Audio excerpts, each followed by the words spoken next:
It's like, yeah, he tried to do that, it didn't work, and then they're like, oh, but guess what? You you proved gravity by accident, and that's why it's a proof of gravity because it wasn't trying to be. Yeah, Earth doesn't have a weight in their model. I don't know why he would even try that. That sounds stupid, right? Like, but in their model, like, yeah, Earth doesn't have a weight. Can't measure the weight of Earth. You can't measure the weight of anything. What's up? That's the mass then, but then yeah, we need to know the weight though, right? That's what he was trying to It has measure. no How Earth. much Earth? In their model, though, Earth has no weight. You could never weigh Earth. Free Wait, falling objects don't have weight, and there's no force there to even weigh them. You remember, Zanuck always says there's no force there. You put something free falling it doesn't have weight because there's no force. So like you could never measure Earth's weight. That would never work if we're in the heliocentric model. so if we were in outer space, we could measure something. How do we measure something's weight out in outer space if there's not enough gravity to cause weight to happen? Let's say it's not I even in don't free know. fall. It's just like you're out Anything in the that's middle of nowhere. anything that's free falling has no weight. So like anything orbiting something else has no weight because it's free falling. So the Earth has no weight. Our moon has no weight. The sun has no weight. That's orbiting the galaxy. The galaxy has no weight. That's orbiting some other shit. Nothing has weight. How does Earth have no weight, but everything on Earth has weight?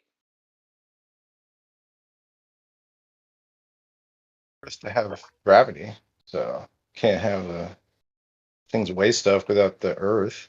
So how could you weigh the? That's like it's like trying to weigh the scale with the scale. I don't know. Maybe Bacon can figure it out for us.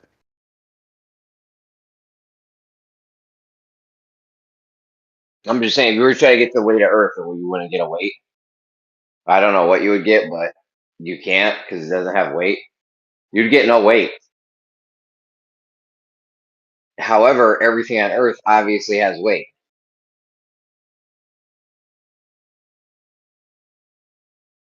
Dirt, trees, all have weight. But the Earth itself has no weight because it's free falling.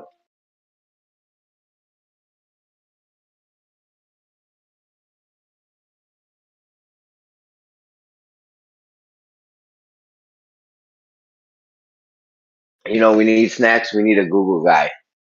You ever watch Joe Rogan? He's got some guy that just Google shit for him whenever they talk about something. We need that dude. Not that dude, but we need a dude like that dude. Wouldn't that be awesome?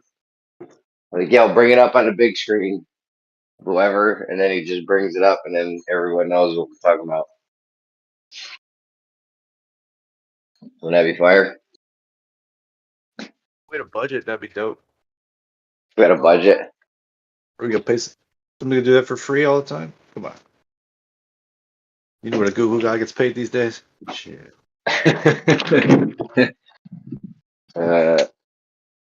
Yeah, can only imagine. Could you imagine though, like if this was like a funded show, like where we had monies to spend for like in a budget, and whatnot? That'd be crazy. That would be neat. I've imagined it before, yes. People making graphics and shit. Have people like, standing by to make you animations of, reference frames, a train, inside a plane, inside a submarine. You know what I mean? That's what's up. That is. It would be amazing. How much money do we need? We could just do that for 6 months. I think that would be worth more than trying to get whatever 15, whatever drone copters and trying to do not, whatever.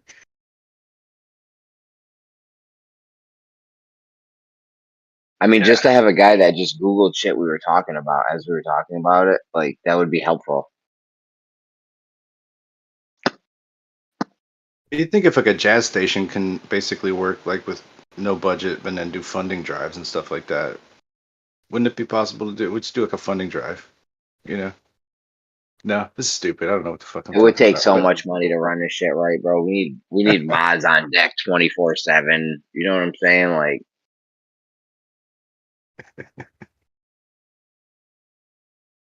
we need the Google guy, the mods. it doesn't. Like, just paying people money doesn't ensure that the show would be better or that people would care more. But for some things, it would be helpful for. Yeah, what would give us better content? Because if I had a guy behind, like, say I could be behind a computer all day modding this shit, there would be like very little interruptions. I would just mute people right off the jump as soon as it got crazy,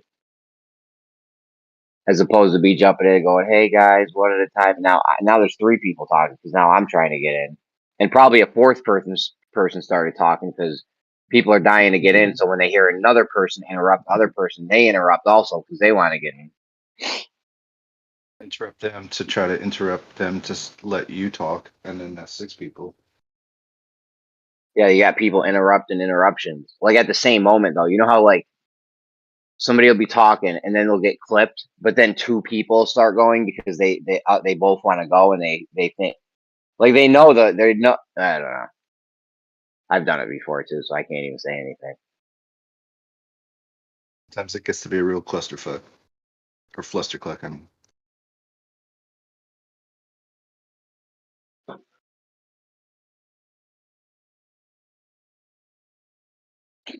some people just like think that maybe every other thing is for them to answer. You There's know, that. Yeah, I know. and like yeah, like somebody will ask a question specifically just to try to get away from them, but then they answer again. I don't know if I do that. I hope I don't.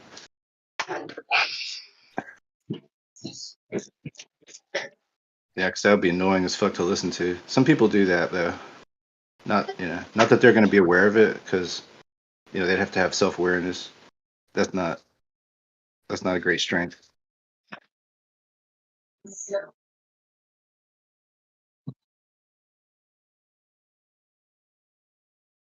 Man, we gotta put our socks and shoes on. Come on.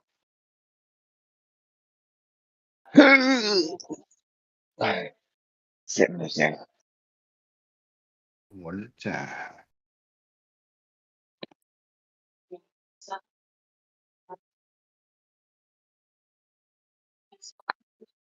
Honestly, like even if you could pay people to be here, it's like they like. I don't think you could pay. You'd be like, hey, could you be a Jeremy for us? You know what I mean? They'd be like, yeah, sure, I can do that job. How much does it pay? And you pay them, but I'm sure they wouldn't do as good a job though. There's That's why it needs something. to be me. You guys need to start paying me. I'm just kidding. Kidding. You guys can't afford me.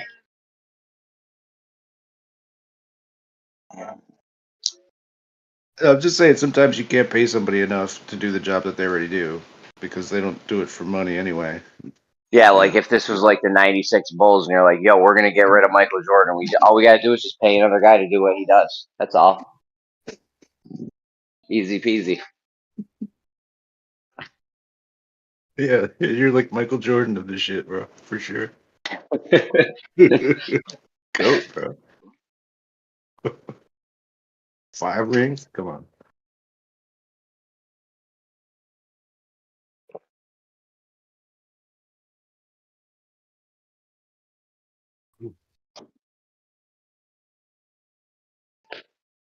Keep those shoes on. But did you get a Don't take chance to those look at shoes that? off again. What's up, Snap? Did you get a chance to look at the Allen materials? No, I forgot about it. Did you DM it to me? Well, you get DMs. I check them once a week usually. Try to find it and send it to you.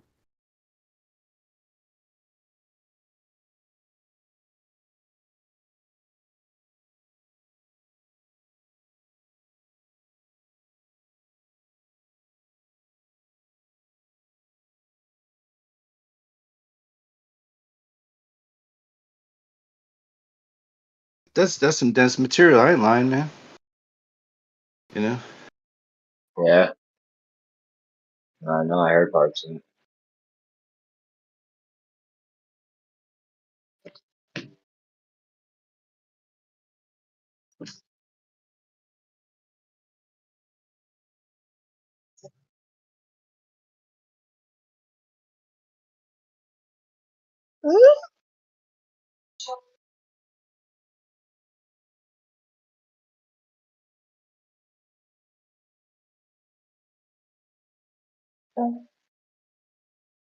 I like the whole Cavendish. I mean, I guess everybody's gonna, the Glober gonna claim that Cavendish has been done a zillion times after, but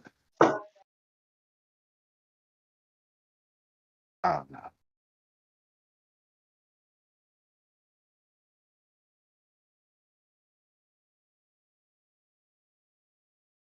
How do they know that they're actually measuring gravity if the I mean, they're just assuming that they are measuring gravity, I guess.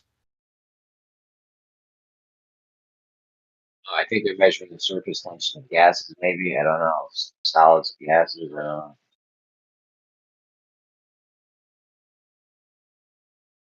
Somebody say Could one be time, electromagnetic. they're What's like that? it's all it's only it's measuring like neutron filtration or something like that from the which like happens every day. That's why the thing budges a little bit every day. It doesn't budge at like a constant rate because if it were gravity, it would be constant. It's just like um, getting energy from yeah, I guess every day it's dropping more. And I don't know. I think I need a little more coffee if I can try and get into that one.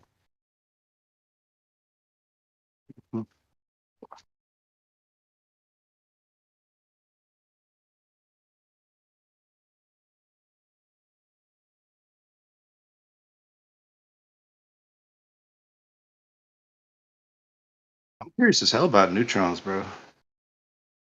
Curious like a cat.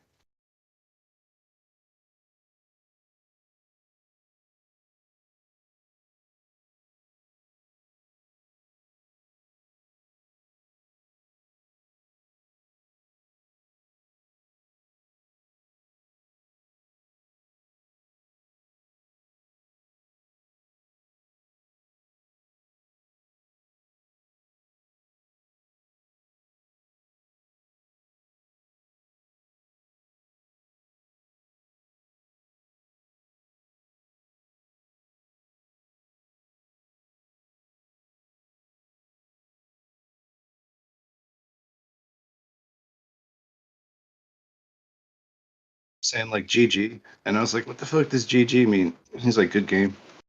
I don't. I'm not a gamer, so I don't know that. But I like looked it up on the YouTube. Um, it's a funny little meme somebody made, little video.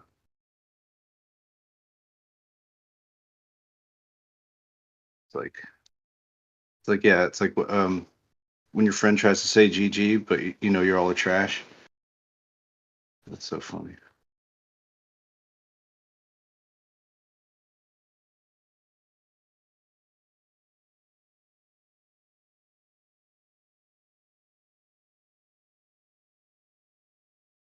I have no idea what's going on in video games since I don't play them anymore.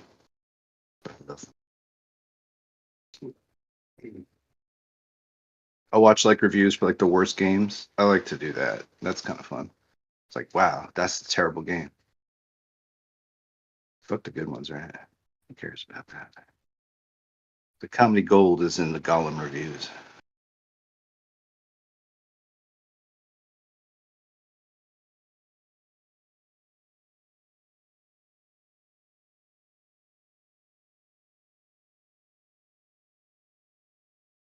Dope game, actually. If somebody just tried to make like the worst game with like the most glitches and shit, like that'd be a sweet game.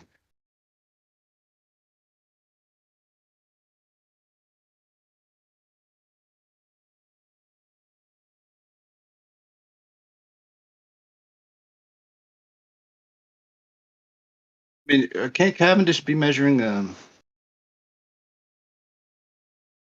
Yep, more coffee. You're gonna need that one. Yep. Don't try it again. I'm gonna sprain something.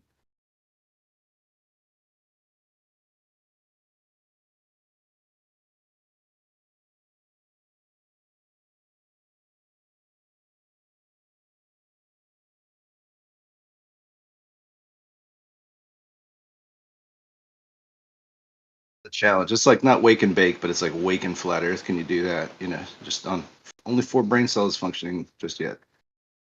See what we can do.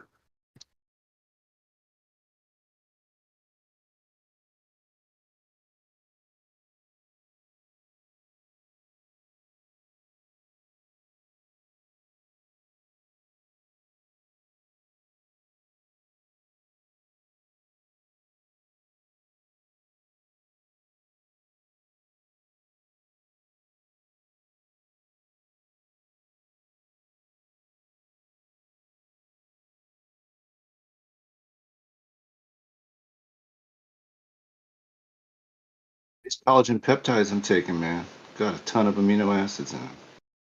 I don't know. It's probably good for me.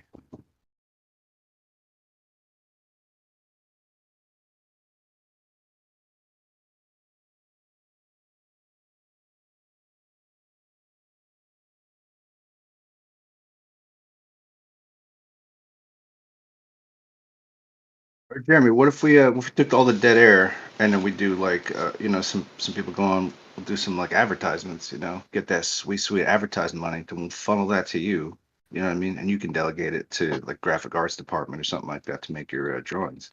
What do you think?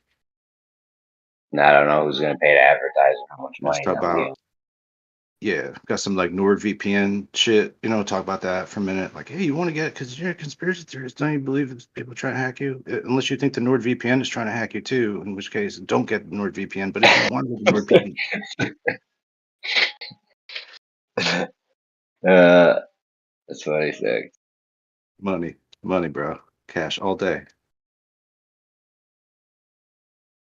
Get fancy ass wallpaper on your shit. That'd be dope, man. Get some big ass AE map wallpaper. Be sick. Be pimping. You podcast. Get them little hexagons on the wall like all the people do. Some rainbow lights. But be up there. Oh yeah. That's it's hot now. Fuck me.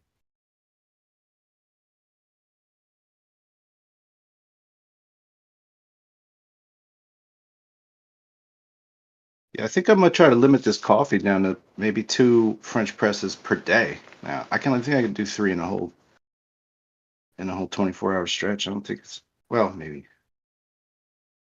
20 hours. Yeah. Or my tap water's poison. I'm not really sure which one's which, but cheers.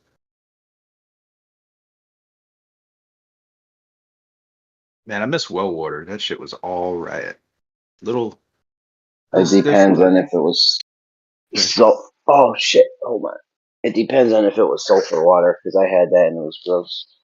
Mm-hmm.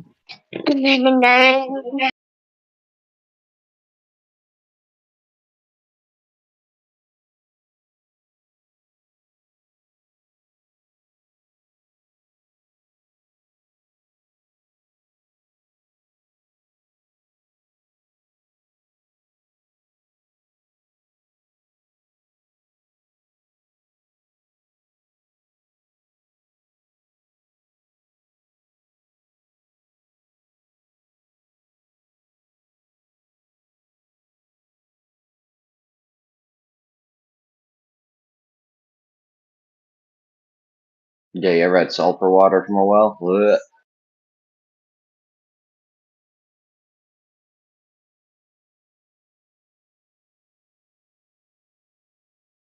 No thanks. I don't even like sulfur hot springs. I like hot springs. I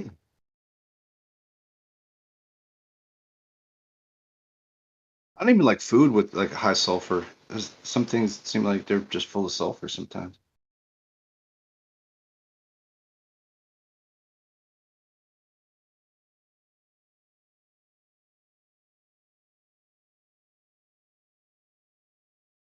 Someone was called skeptical or something like that, and I was like, "What are you skeptical?" I was like, "Are you skeptical about stuff?" And he's like, "Yeah, yeah, obviously, because that's why he names his shit that." And then he goes, "Are you skeptical?" And I'm like, I don't know. Like, I don't think I don't call myself a skeptic. I don't really call myself anything with this, you know. But I think the only things I'm really skeptical about is like, am I gonna like this food, or is this food good or bad? Like, is it past prime?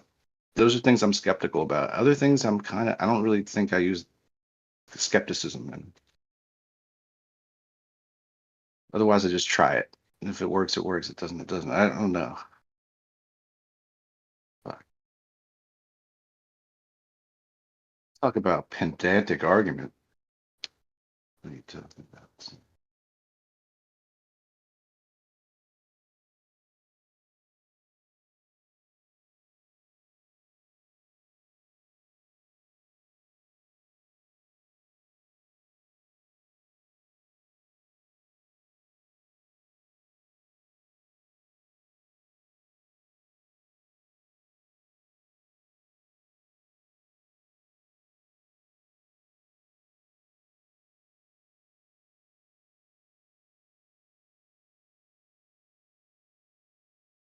The weed, Jeremy.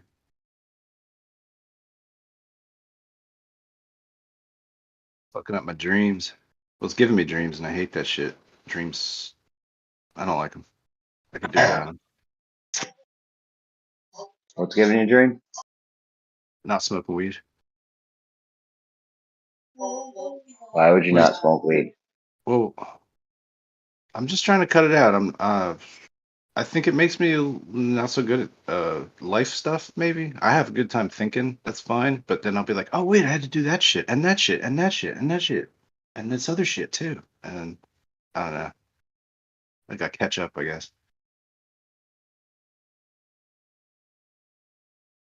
Second, I hear that.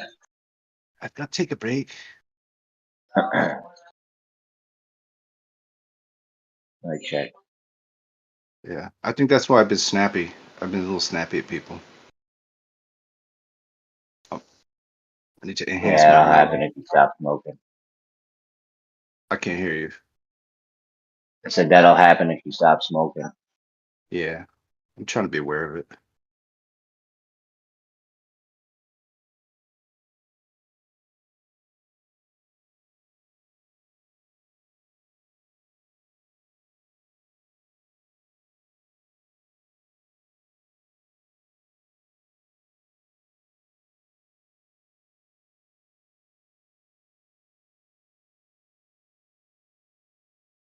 No, next time I pick up a bag, man, ooh, watch out. I'm gonna be playing some saxophone on here, I think.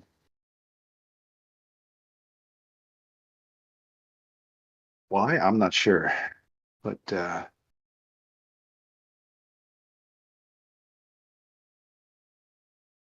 it's always at like that once in a while thing. It's just like the shit just hits me like 1,000 times harder. And I'm like, wow, gotta play some music now. Otherwise, otherwise I'm like, yeah, I'll play saxophone later. Maybe I'll do it another day. I don't really feel like it now.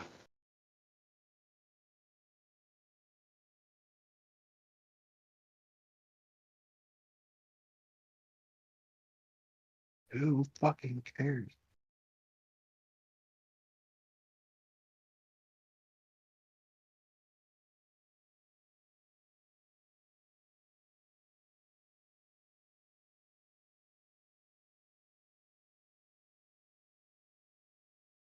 That's yeah, that's unfortunate. Sorry.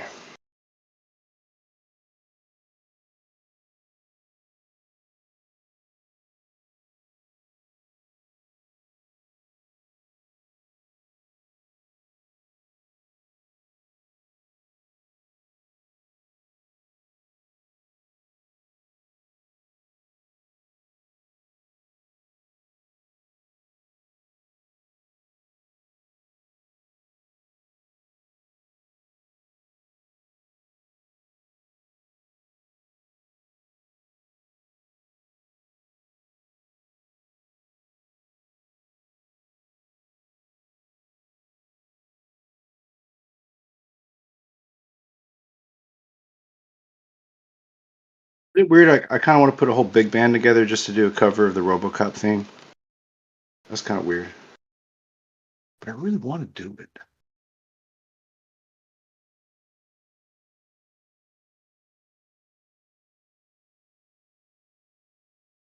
Dude, those movies were dope back in the 90s. Late 80s.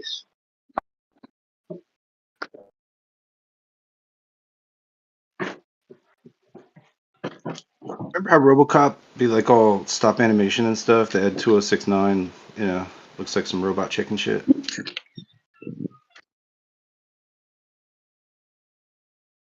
Well, anyway, I do. And I saw somebody do like a frame interpolation with it. So they basically covered it up with like the computer filling in the in-betweens. So it's like Yeah. 4 times as smooth, man. This shit looked just like, I don't know, pretty much computer animation. Like you wouldn't really know the difference. I mean, it is computer animation, but it looks, you know, it looks like some 3D shit you'd be making. That's the future, bro. Low tech plus high tech.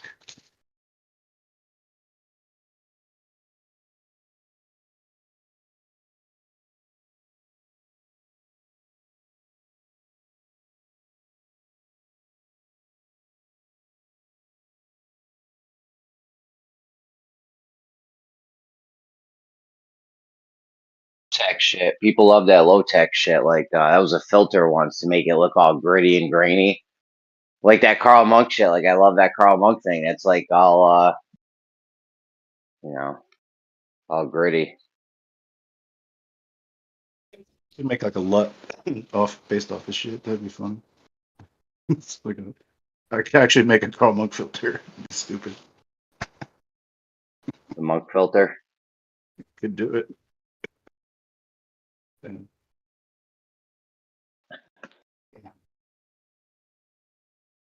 yeah, I'm curious. Like I contacted somebody that's like just the nut with all that stuff, and I'm waiting for some pyramid map. I said, hey man, could you make me a map of all this shit? Because I don't know. Like there's thousands of fucking sites that you wouldn't know about.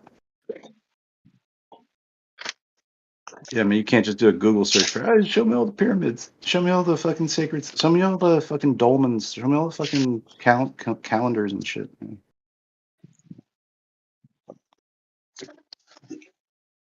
Right, we got, if we're going to Karl Monk this shit 2.0, we need to like 2.0 this Karl Monk shit, right? Isn't that what we need to do?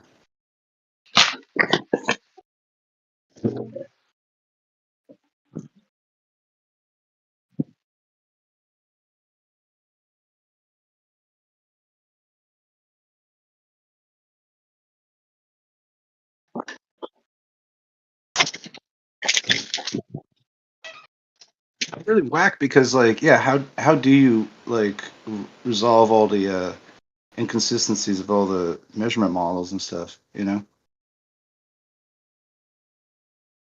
Because if we're just using, like, Google Maps, I don't, can we really Karl Monk it if we're just using Google Maps? You It'd know, be he like, was well, what using if, like he was using like geological surveys and shit. He wasn't even, he didn't even have Google.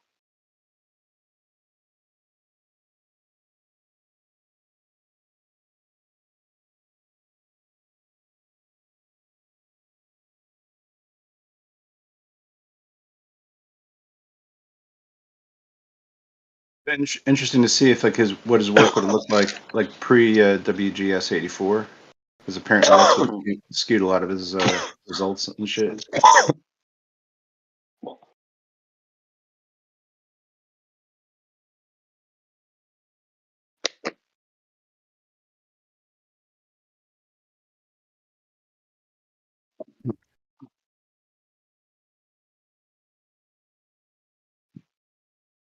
Well, how, I mean, so what's the discrepancy in the outer ring of the Stonehenge, the trilithons?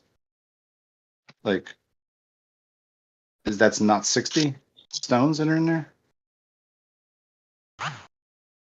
That, that was right. I'm not sure. Was it 60 stones? supposed to be 60 on the outside, 15 on the inside. But if that's wrong, then it's wrong. I And mean, it is would it it would wrong? really Uh, it would throw up the whole 360 the pyradians of the outer source and stuff. You know what I mean? It would just fuck up all that shit if it wasn't those numbers.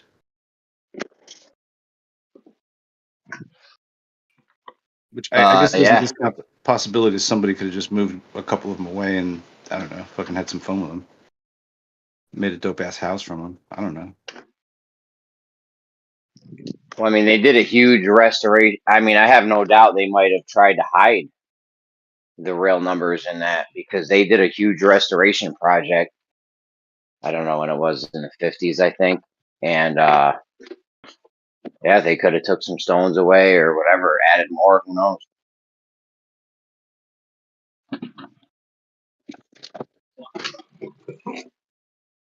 Well, why wouldn't they make it 60? It's not that they didn't understand 60, right?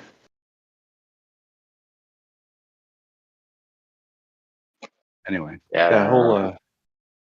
but that U shape inside of it is supposed to be 15 and the outside supposed to be 60. And then the U points to like the positions of the sun at like maybe like summer solstice and winters. I don't know, some shit like that. I need to like look at it again. Because I was all like they had another place called Woodhenge. I don't know if do you know about all that? I've heard the name before. It's like Woodhenge was like close by and they would like build Woodhenge party like it's 1990, well I don't know what year, but right, they would party and then they'd burn it down and they'd rebuild it every year. And then after that they'd tour over to the Stonehenge and then they'd like fucking party on and do it again. And unless they're two different fucking cultures, I don't know how you know, I don't know how we're really fucking figuring all that shit out, but right, maybe there's some dudes that we got a Stonehenge, and this other dude's like, yeah, we can't do all that, but we can make it out of wood, yay, and then burn it down. Maybe like our shit's just as good as yours. Um, but anyway, yeah, they did this like so that they could apparently, what they say, other people speculate, so what do I know? But that they would party on down, like in the well, the no, the winter. I don't know. They basically try to have their babies all at the same fucking time, so they'd all like get together and screw, make the babies, and then they can raise all the babies at the same time.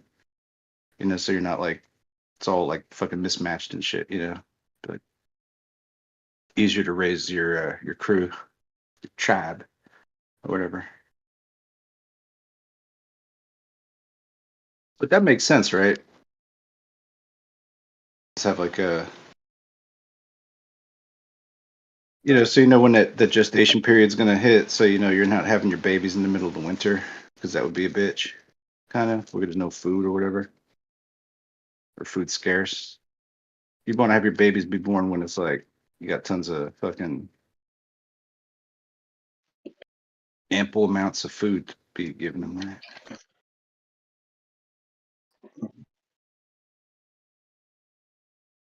You know when the most popular birthday is?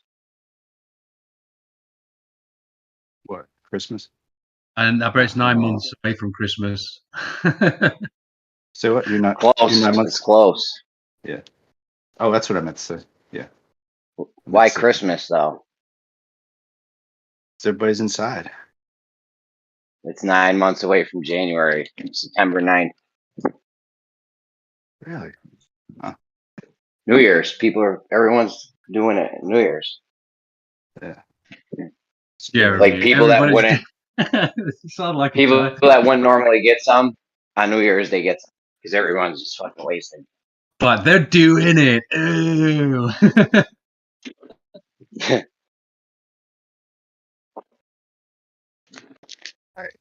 So they got that mistletoe, right? That gets you started. That's the start. So,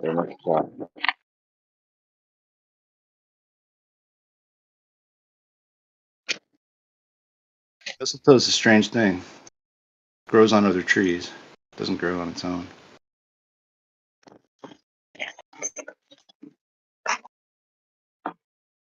Apparently, it's got some kind of medicinal effect too, but we don't be trying that. Oh, maybe it's like I think it's like a fucking what do I call it? Aphrodisiac fuel, something like that.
Yeah, what do you think about CNC Music Factory is going to make you sweat? Is that not the best song ever?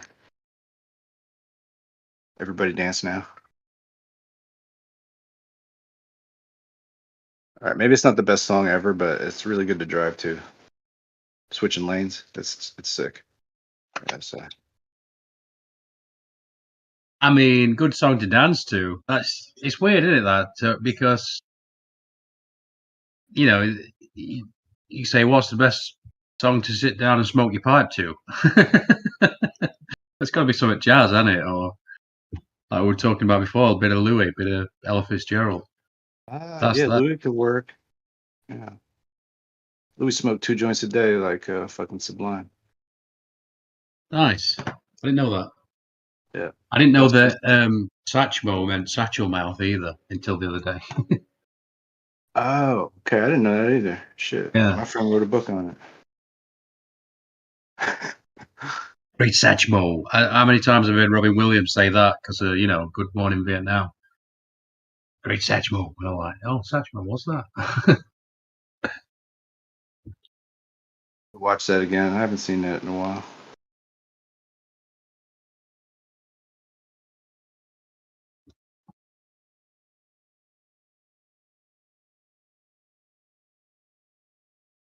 Shout out to Robin Williams wherever you are.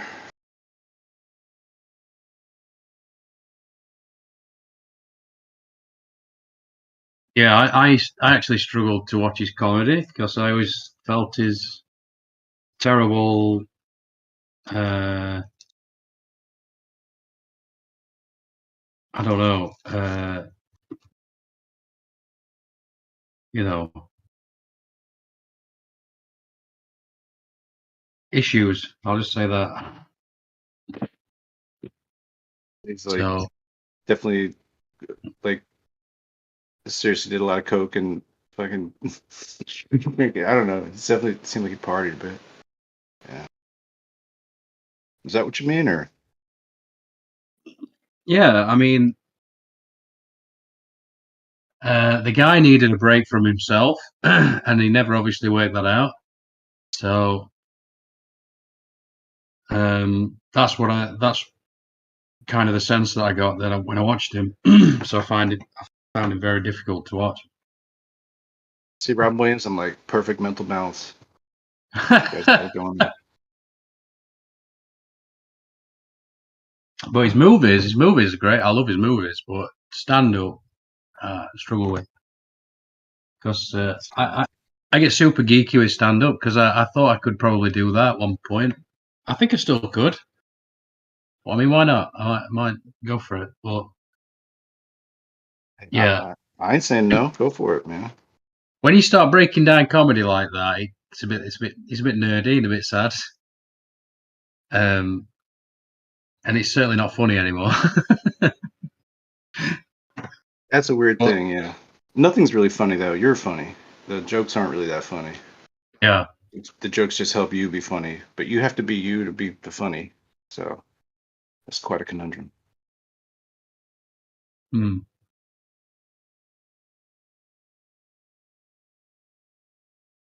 But a lot of times they'll start with a punchline and then they'll work their way backwards, which is interesting, isn't it?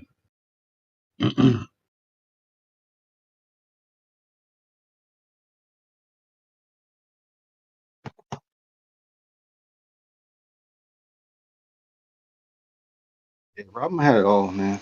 Like for a comedian, I think he had all the moves. Yeah, I mean the guy, what he's probably up there. You know, you have that like list of the great comics of sort of an era where they just go to Comedy Store or whatever, and and they just do like 2 hours, just working out material or whatever. And like there's a obviously Richard Pryor, he'd be one you'd want to see for sure. Jim Carrey, apparently he was like he could just stay on for like 3 or 4 hours and just walk a room, just fucking till everybody left. Can you imagine going to see Jim Carrey before The Mask and all that stuff? Seen his stand up, I don't know. I know his stand-up doesn't seem so too great. I understand, but it'd be completely different if you were just watching him doing 2 hours. I find him funny. I don't know. He's got good setups and stuff like that. They make him funny in movies, whatever. I find him like actually more sad than funny. Yeah, Isn't that crazy. that's kind of how I feel about Robin. So I feel Robin's just straight manic amazingness. yeah, you know, they were great. The greatest stand-up bit is he couldn't really get away with it now, and I wanted to play it for you, Snacks. But it's not politically correct. I don't think you could get away. You know what I mean? I don't even want to say it because it's so far away from where we are now when it was done in about early 2000s. And it's a Louis C.K. bit. Oh yeah, Louis C.K.'s fucking. He just says all the things he's not supposed to say, you know, and it's hilarious. Yeah. He knows he's not supposed to say them either, which is why it's funny. Well, the trick to Louis is that he's like, well, it's not Louis. It's an old thing they say in show business is when you don't let the audience know that you're working, sort of thing. And so the idea is that he's been he might have said this thing 1,000 times, but he's saying it as if it's the first time. And Louis is better than anybody at that, in my opinion, because he's You want to know spluttering why? his. It's because he never really repeats himself. Because every season he writes a news Yes, yes. act. You know? So he's really Right. not repeating himself. Well, he went through that that phase of he said to himself, if I go out and say this thing one more time, I'm going to kill myself, basically. So he went out and said the best joke last. His last joke, his closer, he went and did that first. That's what he says on the Talking Funny, Seinfeld and Rick Gervais and that. So he I don't think some people like Ricky Gervais. Like he's so funny, and I'm like, no, he's not. He's not funny. What do you mean funny? he's okay. I like Ricky Gervais.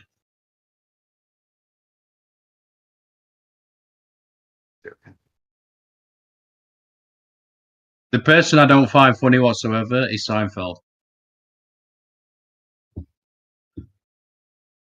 Like even a little bit.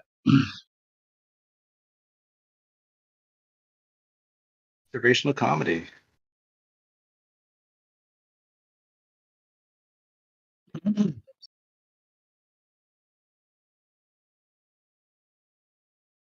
I think like most of the stand-up comics, if it doesn't seem like they're cruising towards some kind of like terrible destruction in a way in their own lives, they're kind of not as funny, you know.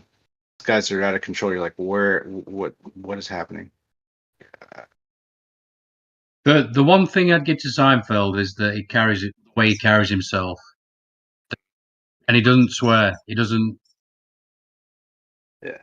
I tip my hat to that.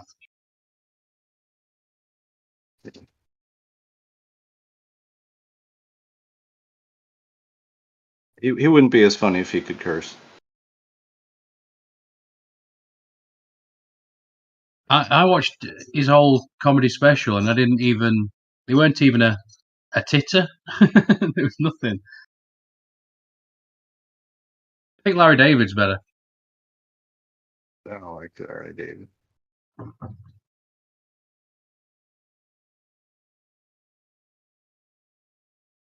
like Sarah Silverman. Kind of. So I like Sarah Silverman. But she's another one. She's like Louis C.K., just like saying shit she shouldn't say. But it's funny because that's what they like to do. And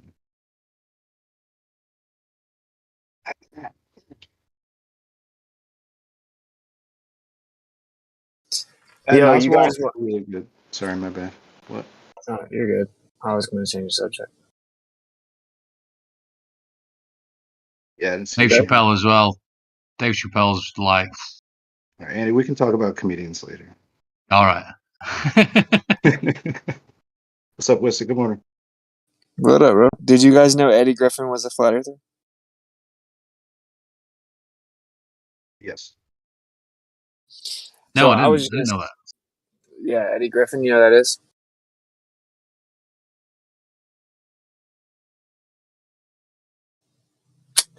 Yeah, but yeah, just throwing this out here. If you guys want, this is gonna be super funny. I went ahead and predicted in the chat like all the responses you're gonna get. Just gonna be like, oh, you think you're smarter than all the scientists that do this for a living? Oh, what does that have to do with flat Earth? Are they flat earthers though? Oh, this is comedic gold. Wizard thinks he's smart. Blah, blah, blah, whatever.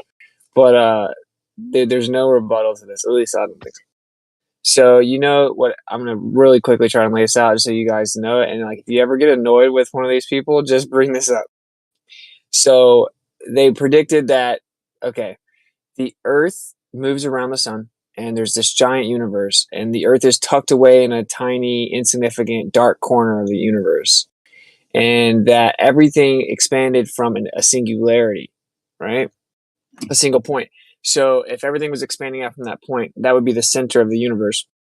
And the Earth is tucked away over here in the corner, insignificant. So when we look out into deep space, we should have saw redshift and blue shift everywhere, things moving left, right, up, down, because it's all coming from that center point way over there, and we're tucked away in this corner. So, you know, the universe doesn't care about the Earth, and we'll see stuff everywhere.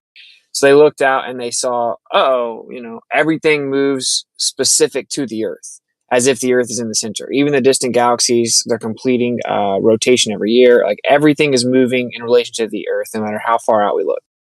So they changed their model to say, okay, well, everything's expanding.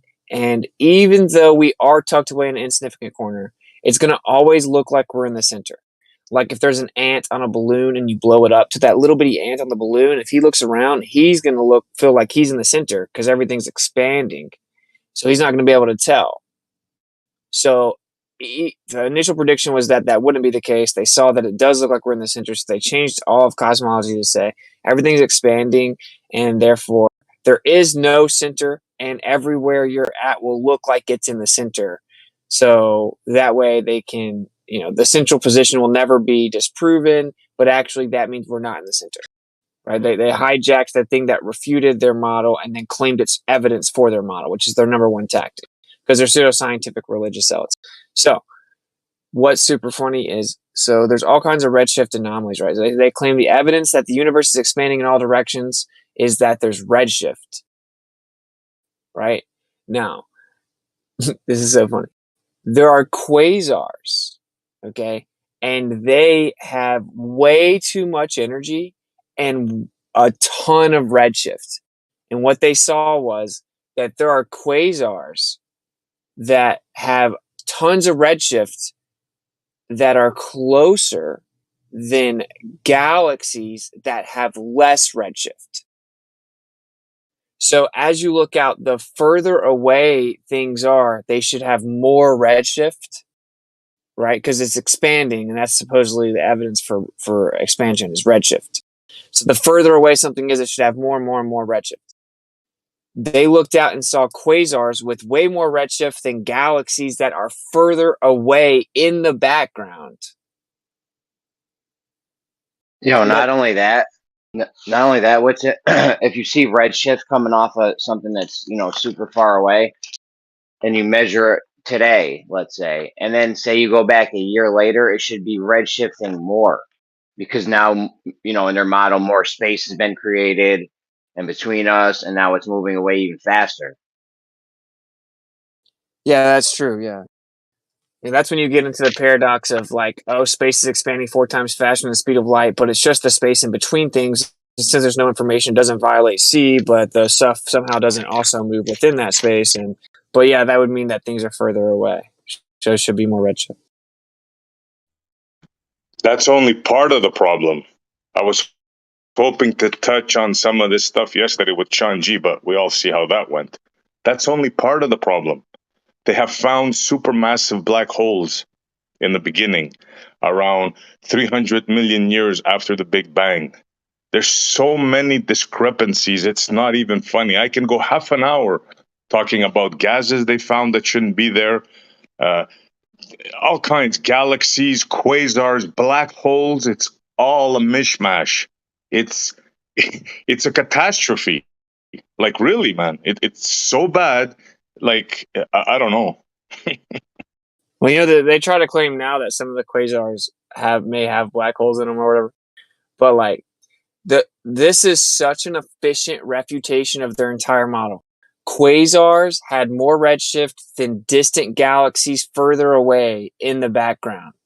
A quasar that was closer had way more redshift than galaxies that were further away.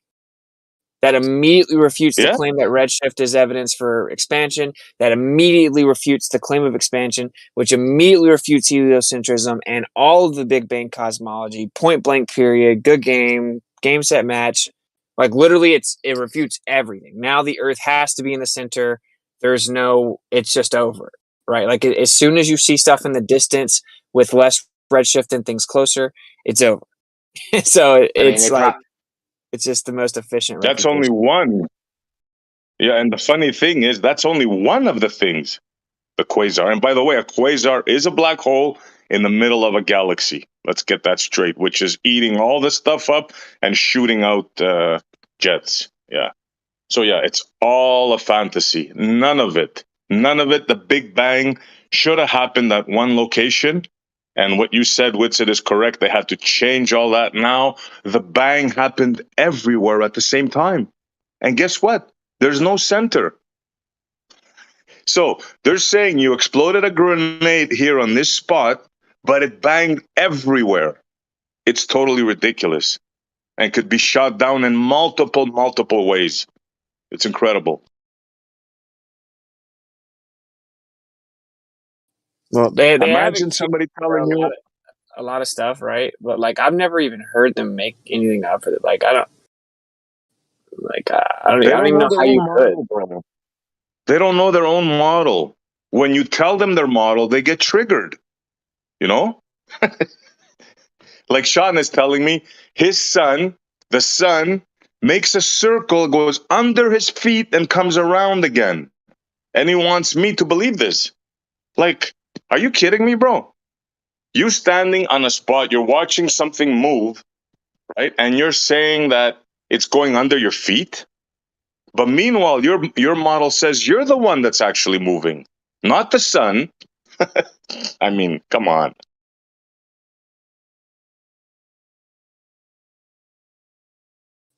Yeah, and like all they're gonna do, I predicted it before I did this, right? But just start ad homing me, start bringing up non sequiturs. Say, does this make the Earth flat? Look, I tried with him. Then you gave it a go, right? It's not possible to talk with these people. They get triggered. Once you tell them what their model actually does, they just can't accept it. No, it's not like that. Bro, it's not my fault you have a fantastical model. It's not my fault. It's not my fault your model says you can't see your sun correctly at 15 degrees on one side and 15 degrees on, and you want to make a complete circuit argument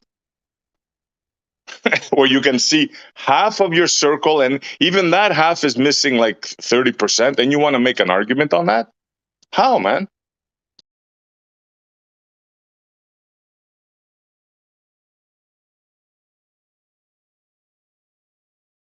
You've been sold a bag of goods. You've been sold a bag of goods from a Jesuit trained Catholic priest. He came up with an idea. They went with it. They found it was wrong, but they can't admit it was wrong. So they keep patching it up. It's a patchwork of nonsense, which can be taken down systematically. I could start from the beginning and destroy the model like Legos, like boop, boop, boop, boop, boop. It'll fall like Legos. There's no way that you can make an argument for this model.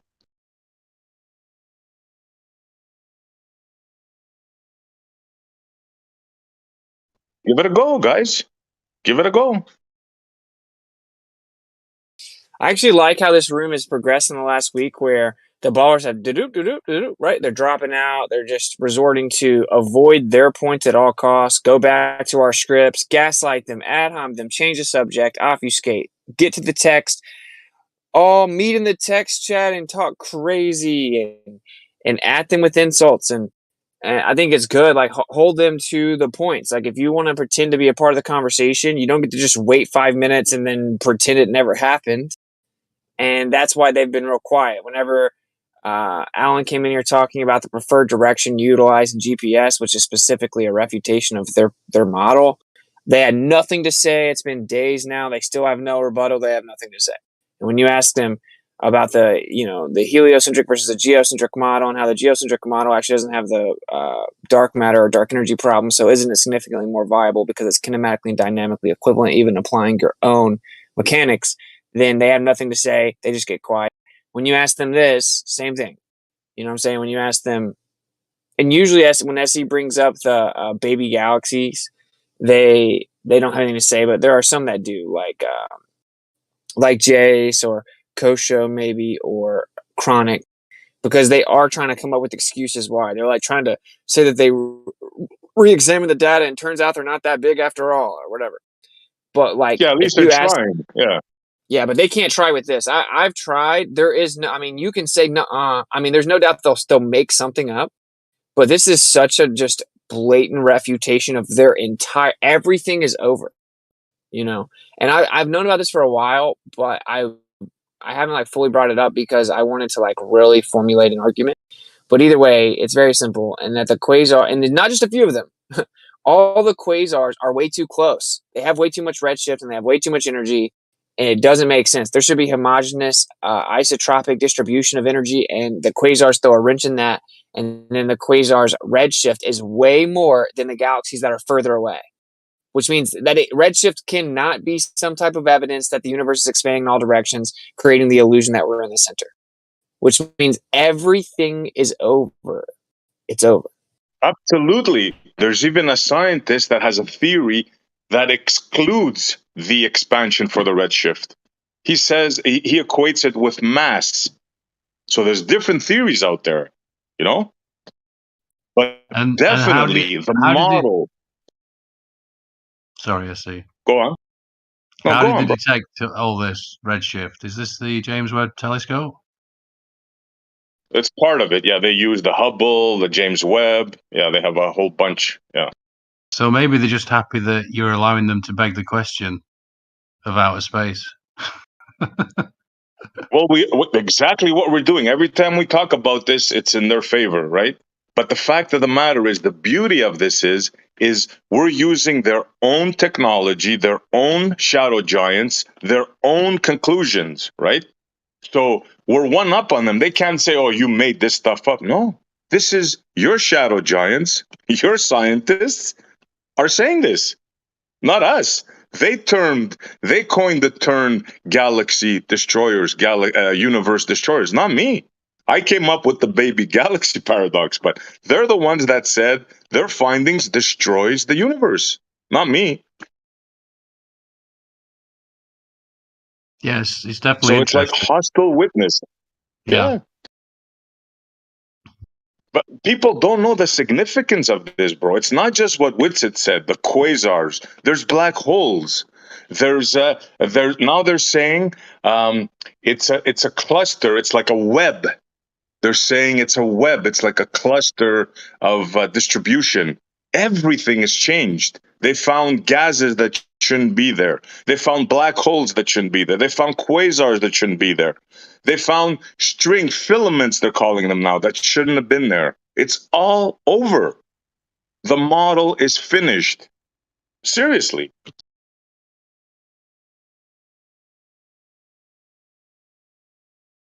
Jeremy, you were going to say something It's not earlier, and like, we just good. yeah, go on, bro. Oh, I just remember that we kind of stepped on Jeremy earlier. I know. I Oh, did forgot. we? It's fine. Oh. What's up, Jeremy? What's up? Yeah. I was gonna say, the redshift. Yeah, it's probably because it's not from expansion. That's probably why they're getting different redshifts out there, because there's something else going on.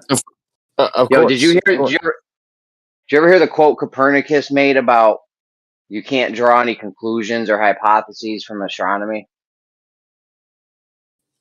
No, I have not heard that one. Yeah. I've heard where he said, talking about the heliocentric model, he said it's not important that this model is true or even plausible. It's just convenient. I So I've guess never heard that. Copernicus got some quote where he said you can't draw any conclusions or hypotheses from astronomy. So that's neat. Well, he's correct. Although he's like, well, you How can can draw you some talk? conclusions. You can draw some conclusions, right? What they've done is try to interpret the sky so feverishly that we can draw some conclusions. The Earth is in the center. You know what I'm saying? Like, you actually can draw that conclusion. But yeah. According to their measurements, yeah. Well, just according to observations, we don't. Their measurements are all bullshit. Like, they use the ladder method, right? And it has all kinds of pseudoscientific reification and assumptions baked in. But you don't need any of that. You look out, everything moves specific to the Earth. Everything.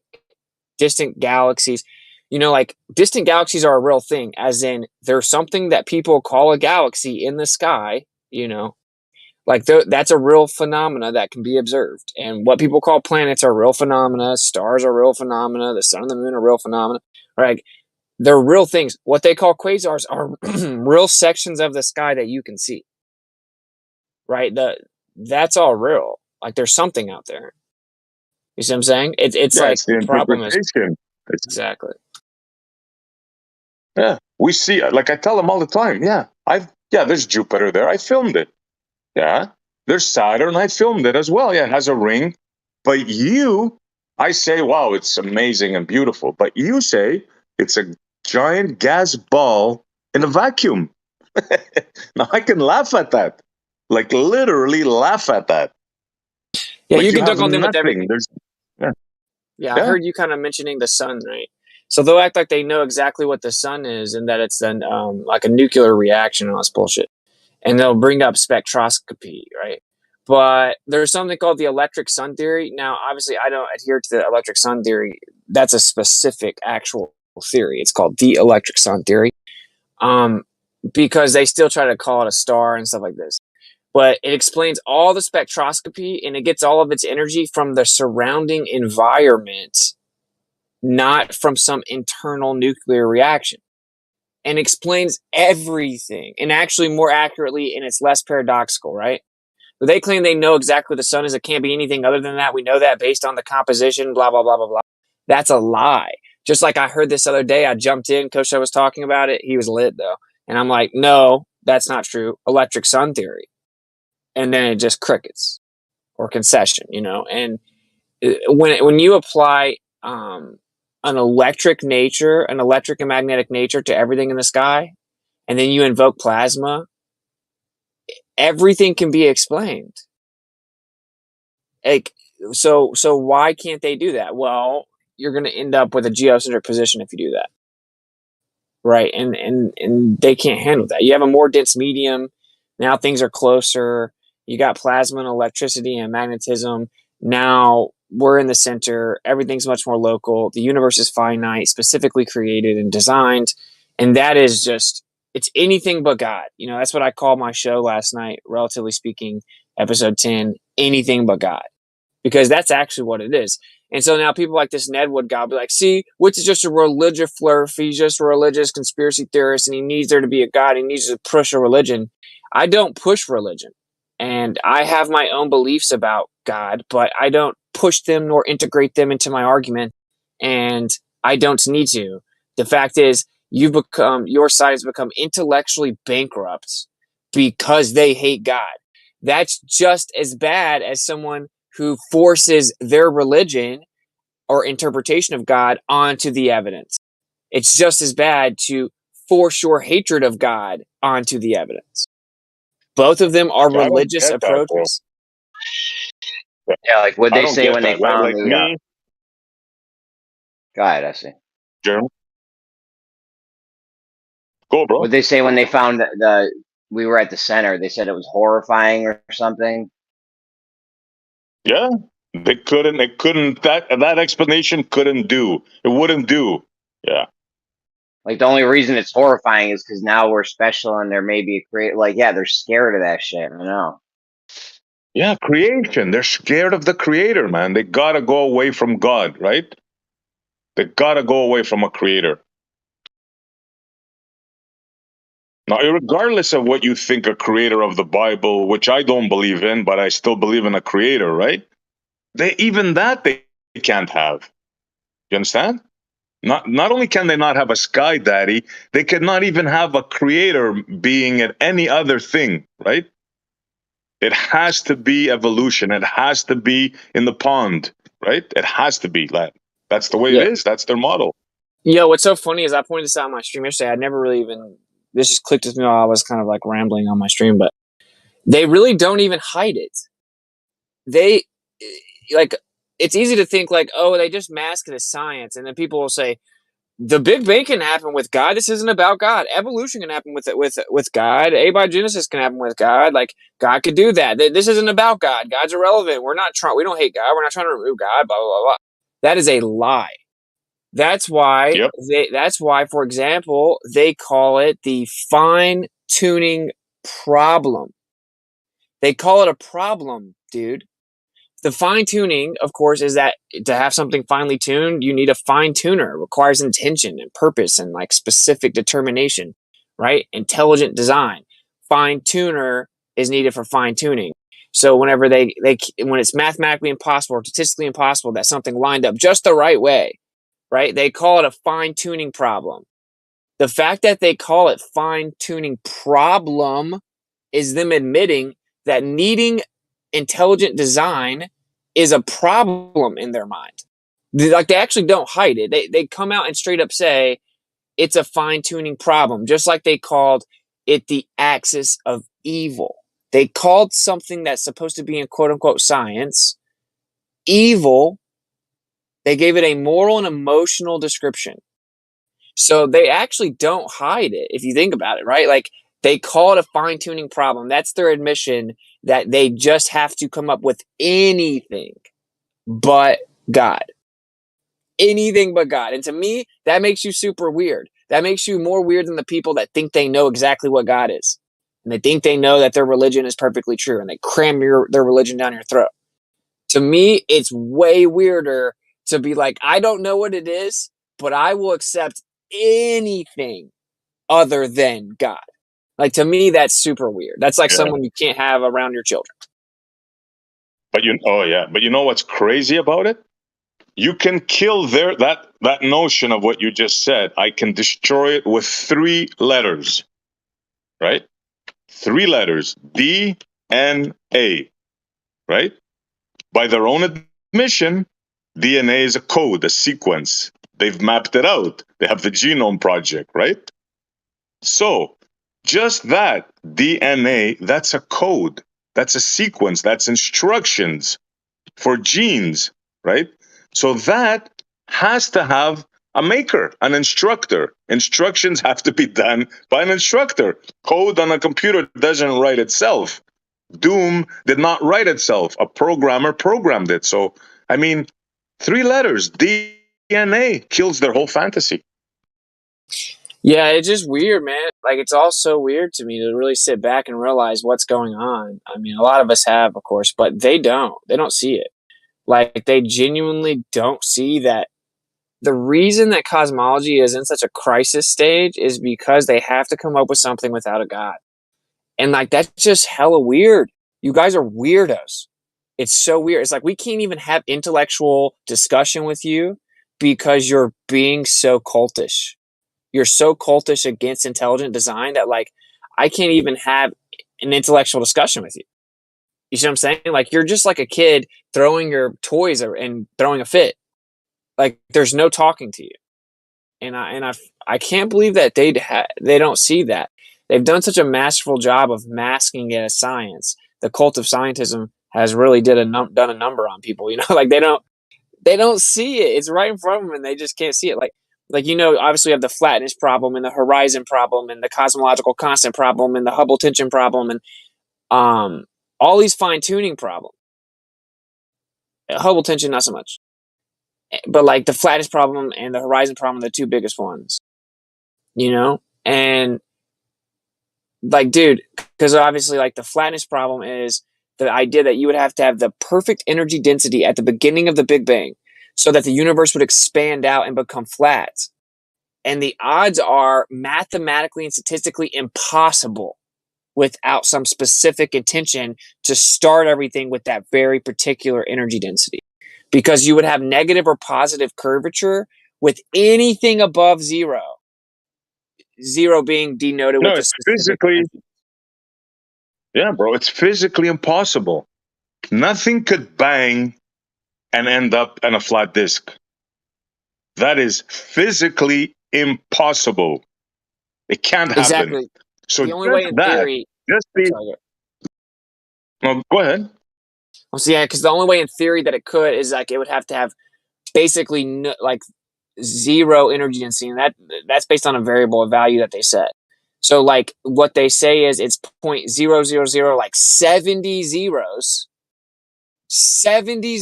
1. 0.000 70 zeros 1.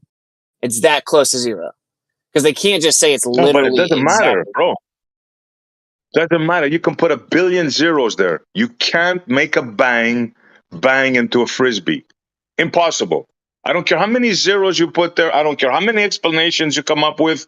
It is physically impossible for a grenade to bang into a frisbee. The fragments will distribute all over. It's impossible. Well, yeah, but they're basically claiming that There's there's the science. so much energy packed into a density that like it keeps it flat. Jeremy, good. How? How? Well, How? good How can you question. try to think of a way that could happen in reality? I can't. It's the idea that there's so much energy pressed down into a singular point that as it's expanding, the energy is basically counteracting that, keeping it contained, so it stays flat. No way, bro. No way, man. No way. How? Well, I'm just How can explaining you that's what contain an explosion? No, it's bull. There's no way that could happen. I Not agree in with what you're reality. saying. Like containing an explosion is a paradox, but everything that they say is a paradox. I'm just explaining what they say, but so they've actually changed it though. But wait, Jeremy, go ahead, Jeremy. Say you have a grenade go off in a flat plane, kind of, if there's intention to it, like those strip mines or something. That's all. Yeah, so what they did, bro, because that was such a bad problem for them, because it showed that there had to be intelligent design, right? They called it a fine tuning problem. Why is that a problem? Like, if the evidence shows us that this place is finely tuned, why is that a problem? But anyway, what they did was they came up with the inflation theory, right? And that's where they claim that there is something called the inflaton. Literally, dude, they came up with something called the inflaton. Like, how they've come up with like the graviton? They've come up with the Guth. input. Guth was that. Was it Guth? I don't know. I think it was him because he came up with the inflationary theory. Yeah. Okay, then yeah. So I don't know if it was some subsequent guy who said, "Oh, well, there would have to be a specific particle to it, or whatever." But basically, the idea is like the inflaton is like this Big Bang particle, whatever that means, and that it eventually turns into all the matter and energy. All the matter and energy and all the other particles come from the inflaton, whatever that means. But they did this to say they had to come up with a way to say, "Oh, well, it did have curvature, right?" Because if you have more or less than this marker of energy density, then you have negative or positive curvature. So the idea that it's flat is statistically impossible. So the way that they fix that problem, because they call it a problem, of course, because intelligent design, anything but God. So they said that it actually did explode out and was curving, but because of the inflation, the inflaton, right? This flattened out the curvature, and now we just see the flatness. So it actually was curving at first, but then it just got flattened out because the Big Bang was basically so violent, and so it exploded so fast that curvature, due to the inflaton and the inflation, was flattened out. That was how they got away with it, because they couldn't. There was no answer. It was mathematically impossible. So they called it inflation, right? You guys know that, right? And then they also used inflation to get rid of the horizon problem. So, Yeah, of course. But now they have a new problem with what SE talks about with like the baby galaxy paradox, and how they're like adding even like 6 more to it now. And they say they think they saw black holes, and these galaxies are bigger than the Milky Way galaxy, all that stuff, right? It's a huge problem for them because there wasn't enough time for the galaxies to be that formed. So what they say now is, oh, there must be something called early dark energy. As in, there was a version of dark energy at the beginning that was different, and it was way stronger, and that's what made these galaxies form. They're proposing the idea of early dark energy. Yeah, special dark matter. Yeah, what a bunch of bull, man. Yeah, so they have early dark energy, but this is the problem they have.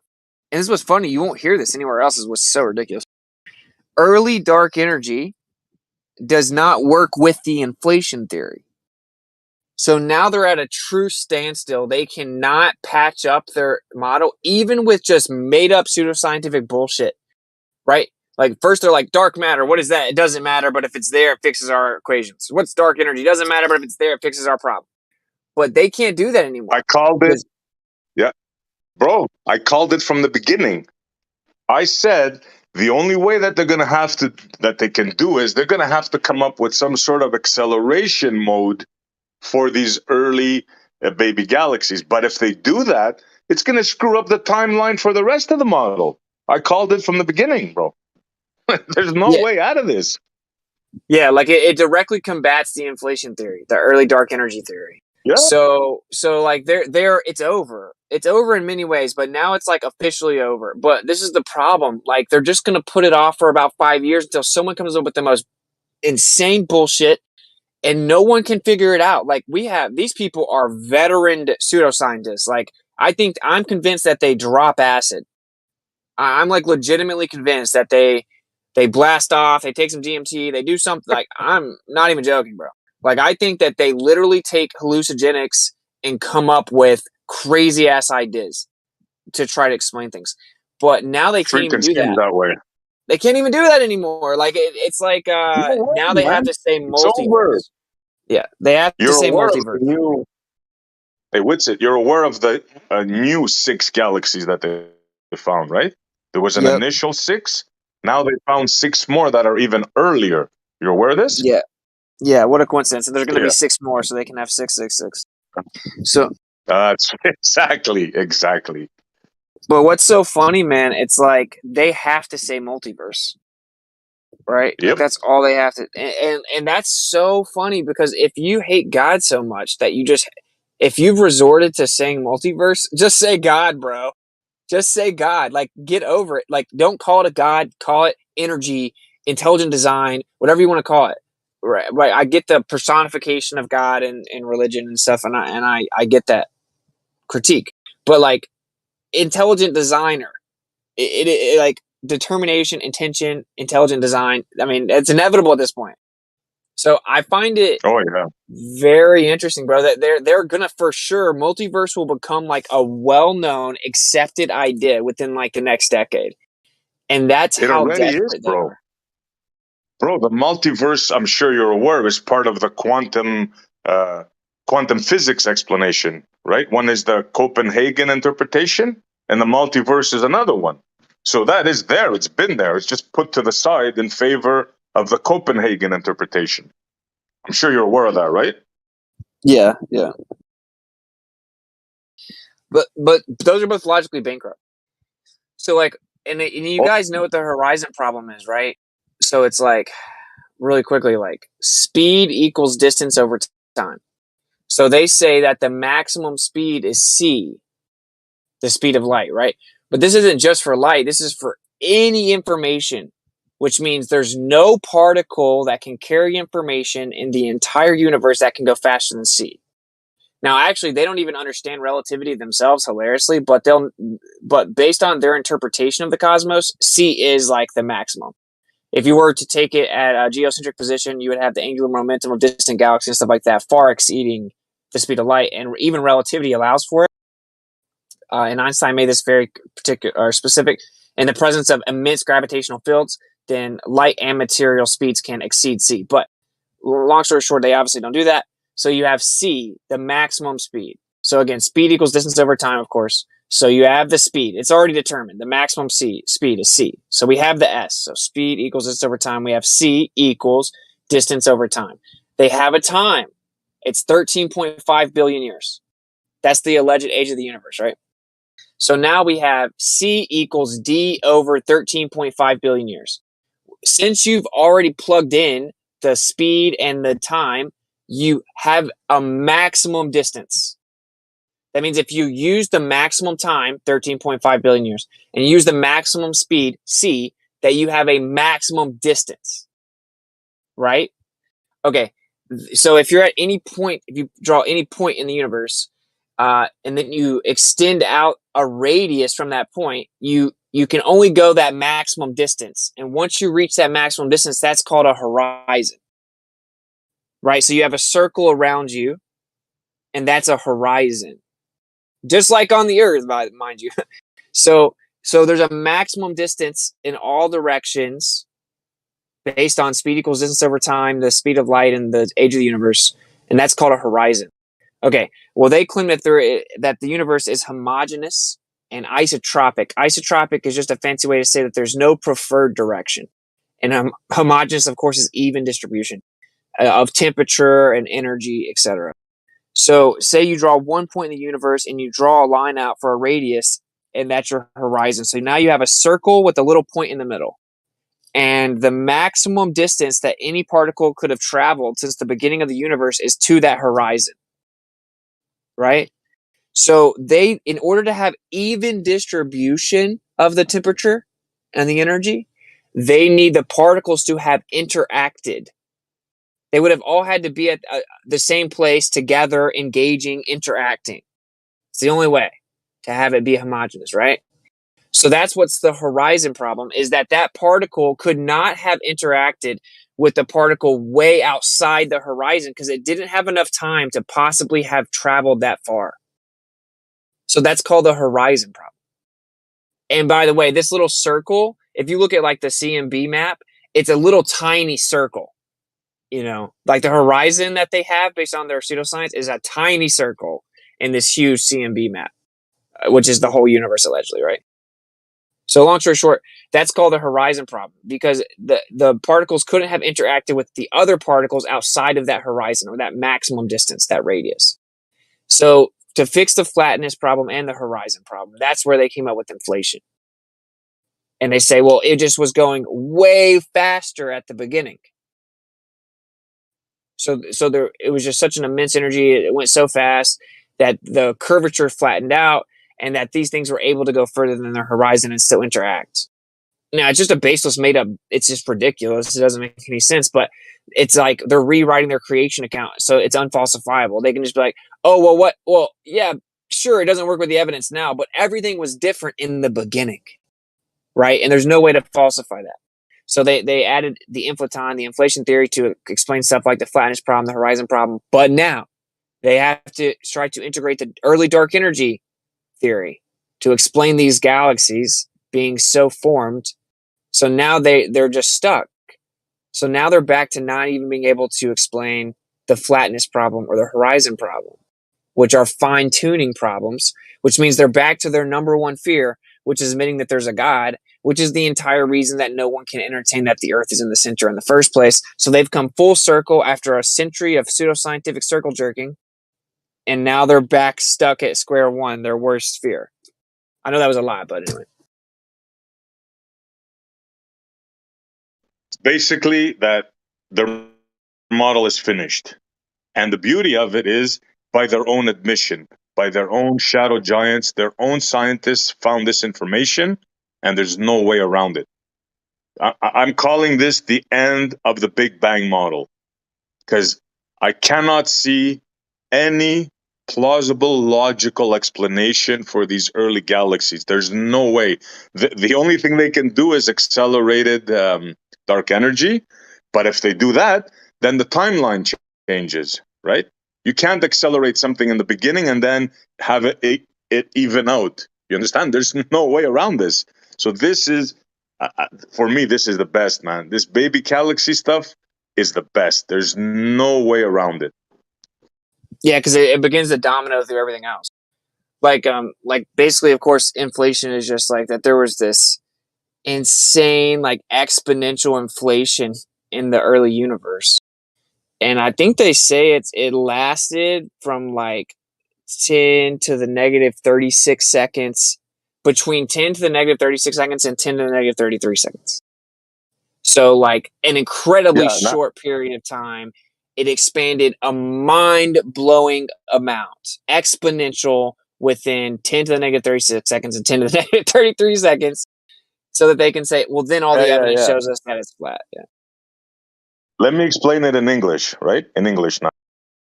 What they're saying is, because they couldn't explain how big the galaxy, the universe is, right? So they're saying that it banged, right? And then a little bit right after that, in a billionth of a billionth of a billionth of a billionth of a second, boom, it expanded instantaneously to what we see now, more or less. That's the explanation of the inflationary theory, and that was done by a guy who's still alive today named Guth. Nonsense, fantasy. Yeah, it's just so funny, dude. It's like, I don't even know, man. I don't know how people don't see that it's retarded. Whatever. Like, this is worse than Alice in Wonderland, bro. This is like a sci-fi movie trying to tell you in reality that we're beaming, and like, this is Star Trek. This is literally Star Trek in reality for us, and the people are buying it. Yeah, and I don't think people realize these numbers that we're talking about. Like 10 to the negative 36 is a mind-blowing number, right? And there's other stuff. It's like, for example, they say that a light year is 5.88 trillion miles. So people hear one light year and they just think it's scientific and they think they're smart or whatever. But they've never intellectualized the number. This is not an appeal to incredulity. I'm not saying it can't be true because I can't understand the number. I'm just stating a fact. No one in this room can understand that number. To put it into a picture that everyone can understand. Like 1 trillion seconds is over 30,000 years. If you were to stack 1 trillion $1 bills, it would be over 600 miles high. That's 1 trillion. 1 light year is 5.88 trillion. And now we're talking So about what? insane. I drove from Montreal to Florida, bro. So what? You scared of big numbers? Yeah, it's just funny, man. It's like it's a fact that none of these people in here understand that number. It's a fact. What, a light year? How many miles like did you just say? 5.88 trillion miles. Yeah, it's big. Now, the answer to that is, wow, you're scared of big numbers. That's what they tell you. You're scared of big numbers. No, bro, we're just telling you the ridiculousness of the vastness of stuff that you believe in. All right, now I let's mean, get let's. Sorry, go ahead. they can't even show that distance even exists That's right. anywhere. There's nothing to compare it to, so they get away with it. But this is where it gets really crazy. So there's something called the Hubble tension, right? And so they use the ladder method, which is they use in astronomy for everything, for sizes, luminosity, distances, blah, blah, blah, masses. And it's very crucial to astronomy, the ladder method. And then they have the cosmic microwave background. Okay, they use these two different things and they try to determine the Hubble constant. That's just the rate at which the universe supposedly expands. And when they compare these two values of expansion, they don't match. It's called Hubble tension, right? The two values of Hubble constant that's measured don't match. Okay, now it's off by around 5 megaparsecs. So when they put it down, when they like just with light year, right? It's like when you say 1 light year, it doesn't sound as bad as saying 5.88 trillion miles. They do the same thing with the megaparsec. It's just 1 megaparsec. It's just 5 megaparsecs off. A megaparsec is 3.26 million light years. So 1 light year is 5.88 trillion miles. 1 megaparsec is 3.26 million light years. The number is off, Up. dude. Nobody even knows what that number is called, like trillion and then whatever. Like you don't even know what that number means. Yeah, that's why I had to make up the new name for it, right? I mean, it's like, so whenever the Hubble tension isn't just some, no big deal. Like talk to Jace or Cronk, like, well, just the instruments must be wrong, or it's not that big of a discrepancy, blah blah blah blah. But they tried to expand out the error margin for both of them, and it's still off by 5 to 7 megaparsecs. And then as they continue to do it, it gets worse and worse and worse and more accurate. The more accurate it gets, the worse the discrepancy gets. So the rate at which the universe is supposedly expanding, it's off. There's a discrepancy between the two measurements of over 5 megaparsecs. So that's like, it's like almost 20 million light years difference. Are you saying that's a lot? Yeah, I think so. Yeah. It's mind-boggling the stuff they buy, man. Like it's like words are not enough to explain the discrepancies here. You know, like you're talking about a distance that's unimaginable, like unimaginable to the human mind. You know, But that's how much yet they have it as fact. Yeah, it's just crazy when you like that number is how much off their cosmology is. Their supposed expansion. Yeah. Yeah, it's not even like how big they're claiming. They're claiming way bigger than that. That is just the error. The error is insane, bro. It's like 20 megaparsecs, and each megaparsec is 3.26 million light years. That distance is inconceivable. The distance of that expansion discrepancy is insane. Their model doesn't even make it to first base. It's not even close, dude. It's not even close. This is where you start getting all the low IQ ad homs and gaslighting. They cannot rebut any of this. They're just going to say, Whitson and SE think they're smarter than everyone. Oh, here we go again. Round 2 of Whitson and SE and Jeremy think they're smarter than all the scientists, because they cannot rebut any of this. They are just religious cultists that hate God. And I hate to say it that way, but that is what it is, bro. The people that made it hate God, and then the people that believe it, they're just they can't think for themselves. They're not smart enough to even intellectually examine this. So they have to just conform to the majority so they can feel like they're smart. And all they're going to do is gaslight. Like read right now, research flat moon, gaslighting, left lane gaslighting, Chucky gaslighting, Nedwood gaslighting. And before I brought up the subjects, I'm like, that's what's going to happen. They're all going to start insulting me in the chat. None of them are going to respond specifically to any of the points I said. They're all going to start insulting me. And they do the same thing with guys, SE. Come in, let them come in. I'll go quiet or you go quiet, and they can challenge any one of us. Come in, man. Do 5 minutes one-on-one. See how you can defend your model. Don't just type in the text. Come in. I'll shut But up. they You can't. can talk with Witsit. He'll shut up. You can talk with me if you want. Yeah, they just can't. Right, and that's why I'm like, so if they ever do today, just ask them, how does a quasar have more redshift than the galaxy that's further away? And then just watch them just implode. So this room is set up to not be like 24/7 and not be echo chamber, but it will turn into that if you hold their feet to the fire, and that's their own problem. We should all hold their feet to the fire. We have all these unanswered questions on the table, and what they do is they just talk shit in the chat. They wait for the moment to pass, and then they jump in on something like, angular momentum or free fall. You know what I'm saying? Or pressure without a container. Like they only want to talk about the cliche scripts. Sunsets are impossible on flat Earth. Right. They can't talk about like any of the other points we bring up. And I think we should Yeah, make that's them. all they have. The sun. Yeah. Yeah, the We should make sunset them. on a flat Earth. The sunset on a flat Earth thing. We've made lights disappear on flat. Pebbles in the Pond did a demonstration on Brandon's where he made a light disappear over like he had line of sight on a light, shut the lights off, you could see the light. He changed the conditions of the temperature, pressure, whatever he changed. He opened a warehouse door, He like opened cold the air, door. Yeah. and the light, you couldn't see the light anymore.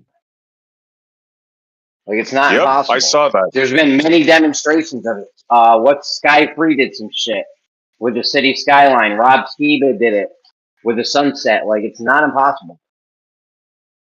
It's far from impossible. It's so possible we've done it multiple different ways. Yeah, it was done in a warehouse. A door was opened. The cold air came in, mixed with the hot air, and the Atmos made the light disappear. Not a curve, not a solid object, the Atmos. By the fact of Remember a door Jem? opening and mixing the cold and the hot air. Yep. Jem thought it was a trick or something. I don't know. He was like, Yeah. you know. Yeah. Hey, what's the name of that channel that posts that video? I always forget it. I keep looking for it. I don't even know. Was I it mean, dude, you have to go through. Petals in the Pond? Pebbles in His the name Pond, was I think it was. His name was Pebbles in the pond or some shit, but it was on Brandon's. It was on Brandon's though. I don't know if he clipped it or what. Yeah, and he Okay, did a okay. few of them. He did multiple ones from like very far away, like the whole from one end to the other of the warehouse. Yeah, that was really good, man. And that clearly showed obstruction of light, not an object, of light due to Atmos. That was really good. Yeah. So the 15% of your Atmos that you claim is thick from the ground up to 15%, that's where the magic happens. Right there. I mean, you essentially have that effect going on Earth constantly because the sun's going by. It's getting hotter under the sun, and then the sun goes by. What happens when the sun starts to leave? It starts to get colder and colder. You know what I mean? Like there's this temperature thing going on, just like the garage door open. Obviously, not as Yeah, drastic. that was no, but that was solid evidence, solid done here on Earth, showing obstruction of light. I repeat, obstruction of light due to the Atmos, not an actual object. That was like, I think that was the best demonstration I've ever seen, to be honest with you. Now, if we could just get the orbital mechanics like that, we'd be set, right? Yeah. Yeah, Sean, you got to work on that, bro, if you're listening. That model run around bullshit thing that he was trying to do, you know? Yeah, and he said, because I said it like rhetorically, right? You can't recreate. And he said, annoying, no, bro. I can recreate it here. I go, what? You can recreate an orbital model here on Earth? Like, I couldn't believe it. Yeah, of course we can, SC. Yeah, we do it all the time. Like, if you think like what's like getting a couple soccer balls and baseballs together, that does it for you. You know, that's about what they can do, right? They can't do much more than that. So, like, you know, there's no model, there's no miniature model, there's no functional model, right? That he can Yeah. show, right? I don't know. And the excuse is, well, they make things unfalsifiable. So if you don't believe it, you're crazy. But then you tell them, okay, show me this. We can't do it. Well, then why are you selling it? Why are you selling me a lawnmower that doesn't cut the grass? I want the lawnmower that you're selling me to cut the grass. But when I turn it on, it doesn't do that. Teddy bear, a model of a bear? Is that what he means? Like, Dude, he No, he said he thinks that. proved it. He proved it with the little thing you hang over a mobile. Yeah. He said, "You never seen those things that hang over a baby cribs?" you put them in the baby crib, You gotta and be that's the kidding me, right? model. You gotta show everybody the model. Nice.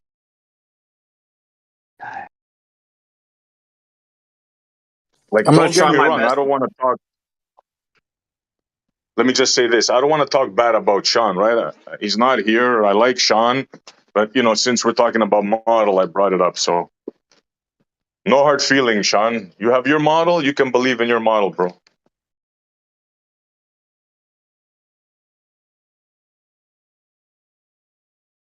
If you're about him, I'll totally do it for you. You know, it's not a big deal. No skin off my nose.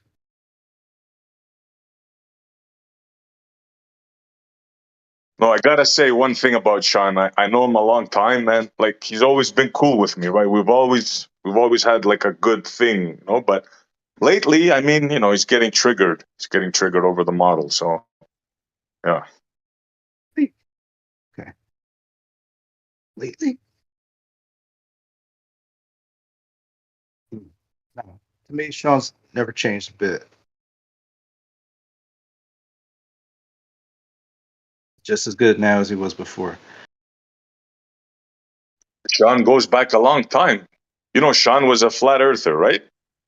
Yeah, right. Yeah. Nah, like not really though. Like when he started doing, when he like appeared, he was a Glober from the beginning. He never like ran streams where he was like, "Hey, it's flat." He's gonna come on here and be like, "No, you're fucking wrong because I fucking did this." No, whatever. Okay, maybe you thought that, but like, you know, you never really convinced me that you had any grasp on it. Maybe you just believed because you watched some video and you're like, "Oh wait, you know, that don't cut it, man." That's not what I did. So Yeah, dude. If you're flip It's funny. flopping them, that means you're taking like the opinion of others way too seriously. Yeah. I remember way back when he had his channel, I was on his channel, and I gotta say this, he was the only one that would stick up for me, right? Like, I'll give you an example. Like, it would be me against six ballers on his show, right? And he would actually calm them down, say, hey guys, you know, take it easy. Like, what are you doing? You know? So I gotta give him props for that. But now Sean is becoming like that. He's becoming angry, you know? So yeah. not so much that if he wants to claim that there's a model equivalency or he's got a functional model or whatever, let's leave that alone. What really more bothered me was that you tried to say something after and you never actually had a period in any of your sentences. And it's supposed to be a one-on-one. And I just thought this really is a poor version of what a one-on-one, you know, best behavior type thing could have been much better. And I think it's just because he was really stuck trying to defend that statement, you know. Yeah, that's why I left, because he was getting triggered, interruptions, and I mean, after, it's not going to be good, and I don't want to. How does he say it? Like slam dunk, and I don't want to do that to Sean. So I figured it's We're better respectful. I to. think you just said that kind of like offhandedly, like, well, you don't really have like a functional model. You can't show me something orbiting around it. That was the context of what you said, and then he kind of took it into we've got, you know. I mean, I've seen them in kindergarten, right? It's like you take a little ball and then you attach it to a base, and then you got, but it's not floating, right? And then there's like wire connecting to another little ball, and they go around and stuff. And like, if you want to say that that's a model, okay, but that's not, what us like adults are like asking for. I guess we're not in the kindergarten level. We're just saying like, hey, can you demonstrate this orbiting going on? And it's like, no. And just be like that. That's fine, right? It's okay to be honest about that, isn't it? Because if like there was if somebody had like some shit and they're like, oh, made a miniature sun, we made all these like little miniature planets, and they're all kind of composed of the same things. It actually works out. Like, they look at them, watch them fucking orbit the table without new wires connected to it. I'd be like, that's pretty interesting. Yes, you do have a model. You can show it like a model motor, a model fucking engine, right? Like you make these, you can make little miniature models. They're functional still, right? Because it's mechanics, right? And mechanics is they get, we'll talk about orbital mechanics. That's all well and good, but that's conceptual, right? That's not actual, right? If it were actual, you'd be doing it anyway. I rest my case, So, man. Yeah, bro. I even gave him just so like you a way out. Go on, bro. just so you guys know, so I don't know, you guys probably are familiar with Arn Ra, like the atheist dude. Oh yeah. Yeah, so I'm supposed to debate him in person at the debate-a-thon for modern day debate, and we're debating flat Earth, and he wants me to bring a model, and he bring his model, right? Now, of course, it's not his model, and he thinks that's like a gotcha, because when they say model, what they actually mean to say is map. But anyway, I agreed, and I'm gonna bring a model for flat Earth. I was gonna say, if you Not don't have a model, because I've seen him do this before, this Aaron Ra guy. If you don't bring a model, the debate won't go anywhere. It stops right there. So yeah, nice. Yeah, but this is he wouldn't actually do that in person though, right? So this is going to be like people get flown out and people pay for tickets and go sit in person, and we stand up at podiums or tables in front of everyone and do an in-person debate. So I don't think he would just rage quit like he did against Nathan Thompson, because it would be in person after he got flown out, right? But at the least, it doesn't matter. Like, I'm still going to bring up a model, right? He's big on evolution, huh? He believes in evolution big time. Yeah, no, but I told him, I told James, I'll debate him about atheism versus creationism. I'll debate him about moral relativism. Debate him about heliocentrism versus geocentrism. Because all of these things, the conclusion is that there is a creator in all of these situations, like if the Earth's geocentric, right? Because I just assumed there's no way he wanted to debate me about FE. But then James is like, you don't want to do FE? I think that would be a huge hit at the debate. I'm like, yeah, I'll do that. Like, so I am going to show a model for eclipses, for the position of all celestial, phenomena, the sun, the moon, the stars, the planets, like the torus field, the plasma layers, even more specific to like cosmological explanations of like rotation and counter rotation being specific type of currents, like eddy currents. And yeah, it's gonna be rough. It's gonna be rough for him. There's no way he's gonna expect him to come in there with like an answer for everything. But I am going to do that. And not that we have to do that, but I just think it's worth doing it to have that go down in history, so. He's an atheist, right? Yeah, of Staunch course. atheist. Of course. That's why I think it's hilarious to dunk on his globe model, because obviously if the Earth's a stationary plane, and have fun with your atheism. Atheist with Ra in his name. That makes sense for sure. He's like a super angry atheist.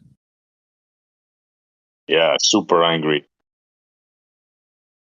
I specifically didn't want to debate him about evolution because, like, what evolutionists do, they like regurgitate and retain all these specific pseudoscientific claims, and the terminology is so like out there in left field that they just try to like drown the other person in like very minute, nuanced terminology to pretend that they're so informed the other person has no idea. Right? When you can refute evolution I with would just debate him. fundamentals. I would Yeah, debate him on evolution. I would love to. but I see, I would look at it freaking like love this. to. I look at it like this, dude. There's enough people debating evolution already. It's been refuted for so long. It'll go down in history as one of the stupidest postulations ever. But like this other point, the Earth is not being debated enough, like on the mainstream stage. Dude, did they even debate like evolution properly? Like, doesn't Darwinian evolution kind of say like we went from like black people to white people eventually? Like, Not really. No, no, Darwinian isn't we from didn't go like from black people to white people. like from a Neanderthal all the way up to where we are today. Yeah, yeah. Yeah, but do they even See, do their that? problem is no. They have this is the whole thing. They have no evolutionary record, fossil or otherwise, to show one creature turning into another creature. This is where they die. This is where I say I can debate anybody. Bring me the top scientists in the world on evolution. Make him have the most bananas on his shirt, PhDs, the works. He stands no Well, chance. there's a Why? problem of Because he cannot show evidence, proof. there's a problem with irreducible complexity. Like you gotta, Left Lane always brings up the lungfish, right? It can breathe out of water. It's like you have a fish, it doesn't have a lung. It needs to have a baby that has a functional lung, because if it's not functional, it's not gonna you know if it doesn't work, Not gonna breathe and they're live. they're not gonna keep making lungs, like if it just doesn't do anything. You know what I mean? So the shit needs to do something, and they have an issue with that. Yeah, but this is the thing. This thing. We like, in my opinion, like we always grant them all this bull. Like we go debate them about evolution. Like, no, they don't get to do that. Like I told James back in the day, I would debate him, and Aaron Raw ended up turning it down because I said debate atheism versus creationism, and he refused to do it. So this super intelligent, awesome atheist is afraid to debate me about atheism. See, they don't want to debate the actual philosophical implications of their position. They don't want to stand behind the fact that they're atheists. They want to mask it, talk about a bunch of specifics about evolution, how they've made up all these stories, try to woo the audience and confuse everyone by just throwing stuff everywhere, scattergunning and scalping, all these different terms, and pseudoscientific reification that take much time to unpack all the bullshit claims that they're making. But they and pretend that it's independent of atheism. But in reality, they need abiogenesis and evolution to explain everything without God, and that's why they believe it. And I wanted to make them actually be a big boy and address their philosophy. He won't debate me about atheism. I said debate atheism versus creationism, and he refused to accept the debate. So that's all I I need to can't know. believe that. Wow. Everyone takes their bait about, I'll debate you about evolution, but he won't debate me about atheism, because I would philosophically eviscerate that dude if he came and debated me about atheism. That dude would have That's no rich, chance. bro. That's rich. The top atheist refused a debate on atheism. I can't believe that. Wow. Yeah. And like right here, see, Ned was That's like, rich. Aaron Robb debates atheism versus creationism all the time. Then why'd he turn down the debate? He agreed to the debate. He agreed to James that he would debate me. And then when I told him the subject, he refused to do it. He backed out. That's just a fact. I don't have to lie. He backed out of the debate, atheism versus creationism, after already agreeing to do a debate.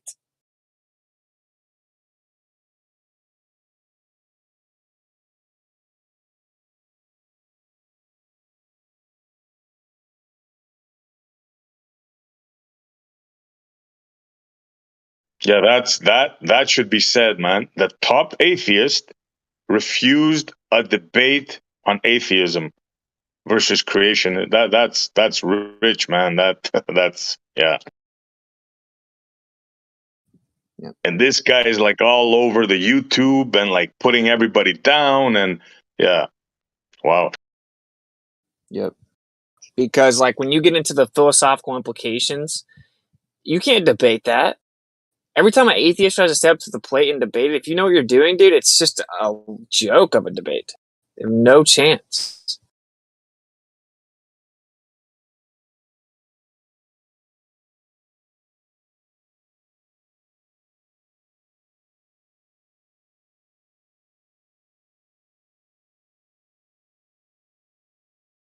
Yeah, I'd like to debate like the top astrophysicist on cosmology. I tried to do that with Sean yesterday, but we didn't get there. That's what I want to do. I want the top astrophysicist, and I want to debate him on cosmology, their model. Oh, I would freaking love that. I would actually sit down and write stuff down, and unlike now that I just talk sitting on a chair, right? That's what I want to do. The top astrophysicist on the Big Bang model. I know, like that's why I want to just keep talking about the Big Bang cosmology as well, because like these people want to ignore it. It's like that tactic, and I don't want to call him out, but you know, one person always uses it, but it's a very common tactic where they're like, "Well, it works in the solar system. It works in the solar system. The solar system works fine," because they want to pretend they can just pick out the solar system. It's like I have a theory. It claims to explain everything that exists, but I'll only talk about 0.0000001%. No, your theory is claiming 100%. You don't get to just talk about where you think it does work and ignore the 99.99999% where it doesn't work. It's such a stupid tactic. They want to avoid the debate about cosmology like that, like the plague, bro. They want to avoid it. They want to talk about sunsets. I think we should recalibrate and shove their cosmology down their throat. These people don't just think the Earth's a ball. They think that the mainstream model of the Earth being a tilted, wobbling, spinning ball going around the sun in a vacuum in an ever-expanding universe is correct. They think redshift proves expansion. That's what they need to defend, in my opinion, because why would I talk to you guys about sunsets when I've done it for 7 years and you pretend that sunsets wouldn't work on a flat Earth, which is laughably ridiculous, when you won't even be intellectually honest enough to like defend your cosmology? You're just wasting our time basically at that point, right? So that's my opinion though.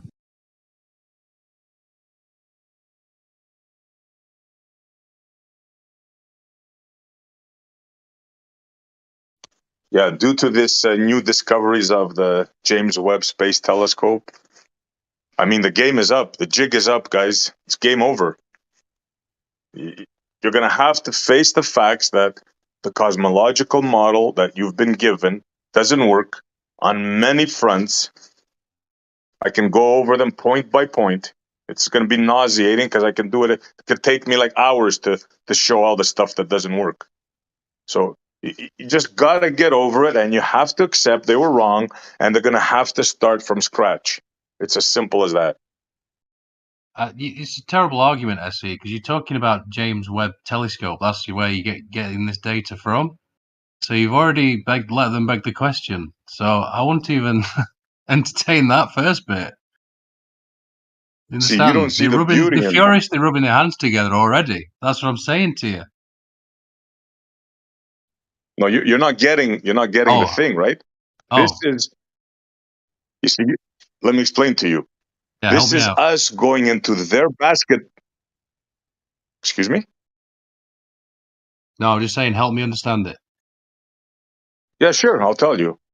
This is us using them as hostile witnesses. So there's no wiggle room. Yes, I give you the thing that we're affirming their model, right? Well, how else can we talk about their model, right? Without bringing it into question, right? So the beauty is we're using their scientists, their shadow giants, as hostile witnesses, depriving them of the ability to say, well, no, that's not right. They have to accept it. This is not what you're not what you're seeing. They have to accept it and refute it on that basis. Do you understand? Yeah, I do. I don't know what space is. Is it water? Is it a vacuum? I don't know what it is. Well, that's a whole different argument. We can get into that if you like.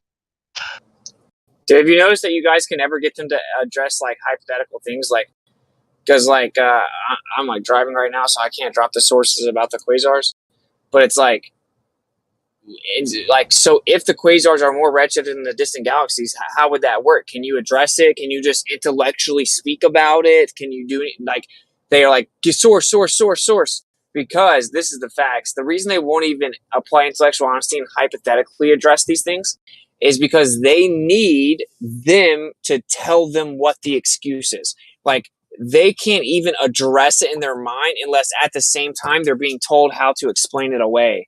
Right? Like they need them to tell them what to believe. That's why you can never get them to address like the hypothetical preface if, right?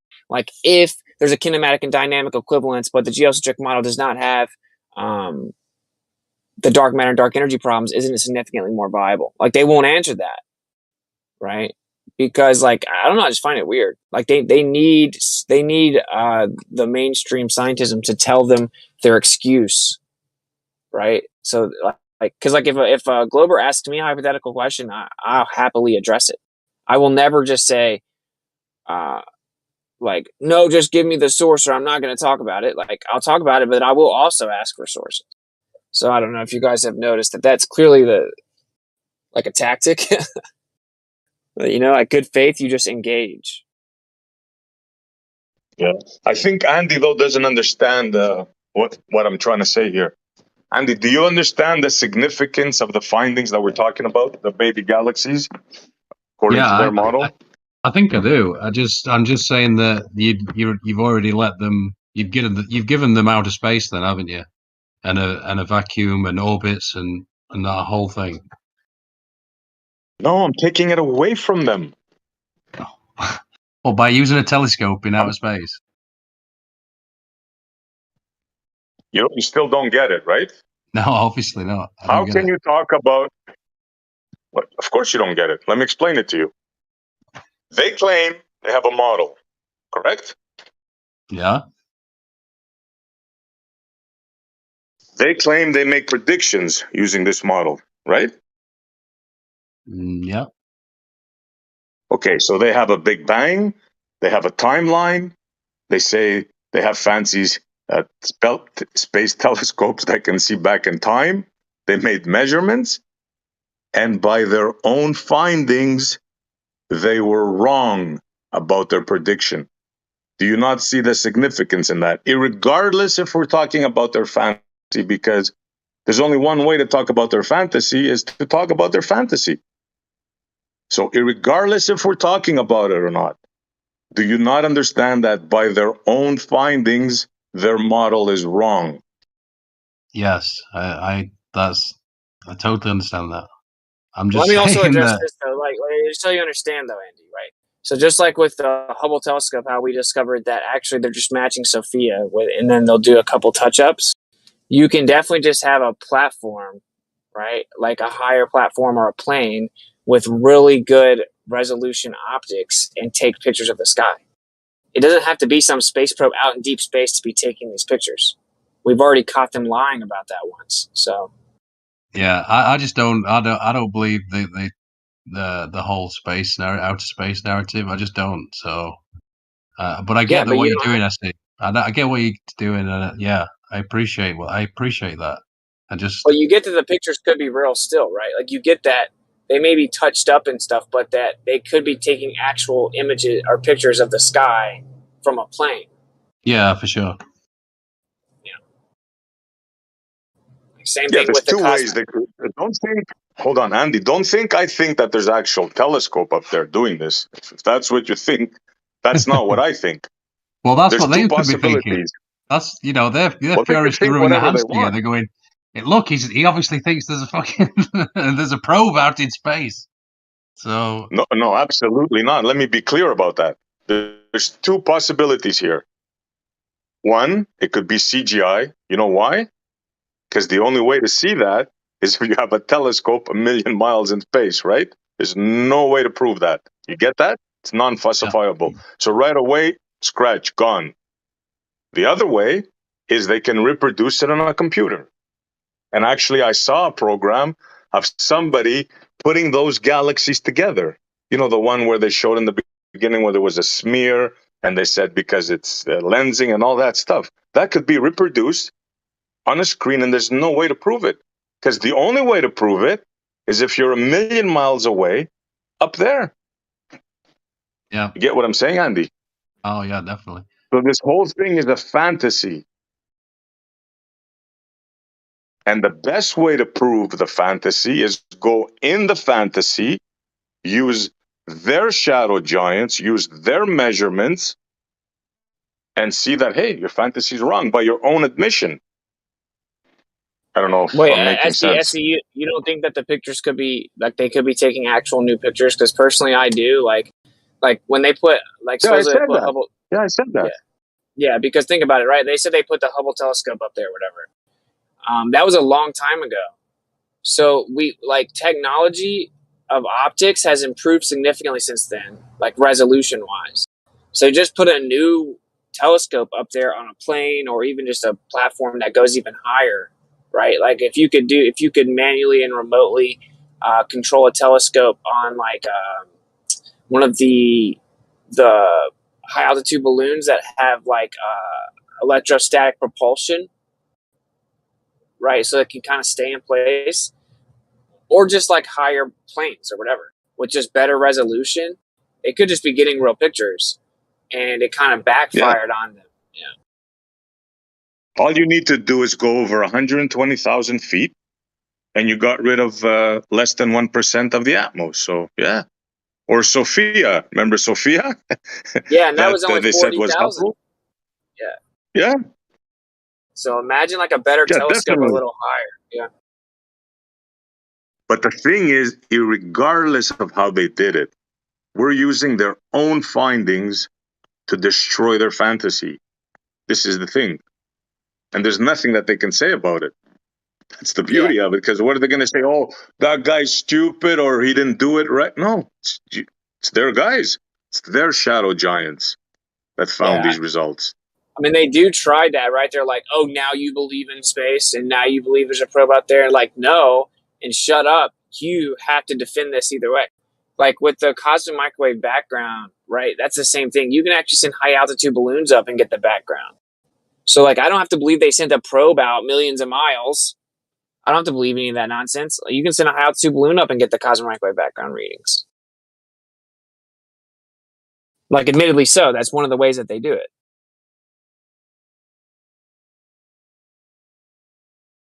Yep. And then we have the axis of evil. That's another thing they did. So there's no way out of this. Any way you look, it's bad for you. Your whole cosmology is just finished. There's like too many patchworks, like dark. And what are you going to come up with? Dark expansion? That's the next thing. Dark early expansion. Yeah. Yeah, bro. And this is why, like, if you ask them, hey, what could be done to falsify the Big Bang cosmology, they won't even be able to answer that question because it's just a religion and they compartmentalize it with like thousands of made up excuses. It's literally unfalsifiable the way that they currently have it because they just constantly move the goalposts. Well, they can't move these ones here because I just falsified it. There's no more goalposts. The goalposts are at the edge. There's no more room. They can't go anymore. No, they have to leave the universe. I agree, but that's what I'm saying. They will. Like, so they'll say there's multiverse, and they'll say that there's like that dark flow, some massive something with immense mass outside of the visible universe causing discrepancies. Because they can literally say anything. They can say there's an infinite amount of universes. They can say that aliens made the universe. They can say anything. They can make up a new particle. They can like just literally make stuff. At this point, they just made up like just magical material and energy to fix the problems. At that point, there's no going back, right? Like they'll just say there's a million different universes. They'll try to make early dark energy and inflation theory come together in some new pseudoscientific theory, and then people will call it science. To be like, this is such an exciting new discovery of science, but not shit was discovered other than the fact that their model doesn't work.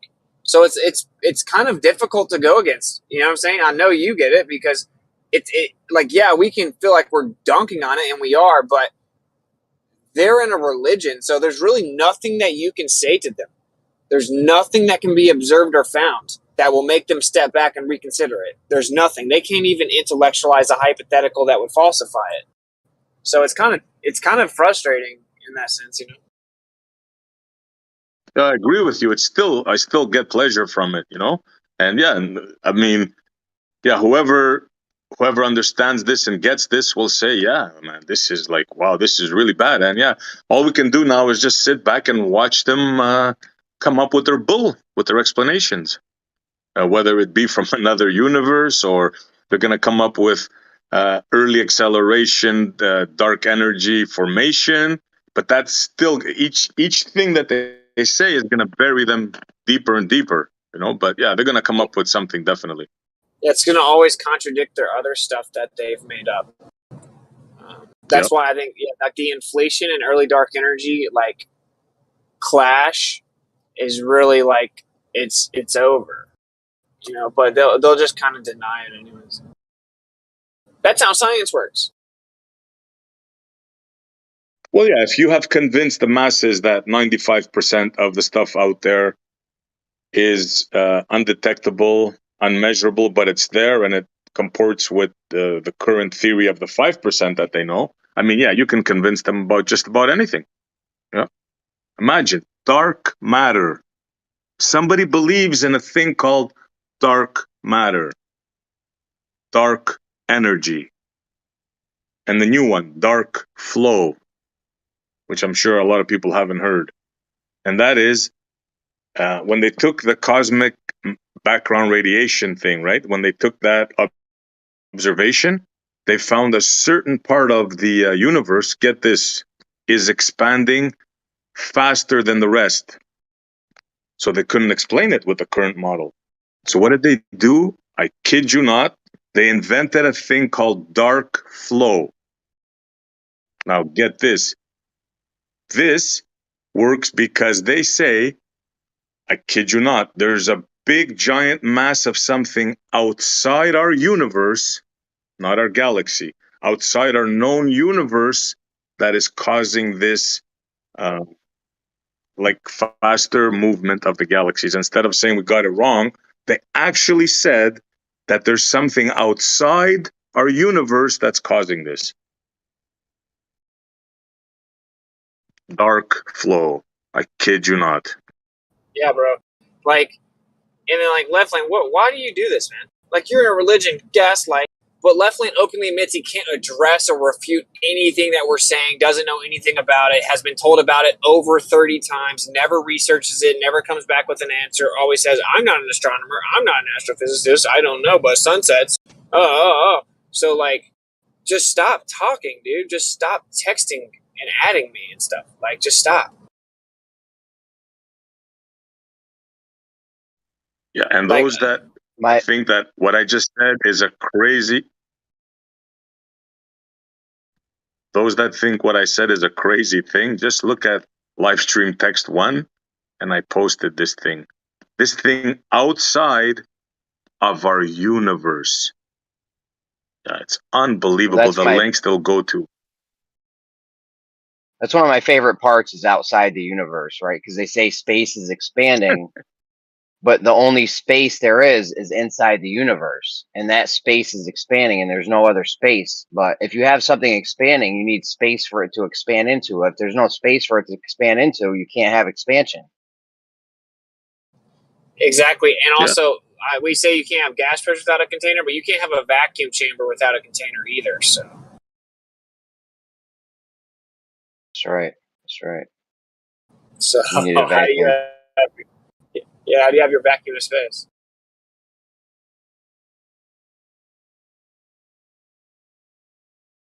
The whole thing is just a fantasy. Like, I mean, if you're intellectually honest, and I mean, if you have like a grain of intelligence and you believe in this stuff, I don't know, man. I kind of feel sorry for you, honestly.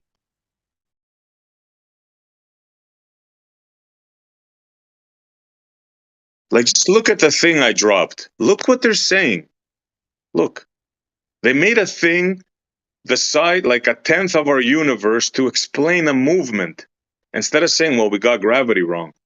They made a thing a tenth the size of our universe, placed it outside of our universe, and said, look, this is it.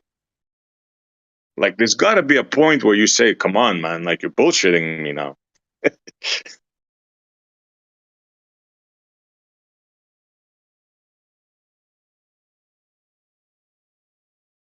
Yeah, just like I don't know if you do ever keep up with the chat now, it's just such a joke at this point.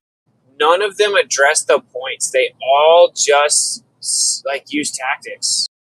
So I think that they kind of realize, like, damn, bro, we are out of our league at this point. The flat earthers have become way too informed about all of these specifics, and they can't defend them. So they've resorted to merely like avoiding the point. Like they just avoid all these points. We've said so much edifying specific information in the last hour. How do you have that many people here pretending they know this model's true and they can't address any of it? Like, we've talked about the flatness problem, the horizon problem, the Hubble tension, the cosmological constant problem, the baby galaxy paradox, as SC calls it.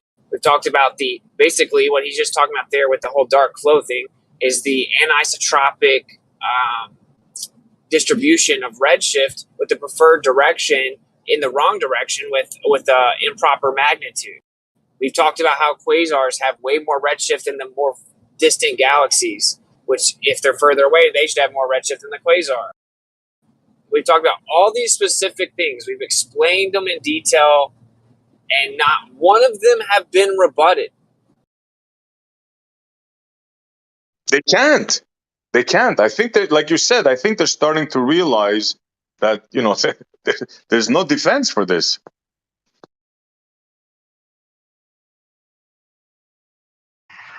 That's just how Or science else, I works. guarantee you that you're in here making fun of us. Sorry? I'm just saying that's how science works. We're still figuring stuff out. That's what they say all the time. Fair enough, but you got to admit it's wrong, right? You got to admit the cosmological model as they. So they can dump more money into the space system, to the solar system, to, you know, more discoveries. That's all they want to do is they make up some bullshit so that they can just, you know, study it more. It's to dump more money into it. Yeah, exactly. Yeah, I agree with that statement. Look, you know the Large Hadron Collider? Yeah. Sorry, so I think we spoke at the same time, bro. Go ahead. No, you're good. I was going to say, example, the Large Hadron Collider, talk about spending money, right? They have this thing that's 27 kilometers long. It's about 110 feet high. The thing is a monstrosity, right?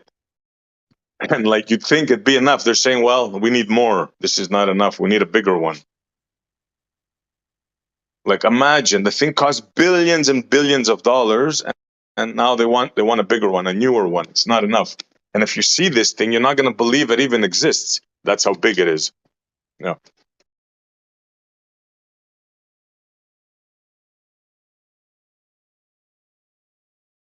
I swear we need a baller chat.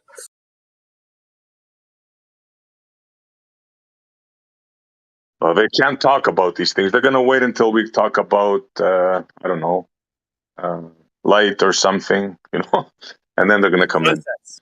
Yeah, sunsets. Sunsets, yeah.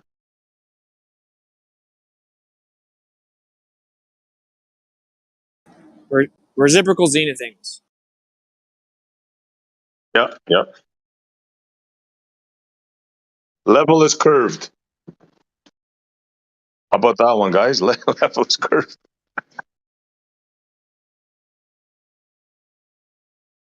Yikes, they've regressed, man.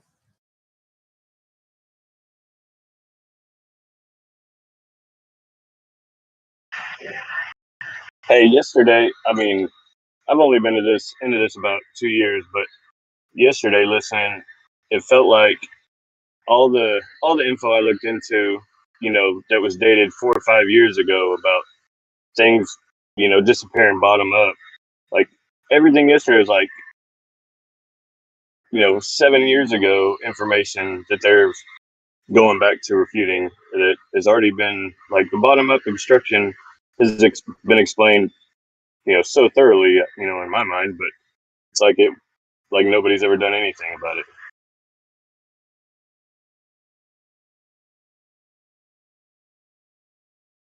Yeah, their hump, their thing, their obstruction, that's been done to death. Like, the drop, the hump, the boats disappearing bottom, like that's like ridiculous. Anybody with a camera could go to the side of water, watch a ship, and see that it clearly doesn't do that. It's like what Witsit says sometimes that they get completely dunked on about a subject and then either wait an hour and act like it never happened and they just come back with the same arguments. It's like they do that over and over and over after they've been completely refuted on everything. And they just come back, keep coming back, same arguments. Yeah, good point.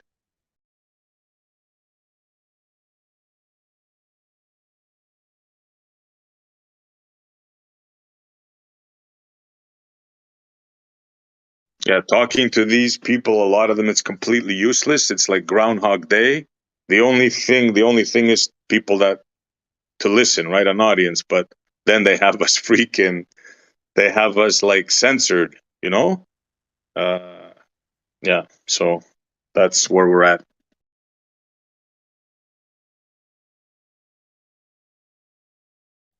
The scientists definitely won't come in here and talk with us.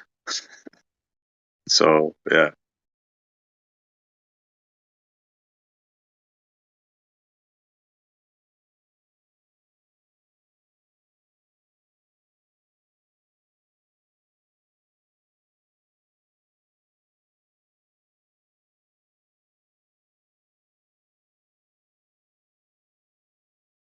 See, they hatched on Chucky, hatched on sometimes correct. Level is curved. Well done. See, stuff like that they'll go for. Level is curve. I walk to Home Depot, I buy a spirit level, I place it on there, but that's a curve. It's not straight, not level.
You see, the silence is telling. There's all kinds of ballers, right? We said all kinds of things. Not one of them wants to come in and refute any of the arguments. It's very telling. Yeah, I was just going to say I feel like watching Rick and Morty. I like that cartoon. I think it might be my favourite. You see, guys, you can have your fantasy. I'm not trying to take your imagination away. You're welcome to believe in these things. I enjoy imagining too. It's fun. You see the one about where Morty becomes the god of the sun, becomes Helios. Yeah, oh yeah, so good. Yeah, there's a lot of symbolism as well in that one. They're waking these kids up slow though. Well, not at all. Yeah, I mean, Rick is a total curmudgeon. You know what I mean? Morty's the bright faced, sunny kid that thinks everything's fine. Rick tells you how it really fucking works. That's wake up shit. Cartoon wise, that's what I think. It took me ages to realize that it was Doc and Marty. I didn't even realize that. Like, oh, I'm such an idiot sometimes. Sorry, Andy. I was like, fucking that's, yeah, Rick and Morty. It's Doc and Marty.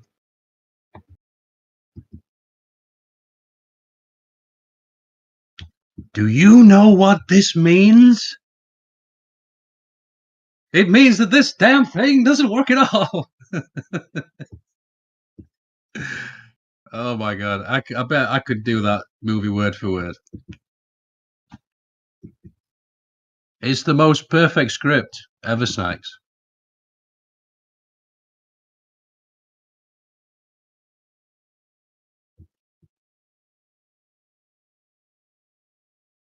Ooh, yeah, I'm thinking season 5.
Figure out how a planet's supposed to form out of an accretion disk.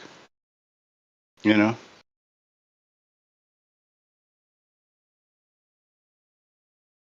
Like, does that make sense to you, Andy? Andy. It just starts to get a little better. Anybody?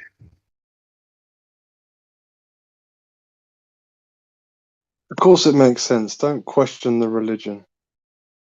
It's like, I mean, if I wanted to demonstrate it, maybe I could have like a plate full of water, right? I could sprinkle some pepper on there, and that would form like a disc, sort of. You know, if I like was neat about it, let's say. And then eventually, right, I got to be able to pour so much pepper on there that it like coalesces, pushes through the plane of the water until all the pepper then becomes a pepper ball. That's kind of what I need to happen, right? Now I know I don't have like fancy gravity and shit to do this, but I don't know. But that's, I guess, the only way that it could go on, that it occurs like that.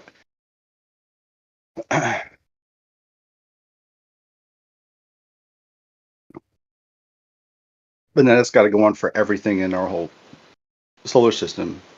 But then why would anything be like a localized thing.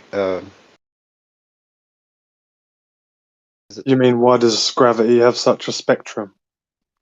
I'm just saying. Well, before before the Earth would have been a ball, it still would have been it's if it's an accretion disk, then it would still would have been what, like orbiting, right? Something, because the sun's still got to be the sun, doesn't it? Sun's already got to be a ball, if in their model, right? But then I got like an orbiting plane of bullshit that becomes the Earth eventually, but it's got to still keep moving around. But why would that make any sense? Like, why would that even occur? I don't know. It's mind bending, I tell you. Maybe there's a Rick and Morty episode about it. I can explain it to my simple mind.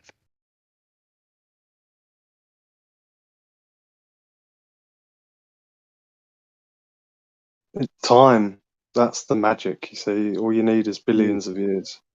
All you need is time, time, and then you can get evolution. You can get everything you want. Just wait long enough, and all the people will die that want to argue with you.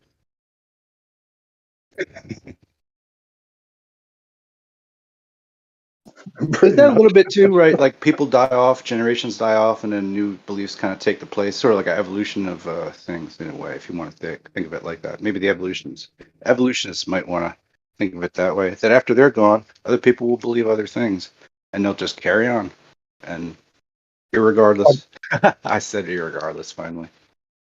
I came in to ask just a quick little question of what's more obviously fake, like the moon landing or the Tesla going into space.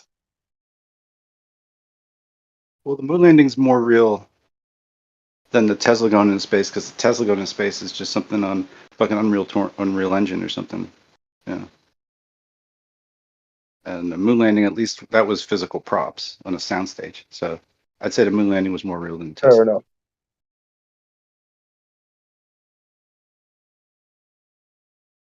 But I like that question. That's a good question. I like that.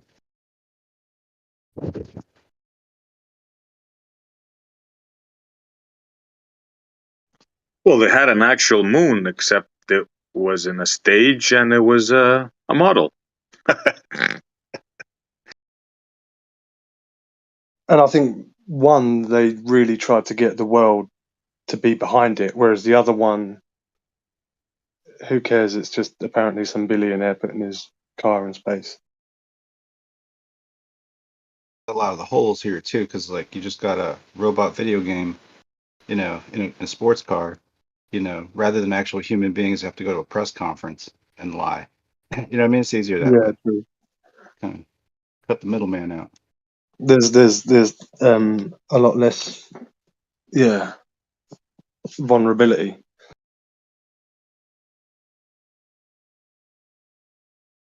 A risk of human life.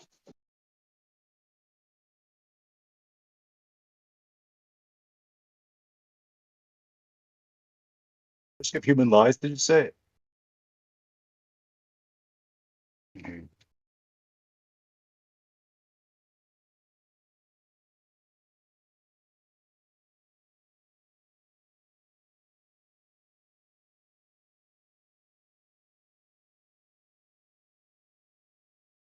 Blah blah blah. Truth protective layers.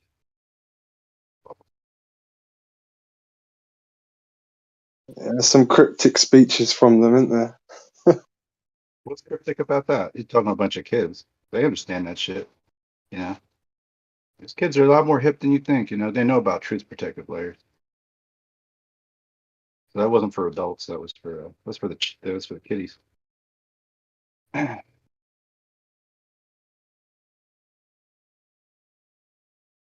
But it implies that he's surrounded by lies, So it's like what Layer. If I tell you, you it's believe it. obvious as well, It's that's what makes it cryptic. It's like, well, why be that obvious? It's safe. Say like if you go off the property, probably like there's giant sharks that will jump out of the earth and swallow you whole. You know, they stay right in the front yard that way. That's truth. Protective layers. You got to You gotta protect people from the truth. It's dangerous. Dangerous out there. Watch out. I don't know. Just goofing around here. Obviously, he meant that, without any kind of irony or secondary meaning.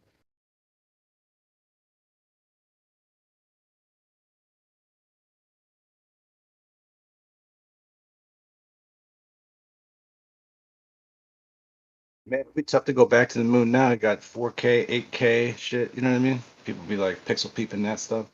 Jeez, be difficult to pull off nowadays.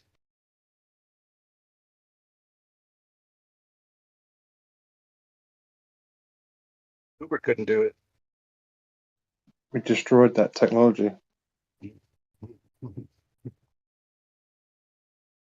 Too dangerous.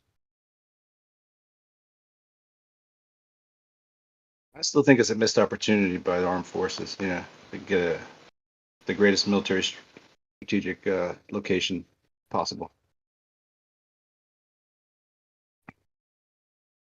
But really, they should have. We should have like stayed there with moon bases just to make sure that the Chineses and the Russians didn't make a giant death laser on that motherfucker and start blowing shit up, right? I think that would have been the right defense thing. But since they couldn't go there, they couldn't make it. Maybe that was enough. But the Chinese are going there now, right? They send up little CGI robots and stuff up there. I mean, they might build a CGI laser up there. Who knows? I'm worried. Maybe that will be rhetoric for the future. I hope so. This guy's got to get on their game. I'm helping them out.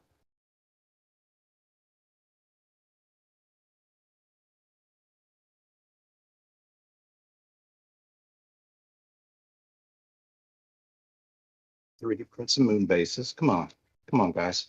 Get with the program here. They had it since like '78. They could have done that shit. Tell me they can't figure out moon concrete. Give me a fucking break.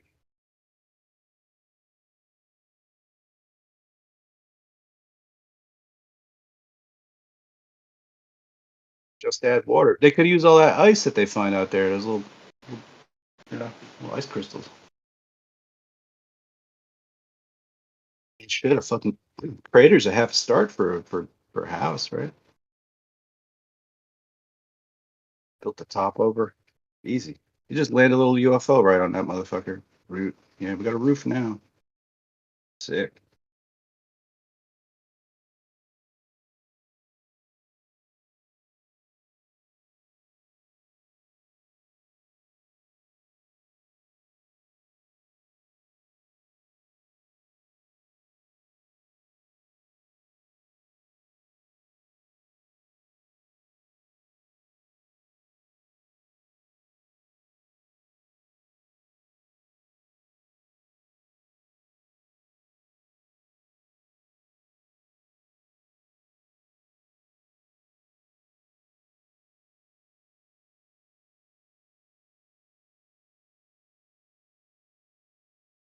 Dude, they can't even get the special effects right on these ISS things. We got to see all these like weird smushes and green screen artifacts and stuff like that.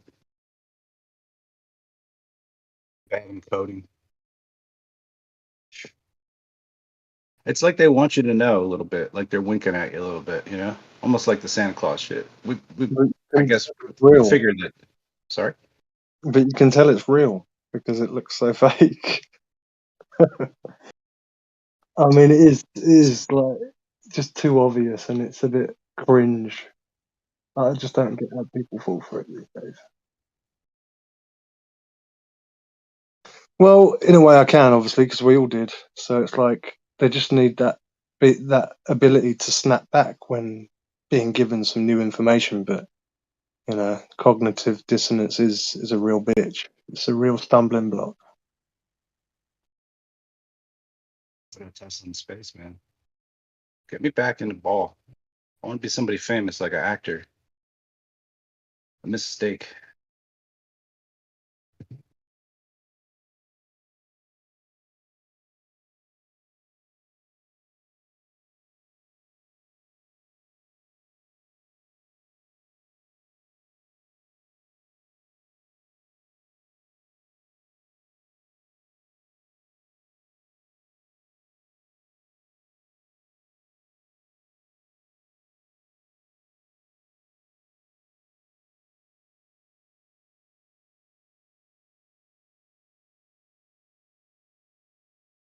Perhaps they're just doing this so we will actually care, because I was just thinking, you ask somebody like the moon landings, perfect example. It's like, think about what an achievement that is, right? And you ask anybody, you ask even somebody like me who's been in this subject for quite a while, several years, and it's like, who are these guys? Well, Buzz Aldrin, there's Neil Armstrong, uh, and it's oh, what? So I don't know. Maybe they're doing all this just to get us interested, at least. Go back to make a tomb for the unknown astronaut that held the camera when the LEM launched off. Out of respect, I think we need to go back to the moon for that. We have to go back to the moon. Not because it's easy though.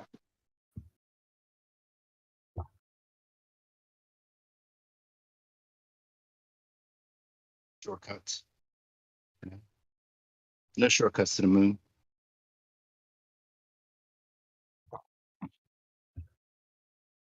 Man, if only we didn't burn that technology, bro.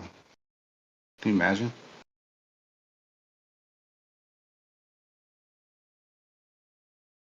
Like a little gas station up on the moon, launch some shit out there. Sick. Start building shit up there, That decreases a lot of the price of all this shit, doesn't it?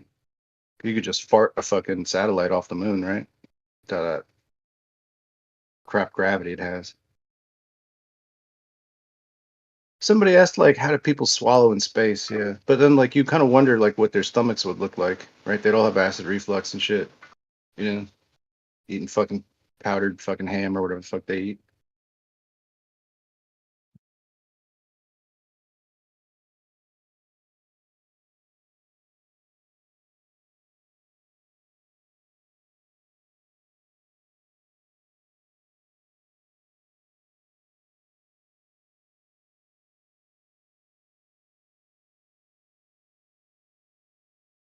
What would it cost them to eat per day? Can you think like McDonald's is expensive, right? But like, what's it cost like for one day to eat some shit food on the ISS, man? That'd be pretty expensive, huh? I have no dollar menu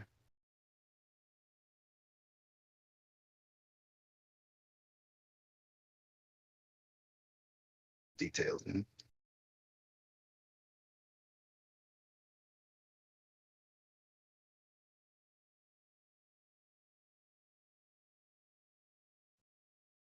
Snakes join.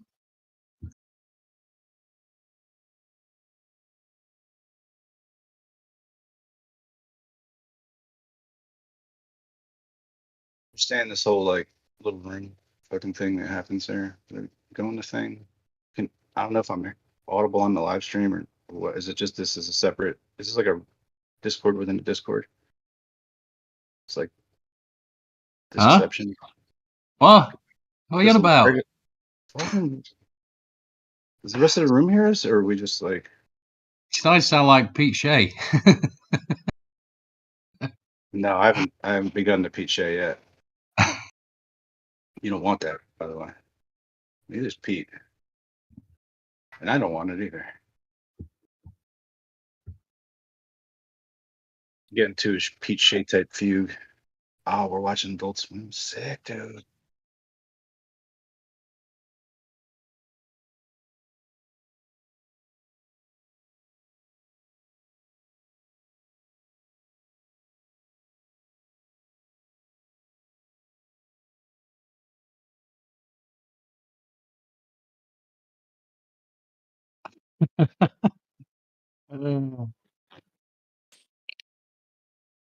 It's alright, bud. Not everybody knows the dodo.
Dude, you know, to this day, I still think the funniest part of all of this is that even within their own belief system, like this, like cult of scientism, everything that they currently believe, like the mainstream quote unquote scientific consensus, uh, is comprised of theories that were previously ridiculed. You know what I'm saying? Like when Einstein first proposed his theory to the Royal Astronomical Society, he got laughed out of the room. And now they tell you that relativity is the most genius, profound theory ever. So it's just funny, right? Because they're like all waiting for their prophets to come tell them they got a new revelation from God in the analogy, you know. And now you're allowed to update your belief. And until the prophet comes and says that's the new belief, they all like this like mob mentality, mock and ridicule anyone that questions it, any alternative ideas. But in their own paradigm, everything they currently believe was initially mocked and ridiculed until the mainstream prophets came out and said, okay, this is the new belief. I think that's kind of the craziest part for me is how they don't see that, how they'll all just like toe the current party line and mock any idea outside of the current consensus when like we point out all these obvious issues that are going to have to be changed, fixed, revised, updated. And they make fun of all the ideas and they act like they know these are facts, but all the things they think they know are facts were previously treated the same way. Does that make sense? Like, I just think that's weird that people don't see that.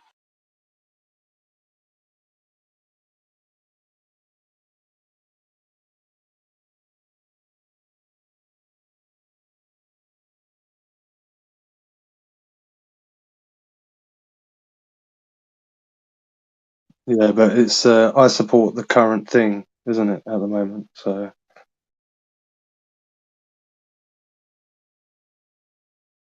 Yeah, exactly. So it's just like it's like a religion. I think Mormonism is a good analogy. So like Mormonism, in Mormonism you have prophets. Like they have an official prophet they put in place. And he comes and tells them all the new beliefs. So Mormonism used to be like, oh, black people can't be saved. And oh, you can have as many wives as you want to, and they can be as young as you want to. But as the times changed, they're like, oh no, black people are great, and you can only have one wife, because the like prophets came and told them the new update. You know, tradition completely, yeah, wrecked by just keeping up with the times. exactly, updating with time, and that's what happens in this situation as well. So they need the prophets to like. It doesn't matter how many times like one of us lay out like the horizon problem, the flatness problem, Hubble tension, cosmological constant problem, the redshift anomalies. No matter how many times we point out like the top levels of physicists are admitting like this is a problem. They're looking for answers without dark matter and without dark energy and all that stuff. It's not the information. They're not interested in individually thinking for themselves and being like maybe that's not true. It's not about the information. It's about the source. If it's coming from us, then you're allowed to make fun of it. But they need the prophets to come and tell them. What annoys me is the fact that it's all complete presumption. You know, like it's philosophy. You know, everything up there is. They don't know the distance, the size, the medium, the material. They don't know any of that yet. They keep their same presumptions the same, never change them, and only like add new ideas to fit those same presumptions. I just don't get how that's logical. Yeah, no, it's funny. Like I don't. Like this is what gets even interesting. It's then you go and you invoke some of the prophets. So you're like, well, look, here's some of your priesthood saying dark matter doesn't work. It isn't real. Relativity doesn't work. Here's a new modified Newtonian dynamics, but it doesn't work either. We're trying to figure it out because we know relativity doesn't work. But we're off by 10 120th power with the cosmological constant. Here's the Hubble tension problem. It's a serious problem. We may have to start back at the drawing board for cosmology. And if you cite all these people, Lawrence Krauss, Michio Kaku, Michio Kaku is a theoretical physicist who is quite famous for coming up with string theory. He's not just some random person. You invoke all of these top level physicists, right? I do it all the time. Robert Laughlin, there's all kinds of people. And then they will call them quacks or they lost it or whatever. Because it's not just that the prophets have to say it, it's whatever most the prophets agree on.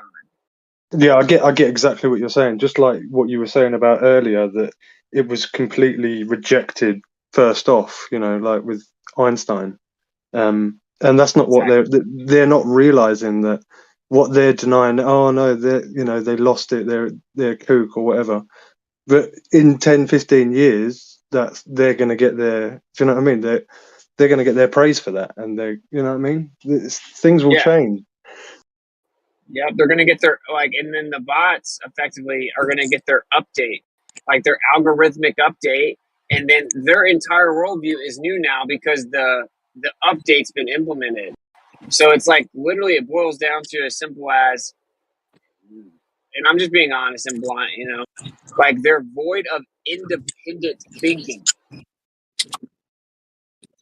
Yeah, but again, I think that comes down to what I said with the cognitive dissonance. And also if they've never had they've never been, had to come across the information that will go against their worldview. They're never gonna think it's like us before, like when we were all globers. Do you know what I mean?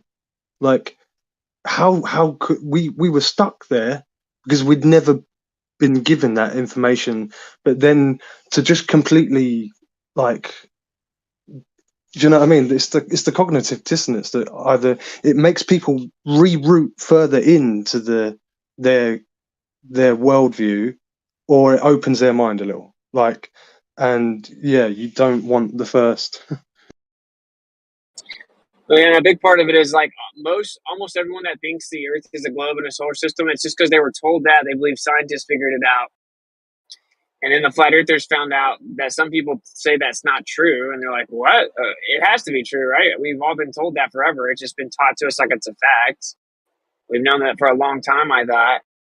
And then you decide to go re-examine what you thought you knew. And you find out, oh, I didn't really know much about this. Like, I need to learn what.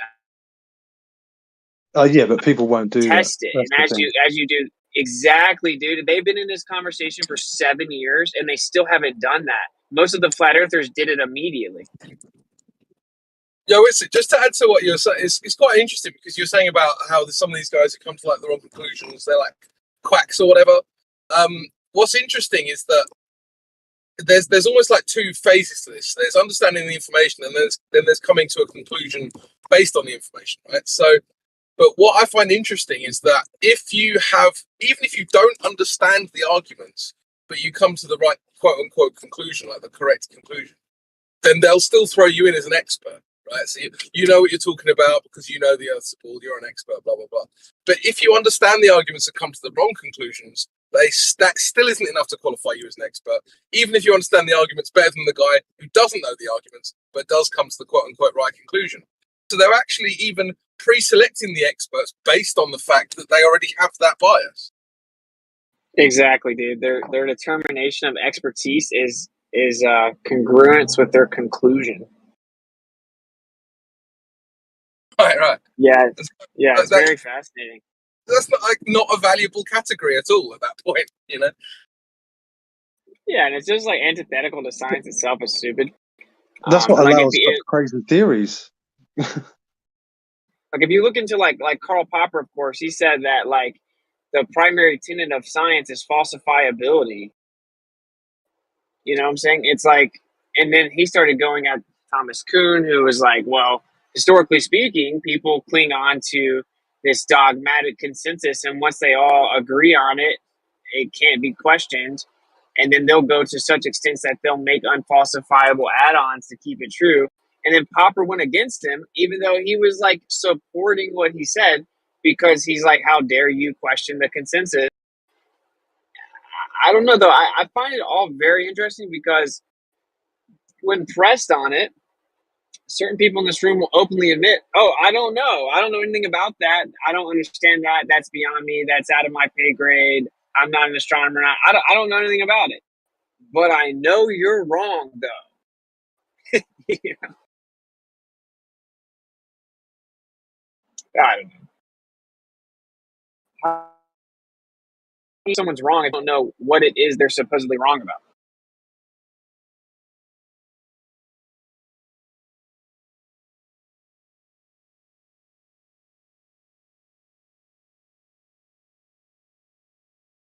So basically, like to touch on like basically what Crypto was just saying, Zanuck is an expert if he promotes the status quo, but the physicist of 35 years, who's the head of the Nuclear Institute of Physics, who says that gravity is actually electromagnetic, he's a quack because he doesn't agree with the consensus.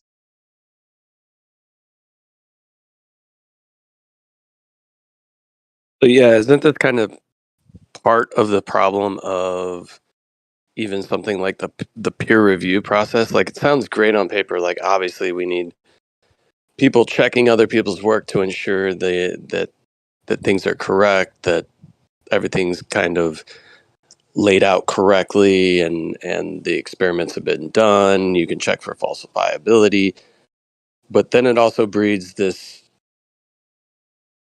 kind of group that lacks the ability to objectively look at things, right? It seems as though they can't sometimes can't remove their individual ideas or conceptions to allow certain things to go through a process of being able to be put out as scientific or peer reviewed, because they don't agree personally with some of the revelations that may be coming forward.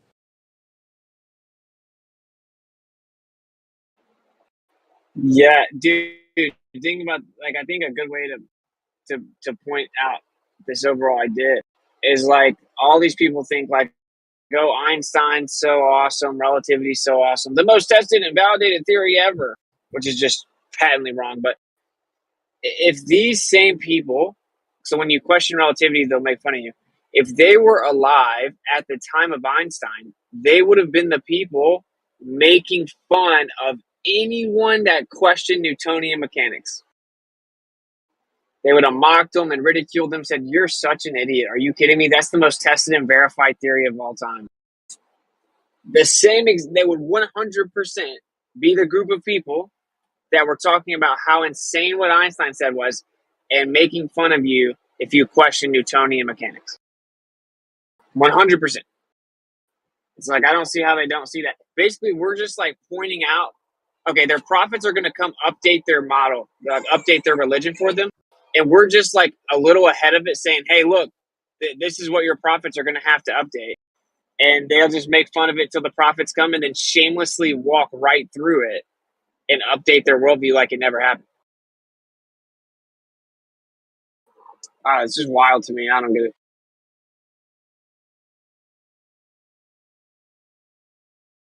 Well, we've seen this before in like other areas, whether something where for years people like myself might have been saying, the government's reading your emails, the government's listening to your phone calls, blah blah blah blah blah, or Apple's intentionally slowing down your phone so that you buy a new one, right? Like all of these things, and then as it comes out, everybody who called you crazy just immediately adopts what the authorities are saying on the matter, and like, oh yeah, we've known the government's been reading emails forever. Come on, man. Oh, we've all known that Apple was slowing down your phone so that you got the new one. Come on, dude. It's like, nope, you Yeah, guys made fun of me for saying these things for years until an authority figure says it, and then automatically everybody's known forever. exactly. It's such a disingenuous approach. Like, it's so dishonest. Like, we could probably name like 100 examples of stuff like that. You know, like where first people were saying like, there are planes spraying heavy metals and chemicals in the sky, and they're like, you're insane. And now they've come out and admitted, yeah, we drop all kinds of heavy metals in the sky. Yeah, we spray the skies. Or then we're like, you know that they manipulate the weather. You're like, that's insane. You're such an idiot. Ha ha ha.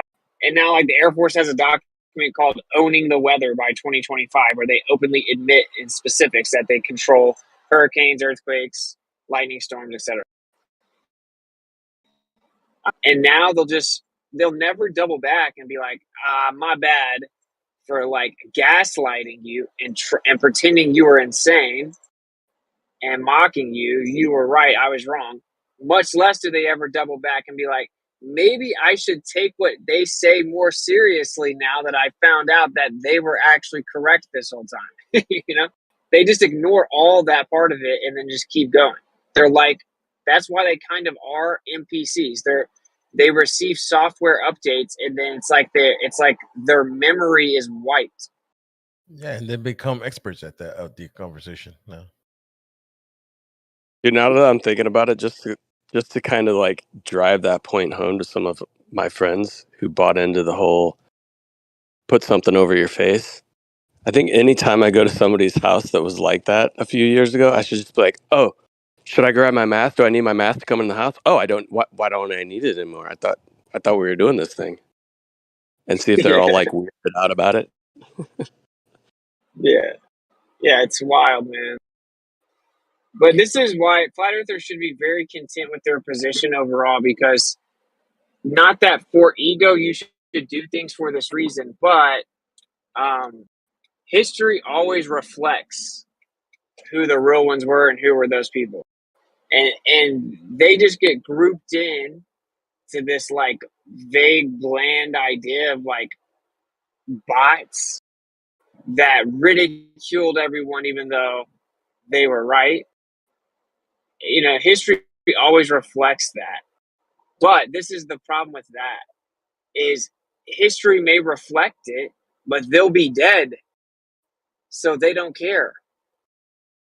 See what I'm saying? Like they're not going to have to sit here and eat crow because the mainstream won't officially shift away to an electric universe with plasma without relativity for like at least another decade.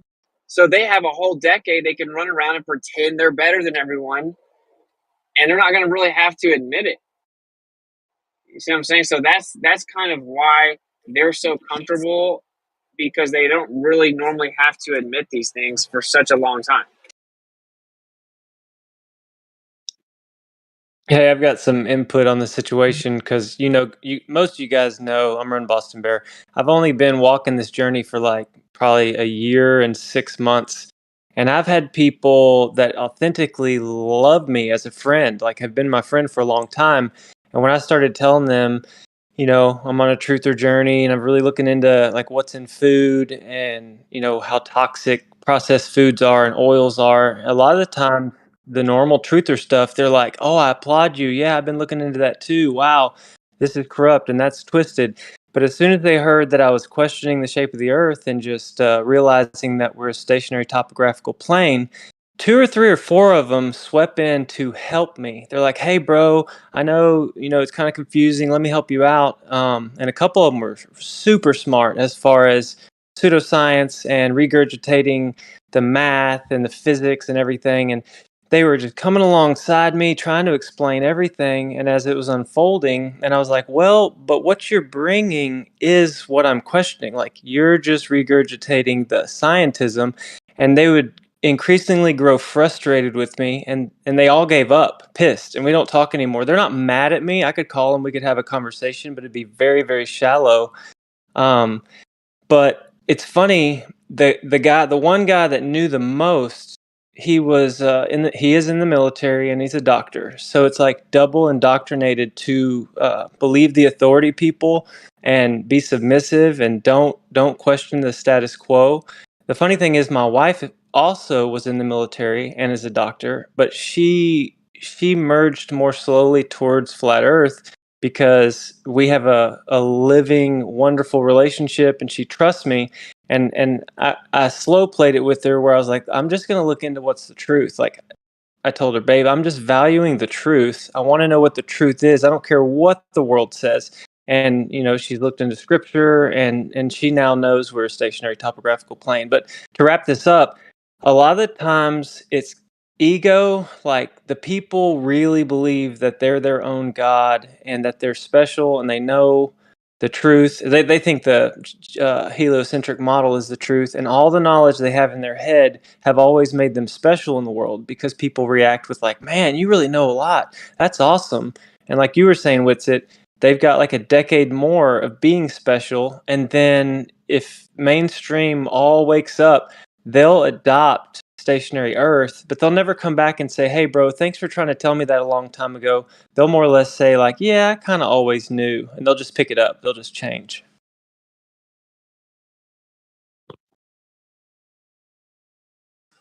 Yeah, it's crazy, man.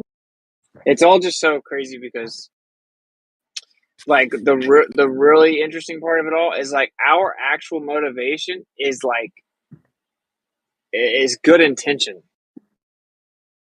right? Like that's the crazy part is like we actually have good intention, and they really don't.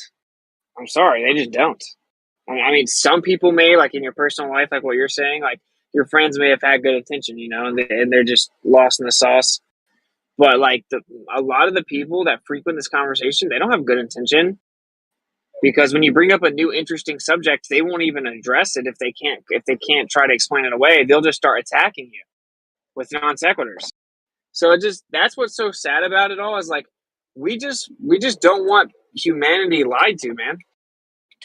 We just want to we want to push forward this like awakening stage of people seeing through the lies. We want our children to not be like indoctrinated and forced to believe these things that when you pull the curtain back, they're like not true at all.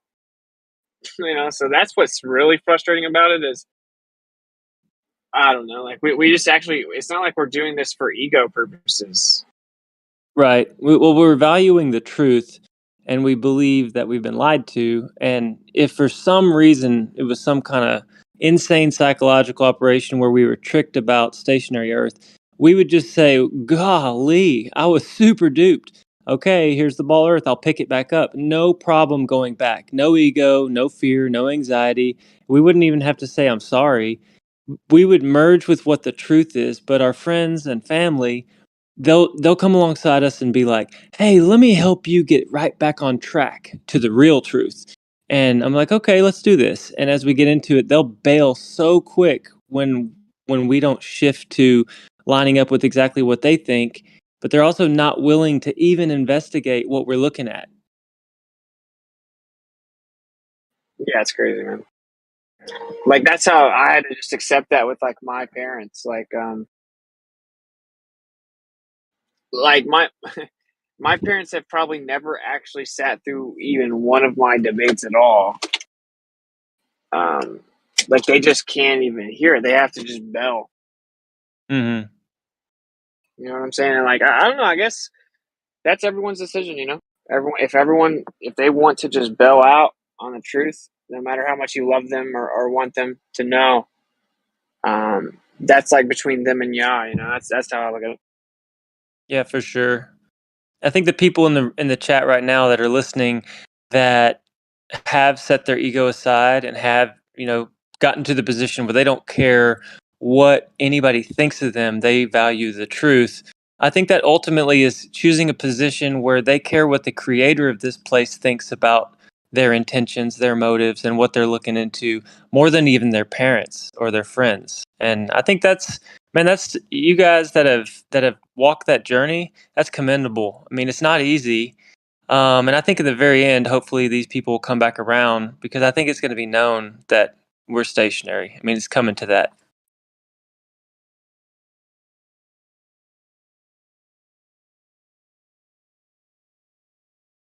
All right, y'all have fun. I gotta ride my bike and run, but I'll be listening. Peace. Much love, bro.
Man, is everybody at work? Nobody's talking?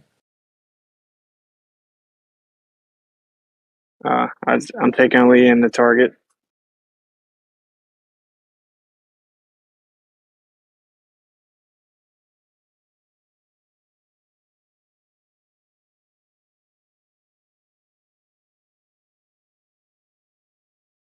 Just don't take Alex Stein with you, bro. Well, he did something in target. You didn't see his Target thing where he tried on the transgender swimsuits? No. Oh my god. I guess Target did this huge like transgender gay campaign where towards children in the children's clothing section where they have tuck friendly swimsuits for boys that think that they're girls, and then like binding stuff for girls that think that they're boys to be able to bind their chest. What? Yeah, they did a whole transgender clothing line. And Alex Stein Oh, went that in there sucks. Huh? and tried on one of the kids' tuck friendly swimsuits and started dancing around. Yeah. Yikes, bro! I almost feel bad even being in here now. Yeah, we haven't shopped at Target in a while, but I heard somebody on a podcast saying that this whole thing is part of the process of kind of destroying the American dream or what we all have known. Like Target's a staple. Everybody loves Target, but they're pushing this whole agenda through, one of these places. So America like boycotts it when really it should be a good place. It should be a fine place to go, but I don't know. Just everything has to be destroyed before it can be the one world government. Yeah, it sucks because like they just have good diapers and wipes and stuff, like good clean diapers and wipes. Yeah, it's like the rich man's Walmart. Yeah. But yeah, that's a good point, Boston. It's like companies run these campaigns, right? Something like Target or even Anheuser-Busch or whatever you want to talk about, right? And then ultimately the worst thing that can happen is that these companies get huge boycotts, and the only thing that really hurts, because these companies are so large and so tied in with other companies, other investments, other things, the only people that really get hurt at the end of the day are the bottom rung of the ladder that no longer have the ability to be employed because of a slight loss in revenue. So it's like your neighbor that gets affected, not the company itself. That's the crazy thing. And it's kind of like, I'm sure a lot of you guys have heard Yuri Bezmenov talk about the takeover of the United States or any other country, to convert it to like a socialist communist ideal. And it's not through war, it's through, propaganda, through the education system, through a bunch of different means. And one of his biggest things was a demoralization process. And I feel like we're smack dab in the middle of that.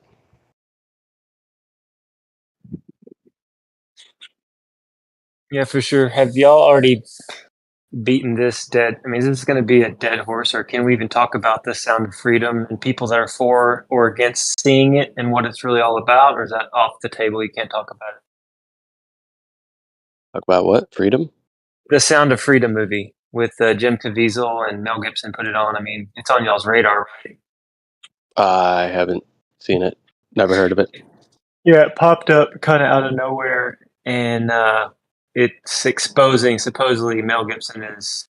You got a movie a Hollywood film that exposes the child sex trafficking, and Ah, I was kind of like, what? And I was watching the interviews. I was watching Jim Caviezel and Mel, and I don't want to say like I'm judging people, but it just felt really strange, like what they were saying. And Jim Caviezel was like, yeah, Elon Musk was really supporting this movement and Ivana Trump. And I'm like, hold up, he's name dropping some folks that I'm like, this isn't cool.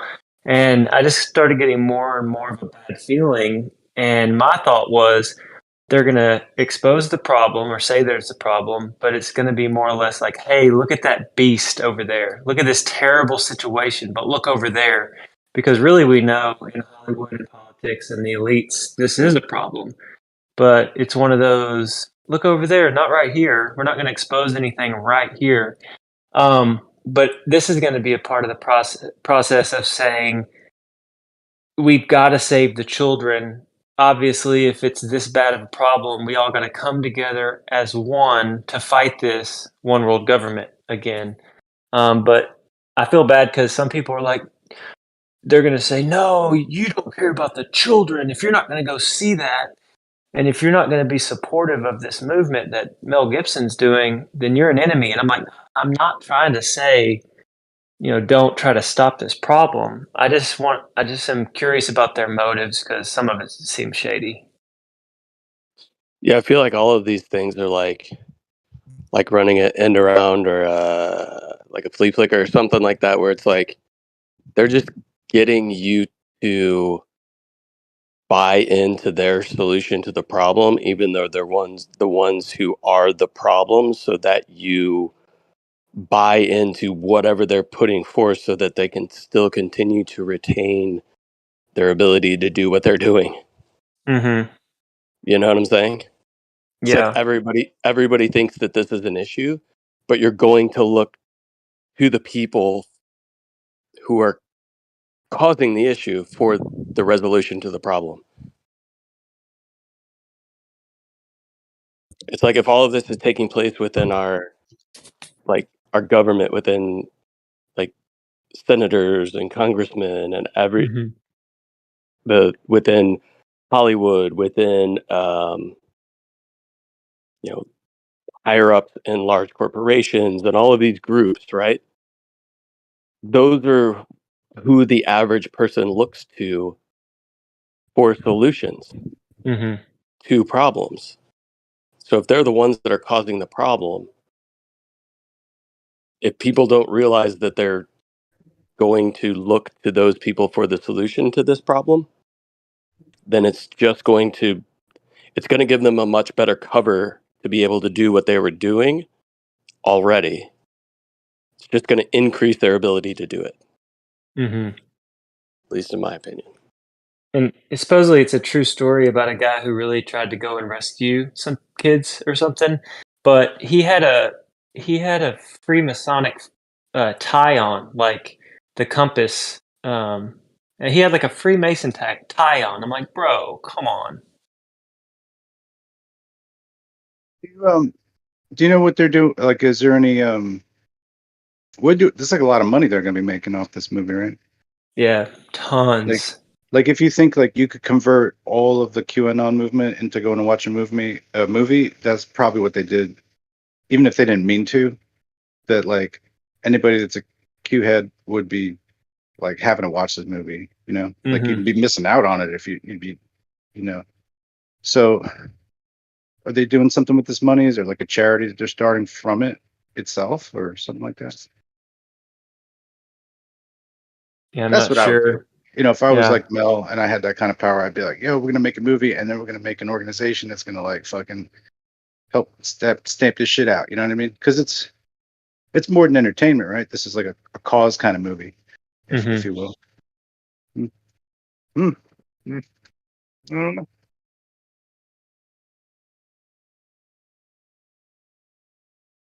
But you don't know about anything like that? They haven't even read it. I don't like look into it, but just out of curiosity. Yeah, I know that there's a place you can donate money. I've saved some videos on Telegram. I'm in the Alpha Vedic group. I really like that group. And there's different videos that are talking about like PSYOP or real, about, the Sound of Freedom. I haven't watched it yet. People are saying scam, and look into this Tim Ballard guy, and a person that is a trafficking survivor gives their thoughts on it. Like I'm behind, there's so much stuff to watch, but one of the good videos, Amanda Vollmer gave her honest feedback, and I wish I could just link it. Let me see if I can. Hold on.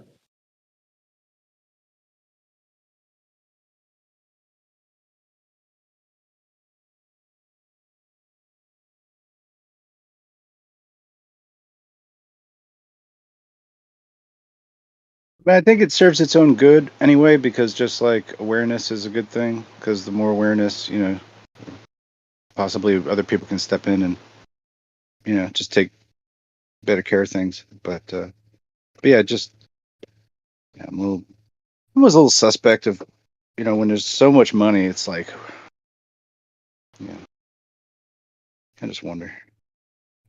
Reminds me of speed cameras. You can't drive anywhere in this country without a speed camera being every 5 yards. And at some point, you have to ask yourself, what are they actually doing? Are they helping? Are they just ruining someone's day? I mean, I don't know. If I know these people, I think I know quite well. They'll tug on the emotional heartstrings of females, and then they'll pass legislation because that's what they do. And it'll be probably, you guys can't say these things. You see Sure, there are what I'm females that saying? are. I'm sure there are females that are into this, but I would venture a guess to say that there's more men that are supporting the film than females. I'm just Oh yeah, gonna I mean, men and females flip a now, coin aren't on it. they? I didn't mean that. I just mean like they got like the instinct to like be protectors and shit. I mean, I know women do Yeah. Where too, are but they? Yeah, no, they've disappeared, dude. You know what I mean? They've, I don't know. Where are the men? Where were the men 3 years ago? Nowhere. So I saw well, more no, women I mean speaking out. it's yeah, and I get like that I think the big bad in the movie is like a woman. I get that, but it's men that are looking at you know what I mean? Like you could be anywhere in any group. There might be somebody that's seen this movie, and so maybe they got their eyes out, seeing if they can be a hero too. You know what I mean? So I guess I guess that's good. You know what I mean? Like when I have more eyes, a little more skepticism on the way things go on, like within these, especially like athletic programs and these doctors and shit like that. I don't know, whatever. There's obviously a lot of different stories, and probably many stories that we didn't hear about. But I guess that's good, right? It's like a sort of a immune system for this type of shit because I think that's the only way you can kind of phase it out if it's that rampant, Well, all I'm saying is they'll use it to quash any freedom of expression, speech. This is what they tend to do. And so, like right now, they'd attack me and say, "What, you against child trafficking?" What? You're not against? Yeah, of course, we're all against that. Duh. But that's why I likened it to speeding because people are going to speed no matter what, aren't they? If someone's going to wants to put the foot down somewhere, they're going to do it. So they're just going to wait for the bit that hasn't got the camera. Well, who's the victim in the speeding situation? Whatever. You see what I'm saying though? If they want to speed, they're going to just wait for the bit that hasn't got a camera, and they're going to go and speed. So Yeah, I hear what you're saying. Maybe you're stretching it too far. I'm not sure. This is like a topic I fucking hate talking about. So whatever. I don't even know why I'm putting my 2 cents in here. No, that's okay. I brought it up. We can jump topics in a second. I'll just say, yes, awareness is great. Yes, I want people to be awake and their head to be on a swivel and them to want to protect their children. And like, if any good can come out of this film, then I'm all for that good. I just am a little bit hesitant to just be like, wrap my arms around it because it's coming from Hollywood. It's on the big screen and it's pumping anxiety and it's stressing people out. It's like it's an emotional, heavy situation that I don't think the end goal is for everyone to wake up and this thing to get squished out in the next few months. I think it's if they want to say we have to take some more of your freedoms to make this stop. And if an agenda is moving that has nothing to do with actually stopping the problem, that's what I'm not cool with. This is another last thing I probably think of to say is that it's interesting how this plays into the possible. I think I meant to say possible political season ahead of us with the possibility of Trump running again. It's an interesting sort of, I don't know, hype machine, if you will. Not to devalue the topic. Stuff always happens around the elections, but I'm not really a political type person. But man, I've really been enjoying hearing Dr. Shiva talk about whatever he talks about. I enjoy hearing him speak. Yeah, here's the thing, like a major thing broke years ago during or right around the time Trump was running for president the first time. And that major thing that broke dealt with somebody within politics and a bunch of people around that and people within Hollywood. Now you're going to see Hollywood come out with this big expose acting like they have the solution. And then you're going to see politicians that are going to get behind it and get in support of it. It's literally like all the chickens get together and realize that they have a problem with the wolves, but then they look to the wolves for the solution to the problem. From what I Seriously. understand, I think the movie itself it didn't originate in Hollywood at all. I think it's a grassroots movement, to be honest. The only you got those two actors. You got Jim and what's the other guy's name? The director. I forget, man. The one who made Passion of the Christ. Mel Gibson? Mel Gibson, yeah. Like you Yeah. might think it's a Hollywood movie because of Mel Gibson, but it's really not.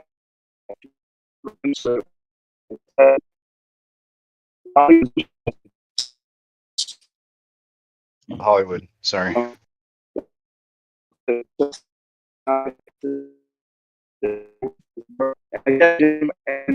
Samuel Robot.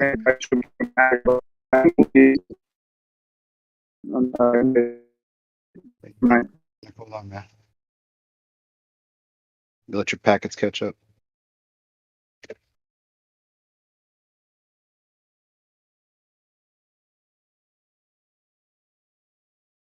I don't care how long Mel Gibson's not been in Hollywood. He's still Hollywood. He's still Mad Max. He'll always be Mad Max to me.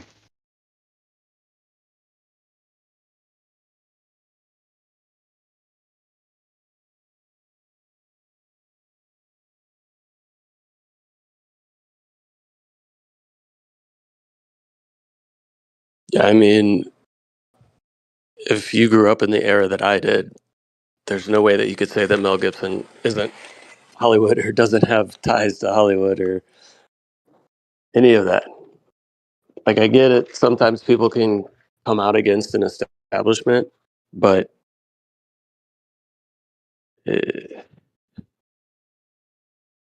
something smells like an indie fishy. rocker. Like I don't think so, right? I don't know. You're ready, Bruce Well, Springsteen. it seems to me, the way that I just lay it out in my brain, it just seems like the dots connect way too easily in a straight line, right? Kind of like I said before, there was like the thing that happened when there was a place that served some Italian food and they had a gate, and then somebody came out and established the phrase fake news around that whole idea, right? And then people were getting kicked off of social media platforms. This was the first time people were getting kicked off of social media platforms for mentioning that thing at the Italian place where you had to walk through a gate to get to it. Do you know what I mean? And ever since then, I mean, how long ago was that? Before Trump was president. Plenty of time for those involved once they were exposed to a certain degree. I mean, this was the start of Epstein going on trial, like literally the start of all of it. What has happened with any of that? Where have we seen anybody go to jail around that? None of it. It's just pussyfooting around. Now we're going to get Hollywood to come out, or somebody that's not involved with Hollywood, air quotes, coming out to put out this film like something, we're going to do something about this. Like the people involved in it aren't the people who are literally doing the deed to begin with, that are controlling it. To me, it just seems like a classic controlled opposition. Here was a grassroots movement maybe 8 years ago, 8 to 10 years ago, that got co-opted, and now it's on the big screen. Now we're going to have what, politicians talking about what we need to do about the situation. That's it. I mean, It's am I genius crazy? how they do it.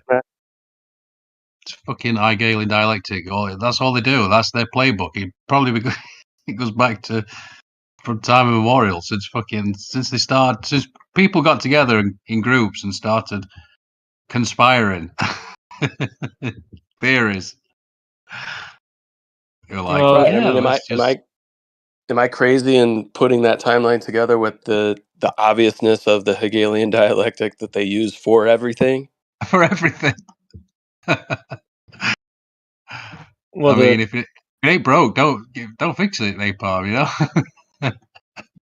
For action caused problem.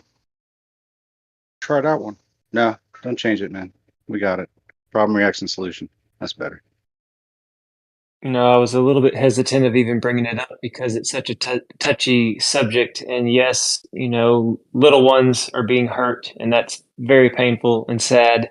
And like what Lion was trying to say, it's possibly a grassroots movement. There's some good people involved. There's possibly some positivity that's going to come out of this. And this is where it's difficult because you do have to, support those that have the proper and right and good intentions. But this is not void of people with bad intentions and motives. So, yeah, just got to go forward. Yeah. Yeah, I just don't know. 100% correct, because the people who have the good intentions get used by the people who have the ill intentions as cover for their schemes. I mean, right. Well, it's my like you wife can't. my Like, wife worked in child welfare for well over a decade. Trust me, there's higher ups that, yeah, yep, good people get used. it's Let's the put other it that thing too. It's like hero building. You know what I mean? Because then I don't know who plays the main role of the good guy in the movie, but it's like, you create these heroes. It's like, geez, man, it seems like so many times they just build people up to just like fucking topple them down in 10 years or something like that, and it just takes the heart out of everything that they were about. You know what I mean? I don't want to change the topic, but I got something different to say. So when you guys are done discussing whatever you're discussing, I want to mention I'll just something. say, a lot of people used to like Bill Cosby a long time ago. And period. And scene. You can change it up, Dysla. No, I'm not trying to change it. I just something kind of hit me, and I just wanted to share it before I forgot. I was just thinking, I haven't really came across anybody like sick with a cold or anything like in quite some time. I don't know if you guys have experienced any of that, but it seems like a lot of these colds and stuff are just really subsided. Yeah, for the most part, the colds and stuff, but there's a wild stomach bug or whatever they want to call it going around where there's nausea, food poisoning symptoms, and diarrhea that lasts a while, at least in the East Texas area. It's pretty rampant. Well, now that you mention that, one of my coworkers had to go to the bathroom like 2 or 3 times in like a 1-hour meeting that we just had. And he says his stomach has been really messed up for some time now. He doesn't know what the hell is going on. So it's kind of interesting you mentioned that. But Yeah, as far as just like the regular stuff that we were experiencing, prior to that event, like it just seems like a lot of that stuff's been swept away.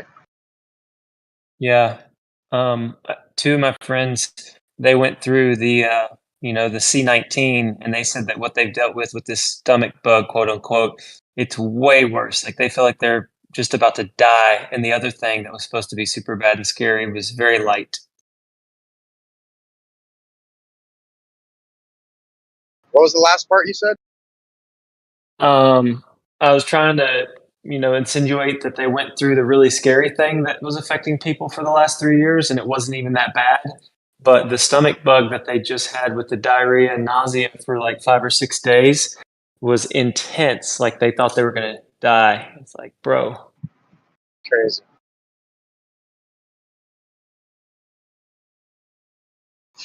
Anyhow, yeah, we don't have to get into that, but I just it just struck me, and I figured I'd mention it because I don't know.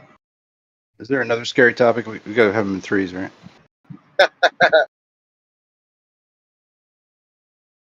Well, we could change it to a super positive one. Just coming into this channel and talking with people about different ideas and having the freedom to speak actually what's on our minds has brought me a lot of peace. I told y'all this before, but this truth movement of just wanting to know what's real, what is reality, like what is it all about, has pushed me towards having real relationships with people, friendships, and then not being scared, like realizing that you don't have to fear as much as like the mainstream wants you to fear everything. So yeah, I'm gonna just change it to positive. It's been super cool to hear y'all speak.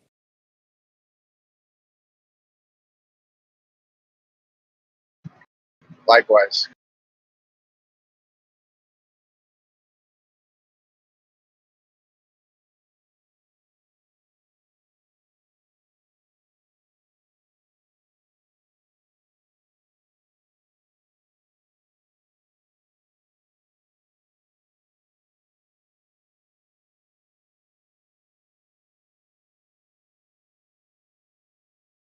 Yeah, I'm definitely glad we got Discord and we got this server and we got each other, man.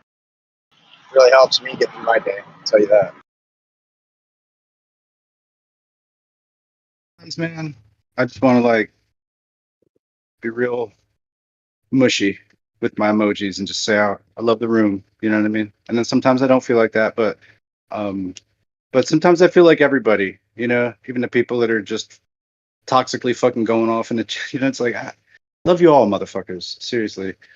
Why do you even give a shit about this? That's great. You know what I mean? Shout out to not being normal, whatever. I don't know, man. It's very, even though it's not a united community per se, there is certainly a community because I would count the Globers as part of it, you know, as upsetting as that might sound to some other people.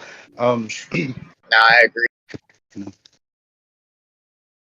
they're unique. So, you know, to some degree, I guess, like I can thank some of them for, you know, perhaps helping me not say stupid shit, which I will certainly say stupid shit anyway, but that's my right. But I think, you know, maybe they do serve some sort of function in this argument that is maybe they need to see themselves a little bit more than what just the opposite side of the argument, you know? Like if they had a little bit more identity, then they'd be a little bit less like, I'm just anti whatever you're at. Do you believe in God? Do you believe in this? And it's like, I don't believe in any of this. You know, if they could be more than just the opposition, I I think that would be good for them in their personhood. Not necessarily for this argument, but just, I don't know. It pains me to see some people make shit arguments all the time. I guess on both sides, right? But whatever. I don't know. You know, They're talking too much. I thought it a pretty good topic yesterday. Very uncomfortable, I imagine, for some. And we don't have to go down that road. But it's the only thing Alan Watts and his dad, snacks for fucking Alan Watts again. It's the only thing Alan Watts and his dad disagreed on. Would you know, strongly opposed to it or whatever, you know, which was whether sex, Confidence, Andy. I told you that in whether confidence. whether sex was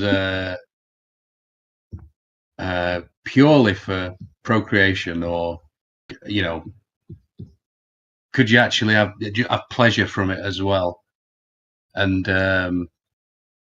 yeah, I definitely fall into the Alan Watts thing. I'm with Alan on this, and that is that if you're not having fun while you're doing it, then you're doing it wrong. But it just reminded me of Owen Benjamin, because when he's talked about that in the past, he said that he does it like a gun's gone off, and he like wants to get it over with as quickly as possible, type of thing.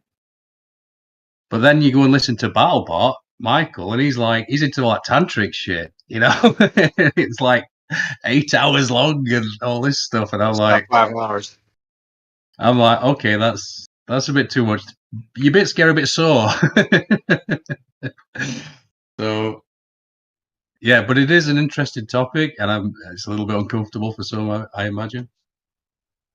I mean, Alan Watts, that like pseudo enlightened, like drunkard atheist guy. I wouldn't say Alan Watts was an atheist. Pretty sure he was. And a drunkard, Nah, too. I don't think so. Pretty sure he was.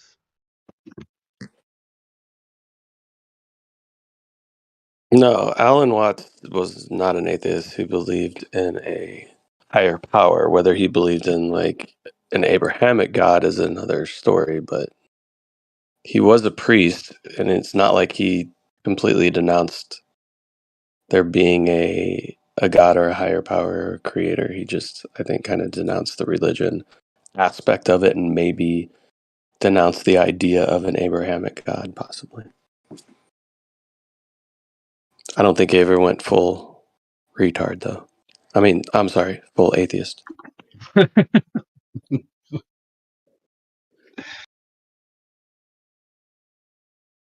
I don't think it's a strange topic at all. I believe it's one of humans' basic needs as far as like eating, drinking, resting, sleeping, sex. But it's hard to talk about because, the world's been pushed, the sex scenes in movies, or if you just feel the urge, go for it, and porn and all that. And it's private, it's embarrassing, but my heart of hearts believes in a creator that designed this place pretty perfect, and man and woman being one inside marriage is beautiful. And it's not just like the Catholics kind of want you to believe, or I don't want to say the Catholics, but some people are like, it's just for making a baby, that's it. But no, I think the pleasure when it's had and enjoyed, and afterwards when you give glory back to the creator for inventing it, like he made it up, the feelings, the secretions, etc. It's beautiful. So Dude, yeah, movies go way too into detail. Like they could just literally close the door and we got it. We get it.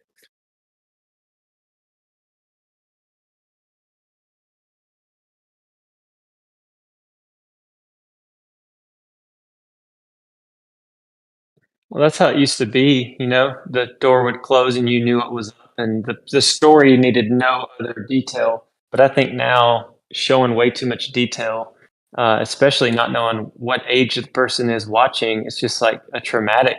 They're just traumatizing everybody, it seems. Seen The Idol? Fuck. That's the most piece of shit. Like, such a piece of shit. I love it. No, I hate it. No, it was terrible, actually. Lots of like too graphic. That's a little too graphic. It's just like trying to be so edgy. Go watch some, go watch the real thing if that's what you like watching. So funny. Oh man, it's Johnny Depp's daughter and shit. Man, it was crazy. I feel bad watching it. Man.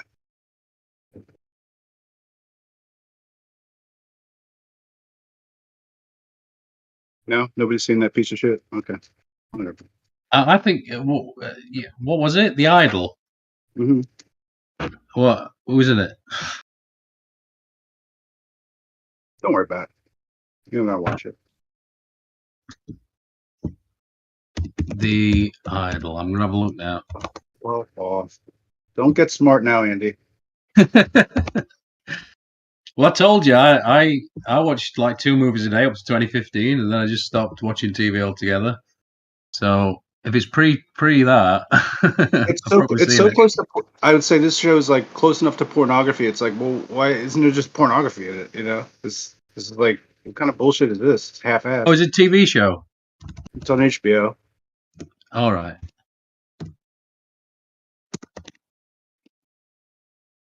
But I'm like, I mean, there just is like too much. I mean, and I'm someone who used to watch like fucking scrambled cable TV, so don't worry about it. But when I was a boy, but man, it's just like nowadays it's just so cringe. I guess it's just cringe as fuck to me. I don't know. Ooh, Rotten Am I getting Tomatoes old? agrees. Does that mean I'm getting 19 old? 19% from the critics.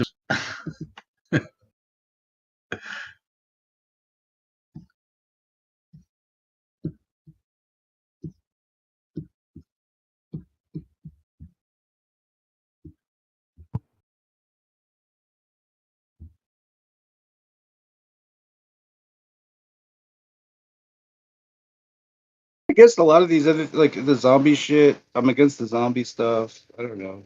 There's like too much visceral, fucked up violence. It's like, man, this. I don't think it's good. I don't think it's good to show people that. I don't think it's a worthwhile endeavor. It's a waste of money almost. But don't they warn us? Aren't they warning us a little bit? Good morning.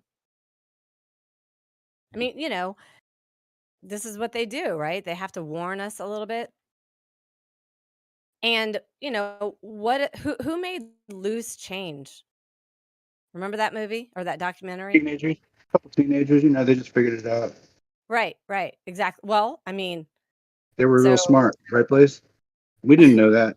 I mean, they were way ahead of me, and I'm like, man, these but kids are smarter and smarter. well, but what I'm saying is maybe those kids had help, I mean, at some point, Sounds like if a they're conspiracy. what? That sounds like a conspiracy. I mean, it's like a stalker. You have to, navigate front, side, question everything, right?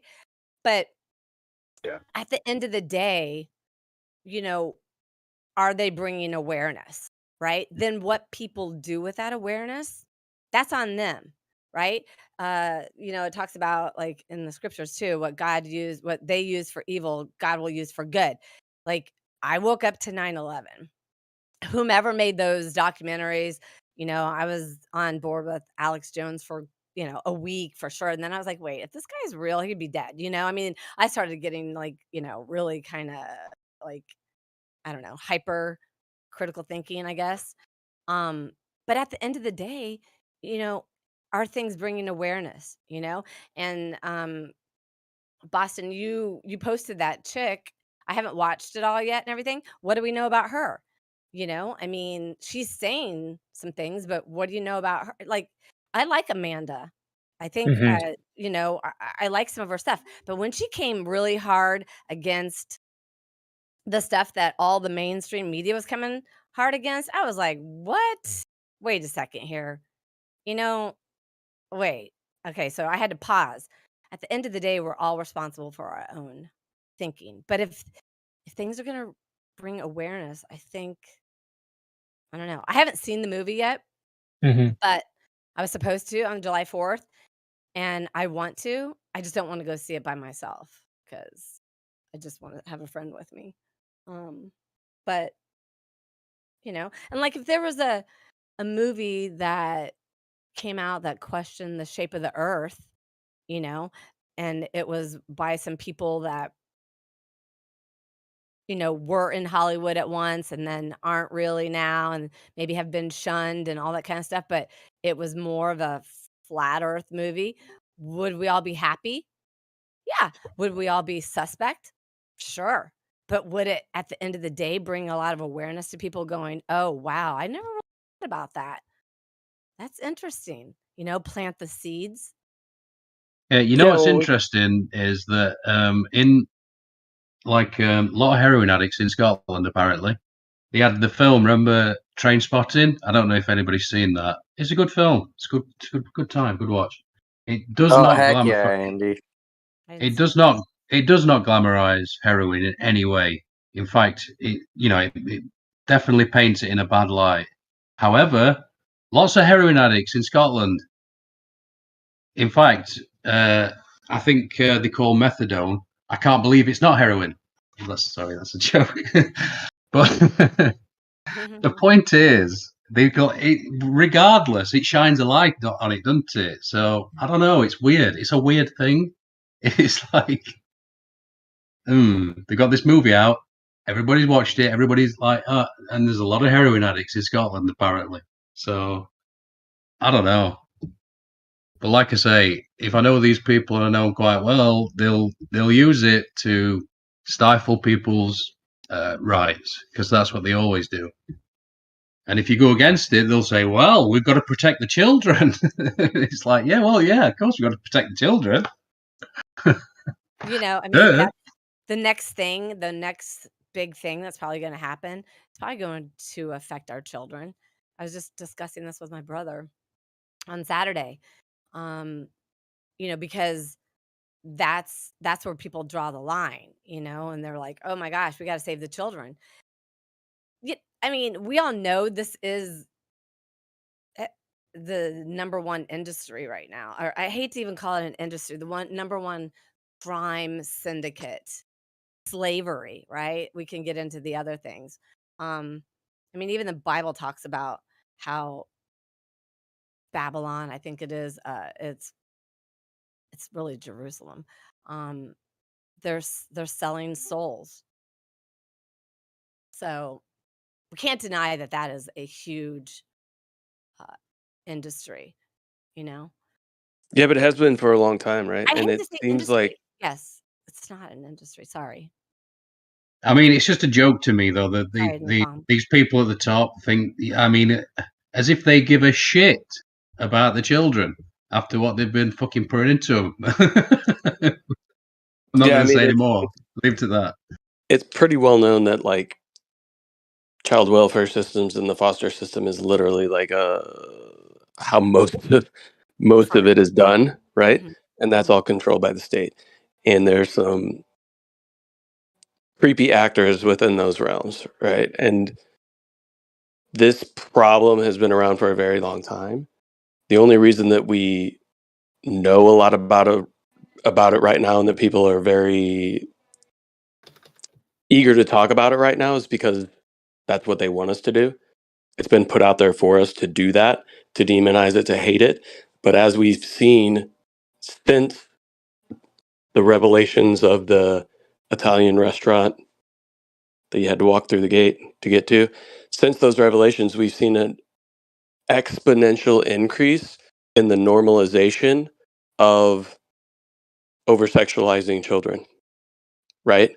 So it's like the more they're putting this in front of people's faces, the more they're getting people to normalize it to an extent, even though it's going to make people mad to begin with. There's going to be the moral people that are always going to be mad about the situation, but then you have the moral relativists that are going to eventually adopt the idea that people are born a specific way and whatever your mind wants as a desire, we need to foster that in ways that we're seeing with certain specific communities right now. So this is the next logical step, and it's just a way to kind of what is it, an externalization of the hierarchy or whatever it's called. It's just kind of, yeah, that's my view on it. Anyways. Well, are you specifically talking about this movie, or like I just got here a little while ago? Yeah, the movie is just the next step in the process of a normalization of this, right? Like, sure, it's going to be put out there to get some people upset, but it's also a normalization of the idea of what's taking place. Well, let me ask So you then something. Go ahead. so then when it starts to normalize it more and it becomes, somewhat exposed that there's a ton of people who are doing these things, right? Then they're going to be the next oppressed class of individuals that we then need to legitimize the way that they were born and the feelings about who they are and what they desire. That's I just my mean, opinion. you don't think it could be to like divide us, to like make people go back to a more moralistic value way of being? Because how else would you bring awareness to things? Because yeah, okay, I will happily admit I'm freaking triggered, happily, because Pizzagate changed my life. Right. So my The question awareness, being is, yeah, because it made me go, oh, there's so much evil in the world, there has to be good. So that was a defining moment for me. So maybe people need to be up against a defining moment. Pick a side, right? Pick a side. We can't be neutral, you know? Let them bring awareness. You know what? What we do with this is on us. right? Let's use this against them. Or what else? How else could we bring awareness to this atrocity that's happening? That's been happening. Yeah, it's nothing new. You're absolutely right. Well, So Blaze, the my feedback on that is to pray for good and proper discernment, and also to pray to be in the spirit as we process what we think we know about this, and then also to know that the Father knows fully what actually is going on, and don't let your ego or your emotions or your brain get too tied up into what you think you know, because we may not ever figure it out. But so what I'm trying to preach is pray for the children, do all you can to help the movement of trying to protect the children, but then don't lose your peace. Movement. Like, try What to movement? keep your peace. The movement to, I mean, obviously the movie supposedly is firing up a movement to stop this heinous crime, right? That's one of the goals we're hoping, is that this is raising awareness to stop the evildoers, correct? That's one of the viewpoints. I haven't seen the movie. Yeah, but I mean, I haven't But I've seen either. their other thing. I've seen their other thing. Their So other I It guess seems I'll. kind of concerning that we've Hmm? got hundreds of thousands of people that go missing every year, yet the FBI refuses to do a formal investigation upon the matter. Seems a little suspicious. I don't know. Just saying. Yeah, for That sure. number seems too high. No, they so say 8 million children go missing a year. How many? 8 Yeah, million well, that's worldwide. worldwide. I'm talking Yeah. about just the United Oh, States got alone. it. Hi, Just the Matthew. United States alone. We're talking hundreds of thousands of people every year vanish, never to be seen again. Yep. so my question, Blaze, is like, I don't yeah, believe that number. this movie may bring awareness, right? And then people are going to get fired up. So if you started to see your state and then your federal government start to institute legislation that is written to allegedly take care of the problem, would you be all for that? No, here's the thing. So I would think what I posted earlier, to bring awareness to the parents, because I have a friend that we go hang out downtown St. Pete. You know, her daughters just turned like 11, and you know, she lets her go to the playground by herself. And I'm like, and Yeah. I go with her, because it's like, are you paying attention to what's happening in the world? You know, I just want to bring awareness for So the there's parents. this. I'm not So about this the is kind of legislation. So this is kind of twofold in my opinion, right? So the more that the awareness is brought, the more that the people who do these things feel like they're not alone. So they're more likely to act upon it and do these specific things. Because I grew up in a time where you could just go wherever. Now we've been convinced that there's a predator behind every single blade of grass ready to swoop up at your children. And the more that that's been pushed as the idea, the more these people have literally been created and the bigger that problem has grown, at least in my opinion.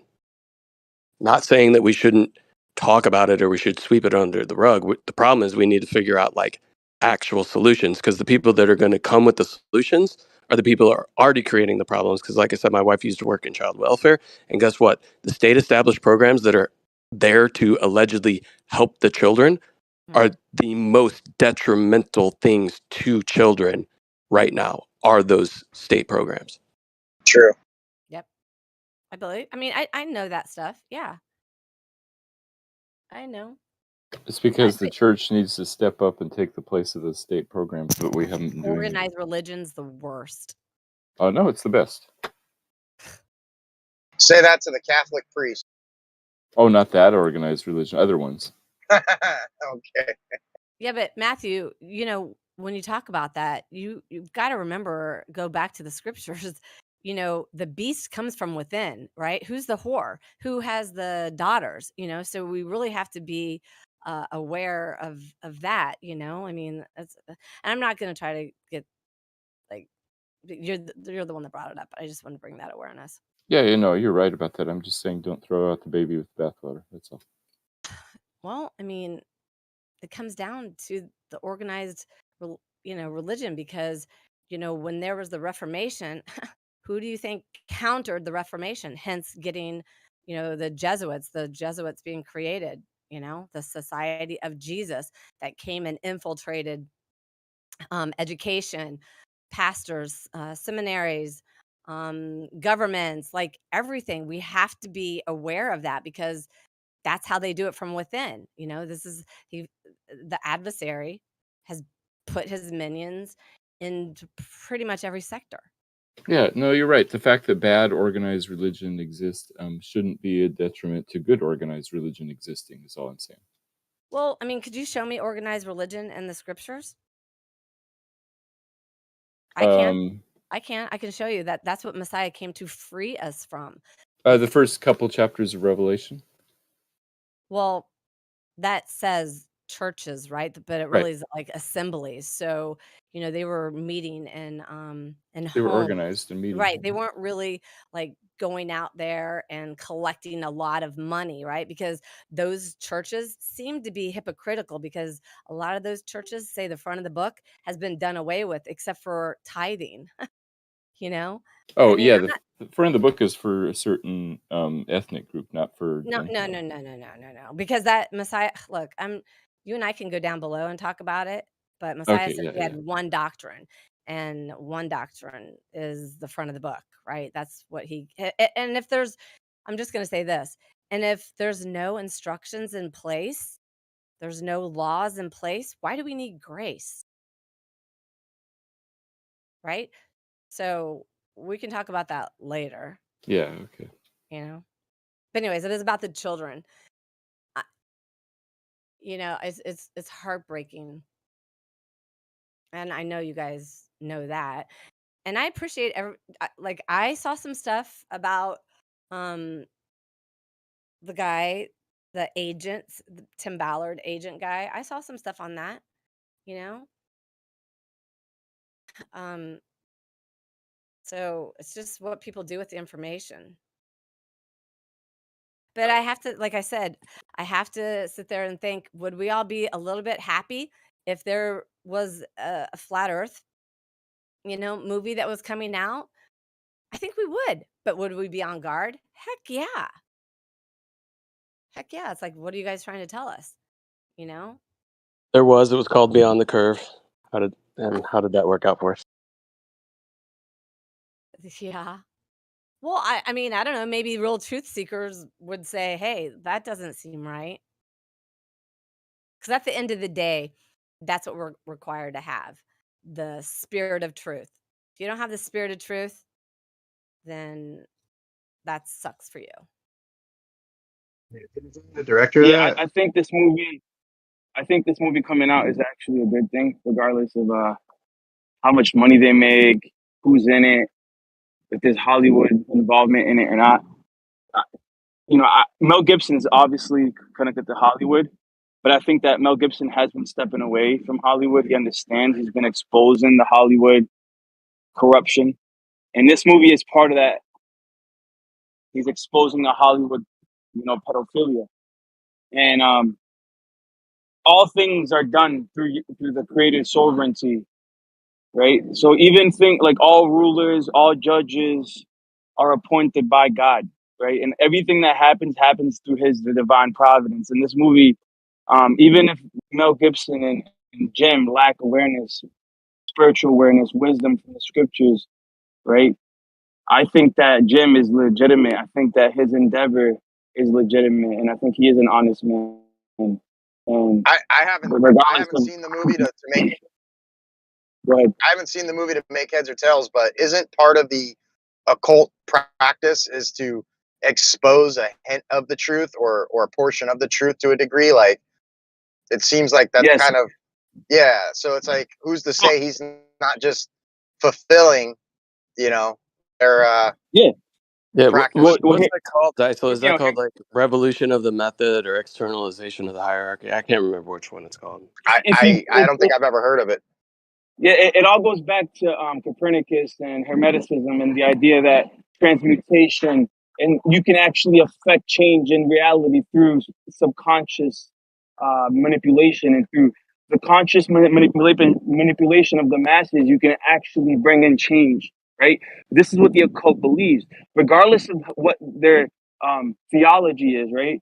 On the universe, cosmology, the physical reality, you know, because if you look into Hermeticism, it's all about reality, manipulation of reality, and it's all just a what do they call it? A simulation, right? But I don't care talk about that now, right? Because we're giving too much credit to the enemy and how much power they have over reality. But nothing Fix your gets. mic, dude. Yeah, I can't. I'm on work site and it's windy. It's muffled. It just sounds like it's up against your shirt or something. It's just that it's windy right now. So all I'm saying is that nothing gets past the creator, right? So the creator has to give it a pass before it even comes out. So this change, this worldwide change, this beast system that's coming forth right now, AI, social credit score, facial recognition, 5G, etc. It's part of the plan. It's actually part of the divine creator's plan. So this movie, it might have negative consequences to an extent, but at the end of the day, it's part of the creator's plan. And I think that it's going to bring more good than evil. I really do.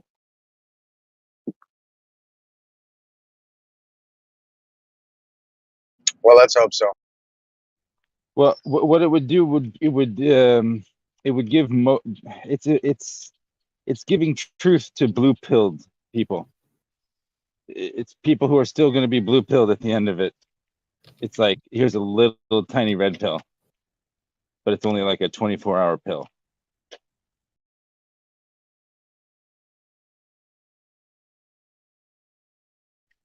It's like, yeah, that's all. It's a terrible thing, and these things are happening, but this is just the tip of the iceberg kind of thing. Yeah, that's kind of what I'm saying, Fuzzy. Is like, yeah, it's going to give a little bit of truth to the blue pillars, right? It's going to be a slight, fast-acting red pill. They're going to get agitated, and they're going to look to the same entities and the same people they look to for all the solutions to their problems, which is going to be government, Hollywood, and all the people who are actually doing the shit. That's my point. Yeah. Yeah, But it's like doesn't the they're still gonna make, this video help them vote better the next time. No, what it'll do is it's like it will peer review truth. That's what they're trying to do. And I know that sounds weird, but it's the same thing. No. It's the exact same thing. They will funnel it in such a way where it's like anything outside of that'll be considered harmful. That's why in the UK they call it online safety bill. And that's what I'm. I think one of the negative factors could be kind of like the I forget what the name of the experiment is, where you take the ants in a jar and shake them up, the red and the black ants, and they start killing each other because they think that the other's responsible for creating the chaos.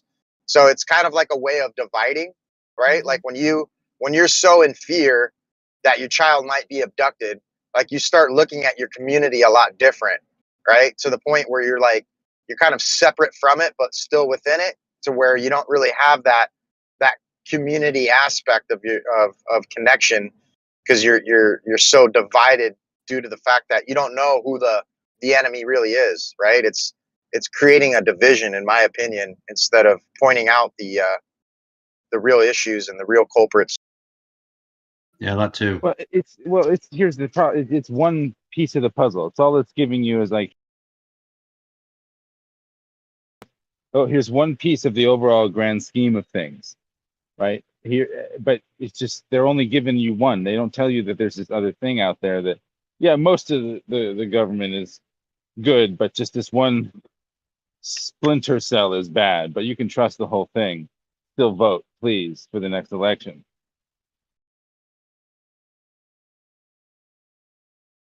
I mean, they'll tell you the truth, but then give you the wrong ways to solve it. I mean, anybody voting at this point is part of the problem. That's what I'm saying. Well, blue pill, like they're still just blue pill. They don't know, because it's just they don't know that the rabbit hole even exists per se. In some cases, this is just this kind of thing is like, hey, here's a little glimpses to like, hey, it's not all sunny. It's not what the TV says. There's actually these little rabbit holes, and it's like the first thing that maybe someone might go down seeing this movie. I don't know. Has anybody seen the movie yet? Oliver Stone's JFK was one of the first things that brought me down a rabbit hole back in the day. Has anybody seen the movie yet? Like, who do they demonize as the predators? I haven't seen it yet. I don't It was know. the governments. Yeah, that's what I thought. It was like agencies. Mm-hmm. So, And like, maybe just really quickly, and maybe they're priming us for, our local governments don't work and they want a one world order. I don't know, but it is happening to children and to people. Slavery is real. Sorry, go ahead, Napalm. no, I was just gonna say, like, yeah, if they're painting it as like government involvement, who's gonna come in for the solution, right? Is it non-governmental Who are you agencies that voting have for? Exactly. have no ties to government? Is this gonna paint like obviously it's like the documentaries that talk about how bad corn is brought to you by the sugar industry, right? Or the documentaries that talk about how bad sugar is brought to you by the corn industry. It's like all these things. Like, is this just going to give exposure to lead you to believe that one side of the two-party politics system is the problem? So therefore, vote for our side. I feel, I don't know. I'd be curious as to like how the movie lays out all that kind of stuff. And we could point them to all the people that try to expose this, like they're dead. Avicii, we could I don't have all the names right here, but a lot of the singers, a lot of the and then I mean there's so many, right? There's so many that we can name. Ellen DeGeneres, former Right, like we've known that for years. What has happened, right? Like what has happened with somebody just happened to die in jail when all the cameras went off. Is that guy even dead? Who knows? right. Then his girlfriend gets picked up and nobody's seen her ever since. Allegedly she got sentenced. Who knows? We haven't heard a lick about it. And then we got all the exposure as to how the Clinton family was involved. What's been done with them? Absolutely But it's nothing. real. But it's real. It shows that it's a real factor in life. Is it real though if nothing's being done, or is it just a facade? No, it's Well, real, and that's exactly. how you know it's real is because nothing's getting done. I mean, did you guys see that Rolling Stone and how the mainstream media is coming at this movie? I mean, how is Rolling Stone even relevant these days? Rolling Stone said something that's about, this a movie for dads that have brains, worms in their brains. It's like, what? Wow. Okay. I I mean, mean, just mainstream a lot media. of the Go ahead. things that I'm hearing, it sounds like it's just setting up for like the Christian conservatives to be able to vote for the next person to come into play. Like just ensuring that there's a large push for Christian conservatives to vote for the Republican Party. Heaven forbid people realize that most everybody's libertarian, right? But they're going to be pushed back into one side or the other and vote harder this time so that the change is going to come. Like when we voted for a anti-V president who was the first president ever to, warp speed a V into existence and then basically mandate it on a whole entire country. Do Just you it's the old okey doke every single time. Everybody believes change is going to be affected, and then we get screwed over. well, I definitely hear what you're saying. And, I'm reminded of Albert Pike, the Third World War, where, I mean, this agenda that's being pushed, I mean, pretty soon my brother doesn't believe in God. He doesn't believe, but he's leaning more towards, uh, you know, that moral, framework as opposed to the agenda that's pushing. And the Third World War is essentially the nihilist against the conservatives because if you're not about this agenda, sorry, you're going to be labeled a conservative. I mean, that's just the way that it is. Your people are being forced into realizing their moral standing, I think. But Albert Pike, that Third World War is really interesting. They fight the nihilists and the AKA Christians.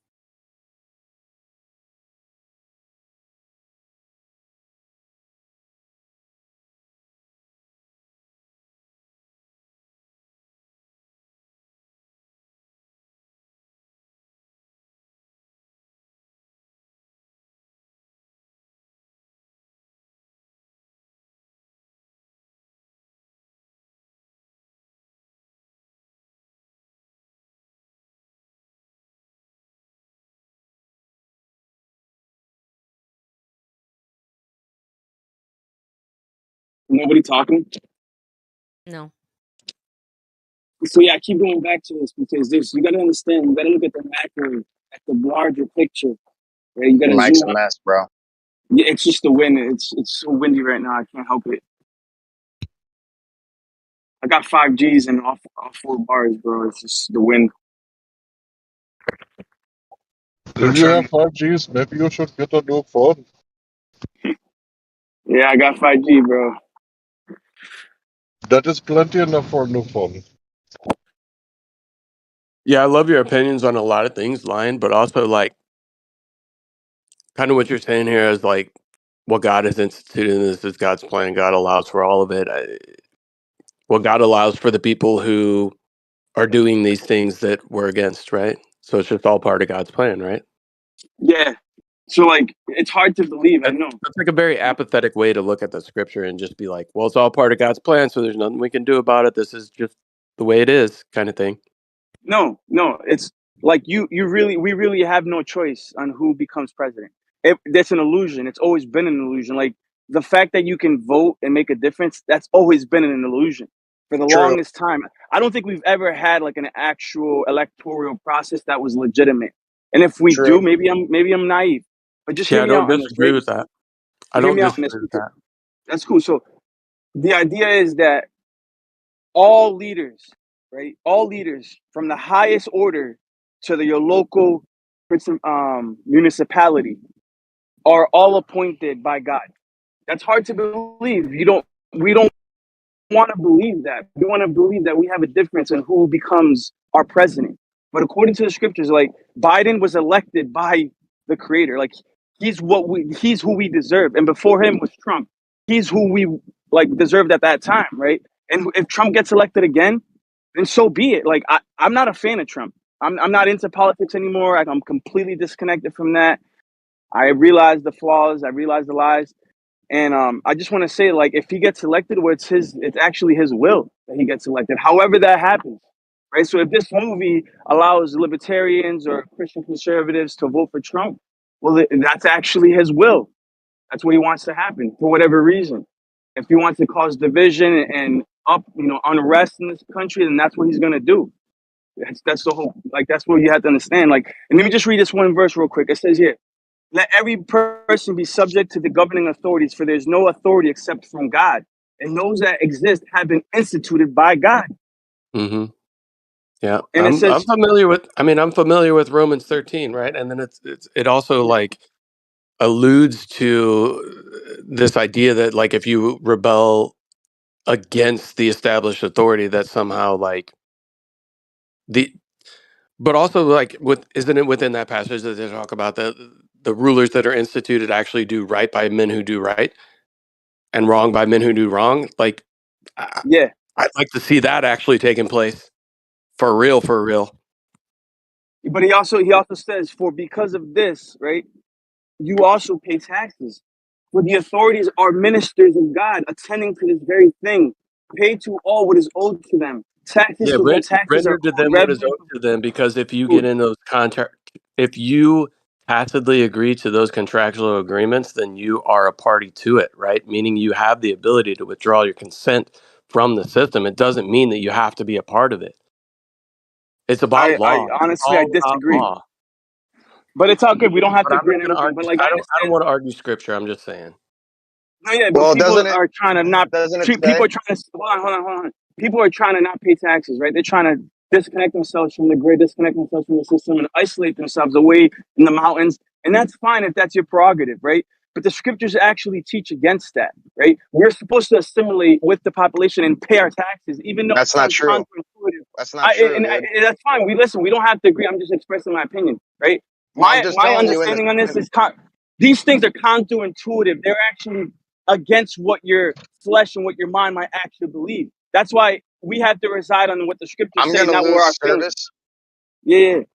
I'm going to lose service. It says in the scriptures to be within the world, but not of it. What do you take of that? Yeah, so you have to actually pay your taxes and do your best to keep the peace, right? That's being of the world. That's being of it, though. That's No, not being not within to. it. Well, hold on, hear me out. Hear me out. You're not actually supposed to cause a revolution, an uprising, and go against if it's Trump or Biden. That's not what you're supposed to Yeah, do. but Because you at don't that have point, you're to. actually. Well, hold on, hear me out. Hear me out.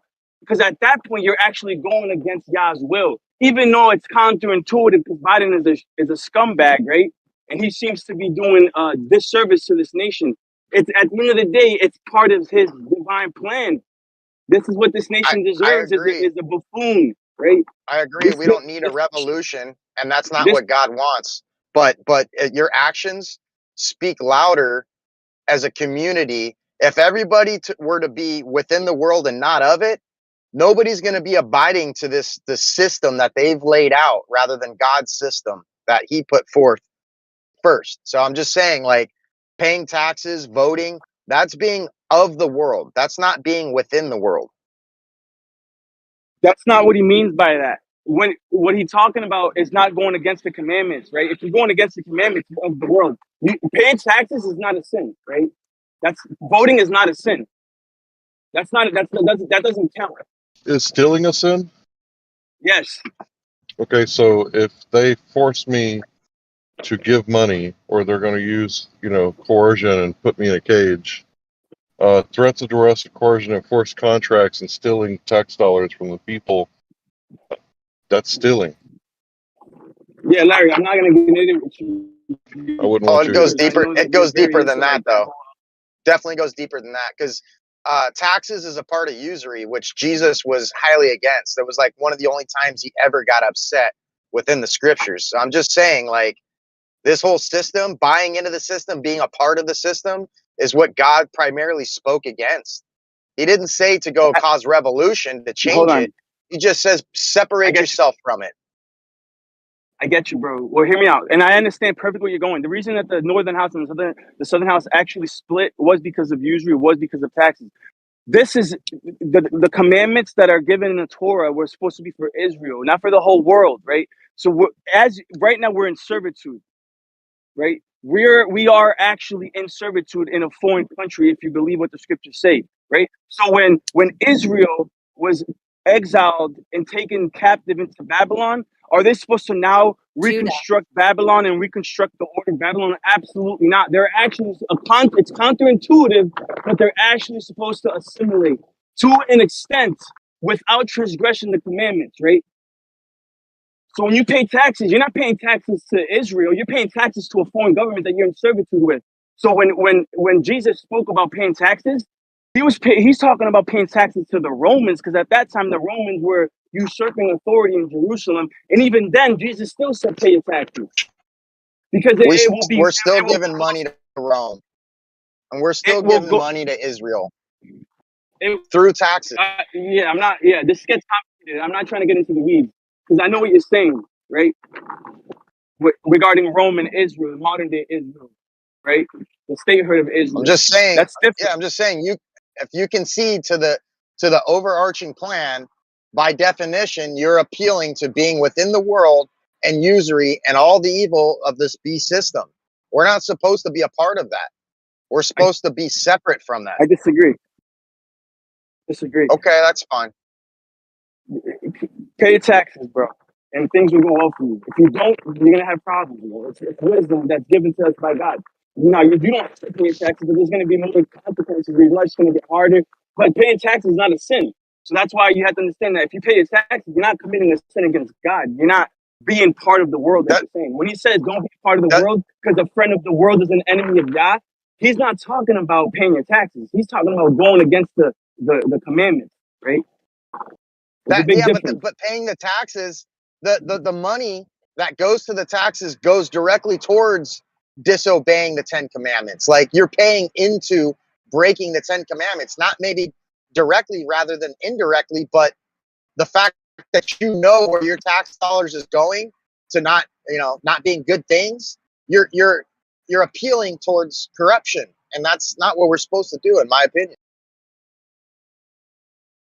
Yeah, and when Jesus told his disciples to pay the taxes in Rome to the Romans, right? If the Roman soldier tells you to carry his bag along, you carry it 2 miles, right? That might seem like crazy, right? But that's what he said. And guess what? These are the same people that crucified him. And he was still telling them to pay the taxes. And for all we know, that money that they were paying in taxes was used to, completely destroy Jerusalem. But at the end of the day, that's Well, what what that means is that if you're holding that tender or that legal currency, right, you're supposed to give it back. You're not supposed to hoard that and hodl that. Like that's what all that means. Like you're not even supposed to be a part of this system. Like the Amish seem like the only ones that got it right. Exactly. It doesn't belong to us anyway, so give it back. And if they ask for it back, give it to them. It's simple as that. Don't try to circumvent the system and try to become a sovereign citizen or this and that, and national, whatever. Yeah, you can't drink from 2 cups and serve 1 master. Be a part of the system, sure, pay your taxes, but the whole point is to not be a part of the system. Therefore, you don't have to pay the taxes. So I'm not saying to circumvent the system by any means. If you're appealing to the system, pay your taxes, but just remember that you're of the world at that point. Nah, man. I mean, is it causing chaos and revolution to quietly just step away? Withdraw your consent? Is that No, that's the biggest thing that one could do as a community. We speak volume in numbers, and if everybody were to separate themselves, there's no revolution to be had. We are the system. We make up the system. The more numbers, the stronger the system. So I'm just saying, like, if you're going to be a part of that, you're only feeding into the problem. You don't have to have bloodshed in order to make change. right? What I'm saying is, the system tells me that I have to be hooked up to the grid and I have to have their supplied water, and they will find me should I use the water that freely falls onto my land, because the children need to have the electricity. So yeah, when I use the sun, if I decide to use the sun for energy and not have that hooked into the grid somehow, that's needs to be done for my children. I guess that was established by God. Heaven forbid that we have our own sustainability, right, outside of the purview of these people. I mean, where do you draw the line? Is it strictly based on the money system? Like, I get that. you draw the line when it comes to transgressing commandments. For example, the VAC, right? And according to my understanding, the VAC would be a transgression because you're defiling the body. You're putting something in your body. And and if you look at the ingredients, that is strictly against the commandments, right? Paying interest or taxes is against the commandments within the borders of Israel, right? We're not in Israel. We're in a foreign land. America and Europe and all these other nations are compared Man, to Egypt. Israel's the people.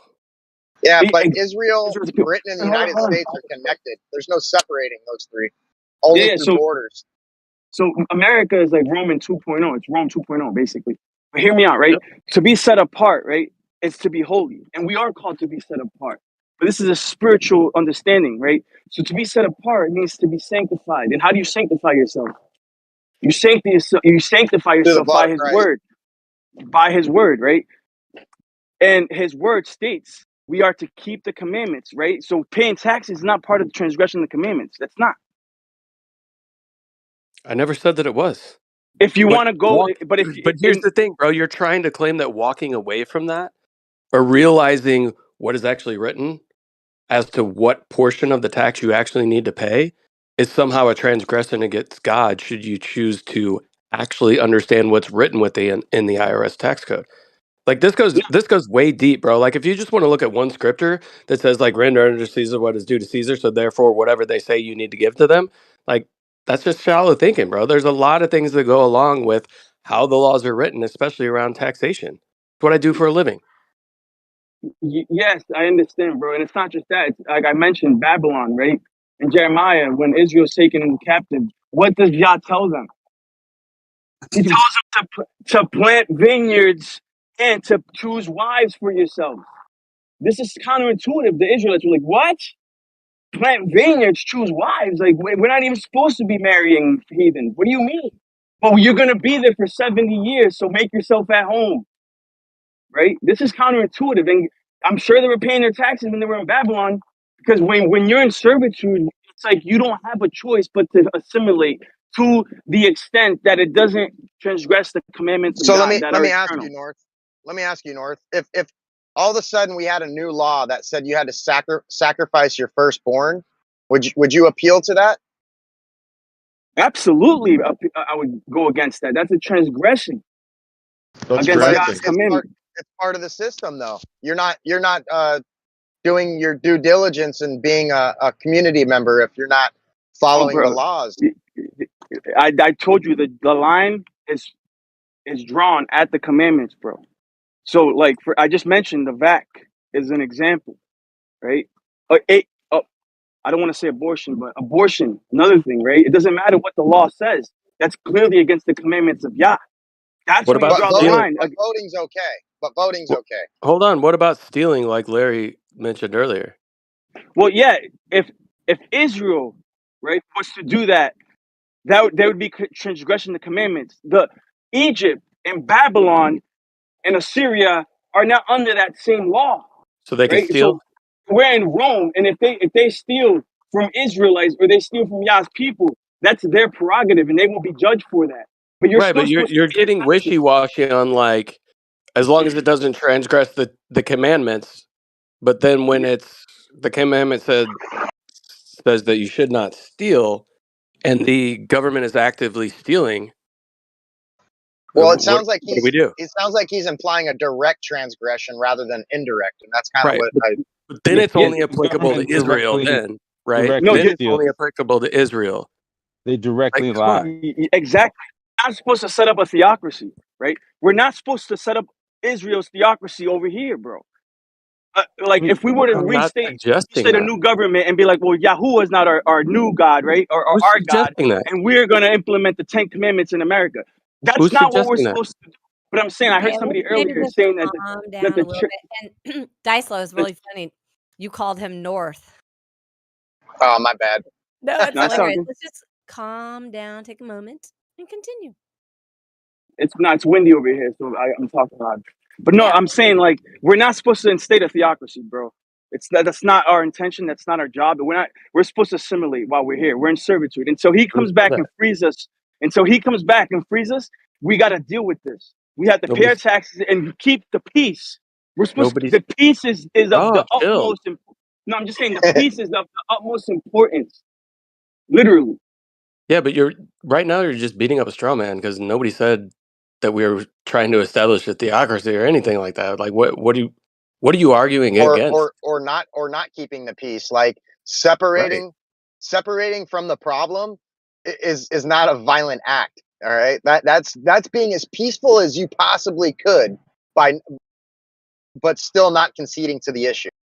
So let me check this logic. We're supposed to be at peace, right? But we're supposed to fund the illegal wars at the same time. No, bro. I see you guys brought up child sacrifice. Now you're talking about funding wars. Yeah, if you pay your Well, taxes, but and the that's at government the decides to implement those taxes to, build up abortion clinics, or they want to fund warlords. That's their prerogative, bro. But you're still supposed Yeah. to pay your taxes, though. That's a false equivalence or but false you're comparison. Why are you supposed to pay it? What gives you that impression? Romans 13. And I have a quick kind of No, off no. comment. I'm asking you a direct question, line. What gives you the impression that you're supposed to pay it? because Jesus said so. Where? So, real Both quick question. Romans and the Gospels mentioned, right? Both Can Paul you- and Jesus mentioned the same thing, bro. They corroborated the same understanding: is pay your taxes, give unto Caesar what is Caesar, regardless of your feelings, regardless of It's your got nothing. intuition. No, I'm just saying in general because I gotta go in like 2 minutes. Regardless of your intuition on this and your feelings, the scriptures reign supreme, bro. a quick question Yeah, about but Egypt. nowhere does it say that you have to pay taxes. Romans 13 does. No, it We got doesn't. an echo. That might be me. Apologies. Yeah, let's fix that. Yeah, one sec. If someone can answer should real be quick, is if when people say Egypt in the Bible and they're talking about the Pharaoh, is this the pharaohs? Is this part of? Are these the pharaohs or the dynasty that actually built the pyramids supposedly? Oh man, we're getting way off into the weeds here. I don't know off the top of my head. I don't know the Bible that well, and I'm wondering if when the people mention Egypt, are they talking about the According culture to the that built the mainstream, pyramids? yes. But if you look at the pyramids, they got worse and worse as time went on. So Yeah, I I don't know. think There's, the I actual have. pharaohs That's built the pyramids. exactly my point. Is what I'm trying to say is that I don't. Any book that talks about pharaohs building the pyramids is a kind of waste of time, if you ask me. Same with Rome and or Greece building the Parthenon or the Colosseum. It doesn't make sense. But which book talks about that? Can you talk a little bit more about Well, why? the mainstream idea or narrative of that progression of history, I think, is incorrect. Yeah, can you talk a little bit about why? Because I'm all for it if you want to think that they didn't build those things, but I hear way too many people be like, that doesn't make sense. And it's just like an argument out of incredulity. And I just would Oh, love somebody I got you. Yeah, yeah. I'm all curious how that has to do with what we're talking about, though. Yeah, No, wait. exactly. I was just trying to make one side comment Is to this see if like a that new culture topic was or what? supposed to be. Yeah, Never. I guess. The Romans was all facade. That it's part of the Tartaria stuff, dude. Like, I don't buy into that, dude. Rome was legit. I already know. By historians' own admission, there's 500 years worth of Roman history that they can't really account for or don't understand by official stories. We're still arguing over the actual events of 9/11, and you guys are saying that something 500 years ago is legit. I gotta say, hello, guys, wake up. Or especially with the pyramid, like if you think a bunch of slaves put millions of stones in that kind of order to make an 8-sided pyramid several times. Yeah, I don't know. Sure. We can't even replicate it today. So yeah, a little fishy. No, we probably could if we use our heads properly.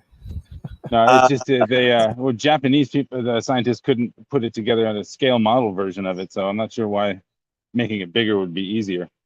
Yeah, But if they could. Yeah. Just use acoustic levitation. It's not that hard. It's just people don't want to think. Yeah, I got you. If they really put our heads Anyway, together, I got you. I'm still. Maybe you are like overspoken. What does this have to do with the tax conversation that was being had? Nothing. I just wanted to make a side question of like I was just trying to wonder. Okay. I was just wondering checking. when people mentioned Egypt and Rome and Greece, is this the school version of what we all were taught about? Egypt and the pharaohs building the pyramids. So if this book is taken literally, the whole thing that has to be taken literally also. That's what I usually have a problem with. That's all. I just wanted to make sure I was not incorrect. Well, when you talk about it, like you'd have to ask somebody the context in which they're talking about it, because the region currently known as Egypt, or Mitzrayim in Hebrew or whatever, that region has always been there, but the history within that region spans the whole of mankind, or at least up until the flood, right? If you want to just leave the buck stop there for now. So the things that were there, you have to go, well, are we talking about current Egypt? Are we talking about the Egypt known under the Pharaoh's times? Are you talking about pre-Assyrian takeover of the Pharaohs? I'm sorry, I got getting my accents confused. Are you the same person that just said that we should use the acoustic levitation to rebuild the pyramids? I didn't say that, but I said you could use acoustic to do stuff like that. Yeah. I think one of the things I always hear people talking about when they're talking about how the pyramids were built using this advanced technology, it confuses me that people think that they're like are levitating multi-ton blocks to build pyramids, but when it comes to their record keeping, it's like scribbles on a wall. Or you're assuming that none of the record keeping was destroyed. I don't understand how the two are related. I just feel like I'm just suggesting one method that would work. No, I know. Acoustic I'm just levitation proposing that, isn't like that we have a complete picture of their historical a record. disputed subject. Just people are limited in the Oh wait, scope that they use it. are we lagging? Who's lagging here? Shit, I'm so sorry.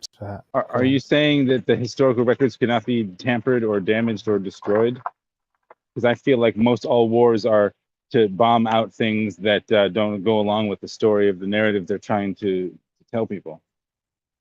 I would That's say destroying history in the time. Claim at all. The hieroglyphs are like If the you're speaking to equivalent. me, I don't.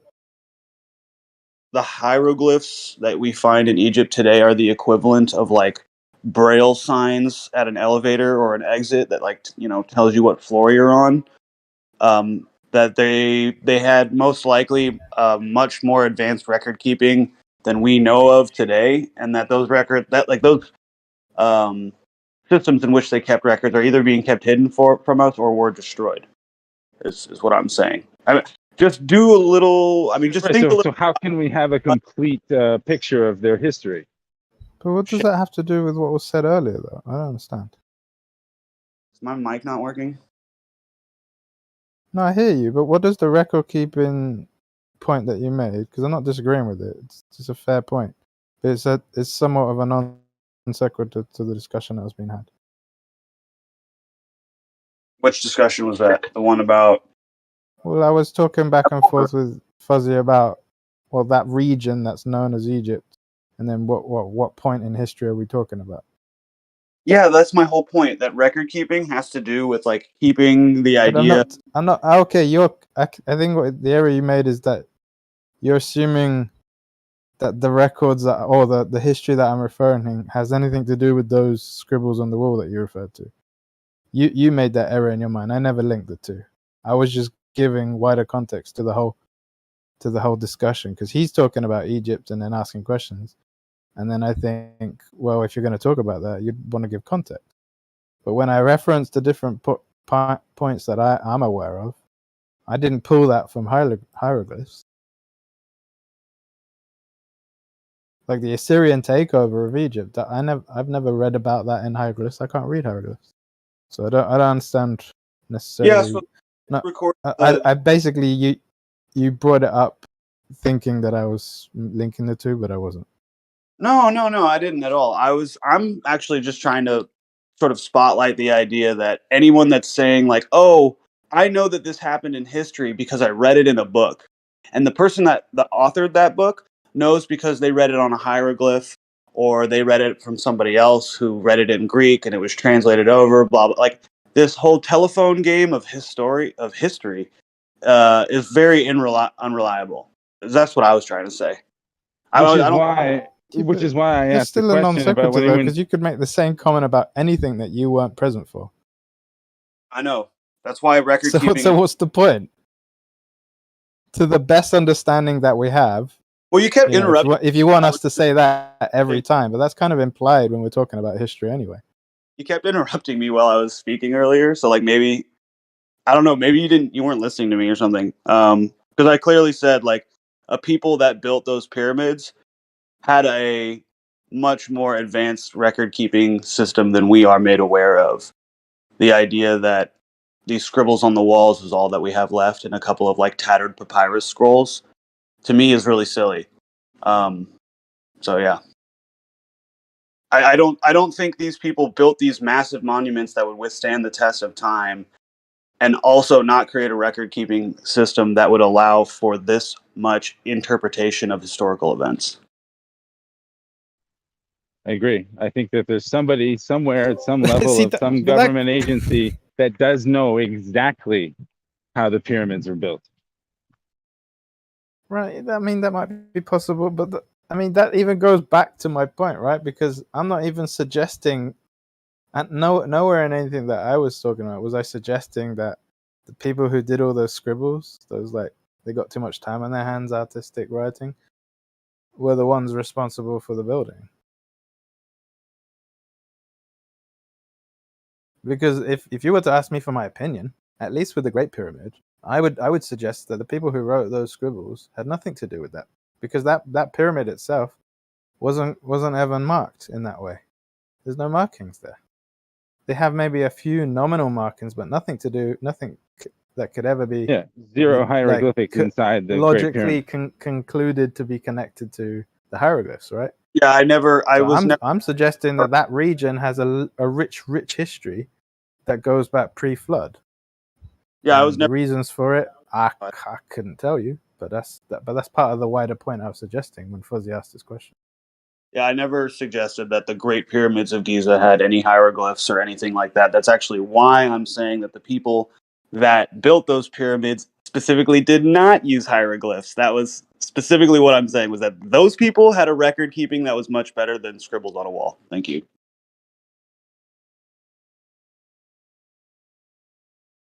Fair point, Platypus. Yeah, no, I think everyone was just talking past each other. But everyone is kind of right here. But yeah, that's all I was trying to. I didn't mean to like completely side rail the whole thing. I just wanted to know when people talk about the literal accounts of the Bible.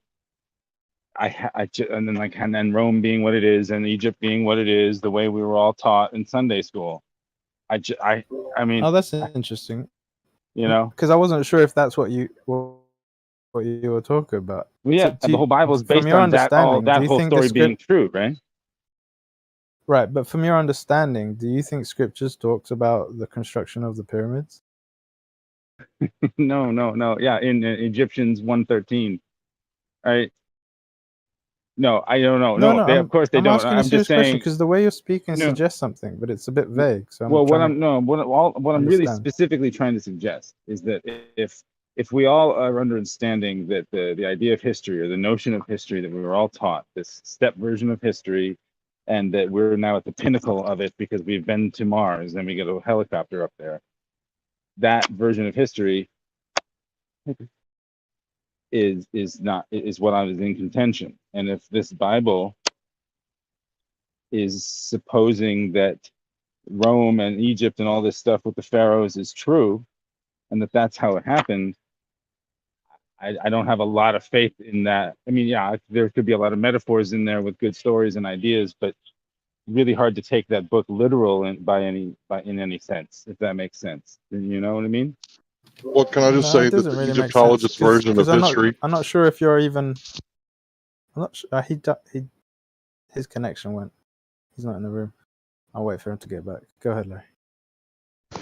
Yeah, the Egypt. I said it a second ago.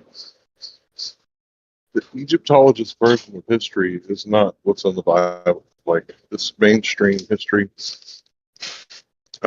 mainstream science, a lot of it goes against the Bible. So if you're saying, like, does the Bible say that, the pyramid was built by Khufu? No, that's like a modern interpretation. That's nowhere to be found. Okay, that's why that was the base of my question, is that it is how closely related is that actually? If that, is it? It's hardly close at all. If anything, the majority of, what do you call it, Egyptology, they've given it a name because they're bored. It would probably be in disagreement with what Scripture suggests. And also, Scripture doesn't really give much comment on Egypt other than its relationship and its connection to what happened with Jacob and his family and his descendant. So it's more just a backdrop. That's what I was saying. Because when I asked earlier, someone said, "Yeah, it is that." So I was like, "Oh, okay." Because I don't know the Bible that well. Maybe it was a vague question, or nobody was paying enough attention to what you were asking. That's fair. I guess that makes sense. Because there's lots of conflation that people can misconstrue as if the mainstream thing and the Scriptures are in agreement. But like, I don't know if we're both talking about apples, but I don't know, two different groups of people talking about apples, but one group people decide to describe the apples as something made of, fairy dust. Just because they're both in agreement with the general gist doesn't mean that they're connected. I know it's a really shitty analogy, but you get my point, right? Let me just say I this real got you. It's fast. like, yeah, we're both talking about apples, but not really would be the better answer. But I don't know if people understood what you were asking initially. Yeah, Which that is makes why, sense. Yeah, which is why I kind of expanded earlier, because it's like who, what, where, when, right? I've been studying archaeology like my entire life. I love Egypt. Everything to do with archaeology. That's why I watched Ancient Aliens, right? Not because I was an aliens nerd, but because I was an archaeology nerd.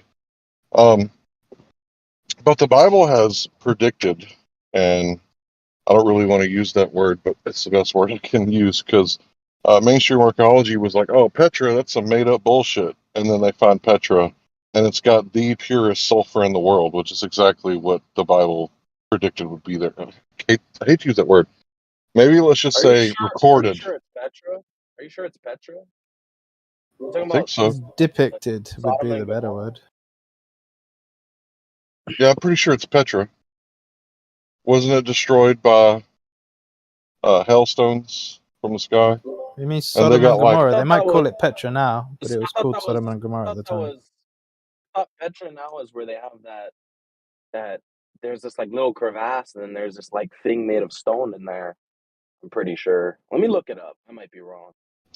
okay, well, anyway, the Bible also predict a pool where Jesus killed the blind man, but no one found it until recently. They were excavating and they found like some steps, and they were like, what is this? Well, apparently the pool got flooded by sediment, right? So it got covered up by sand, and when they were digging, it was right where it was supposed to be in the Bible. So there's like 52 Yeah. archaeological proofs of the Bible where they said that, this is just a story because, a couple hundred years ago, people took the Bible as like legitimate history.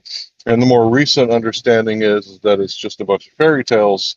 But every time, we dig where they say that something's there, guess what we find, right? Like they found a bunch of stuff about David, et cetera, et cetera, et cetera. Right, like with the Reed Sea and the crossing and the chariots and stuff. Yeah, I just posted a picture of Because I think Petra so you can see it. That Petra is the one. It's not Sodom and Gomorrah is what you were talking about with the sulfur. Petra is Okay, I where think you maybe I got just confused. might have Idumeans, picked the wrong name. Edom was. Yeah. Yeah, I got confused. I apologize. Oh, just helping out a brother. Well, you don't have to get That's good. angry at me. That's good.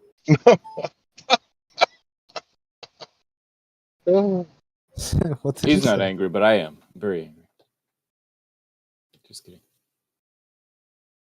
But to circle back to the tax thing, even if you were to jump to the conclusion that scripture tells you to pay tax, even the tax system itself doesn't tell you have to pay tax. So you only pay it if you're a mug, basically. Long story short.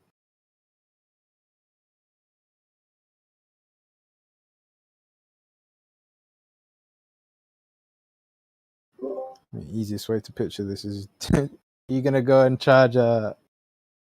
No, hold on. Rewind that. Is a homeless man going to pay taxes for the panhandling he does or whatever it's called? If he actually bought gas like he said he was going to do. No, in New York City, they were trying to tax panhandlers because they were making like $70K a year, Times Square. Well, they can try. The IRS recently said that if you deal drugs or steal something, you have to claim it on your taxes. Dude, I knew a drug dealer in high school who sent fucking envelopes of money to the IRS. It was crazy. That's one way to stay unarrested for a prolonged period of time. Absolutely, absolutely. Because his whole That's it. argument, he's like, I can either have the men with guns show up, or I could just pay the fools. Like, it's a dirty game. You got to be dirty to play it. That was like one of my first red So pills on the like, real taxpayers are the criminals.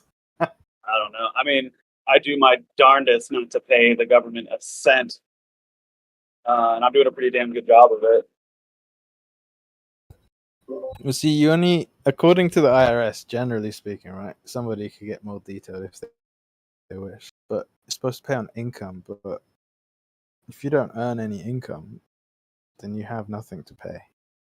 And what's the legal Income has a definition of very income? specific definition, right? It's a big semantical game. So if you know the game, if you have the book, then you don't suffer for lack of knowledge.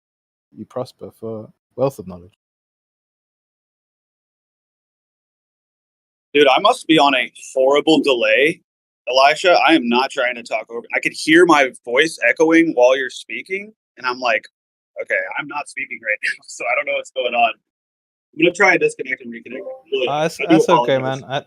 man. I probably do the same as well. So I'm not offended, and I do have like 300 ping, so that might be part of it.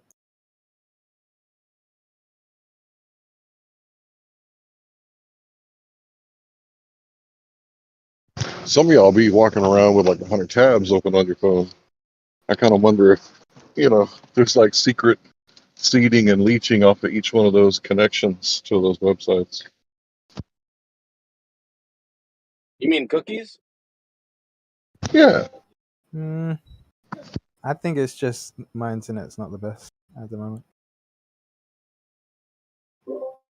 But then I mean, I'm in the UK as well, so it doesn't help. Like UK to US servers is already 120 ping usually. So if there's any other stuff in the way, and Discord is terrible, then it's just going to add to it. Man, these lawyers, they got really nice cars. I bet they got soft hands, though. They do have soft hands. That's a fucking great observation, dude. Fuck. Speaking of ping and having a bad connection super far away, this kind of got me thinking. You know how we're like geo-locked from China? What would happen if that geo-locking over the internet, specifically speaking over the internet, what would happen break if through the firewall? Hackers in China break through the firewall to see what's on Western internet or whatever.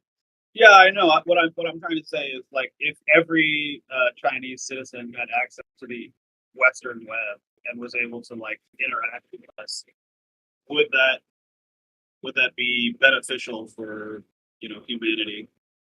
You know what they did was they No. actually made a library inside Minecraft, so that people that can't access all the internet, they can get on Minecraft and still like go through a lot of information. Yeah, that's very clever. I like that. I've met some really cool Chinese people. I don't know.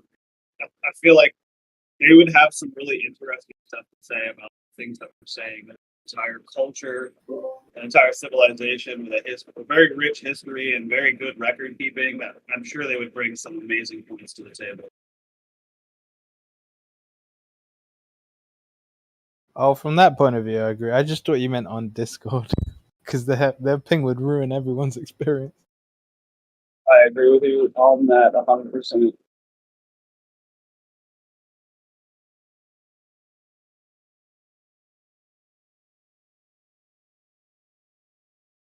So I think a lot of people are paying excise taxes and they don't realize that it's voluntary.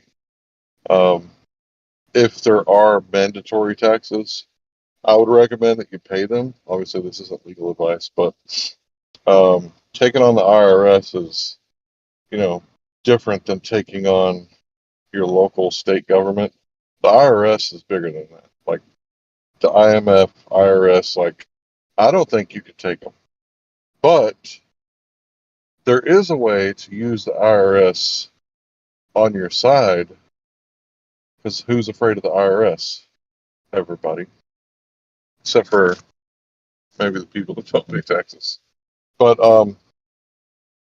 I think that if you're talking about paying tax at the gas pump, right, it's a voluntary tax. You can avoid it, right? You could just not buy gasoline, right? So it's not a mandatory tax. So I'm not talking about tax evasion, right? I'm talking about tax avoidance. There are legal loopholes. So when you look at the video of the debate between Hillary Clinton and they asked him about his taxes, and he was like, yeah, I wrote a business loss. Yeah, I wrote that off as a business loss. Like, he was kind of saying, who doesn't? Everybody takes advantage of this. But I kind of feel like a lot of people, like in the blue collar who own their own business, they, in my opinion, they don't write off enough tax loss. Business loss. They're afraid that if you write off too much, that the IRS will come and get you. But if you think about it, let's say you're a truck driver, you're an independent operator, right? You got your own truck. Why should you have to pay 1 red cent to feed the American people? If you have to drive to work, like you have to drive to get there to pick up a load, wouldn't that be a tax write-off, a business loss, the entire trip that you're running empty? That's just, a question. I'm not making any statements, and this isn't financial advice because I'm not a tax professional or a lawyer. Contact your lawyer and ask them if just bending over and taking it is right. Who should pay taxes? Well, that's a great People question. foolish enough Wait, to wait, not So, know what they are. I have an answer for that. When the first United States first started in 1776, there was really no taxes. The only taxes came from tariffs from other countries trying to trade with our people. Our people were free to do whatever the fuck they want. The only reason you have these exorbitant taxes is because you have an overextended empire-like government that does a lot of things that really don't benefit us. They just benefit a few key people who pull strings. Matthew, when you ask who should pay taxes, are you referring to all taxes or just income tax or just capital gains? What? I guess I'm asking for a rationale for. It seems like the discussion has been how to avoid taxes and pay as little to the government as possible. But is there any good to be had from taxing people and having government have money? The answer to your question, Matthew, on who should pay taxes is you. You should pay taxes. I do. Yeah, but who? Okay. You should pay 120% taxes. That's what you should do. You guys know what the Supreme Court definition for income tax is? Do you know what the legal definition for you is? This is how crazy the game is, guys. I hate to even say it, but you don't know what you means. And it's not You about pay taxes. Yeah, that's right. What do you mean, you people? He gets it. You pay taxes, but I'm not you. Who the fuck is you? Whose man's is this?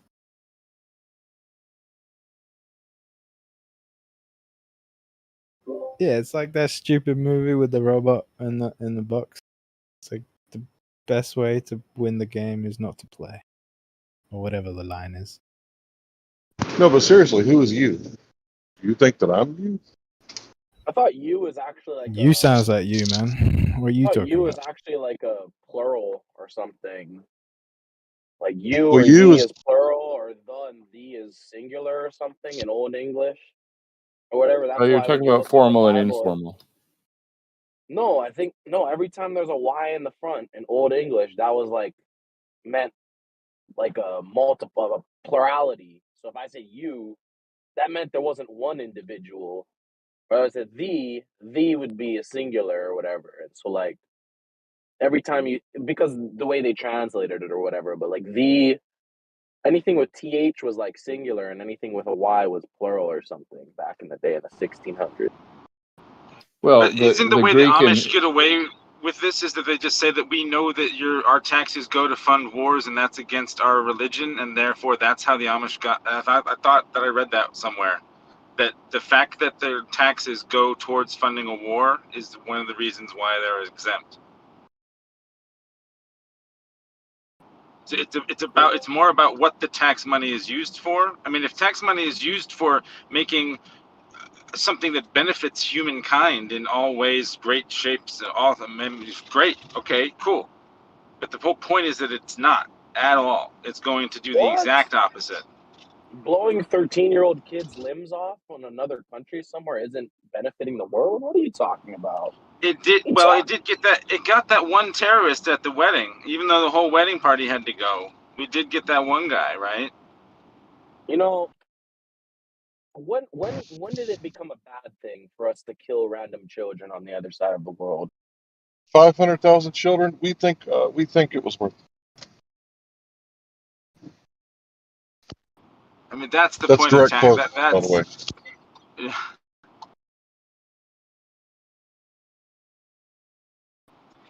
So Matthew, that's the point. I think that most people that's why I don't want to help support that. Why would you? Where do I go to not support that? Yeah, I see what you're saying. The But the jungle. taxes do some good. I mean, they keep our roads paved. Roads. I knew We had you always roads come up with the before. roads. No, they Yeah, We had the the don't. roads Romans before apparently 1933. Romans had roads that apparently still work to this day. So don't tell me about roads. Yeah, they And built them by originally taxing. the way that they did the highway system was so that tanks could roll from city to city. That's part of the reason why they wanted to have an infrastructure. Let me ask a question. Most of your taxes that go towards the quote unquote roads, you pay for that at the gas pump. Period. It's not your income. And it's not Right. even the government. The government then just like hires out contractors who may or may not be a brother or related to the person who might have the money to be able to give out the contracts. But Let me ask this real fast. This is really interesting. Does the government have to tax you to, fund farms? And the answer is no. Like, farmers just automatically farm. Why? Because you might need a lawyer or a doctor once or twice in your life, but you need a farmer 3 times a day for the rest of your life, right? To sustain your body. So do the farmers need roads? Yeah. So somebody's going to build that too, right? But what about like other infrastructure? Like, yeah, people are automatically going to make that stuff happen, right? The difference is when you have a middleman, they like to skim some off the top. And if you don't know what I'm talking about, do research into charities and other 501c3s, and or take a look at Nancy Pelosi's net worth before office and after office, and that kind of goes for any politician, by the way. The president, Nancy Pelosi, Einstein, $100 million.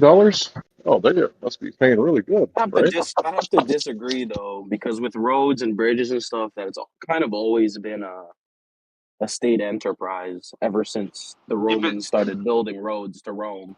It wasn't how do you know citizens that build, it those? wasn't citizens building roads. It was a government initiative. They might have used citizen How do labor, you but know what happened in Rome and who actually built them? Whoever built okay, them, they let's still stand okay. Then today. So why don't we build roads that that's still not stand addressing today? my point. It's not addressing my point. Today, the government still builds most of the roads and bridges and stuff, not random people. No, So they it's hire not out you're a not company to addressing my do it. point. They They use hire tax out a revenue. company. Who spends the money? The government. Like Where Yeah, does but the what do they government get give the them? money? they might be using the people's labor or whatever, but last time I checked, all the roads where I'm living were all built by the military. All of them. So if But you're I'm talking saying, about the interstate, the go ahead. only way to, but like, so we as the humans can't get together and decide, hey, by the way, we probably need some roads, or we could have hover cars. Probably we wouldn't even need roads if it wasn't for the stifling of technology on the higher ups. You just didn't let me say a point because I invoked Just Rome, but now get you're back gonna on the invoke hover horse. Not cars. that No, hard. I'm just saying. No, It's not kind that of you're invoking that's kind Rome, of but it's like that's ridiculous. the same thing. It's like if Rome was able to build roads that still exist today, why don't we do that today?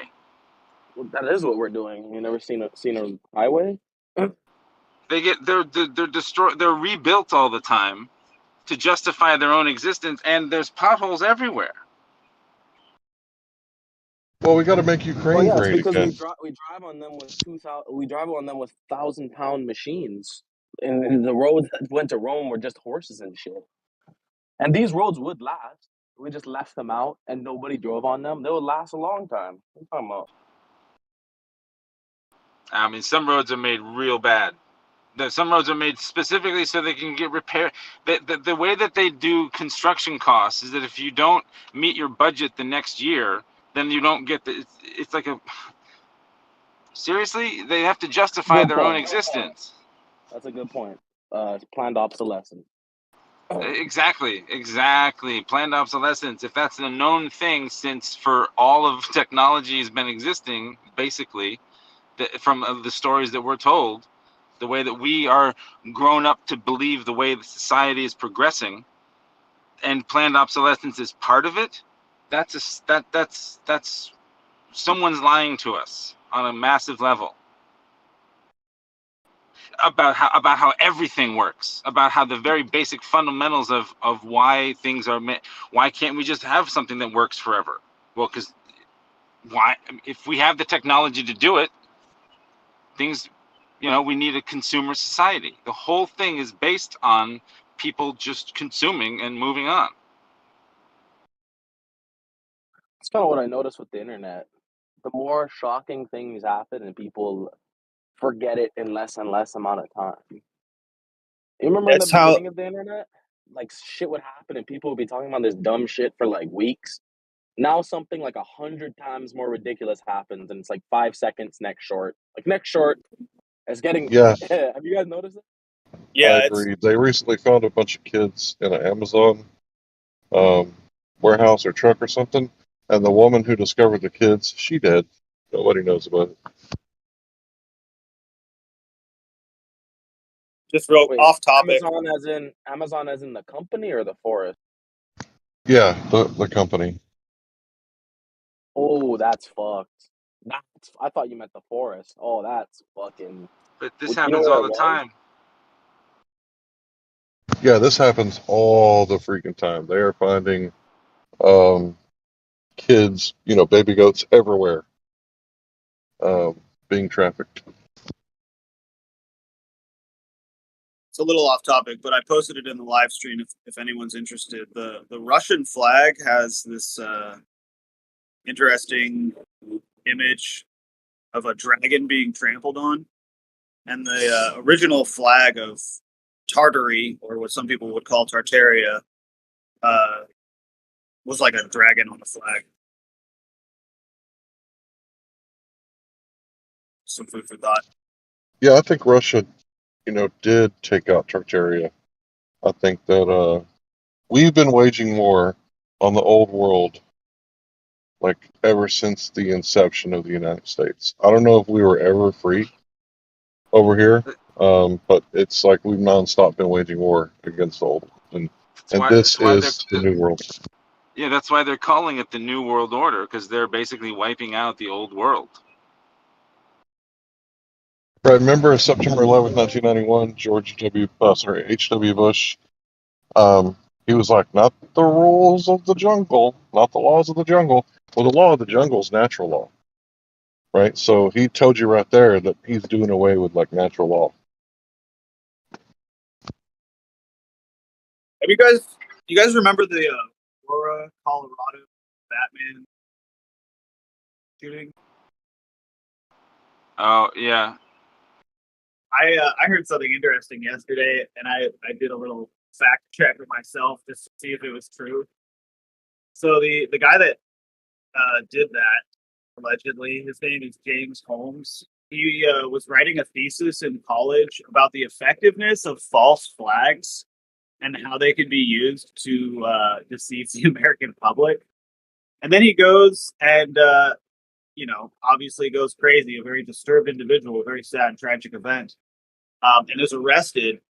And if you go to his Wikipedia page right now and try to find out where he's being held, and you'll see that it's a prison in Pennsylvania. And if you go to Google Maps, go to open your Maps app and type in the name of that prison, it's permanently closed.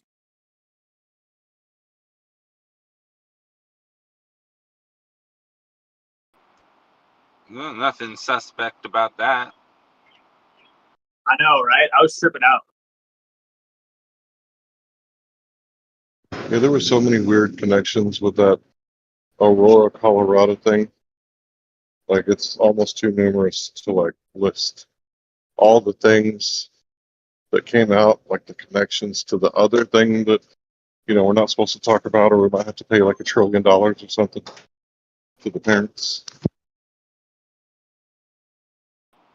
Right, it was on a map. It was written on a map.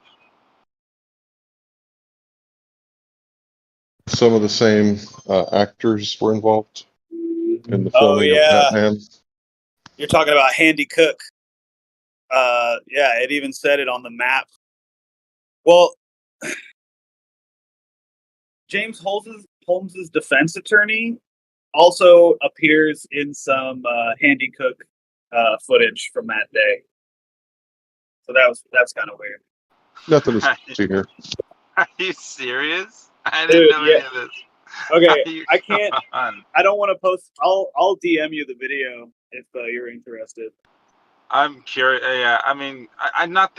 This is the problem with almost any of this stuff is that all you have to do is dig a little bit into it, and then you realize that this is shady.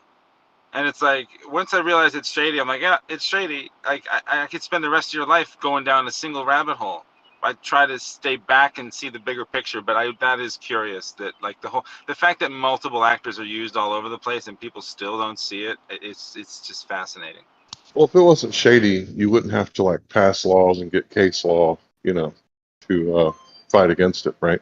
I mean, if it was a legitimate sale and those really nice houses were sold for $1, I think everybody would get a house for $1. I mean, just no one gets a house for $1. Like just the idea that you would be able to do that is shady. Epstein did, but there's nothing to see here. Well, yeah, there's obviously nothing shady there, so that seems legit.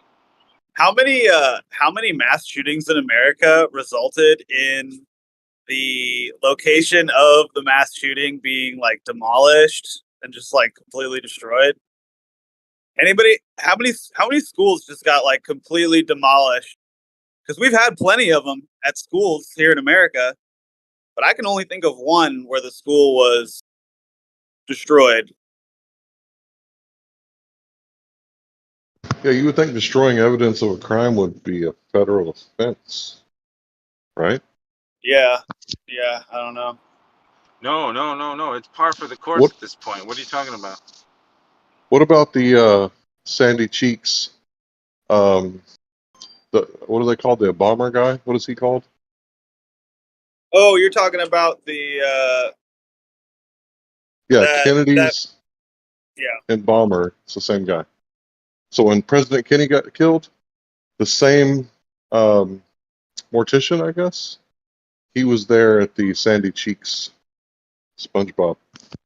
Yeah, and he sounded real like lucid and clear headed and like a very well put, kind of reminded me of like a Joe Biden almost, just very calm and collected and well spoken. I don't know this one either. Who is the guy who embalmed JFK? Okay, yeah. So No, not he was a embalmed. mortician. Mortician, right? Yeah, and So they're like the highest ranking dude beside the sheriff, right? So they get to Right. decide, if the sheriff beat someone to death. It was a suicide. They shot themselves in the back twice and once in the head. yeah, they're So essentially the final say. Right. So the mortician for JFK, which there's shadiness around that about like the skull and how they were rebuilding pictures and whatever, but that guy Was the examiner, the medical examiner for the bodies of the people at Handy Cook, and he's on video. Just picture kind of like a real heavy set Joe Biden is with this the the same big speech burly guy patterns. with the beard, like he's kind of bigger, taller, and has like a blacker beard? No, this guy had white no. hair. Oh, I'm thinking of someone else. I mean, there were a And- lot of actors, so it's hard to get them confused. Yeah, that's true. And anybody who's, seen Robbie Lawler, that guy that was just so happy to be in front of the camera and the microphone. I don't want to say the real name because it's a giveaway, but yeah, Robbie Lawler. Sandy Cheeks. Yeah. Yeah, that's definitely was like the quintessential, grieving, distraught human being. I really, as a fellow human being, I could really see the pain, and it invoked feelings of remorse, sadness within me to see him smiling. As an empath, someone who can really easily pick up on nonverbal communication, I really felt for him. Yep. I was sensing sadness. I might be psychic. I don't know.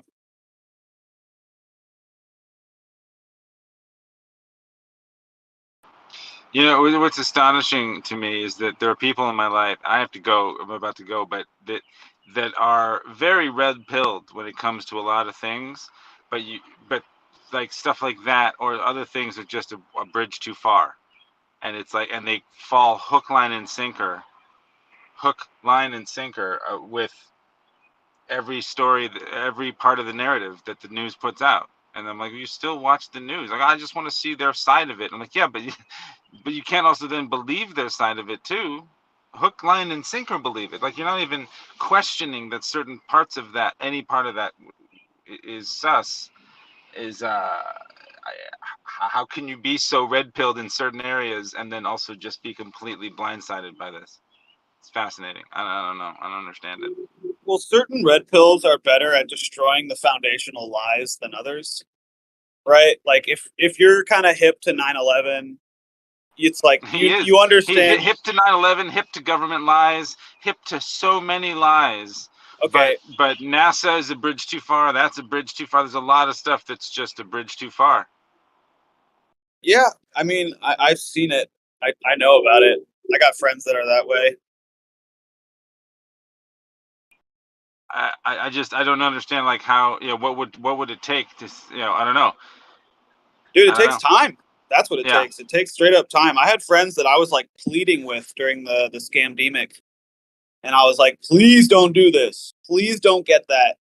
Like, if you want to wear the thing on your face, I don't care, but I'm like really begging you. We've been friends for a decade.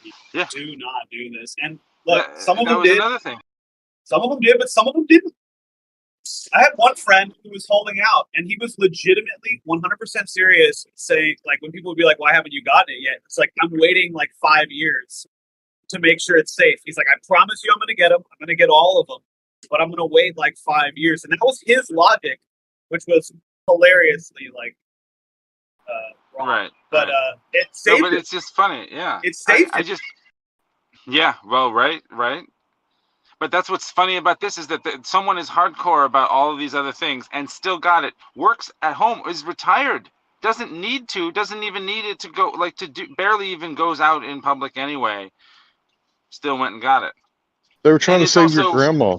I'm guessing he still votes. That's the thing. Like, he might be hip to well, like yeah, all these things, but he probably still votes. And so, like, that's the problem. Yeah, that's exactly it. It's like you can distrust the entire government, but you think that voting is still going to matter at this point.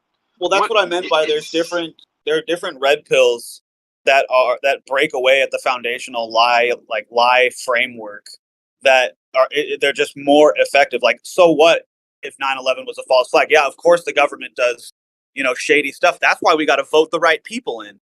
It's like that red pill only Yeah. breaks down the conditioning so much.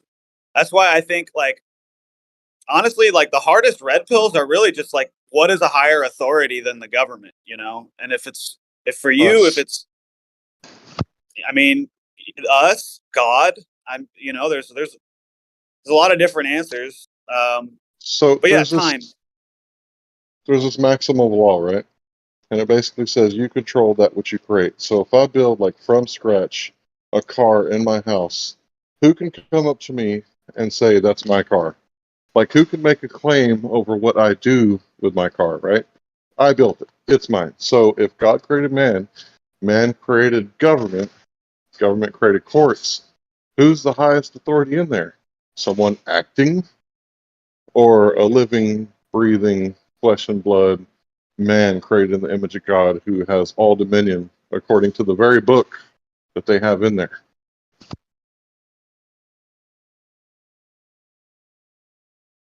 But the United States, corporation created U.S. citizens, which I don't even know if that's a real thing. But I guess you can claim to be that if that's who you think you are, because you have the right to contract unlimited, right? Yeah, I mean, you could just also move somewhere else too, like, if you don't want to play their game. And I'm not saying that that's what you should do. I'm just saying, like, because I've really gone over the whole, like, okay, the next time I'm in some kind of interaction with the system, be it a police stop or, I got to go to court for a fucking parking ticket or whatever kind of interaction with the system that I'm having, like, how do I want to play that game? it's kind of exhausting, and I'm really just like, okay, well, I'm just gonna figure out a way to like never have those interactions, yet still live in this land, or I'm gonna leave. Those are like my two options. Because going into the game where it's like, once you're in the courthouse, if you don't succeed, men with guns put you behind bars, basically. You know, they take away your money, whatever it is. It's like, I don't know. I'd rather just not play. Either by like, you know, living under the radar here in North America, or just going somewhere else.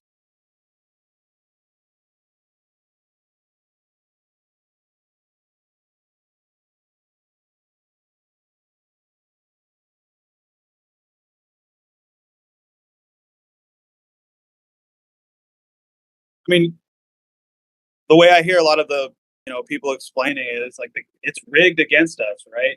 You know, it's rigged in their favor. So why, like, wouldn't the winning move just be to not play?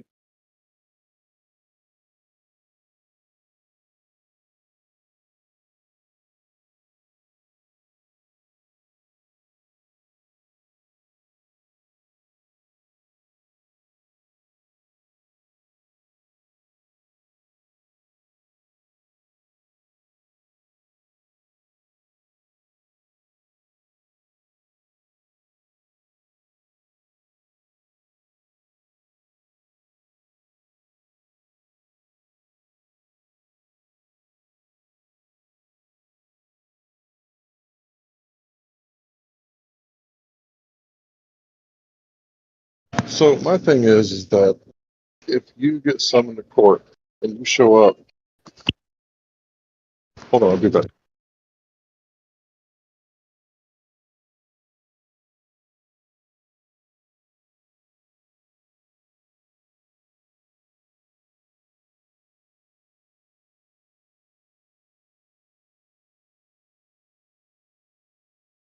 Sorry about that. So I was going over the summons, right? Like, what is a summons, right? Or a seance? Like, they're telling you that they think you're dead and lost at sea is basically what's going on. And if you don't ever make a life claim, it's just like The Hobbit, right? When he went on his adventure, he came back and they were like auctioning off his stuff, right? Because they assumed that, he was dead because he was gone for so long. And then when he came back and he was like, hold on, that's mine. They were like, who are you? Like, they knew who he was, right? But they were going to sell his stuff anyway until he like made a claim that this is my stuff. And that's what's going on. Like, they're claiming your body. You're lost at sea. You belong to the Pope. He's made a claim to you, and you've never made a higher claim. So the Pope's claim is like, over your non-existent claim. And that's what's going on right now. Like, you got a birth certificate, right? But did you record it at the county recorder? All three versions of it? No, you didn't, did you? So when you get summoned and then you go into the courtroom, they lay claim to your body. But if you're, not going to say, "Hey, I'm a living, breathing soul," right? I have a claim to life, and I have claim to my body. Who has higher claim? Like Issa says, "Am I not the priority security interest holder?" So he's basically claiming his body when he says that. But he's doing it with words that the everyday person doesn't understand. So the judge isn't going to get mad at him. Because if you go in there and, tell people the game, they're going to get mad at you. Like, I'm pretty sure somebody is like wanting to kill me right now because I talk about these sort of things. Somebody somewhere probably wants to kill me. Maybe I'm paranoid. But I think that it's really important to understand that. Like, if you haven't made a claim for your body and someone else has, well, your silence is acquiescence.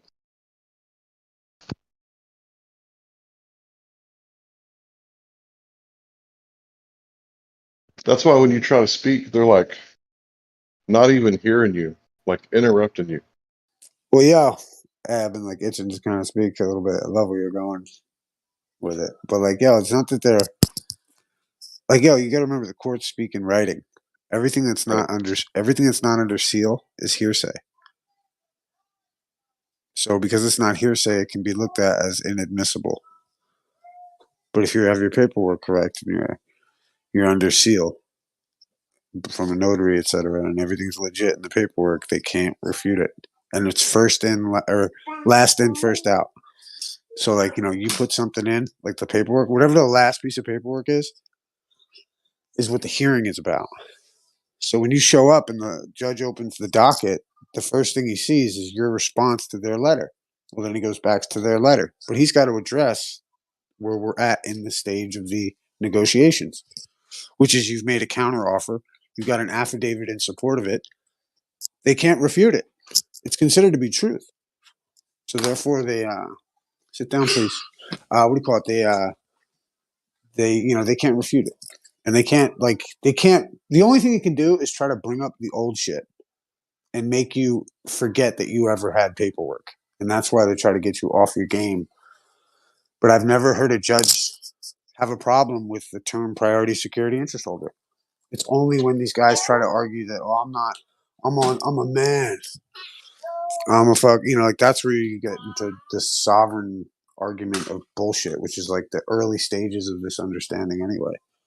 And like, it's so much more now. Holy shit. But am I not a man? I mean, who can? Well, right, but you don't want to Who can go there refute that? because, well, I mean, fair enough, but they already know you're a man because they've summoned the dead entity, the corporate name that you're there animating.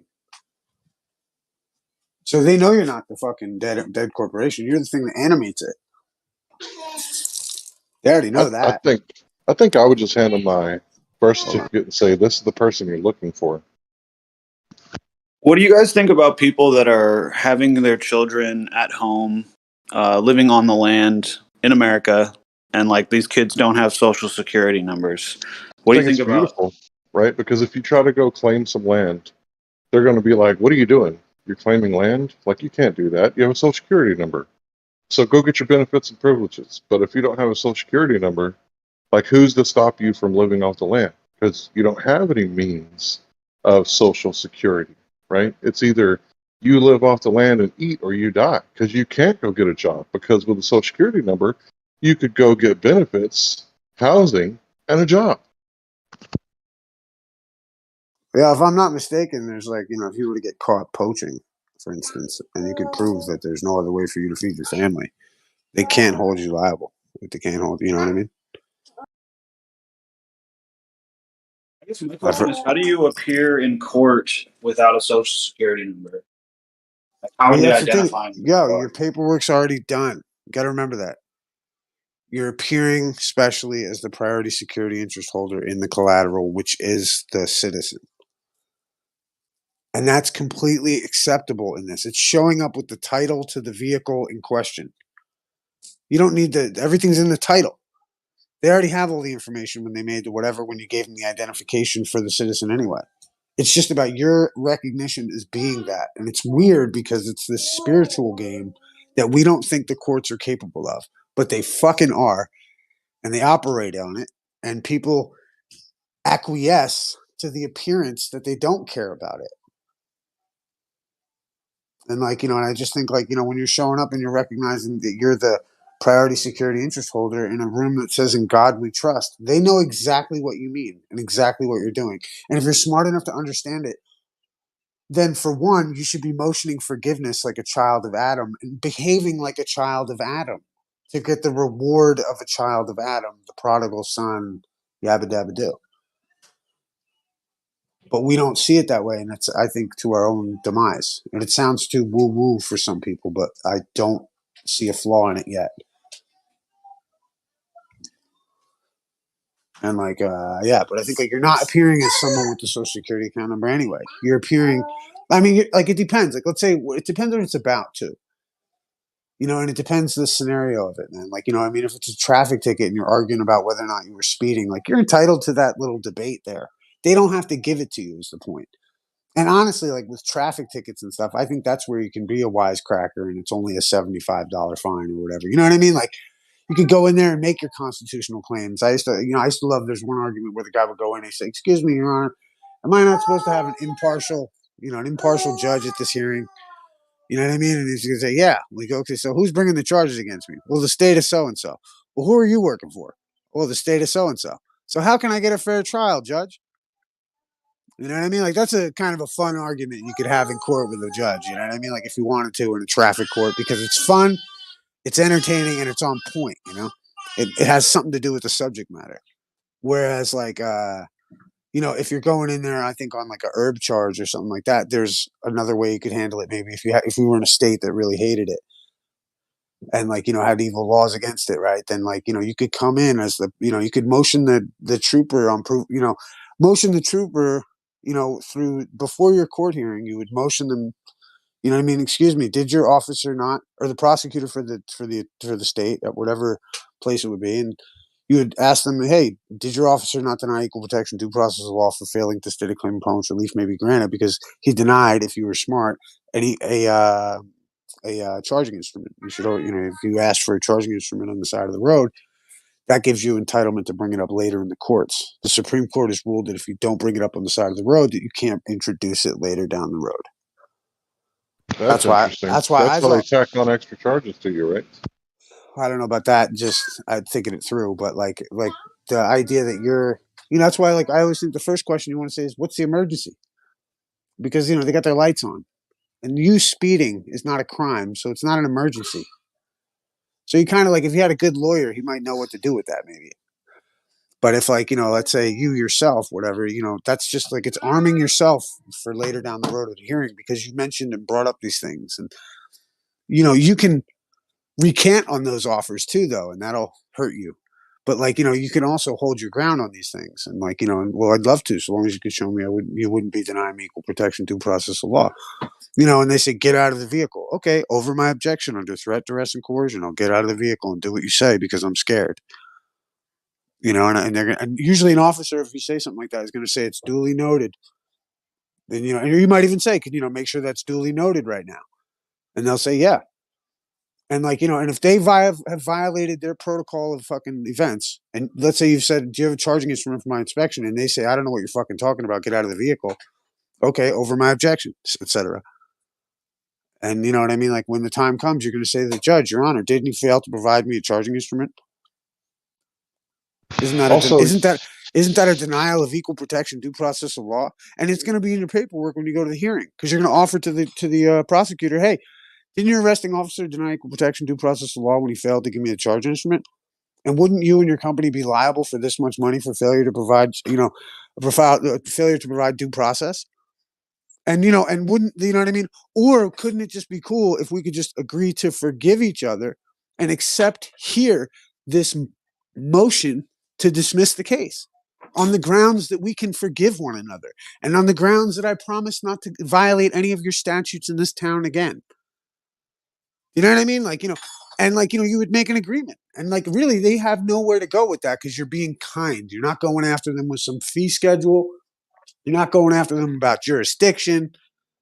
You're going after them because they failed protocol, because they denied equal protection due process by failing to give you a charging instrument, and that gives you a right to come in as the priority security interest holder, because on the books they owe you the set amount of money. And you want to put a numerical value, because the instrument is going to be worth the value of the face value of the number on the instrument. So you'd say, prove to me you don't owe me 10 grand. Treble damages. Should I have to seek formal resolution? There's a language that fucking gives us what we want. We just have to know how to operate it and appreciate its worth. Because when you come under notary seal, that means you're willing to go under penalty of perjury. And it's like, if you really did it, then you have every right in the world to go under notary seal. You should only tell the truth when you're under notary seal.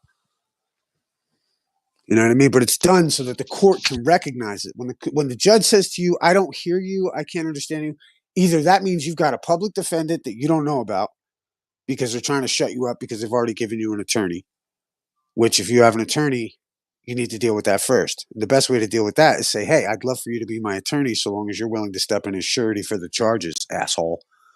So long as you're willing to go to jail. Right?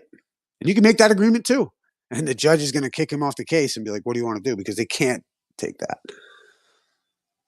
Another thing you could do is get two witnesses and go before the clerk of the court and ask to speak to the magistrate 3 times. Right, but they're gonna say, "Here, do you just want a fucking notary? It's $25." You know what I mean? Like they're just gonna.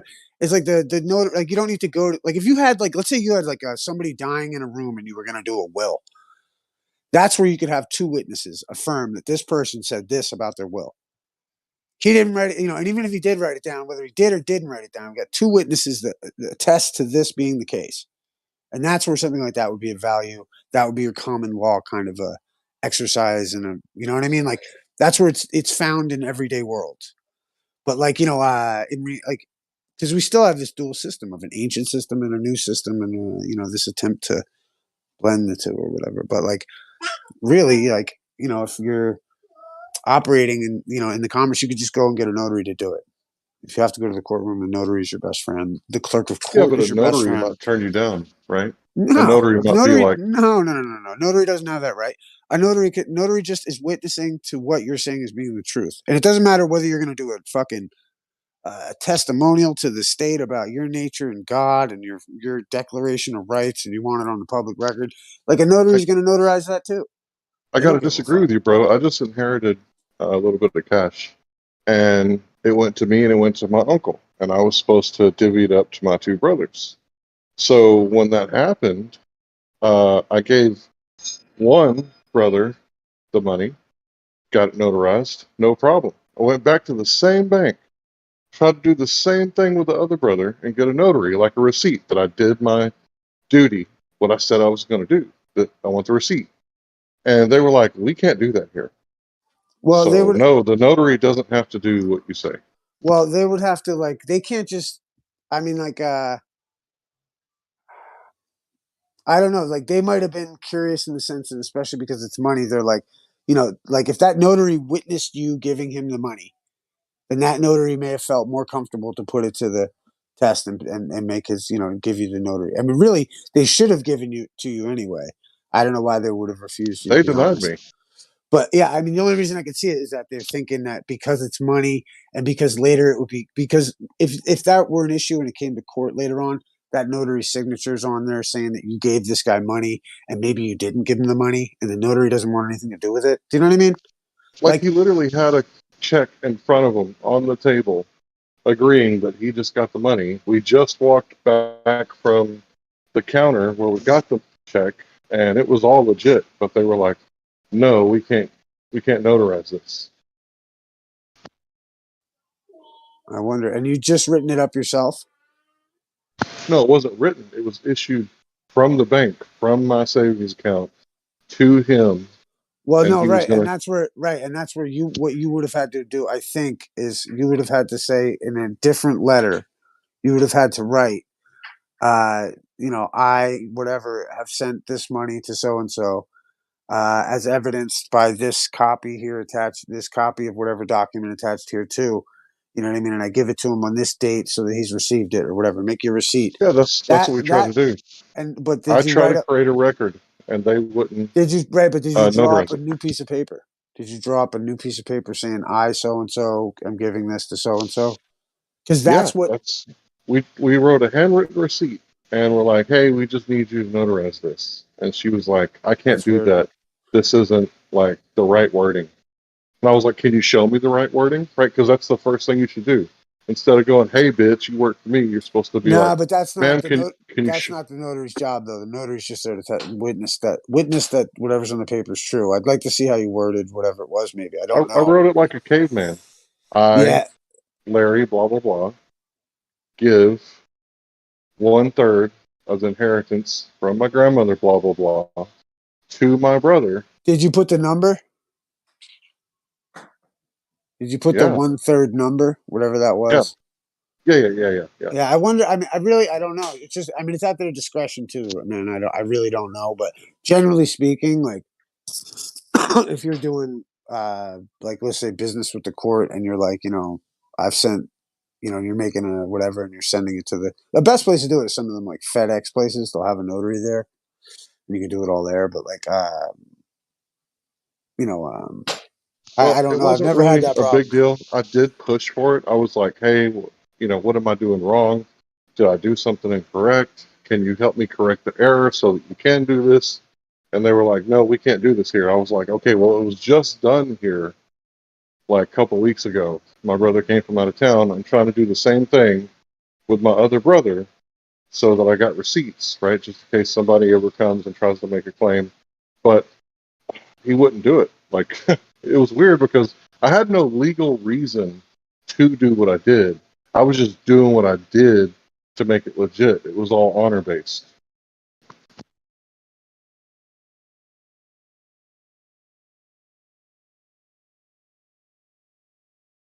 I mean, by all rights, I could have took the money and went on vacation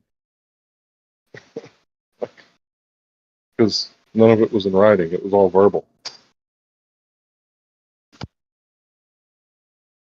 And I was the beneficiary and received half. And my uncle was the other beneficiary and received half.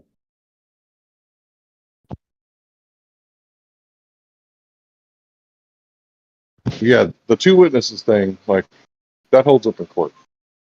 Like, you don't have to get a notary.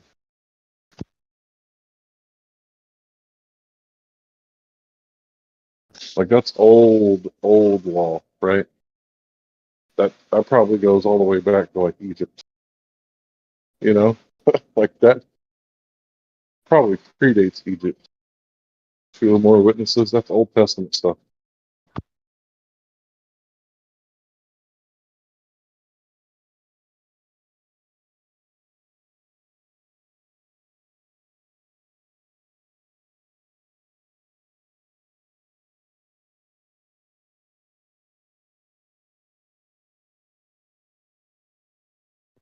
So I just took a picture of the check.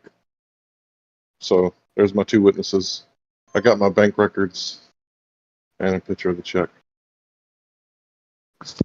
with his name on it.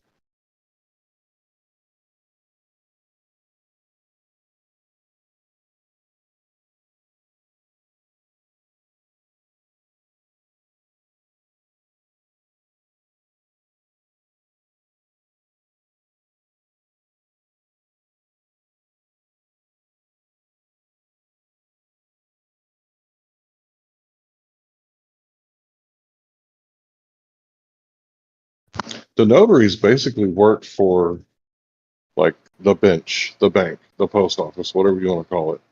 Like they are kind of one of the highest ranking members in society. Them and the postmasters.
I did not mean to kill the chick.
Yo, is anyone talking right now?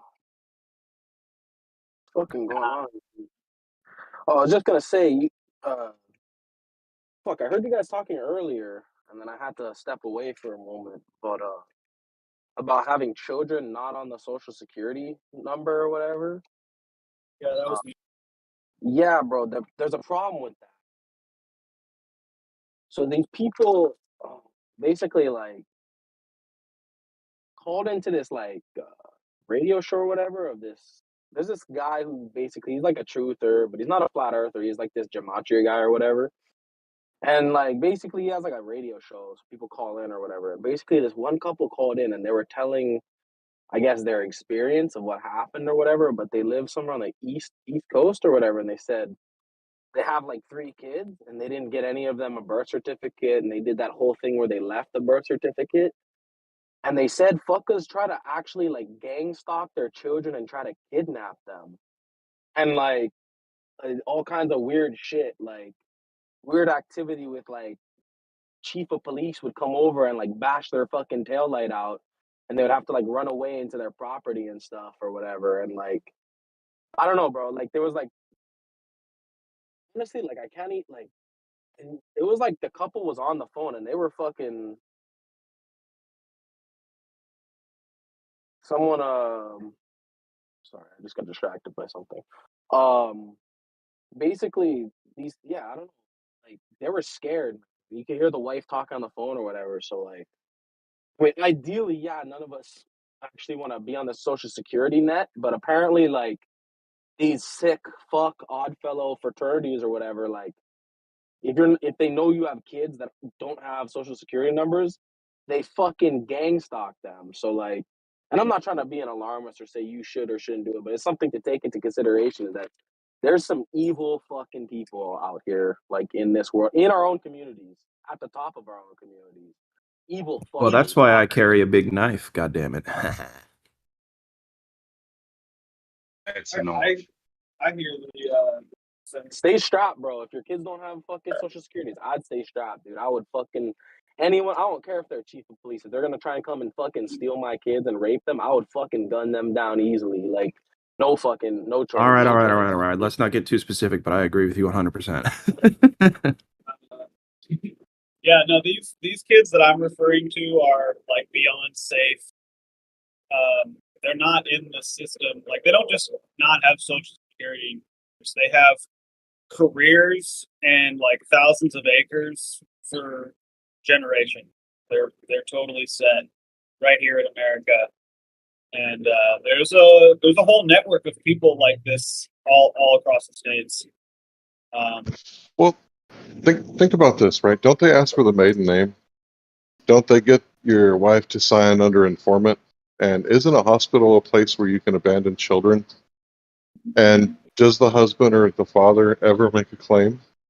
Or does the hospital put it in the newspaper, which is essentially how you make a public claim?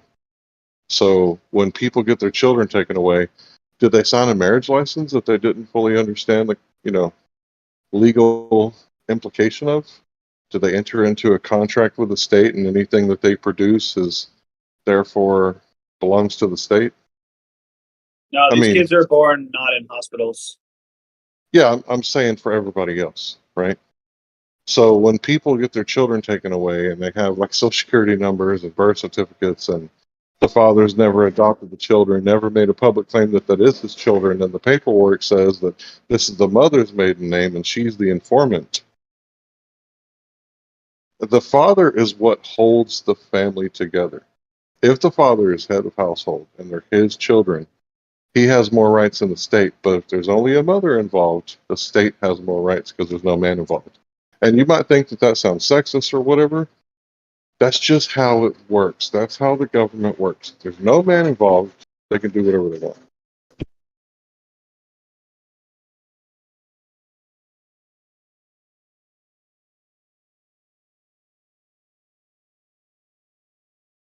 It's no different than, let's say, an evil man who steps into the picture and starts, doing something to the children that they don't like, right? If there's no father there to protect and stand up and make a claim and, exhibit toxic masculinity, right?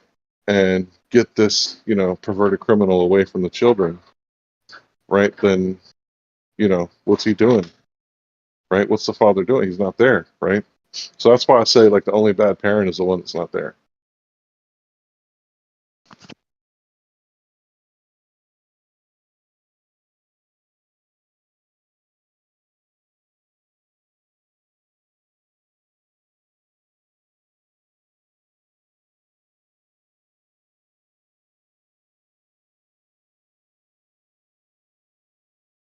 If I had to do it all over again, I don't know that I would enter into that social contract. I don't know that I would circumcise my son. I probably would, probably wouldn't.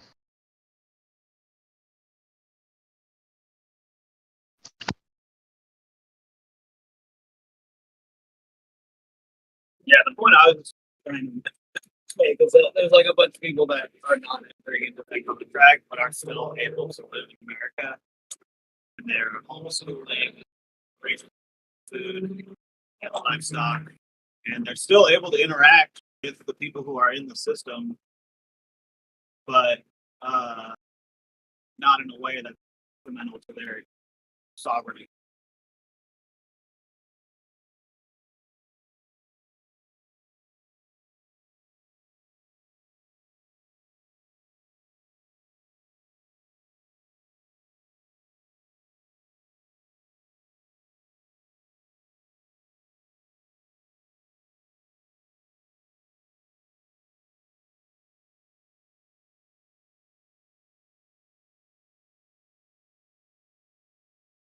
With all the trafficking that's going on right now, I do see the dangers of having children with no birth certificate, right? Because they could just make you disappear, and then what?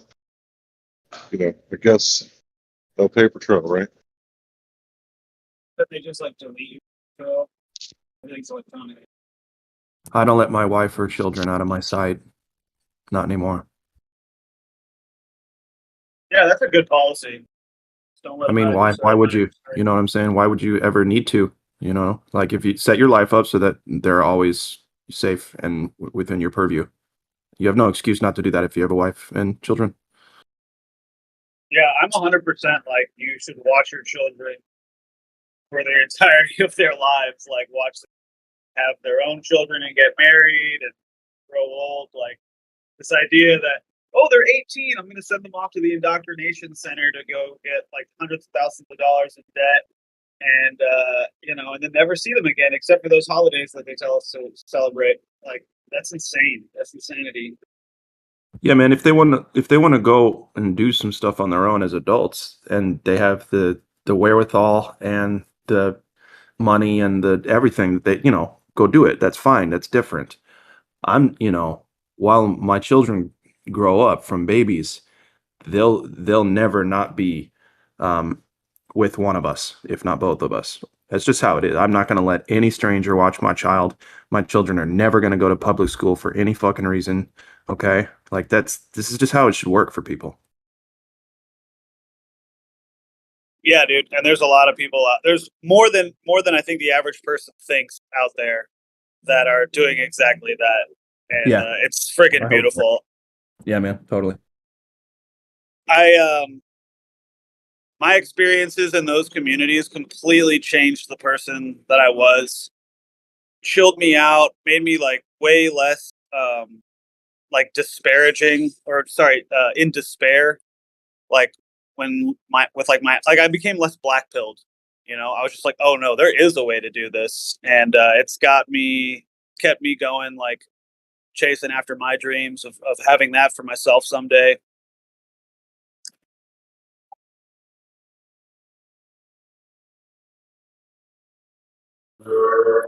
I actually,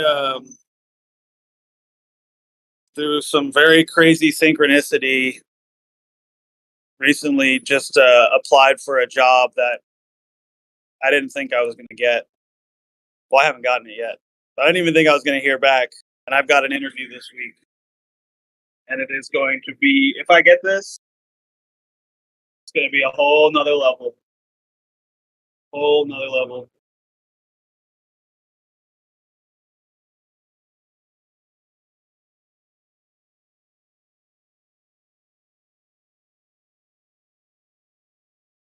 Because a job shouldn't just be something that you fucking do 9 to 5 and then like not have to think about afterwards. I think your job should be like your life and all encompassing, you know? Like if you think about the normal jobs back in the day, like, you know, the cobbler, the baker, the butcher, right? These were necessary things that incorporated you into a society, into a community, rather. You see the same faces every day. You watch those people grow old and struggle and succeed. And that's what your job should be. Like a position in a small, well put together community. And yeah.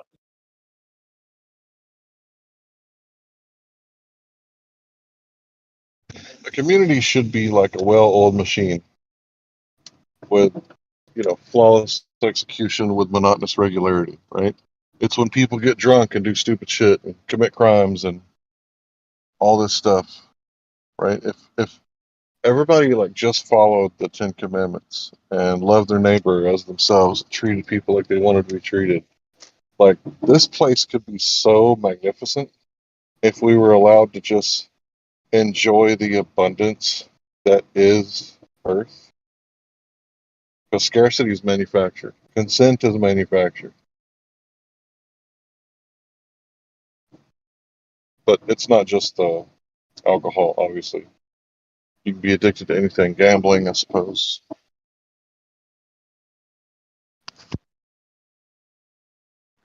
But imagine if, you know, like men and women like waited until they got married and, you know, instead of a woman burning out her oxytocin receptors and all that stuff and eliminating the pair bonding, and if men would stop watching porn and burning out their um, dopaminergical, you know, system, you know, then there'd be plenty to go around, right? So when people are like, well, what causes men to be so violent, right? It's like, well, you got like one dude who sleeps with like, you know, 30 women, and then like 30 dudes or 29 dudes who don't have any women. It's like, well, why are these dudes doing what they're doing? Well, I mean, I'm not going to say, well, look how they're dressed, but you know, that's not what I'm saying. I'm saying like, well, if everybody, you know, reinforced monogamy, you know, and there was plenty to go around, maybe this wouldn't happen so much. But obviously, that doesn't mean that men should just do whatever they want, right? They should govern themselves accordingly. But it works both ways, right? It's a two-way street.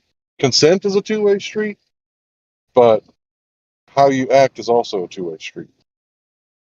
So it's men and women's both their fault equally, is what I'm saying.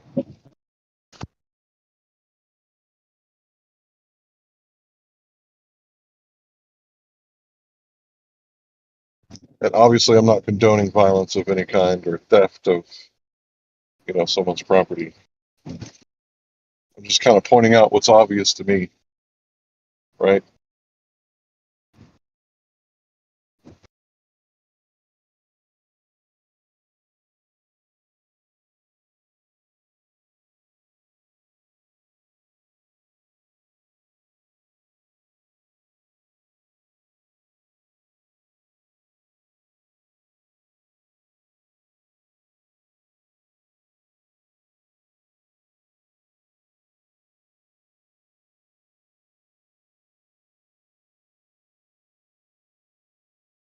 And maybe I'm wrong. Maybe somebody wants to rebut that.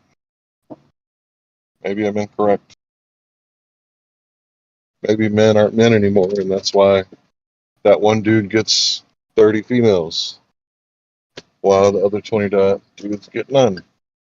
Or I don't know what the numbers are. Maybe the numbers are, but what is it, like 60% of black men don't have any children, I think is the statistic. So maybe it's more 60-40.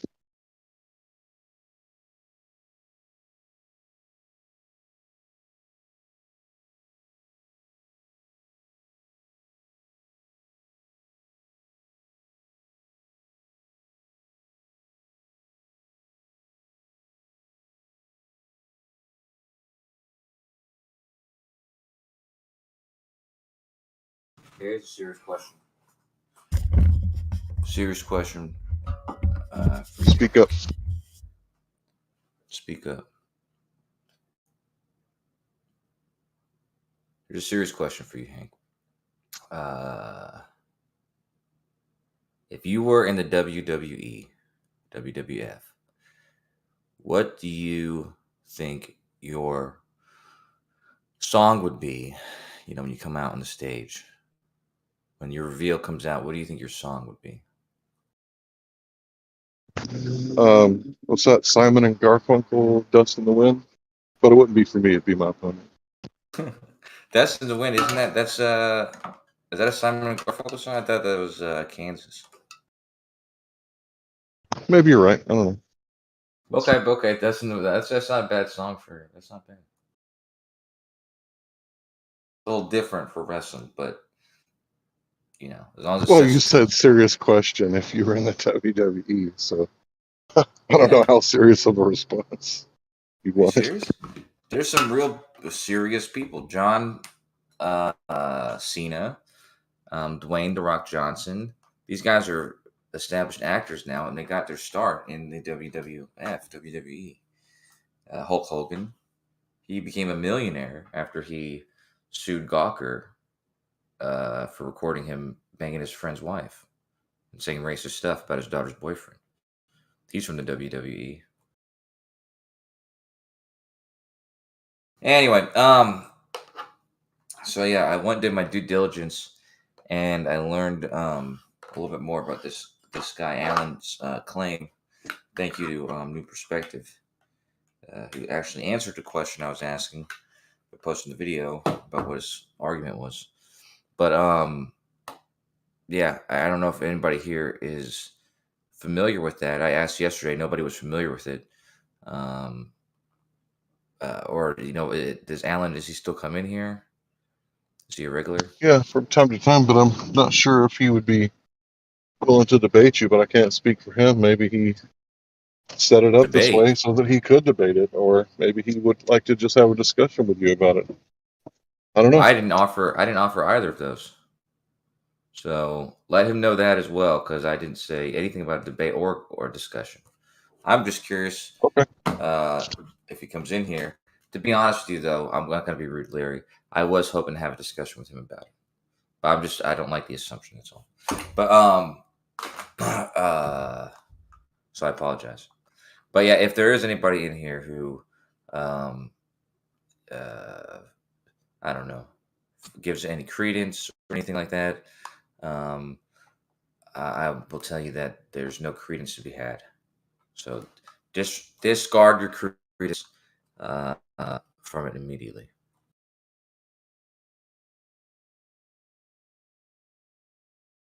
All right, you heard it, guys. Let's pack it up. Time to go home. Kocho debunked it. I'm gonna go register to vote and get a jab. I'll see you guys later. Whoa. Well, if anybody else has an agenda today, I would advise you to go do it. But I will say, you don't have to go home and you don't have to get out of here. But you do have to discard any idea you have that GPS disproves relativity and adheres to a planar Earth. Neither of those things are true. Well, GPS adheres to a planar Earth, but relativity doesn't have anything to do with that. Okay, that's true. The second part of what you said is true, but the planar Earth part is the farthest thing from the truth. So why is it that all aircraft assume a flat stationary Earth while being built and while training pilots? Okay, that's a different subject, but I don't mind. They don't do that. No. Can you tell me why they do? Since they do, I'm letting you know that they do, and you don't have to be dishonest and try to say that they don't, because we've both been researching and we both understand that even NASA assumes a planar stationary Earth when they build aircraft and when they use stuff. When they train people, all pilot training assumes a flat stationary underneath area. You know, they're not going to fly over something spinning. Gosh, that'd be tough, wouldn't it? It would be tough. It would be complicated. That's true too. I will actually agree with you that some training publications and training and not just training Programs. but just Training models programs. for certain aircraft and certain missiles. They will make assumptions when they're Why would they do that? when they're given the Why would they ever why have would to they do do that? that Well, if the ground were curving and moving? they say it in those publications. Actually, they tell you the reason why they do it in some of them. But regardless, what they do is they make assumptions for the non-rotating Earth. They make assumptions for the curvature of the Earth or the flatness of Actually, they don't really say anything about the. Oh no, yeah, they do. They say flat. So flat, non-rotating Earth. They make these assumptions. They also make assumptions that there's an invariant mass. They also make assumptions that there's no air. They make a lot of different assumptions in some cases. And these other things that they make assumptions about, they say they make the assumption about it. And also, we know that they're obviously not true. So they're claiming to make an assumption. Wait. Why would they and it's ever not assume true. it had nothing to do with reality? Why would they ever have to even go near assuming it? Say, oh, who cares? It's not flat and stationary, so why would we ever have to assume that? Here's a better question. Why would they have to You can't state answer that that they're question. assuming that? No, Now, see, you can't answer that question, buddy.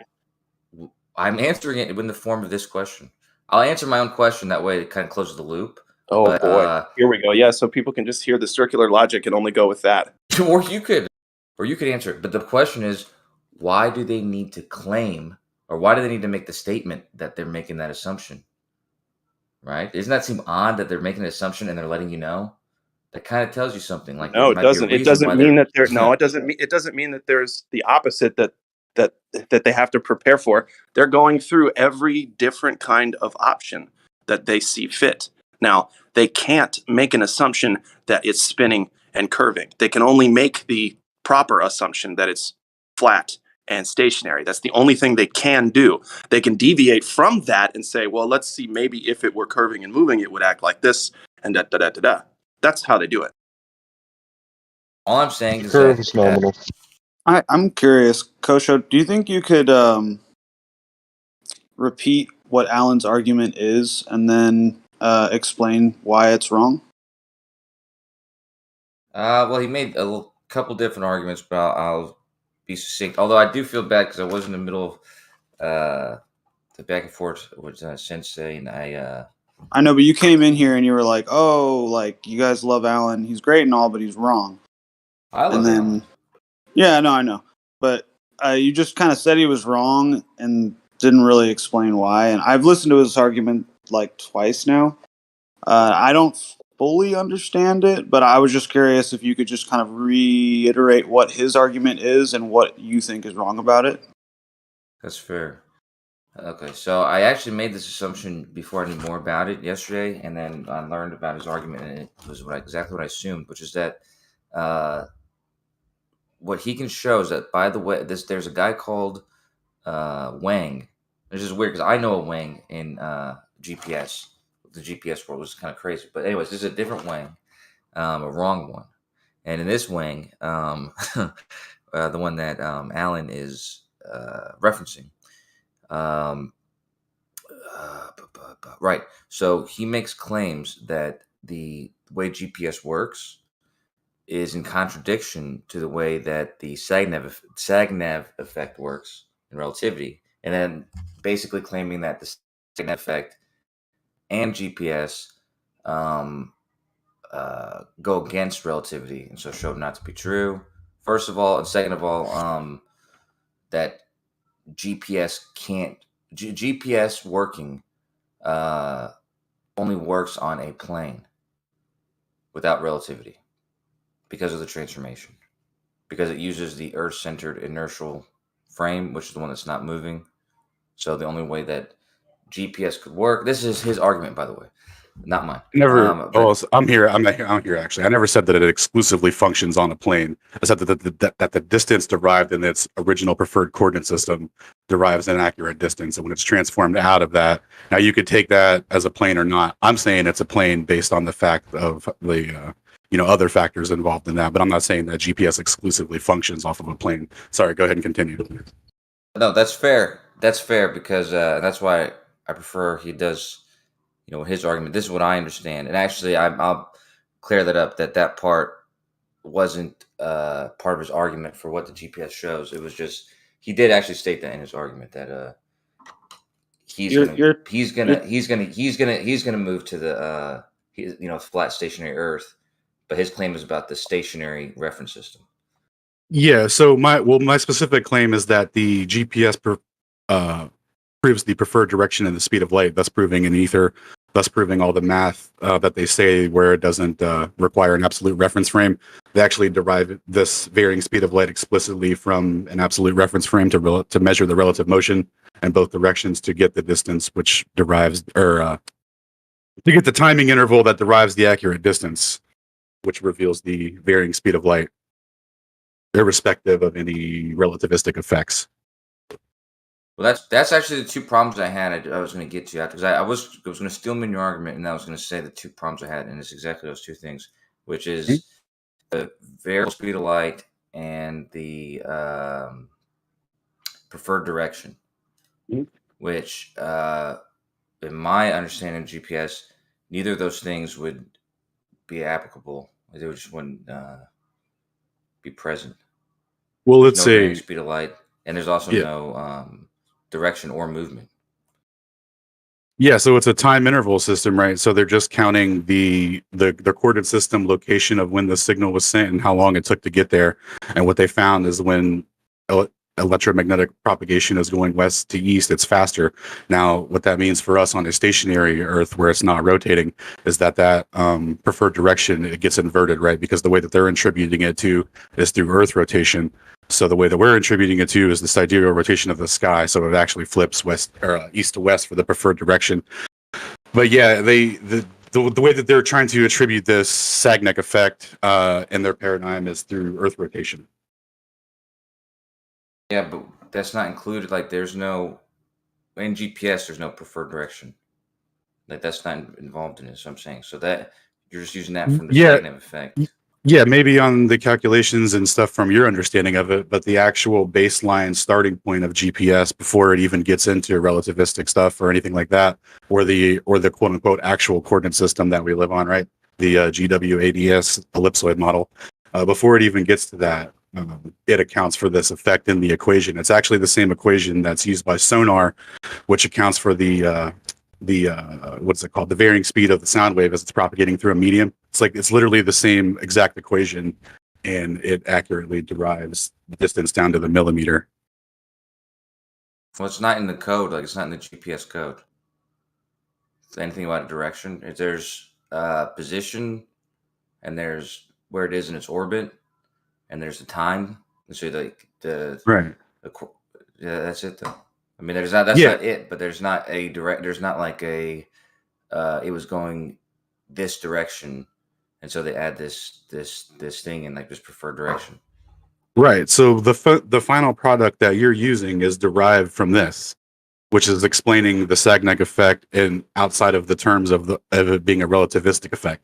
Because the Wang guy that also published this GPS thing also linearized the Sagnac effect, showing that that the relativistic effect should still apply, because you know how they say that the Sagnac device is a non-inertial frame because it's a rotating disk, so special relativity doesn't apply to it or whatever. So the varying speed of light isn't that big of a deal for them, and then they actually try and fold it in to special relativity by invoking, a different reference frame, a perspective of someone at the North Pole, i.e., creating another version of the Earth-centered inertial frame where you're not experiencing any rotation or orbital velocity. And in that frame, the person would see the circular Sagnac device not producing a fringe shift pattern because the light would be the same.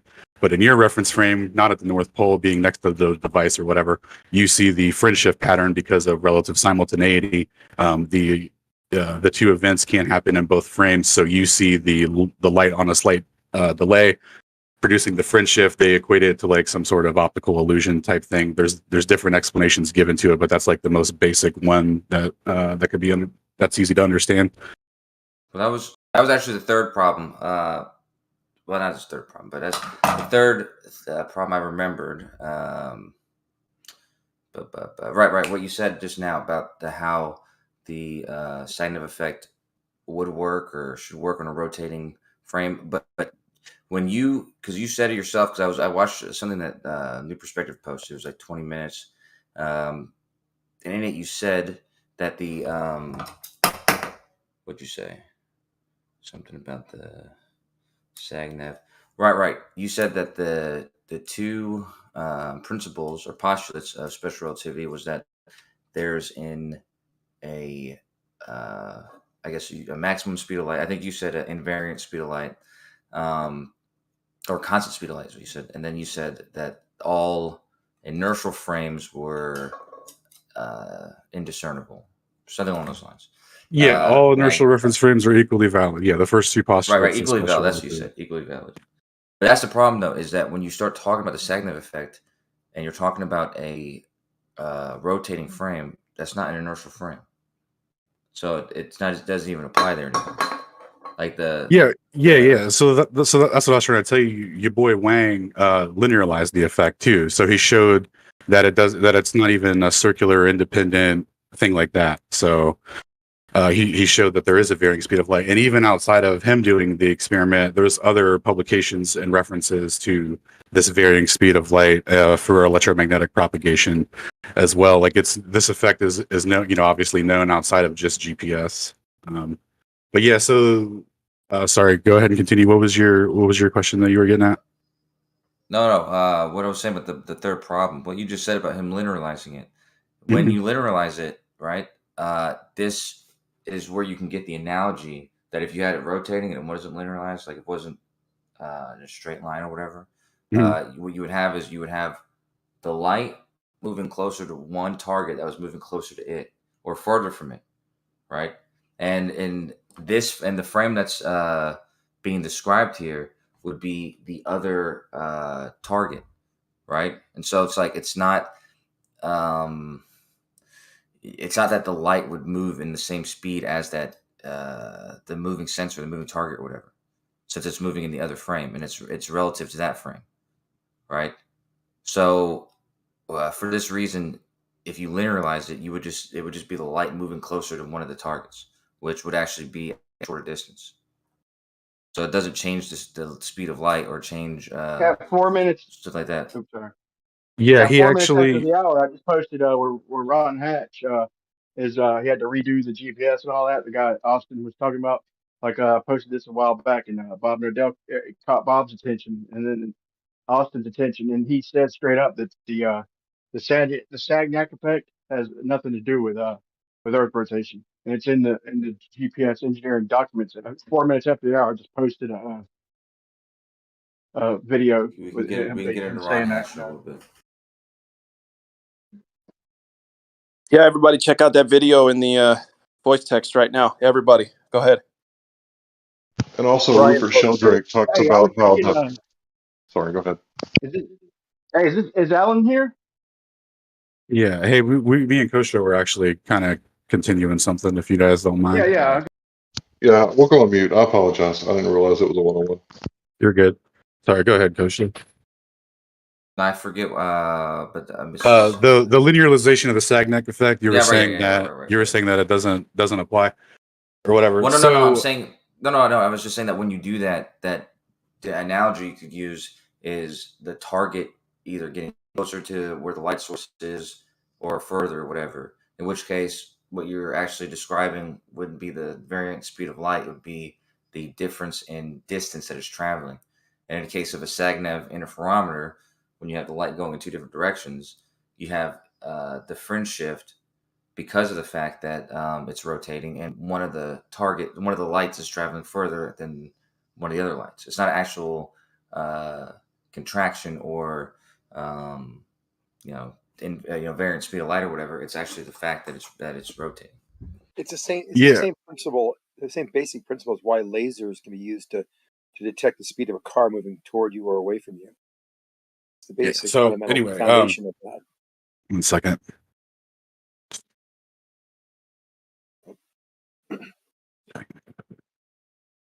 They use these in the 3-ring laser gyros or laser gyroscopes. Yeah, I told you they had linear. Janik, I told you they had linear interferometers now. Hold on, guys. It's badass shit. Yeah. I'm sorry. So the linear effect or whatever, describing how you're saying it's moving to the reference frame and it's shortening the distance.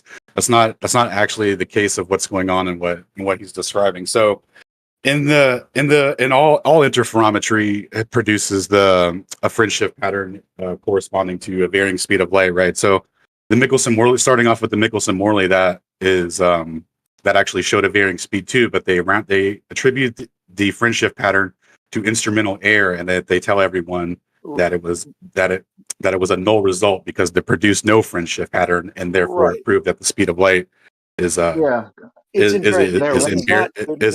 right?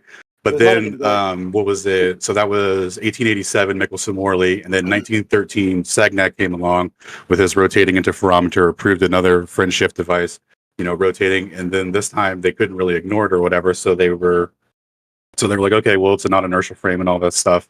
Now, they came up with their ways to explain the perceived varying speed, right, within the relativistic framework. But the thing with Wang is using what he derived the linear effect from, it also derives the circular effect the same. So there's no it's not a relativistic effect. Light has a preferred direction of propagation. Yeah, they've proven it. He's right. What do you mean it has preferred direction of propagation? Yeah, Brian. Like, I don't want to gang up on. Like, I appreciate it. Hey, real quick. Yeah, this is just between Alan and Kosho, guys. So if you could just hold off until they're done. Thank you.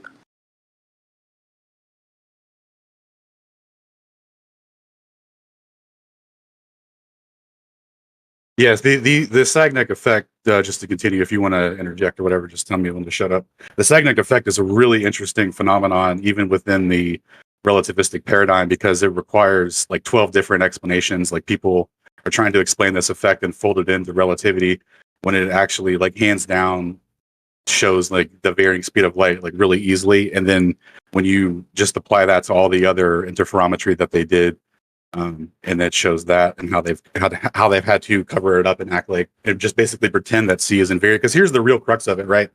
So when you use the range measurement equation in the ECI, the distance produced from that varying speed of light is accurate down to the millimeter. Now, when they transfer that to another coordinate system, it's fucked up, right? So they're transferring it from a distance derived on time based on C, right? And then the distance derived from that is shown to C is shown to have a variance, right, based on the distance derived, right? And then they transfer that to another coordinate system where they say, no, this time C is actually invariant, and that's what's producing the distance discrepancy.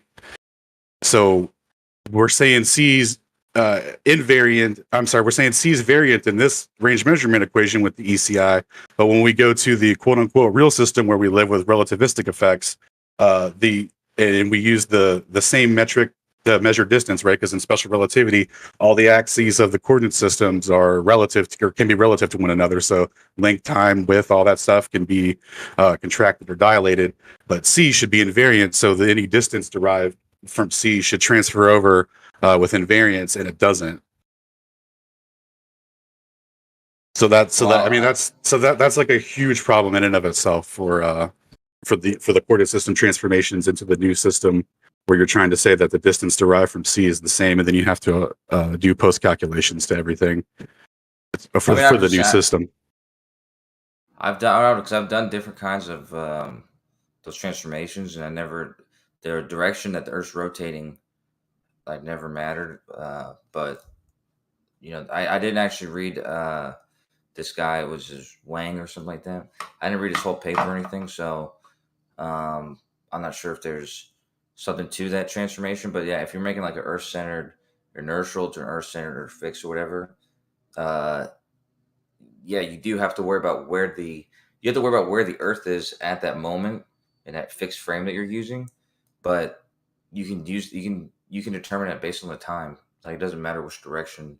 Exactly. That's why it should be an invariant transformation, right? That's the crux of it. It should be an invariant transformation. It's a time interval system that's deriving the distance based on what we're told is to be a constant variable, and it's then what's shown explicitly in this transformation that it's not.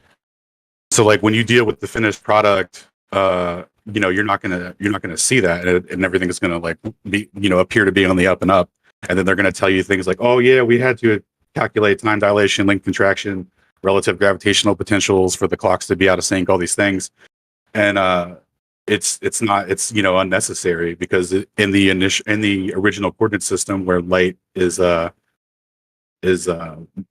measured against an absolute frame to show the varying speed, it derives the accurate it derives the accurate distance down to the millimeter. So there's a preferred coordinate system, which is in reference to a stationary non-rotating plane, or I'm sorry, plane. I added plane at the end on accident. Stationary non-rotating, and then from that they're able to get the relative motion, right? So there's a preferred reference frame, and there's a varying speed of light, which is facilitated by that absolute reference frame. A so-called ether wind. Like this is how they all talked about it, back in the day when they were publishing these papers, like the effects that they were describing and trying to fold into the relativistic paradigm. And they've just attributed it to Earth rotation and say that it's, you're rotating away from it, or you're rotating into it, and that's causing the variance. But that's shown to not be true. Like I said, because sorry, go ahead. I was going to say, to further add on that it's not Earth rotation. The Earth's orbital velocity would also have to be included in the corrections too, for when the Earth is spinning into the direction of the orbital velocity, and they make no such corrections. And several people have even published papers trying to propose explanations to why they don't have to account for it, invoking a quote unquote local stationary ether that only happens in this reference frame, but trust us, all the other reference frames don't have an ether and all that stuff. Yeah, but all those are based on the assumptions of an ether, where if there's not ether, none of those things you said are relevant. But hold on a second. Well, the varying speed of light proves that the ether isn't relevant, because the varying speed is facilitated by that ether wind, right? So that's what's actually causing it. So it's actually not, what is it? What did you say? Irrelevant or whatever? It's actually not, because they're calculating for it, and then when they transfer it to a new coordinate system, they're doing post-calculation corrections to account for what they're calling relativistic effects, such as time dilation. So time is a coordinate on the coordinate system. It's not an actual, it doesn't actually contract, but in their coordinate system it does, and they attribute that effect to time itself contracting. But actually there are other effects that produce the same effect, which one being electromagnetic retardation. So the wavelength of light, traveling through a magnetic or electric field, or any field really, the wavelengths will become retarded. They'll shorten, and that will also cause things like clocks going out of sync and all that. So these effects are so slight that you couldn't differentiate them between quote unquote time dilation and stuff like that. Now you could calculate out time dilation and get a quote unquote effect, and then go, oh well, this is what's happening. But there are other factors that can be explained for it. So think about it like this: if they were going to say this proves time dilation, where are the calculations that separate the electromagnetic retardation effects from the effects that they're saying are explicitly due to time, like time itself actually, dilating due to gravitational fields and stuff? Like, they don't do that. They just show you what they calculated out, and they're like, look, it did the thing, therefore this is the only reason. And it's not the case at all. And this is kind of how they're getting away with it, right? They have this original coordinate system, preferred frame, varying speed of light. They transfer it to a new coordinate system with an invariant speed of light, and they show you this finished product after they've warped the coordinate system to conform to their invariant speed of light. And then they're like, look, guys, space time. It's bizarre.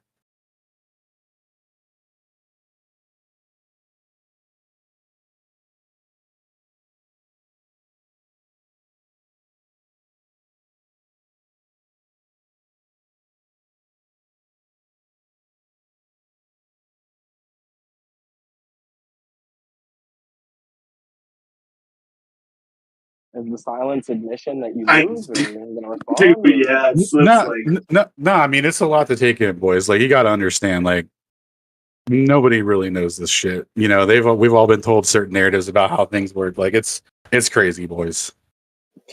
Like it is a lot. Like I realized that going through it and then presenting it, various times to people, even people that like, understand the ether side of it more, like are like, what? Like it's crazy, dog.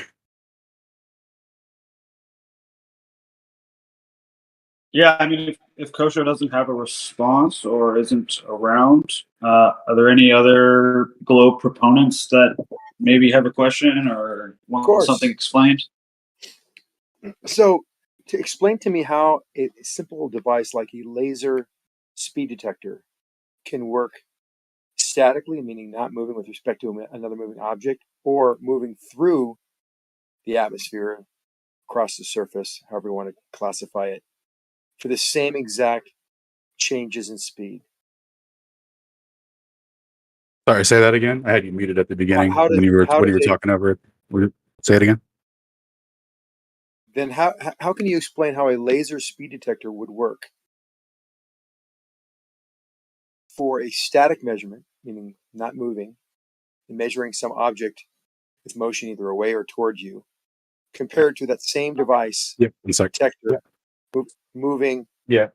with respect to the ground, measuring the same exact delta change in distance with respect to time velocity, in other words. How does that work? If the ether is not or is part, wouldn't that device be affected by motion with respect to the ground versus measuring those velocities statically? No, it's interesting that you bring that up. So check this out. Let me show you this from the paper here. So in terms of how they're calculating this stuff with the ECI reference frame, so what they're saying is that there's ground stations on the Earth's surface, right? And these ground stations would obviously be rotating with the Earth, right? So in the ECI reference frame, you're at the center of the. That's not my Sorry. question. That's not my question Good. at all. Please I'm stay getting to focused. it. Because I'm getting the staggered to effect it. Don't. No, I don't need to Okay, get to it. Zanuck, if you're gonna just fucking interrupt him, I'm gonna mute your ass. No, I don't Real want to interrupt. simple. I thought Okay, Yeah. then don't talk. Then don't Okay. talk while he's answering your question. Well, I'll trust Yeah. that he's getting So the answer to the question is that the way that they're accounting for it in the ECI is that they're saying that there's relative surface rotation to the fixed non-rotating place, right? Now, when there's a stationary receiver and a moving receiver next to each other, right? Or I'm sorry, when there's a stationary receiver and there's a moving receiver that's like about to pass that stationary receiver, and they're both in direct alignment, and a moving GPS source or stationary GPS source emits a signal, but the stationary receiver receives the signal first, even though the distance derived is the exact same, and the moving recipient receives it second. So what this means is that so if the Earth were truly rotating, and relativistic effects were true, and all that, the postulates of relativity were true, both the stationary recipient and the moving recipient would receive the information at the same time. There would be no distinction between the two, because even though that guy's at rest, he's actually experiencing the linear motion of Earth's rotation, right? So there's a preferred recipient to the for the information, even though the distance is the same. So it doesn't matter if the car is moving or whatever you're saying. That still works fine. That's not the issue at hand here. So for the accuracy, though, if you were to try and measure the accuracy of these cars or whatever, more precisely, like down to the millimeter per se, right? All of that would still apply. You didn't answer the question at all. Because So you would you're just saying use the that range measurement equation, to deduce it, right? And then no, from wrong. that, it would be more accurate. It's not like I don't understand how you think that it wouldn't work. So you can go ahead and respond then. If let's say you're measuring something going 100 miles an hour towards you, Mhm. then you're moving away from it at 100 miles an hour, Mhm. and the closure rate of that object is going 200 miles an hour. So the closure of 100, same closure rate of 100 miles an hour. This also plays a very strong role in the Lorentz current tractions as well. You can actually take this constant and then subtract and divide or add any percentage of C to make a direct proportional change in that value. But that's not what we're going to. We're going to stay really simple. And you went on this long diatribe on how you think things work, which is inaccurate because I've given you a simple example that shows that if what you're saying is true, then we would see a measurable difference, because what we're doing is we're doubling the speed. We're doing things by factors of 2. So first I measure something statically, and I see an object moving toward me at 100 miles an hour. And I measure 100 miles an hour because I'm timing the time it takes the light to hit the object, be reflected, and be received by the receiver. Now I'm traveling away from that object. It's chasing me. I'm going 100 miles an hour. I'm also measuring the object that's approaching me at 100 miles an hour, because now it's increased its speed to 200 miles an hour. I get the exact same value. We can measure this from the ground, from from the static reference frame, from the inertial reference frame, or from the relative reference frame of the Earth, Yeah. and see that there is a 200 miles an hour vehicle driving one direction and another vehicle going 100 miles an hour in that same direction. So we know how fast they're going with relative to us. We measure the one approaching us at 100 miles an hour, and we are moving over the ground at over 200 miles an hour for the faster vehicle. So how does that work if there is an ether? It's a time interval system, though, so like it doesn't matter. Like it's deriving the distance from the time it takes in the location, your coordinate system location, when the signal was sent and received. So it doesn't matter. Like no, you're not getting it, bro. The range measurement equation is the same thing they use in sonar. It's the same thing. It's the same exact concept. It wouldn't. Yes, it's revealing that the speed of light is slightly faster in one direction than the other. Like what you're asking is like how is distance being derived or whatever, and it's like that's not exactly the issue. The issue is that a very precise measurement is being taken and it's showing that there's a varying speed of light. It's not that you can't do one thing or another or measure the relative motion of something. We've doubled the speed of the object. We have seen no change in the speed of light because the detector is based on 186,000 miles per second squared, 186 miles per second of a velocity. So that velocity is a time that we can figure out how far that light travels over a specific time, and we know this to be true because we can validate it in any situation. I'm saying we've increased 100 miles an hour of the measuring device, and the approaching object is now going twice as fast. So we change everything by factors of 2, yet we see no difference in the measurement. This is not how sonar works at all. It's how light works. And you seem to be very oblivious to the fundamental foundation of how light propagates and the speed at which it propagates and what affects light, such as diffraction, refraction, and other types of obstacles that are in its way. So the 100-mile difference or whatever, right? I'm saying that when they do it in this framework, right, using more accuracy than what you're saying, right, with just the overall C that they tell us is working, right? So the C that you're referring to is the C that's in the ECI coordinate system, right? The C that's in the what's it called? The ECI coordinate system that's being subtracted against, relative to the ether wind and how fast it's getting to its recipient, right? That's what's producing the measurement discrepancy, right? So when you transfer that measurement, like a really accurate measurement, when you transfer that to what you're talking about, to a fixed C, right? There's a distance discrepancy. These two C's are not the same C, even though they appear to be the same C. Do you get that part of it, right? So the whole thing is that this range measurement equation and the ECI coordinate system is what is producing the ability to measure the varying speed of light. It was to such accuracy that it's that this is down to the millimeter, right? So you're not exactly talking about the same thing. Like you're kind of breezing over the discrepancy based on your C, based on when you transfer that distance to another coordinate system. So if we transfer your 100-mile distance speed or whatever, like if we transfer that derived from C, right, to another coordinate system, guess what? The distance is going to be the same. Why? Because C in the new coordinate system is going to be the same as the other one, and we're deriving the distances from that. So it's going to be an invariant transformation. They don't when you transfer it from what GPS uses, it's not variant, or it's not invariant, bro. Like that's the issue. That's what's produced. That's how we're deciding. Like, oh wait, this means that there's actually a varying speed of light. Well, no, because we're farther. Time slows down as you get closer to the mass. So yes, we know that this time is the clocks in the GPS are going to be slower in orbit. That's a whole different phenomena. I'm being presupposition based on conforming. No, hold on. I'm talking. Okay, I'm talking. I let you talk for on and I'll on. let you continue. You're right. Go ahead. I apologize. Thank Go you. ahead. You were going on and on about something that I didn't say. First of all, 100 miles per hour is not a distance. 100 miles per hour is a rate of change of distance over the time. Yeah, So we're still talking about analogous a to what you're speed. saying. It's not analogous because 100 miles per hour is a speed. The distance could be whatever distance you want. It doesn't matter the distance. We can make that distance as long as we want. We're always going to have the same value from the object that is statically measured from another object that is on the ground, measuring the approaching object and getting the 100 miles an hour velocity.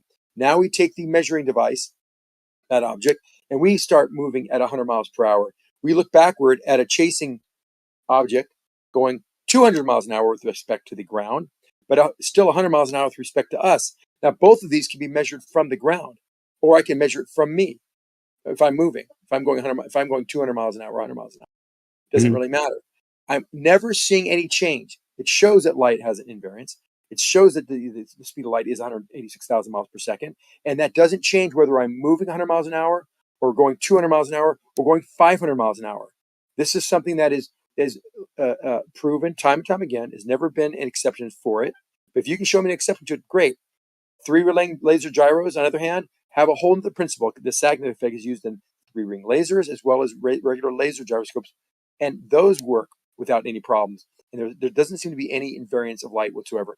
And we can go into the Cavendish, not Cavendish, but the Sagnet effect and how that was actually determined to show this fringe shift, determining what speed and what angular velocity we are actually moving, how it's rotating. That angular velocity is important to tell us why that fringe is happening based on this invariance of speed of light. Okay, so in your math or in your analogy, right? The distance though is being derived from c, correct? Like regardless of the speed of the objects and everything, right? No. Then what are you talking about? Okay, let's say let's get it all out there then. I got an object. We're going to go 1 mile. We're going to travel an instant. No. Didn't you say you were measuring it with a laser though? Is that not what we were talking about? Yeah, distance or either one. So velocity is this first derivative of distance with respect to time, right? So you're deriving the distance based on the speed of light, right? Is Correct? distance the first derivative of distance with respect to time? Yes. Is that not what we're talking about though? Yeah. We're talking about. So you're deriving the distance from the speed of light, yes? No. Well, then we're not even talking about the same thing, bro. No, we're measuring this velocity, this change, by using a stopwatch and someone knowing how fast this object's going. We don't have to use the speed of light to measure it. We're validating that speed because I can have a marker at some point 5 miles away. We have a flag, we see a flag, boom, flag goes up, we know it hits that flag, and it hits right in front of us with a photo finish. We know it went 100. It's going 100 miles an hour, constant speed. We know it. We validate that mechanically measured speed with light, and we validate that we do know how fast the speed of light is. I'm doing very simplistic here. We have so many complex ways of measuring light that I can't even go into here because it would take 4 hours.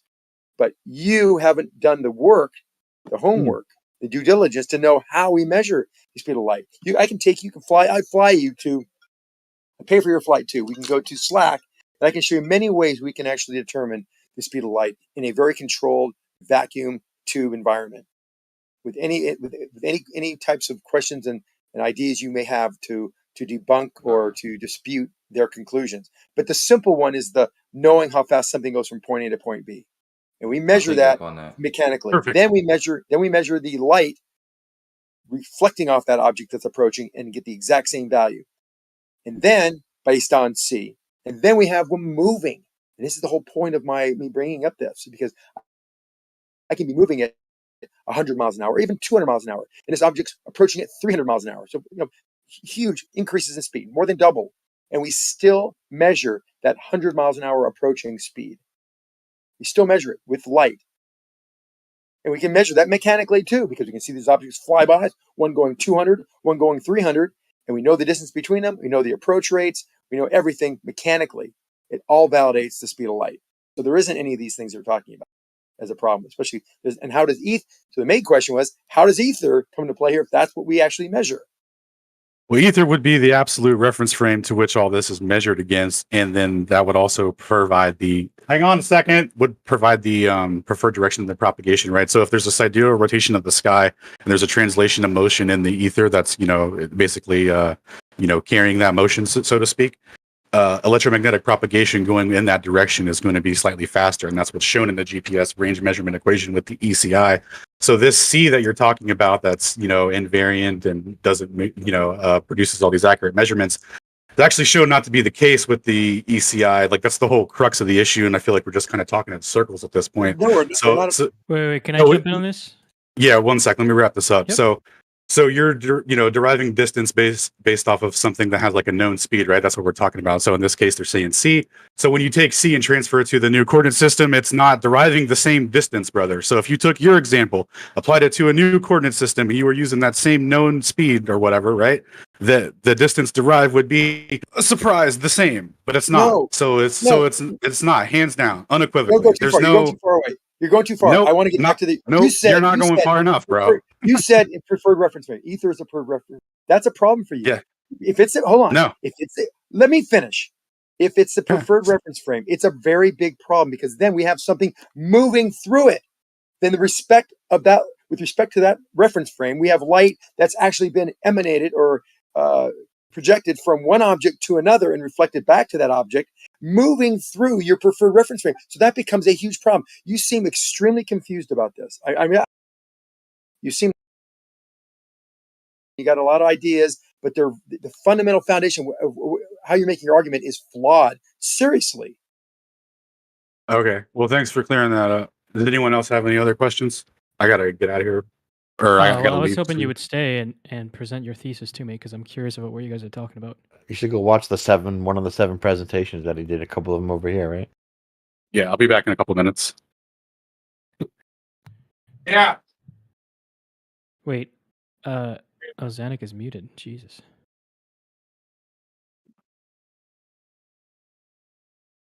Well, I mean, I actually, because I asked yesterday what it was, and I got accused of not doing due diligence and looking it up myself. So somebody posted his argument.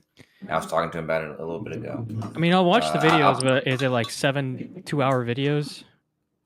Well, actually, to be No, he honest said with he's you, going to be just back in like 5 minutes. All right. So. Yeah, just like I suspected yesterday when I asked, it actually is one of those things that you can explain in 20 seconds. It doesn't take 2 hours. So anytime you ask somebody and they're like, "Oh, I can't talk to you about it because you got to watch the whole video," it's like, no, you can describe it in like 30 seconds. No, it's not that. It's just that he put this thing out, and then each one of you asked for like a personal rendition presentation for you personally, instead of watching any of the other recorded personal presentations that every other person has demanded, right? So that's why I was like, hey, man. Can you give me in a nutshell what his argument is? Charlie, he thinks that speed is invariant, and it's proved in this paper. GCI measurements. Wait. He thinks that speed of what is invariant? Speed of light. Speed of light is invariant. It's variant. Variant. It changes and due to the ether. And he says it's shown, its proof is in GPS, where they have and I go, yeah, that's true because speed of light does change. I mean, time does slow down as you get further or closer to a large mass. It goes faster in one direction, I believe. That's what I said. Then he's talking about going faster in one direction based on the ether and us moving through it with the orbit of our Earth around the sun and the speed of Earth. Okay, so he's an ether guy.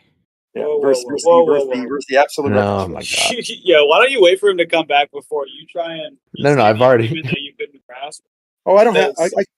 I've already figured out how to dismiss it. It's cool. Yeah, dang. The thing is, I didn't just. I mean, am I misrepresenting him by saying he's an ether guy? Oh, that's correct. Everybody's an ether guy because there isn't. That's kind of what he's telling. Yeah, I can't hear you when you're like 2 meters from your microphone. The answer is yes, Charlie. Okay. Oh, is this better?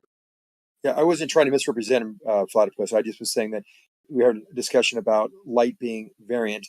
I was saying it's invariant, and one of the simple tests was this lasers, how lasers, distance finders, as well as velocity detectors, can show that you can detect the same velocity statically as you can while they're in motion. So if there was an absolute reference frame and there was a variance in the speed of light based on motion relative to the ether, if that being the preferred reference frame, as he said many times, then we would see a change, and we don't see that change. Then he basically says, "Oh, it's not that much of a change," and then he said, "And it's proven in these didn't he? papers I posted." So You say there's two C's. You're thinking yeah, they're the same one, but they're different. there's two C's. Yeah, light changes based on the speed at which it's Well, moving. there are two speeds of light, which Infinite Can I, speeds of get, light.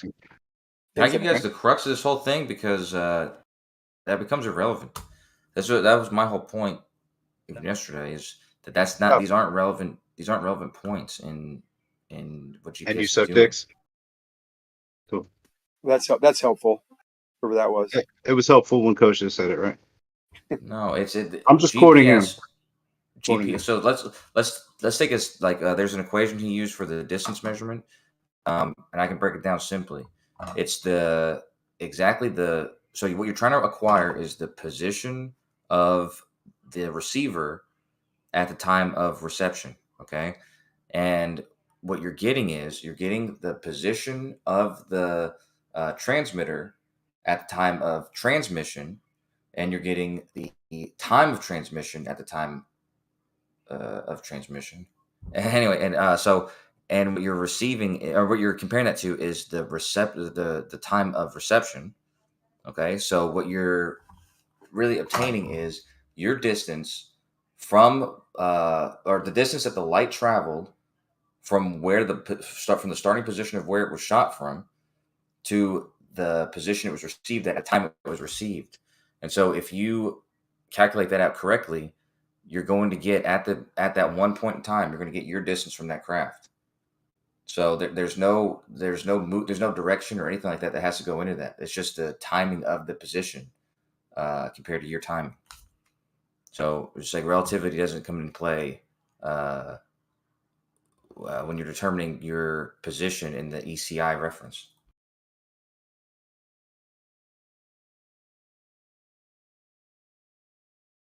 The ECI references are centered inertial.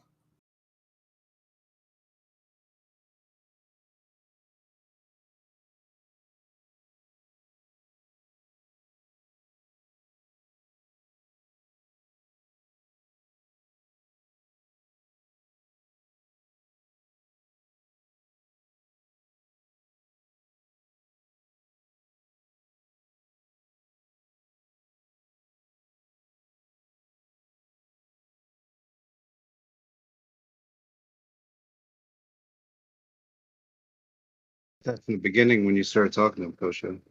Good. Yeah, I only got mostly hear Zanuck, which, you know, to tell the truth, that's the undercard for me. I didn't hear that last part. Hold on. So somebody was talking to me. No, but you said, what did you say about Zanuck? No, I was just saying, I wish I got to hear you speak with him from the beginning. I only heard like the last minute or so. Well, to be honest with you,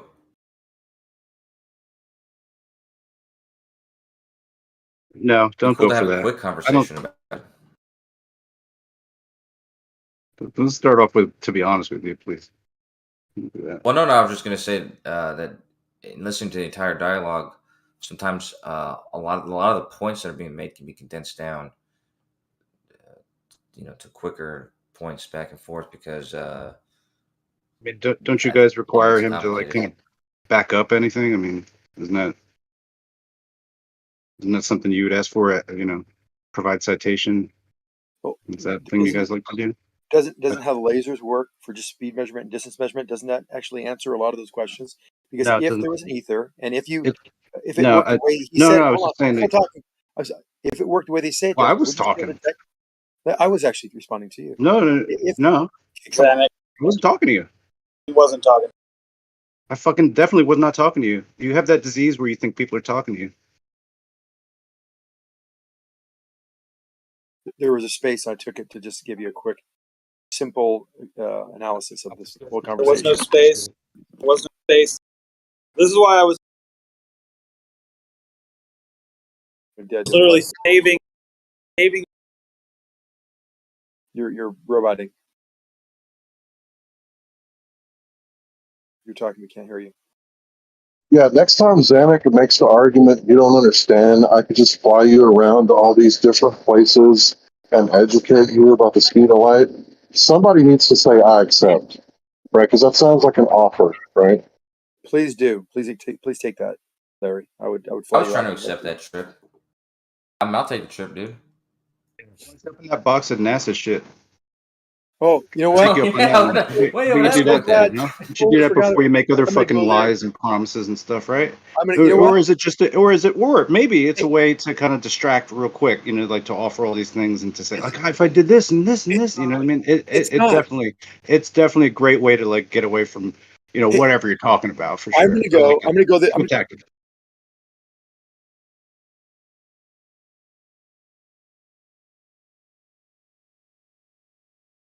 I was just gonna say I'm gonna go get that box. I'm gonna go up there in 5 minutes. I'm gonna drive to the facility, grab that box, and bring it down here and open it up like in the next 10 minutes. I promise. Thanks for That's reminding me. what's up. Totally forgot about that. Too. That's you haven't looked into it yet? No, I would already. I have shit going on here. I totally forgot about it. Completely forgot about it. Yeah, I've same been there here, twice dude. since then too. You got to pull it out and snacks. Thanks for bringing it up, dude. Yeah, I did. That's what I was trying to say, but I got muted. Yeah, thanks for bringing it up, Snacks. Dang, I Mic just check. entered the room, man. Did Kosho, did you and Alan have a conversation regarding GPS? Yeah, briefly. It was remember yesterday when I asked you guys a simple question and you guys could have said yes or no? It turns out that the simple analysis I had from being told simply what it was exactly correct. So That was not determined. yeah, it was determined. Dude, you literally left If you steel man his argument, it's exactly whatever you asked me, and then he was here, and that 10 seconds that I said it was exactly what it was. Well, I don't know what just happened. I was away for a bit. I came back. I saw Alan in the live stream 2 hot mic room. So I don't know. And I looked at the audit logs, and Kosho, you moved him there, and that was like 8 minutes ago. So I don't know why I was away, and I kind of came back, and then I heard. Anyways, I came to my computer. I heard like the end of it, and then all of a sudden I don't know. He said yeah. What? He said he'll be right back, and then I heard him talking to somebody like personally. He was talking to them like in his personal life after he said he'd be right back, so I moved to hot mic room. Well, whoever's which is a modding standard me, procedure. Tell me when I could talk, please. I ain't trying to interrupt, but I ain't also trying to get muted. So just tell me. I posted some information about this topic, and I just wanted to go over it just quickly. So tell me when I can talk instead of muting me. Well, what's interesting is that you moved him to the thing, right? I didn't know that until just now, but like you were having a conversation with him, and then you just left. He said something to you. You never replied. There was like I said I'll be right back. Yeah. I turned my didn't hear mic off. that. I said I'll be right back, and I turned my mic off. He'd be right back. He said that. Oh, okay. Yeah, exactly. And then what happened was he said he'd be right back, but he didn't turn his mic off. Well, I just don't understand. And so what I did was I moved him to the hot mic room, which is the standard procedure. No, that's fine. I'm not. That's not what I have an issue with. My issue is that you just said that through your interaction that you had with him before you said you have to go, that you determined that he was somehow wrong, and it's like you guys didn't really get down to the bottom of it. Didn't say that. I said I determined that my analysis that I asked yesterday if somebody could steel man his position so I could understand it. Somebody said it in few words, and then I asked if this is what it meant. Basically the same thing the person said is, oh, well, no, you can't understand that quickly. You got to watch this whole presentation, this or that, whatever. And then when you asked me a little bit ago, I repeated it, and he said, oh, well, yeah, that's true, just not about the flat plane part. I threw that in. I was like, oh, yeah, well, that's true. I agree with him that part of the analysis, I also remember he threw in. It wasn't part of his argument. But regardless, when I repeated it back in 20 seconds, that was what he's claiming. So that was my whole point, is that when I asked yesterday, you guys made it seem like it was like this, cryptic message that you had to watch 2 hours to find out. And like, I was so crazy for asking you guys for it, who revere it. But, so if that's what he's claiming, what's your rebuttal to it? What is your alleged debunk that you have to this?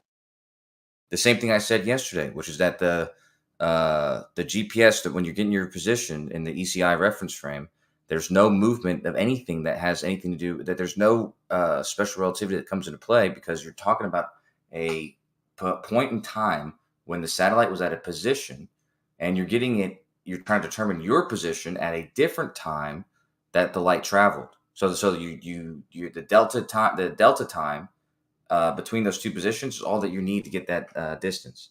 It has nothing to do with any of those things moving at the time that they're moving. Then why didn't you just say that to him when he was in the room? I did say that. That's one of the only things I said. He said a bunch of stuff, and that was actually one of the first things I said. Yeah, it's pretty obvious. All right. Well, Brian, are you still at your mic? I don't know why you were muted. Platypus said in the chat, he said that was my bad, my apologies. So maybe you were muted by mistake. But it was when Zanuck and Alan were speaking, and they were doing like a one-on-one. I don't know if Brian came in and didn't realize it was a one-on-one. I muted him, and I forgot to unmute him because I was busy muting Zanuck while he was having the discussion with Alan. Because if I hadn't done that, it would have been absolute chaos. Yeah, it might have been. It might have been right. And in his behalf, he did right when I mentioned it. I was actually unmuted because I didn't even know I was muted. But yeah, okay, I do appreciate that. I just wanted to mention that does any baller? I mean, I joined because you said it was Kosho and him, and then Zanuck jumped in. And yeah, if you wanted to give Zanuck in them room, that's fine. I'm good with that. But they said with the GPS, in the engineering documents, that the relativistic math didn't work. They literally couldn't use it, and they had to come in and fix it. They said the Sagnac effect. They specifically said that the Sagnac effect has nothing to do with Earth rotation. Has any baller ever addressed that? That's true. You said Ron Hatch? You say Ron Hatch? Yeah, I posted it 4 minutes after. Yeah, I know. Okay, you understand Ron Hatch?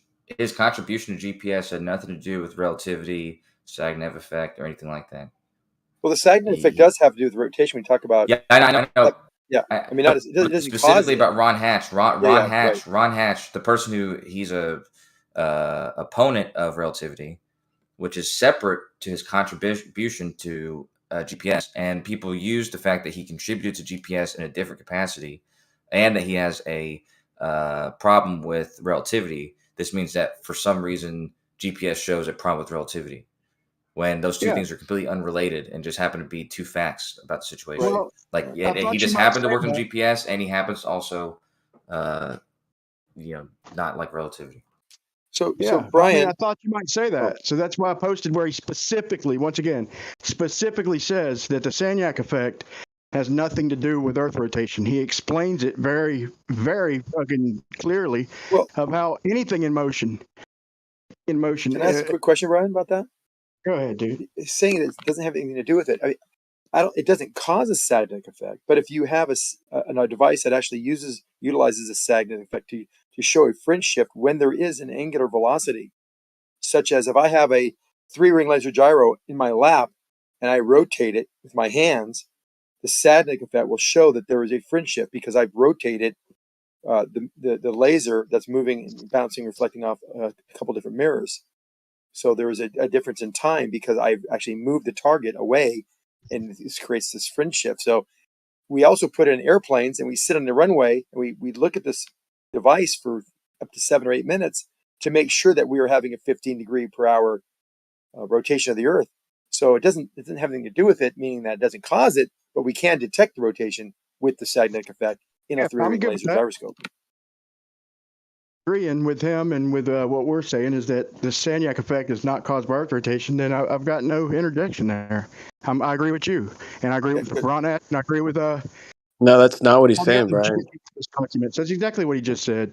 No, I did say that, Brian. Thank you. All right, so you agree, Zanuck does the Sagnac effect, and those gyroscopes does not measure Earth rotation. Then, okay. No, that's not what he said. He said that the Sagnac effect is caused by Earth rotation. I'm saying you can detect Earth rotation with using the Sagnac effect, a device that uses the Sagnac effect. Yes, 2 different things. And Brian got it right. So a 15 degree per hour registration within the device utilizing the Sagnac effect could be caused by Earth rotation.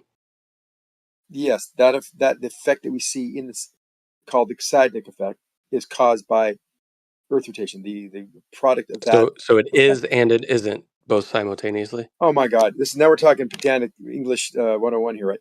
Okay. So Earth, No, but you Earth, guys weren't Earth. Okay, agreeing. hold on. Earth effect does not cause a sag.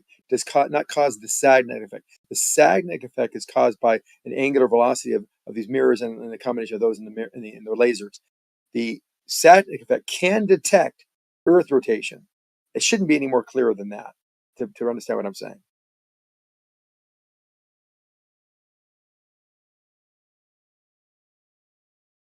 There's something called the Sagnac effect.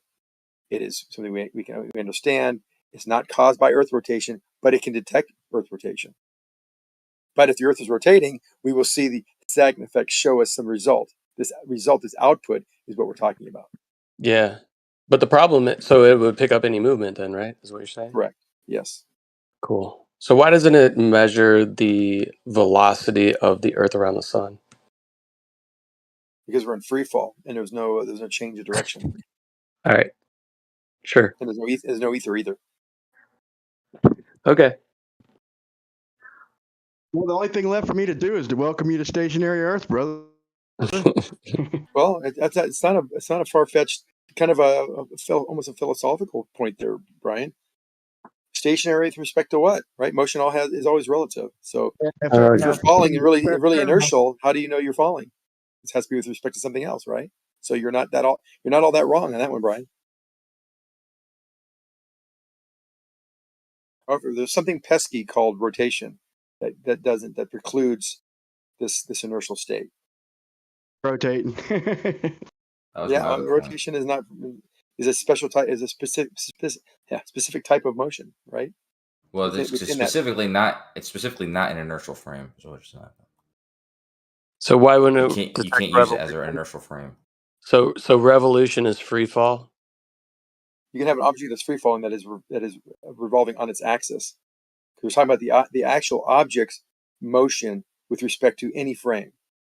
But so if we put an interferometer on the moon, would you get any detection of its orbit around the Earth?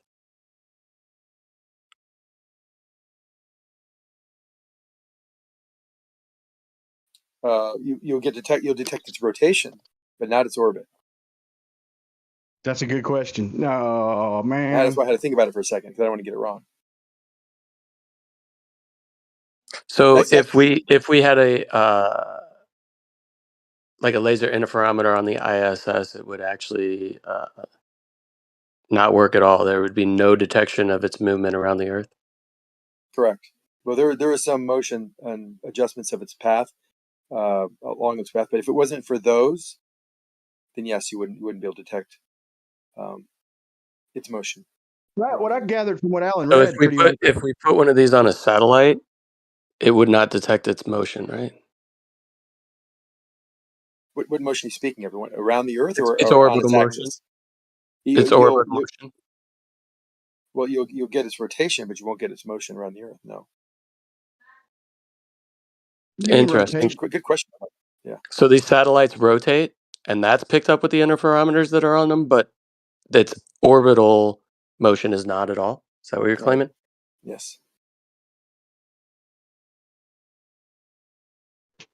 What I got from what Alan read basically was that he's reading straight from the horse's mouth, it sounded like, and he's sitting there reading that day. He was not reading from the horse's mouth. He was reading from a guy called Wang. What about the guy who they silenced? What was his name? Who did like millions of freaking tests and everything? What's his name again? Not Parker, but I forgot his name. Dayton Miller. Dayton Miller. Yeah, Dayton Miller. Dayton Miller pretty much Dayton Miller was the king of that shit, right? They didn't silence Dayton Miller. Is one. And two, I don't know what Dayton Miller's point is, since when the Michelson Gale basically confirms rotation, shows rotation. Yeah. That's what I was going to say before you jumped in real quick. Is that what he read? Pretty much, they confirmed that the Michelson-Morley does not get a null result. They still do it to this day, and there's no null result that y'all need to abolish ether. That null result's non-existent. That's what I read. I mean, that's what I've heard over and over, not just from Miller, from Don't they have a null result that actually is a value that's within the accuracy of the device? And that's the null result they speak of, that's what right? they tried to say, is that it was out of that it was. Oh yeah, it's like like a 1/20th or 1/10 of the value that they wanted to see if we were right. So we don't see that value that you'd expect to see if we were moving around the sun at the velocity we're. Right. If we're moving around the sun, we only got 1/6 of that. That doesn't mean that there's no ether. It's detecting something. Just because it's not detecting the assumed speed around the sun, it's still detecting the. Well, the error is what they're talking about, so that's why they say that. The error is at 1/6, and that's a pretty small value. It has to be pretty accurate to measure even what they're measuring, let alone something, of 20% of that value. Janet, clear your mind for a second. The only reason they got away with abolishing the ether is by saying that the equipment error was what they were detecting. No, because like I mentioned earlier, then later on, as modern science progressed and physics and engineering progressed, we had things like laser radar range finders and radar guns, distance finders and laser radars, infrared laser radars. All these things we can actually detect motion very easily within, in fact, we can detect a 0.5 millimeter at 3,000 miles with using laser technology. They didn't have that back at the time of Michelson Morley.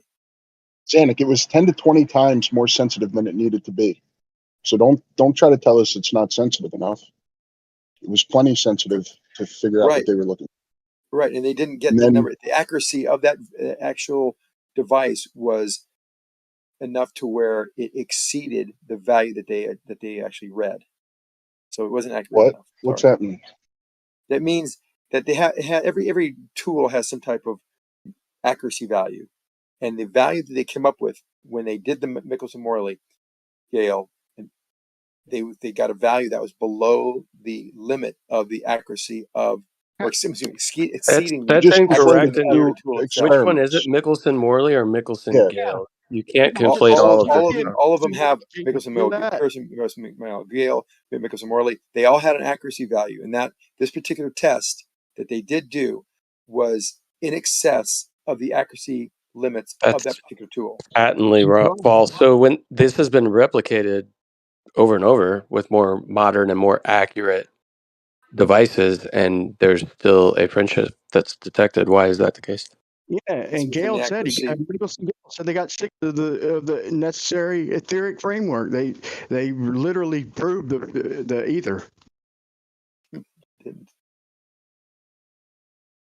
They did, because they can also do it at any orientation too. They saw the same type of fringe shift that was almost immeasurable within the limits of that device. Now, I don't know the accuracy of the newest equipment that have done these tests and simulated this exact same experiment, but I'm almost willing to bet that it's in that same range of accuracy of the actual device. Now, you could prove me wrong on that one, because I don't know. Can you give me some sort of citation that the fringe shift that they saw was somehow within an accuracy reading of the device itself? Sure. I can That says that in Michelson's paper. Yeah, it's in the paper itself. The paper that he produced when he did the Michelson Morley test. He says that they were within that range in that paper. I'll post a paper where Michelson says he detected 6/6 of the ether. I'll post it. 1/6. No, this was the 1920 experiment with better equipment. He posted. They detected 6/6, all of it. They had 6/6, all of the ether. What? 1/6 error, and then Michelson went on. This is life's work, bro, and he proved it wrong. He proved that wrong. It wasn't there. You said two different things. I don't know what you even said. You said you determined 6/6 of the error, and now you said 1/6. Which is it? No, it's two different tests. Michelson Morley detected 1/6. Okay, Michelson Gale detected 6/6. See, it's two different experiments, and So they're 6/6. You said so. Michelson Morley Gale determined all of the expected ether drift. Michelson Gale Pearson, Zanuck. Right. Predict. Yeah, I didn't left out Pearson. Big deal. So I'm talking. You said a 6/6. That means all of it. That means that next Michelson Morley Gale Pearson determined and detected all of the expected. I'll post the paperwork. Yeah, they did, but that was for sidereal rotation. That wasn't the same thing. But yeah. What's for ether? But you're Ether trying to track. say So the sidereal rotation is a whole different topic than what we're talking about. They were determining the motion through the orbit around the sun based on Then the why do you? calculation. When we're If when we're facing the direction of travel, there would be a difference, and yet we didn't see deep. Or they actually saw something, but it was within the area of the tool, and it was something that was with basically noise. It did not equal what they would have expected if there was an ether to be traveling in the direction of travel around the sun.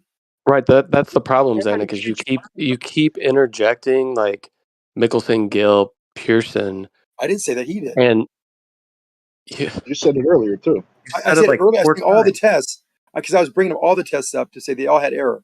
The tests we're talking, Mickelson, Morley, that's what we're Oh talking my about. goodness. That had You're an just error. double speaking. I don't know if you can hear that.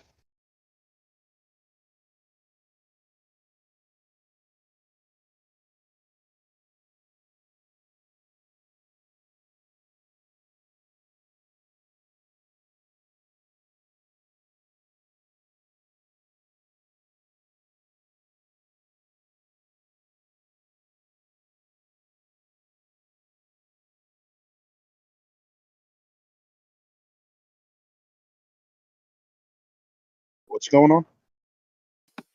Like the song, Marvin Gaye. Well, during this lull, I'm gonna go to my parents' house up in the attic and grab that box. How about that? How's that sound? Do something, jump in that box, but show us something, parroting shit you've heard, which has been. So you're saying just by the device, just from spinning the light that all thing up that it formerly did not. But what I'm telling you is that it confirmed what the previous test was picking up.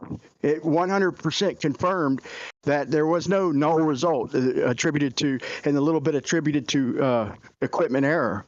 They confirmed that the previous amount that they picked up was proven. So we're not, in other words, it's not a stationary ether, okay? But it's there.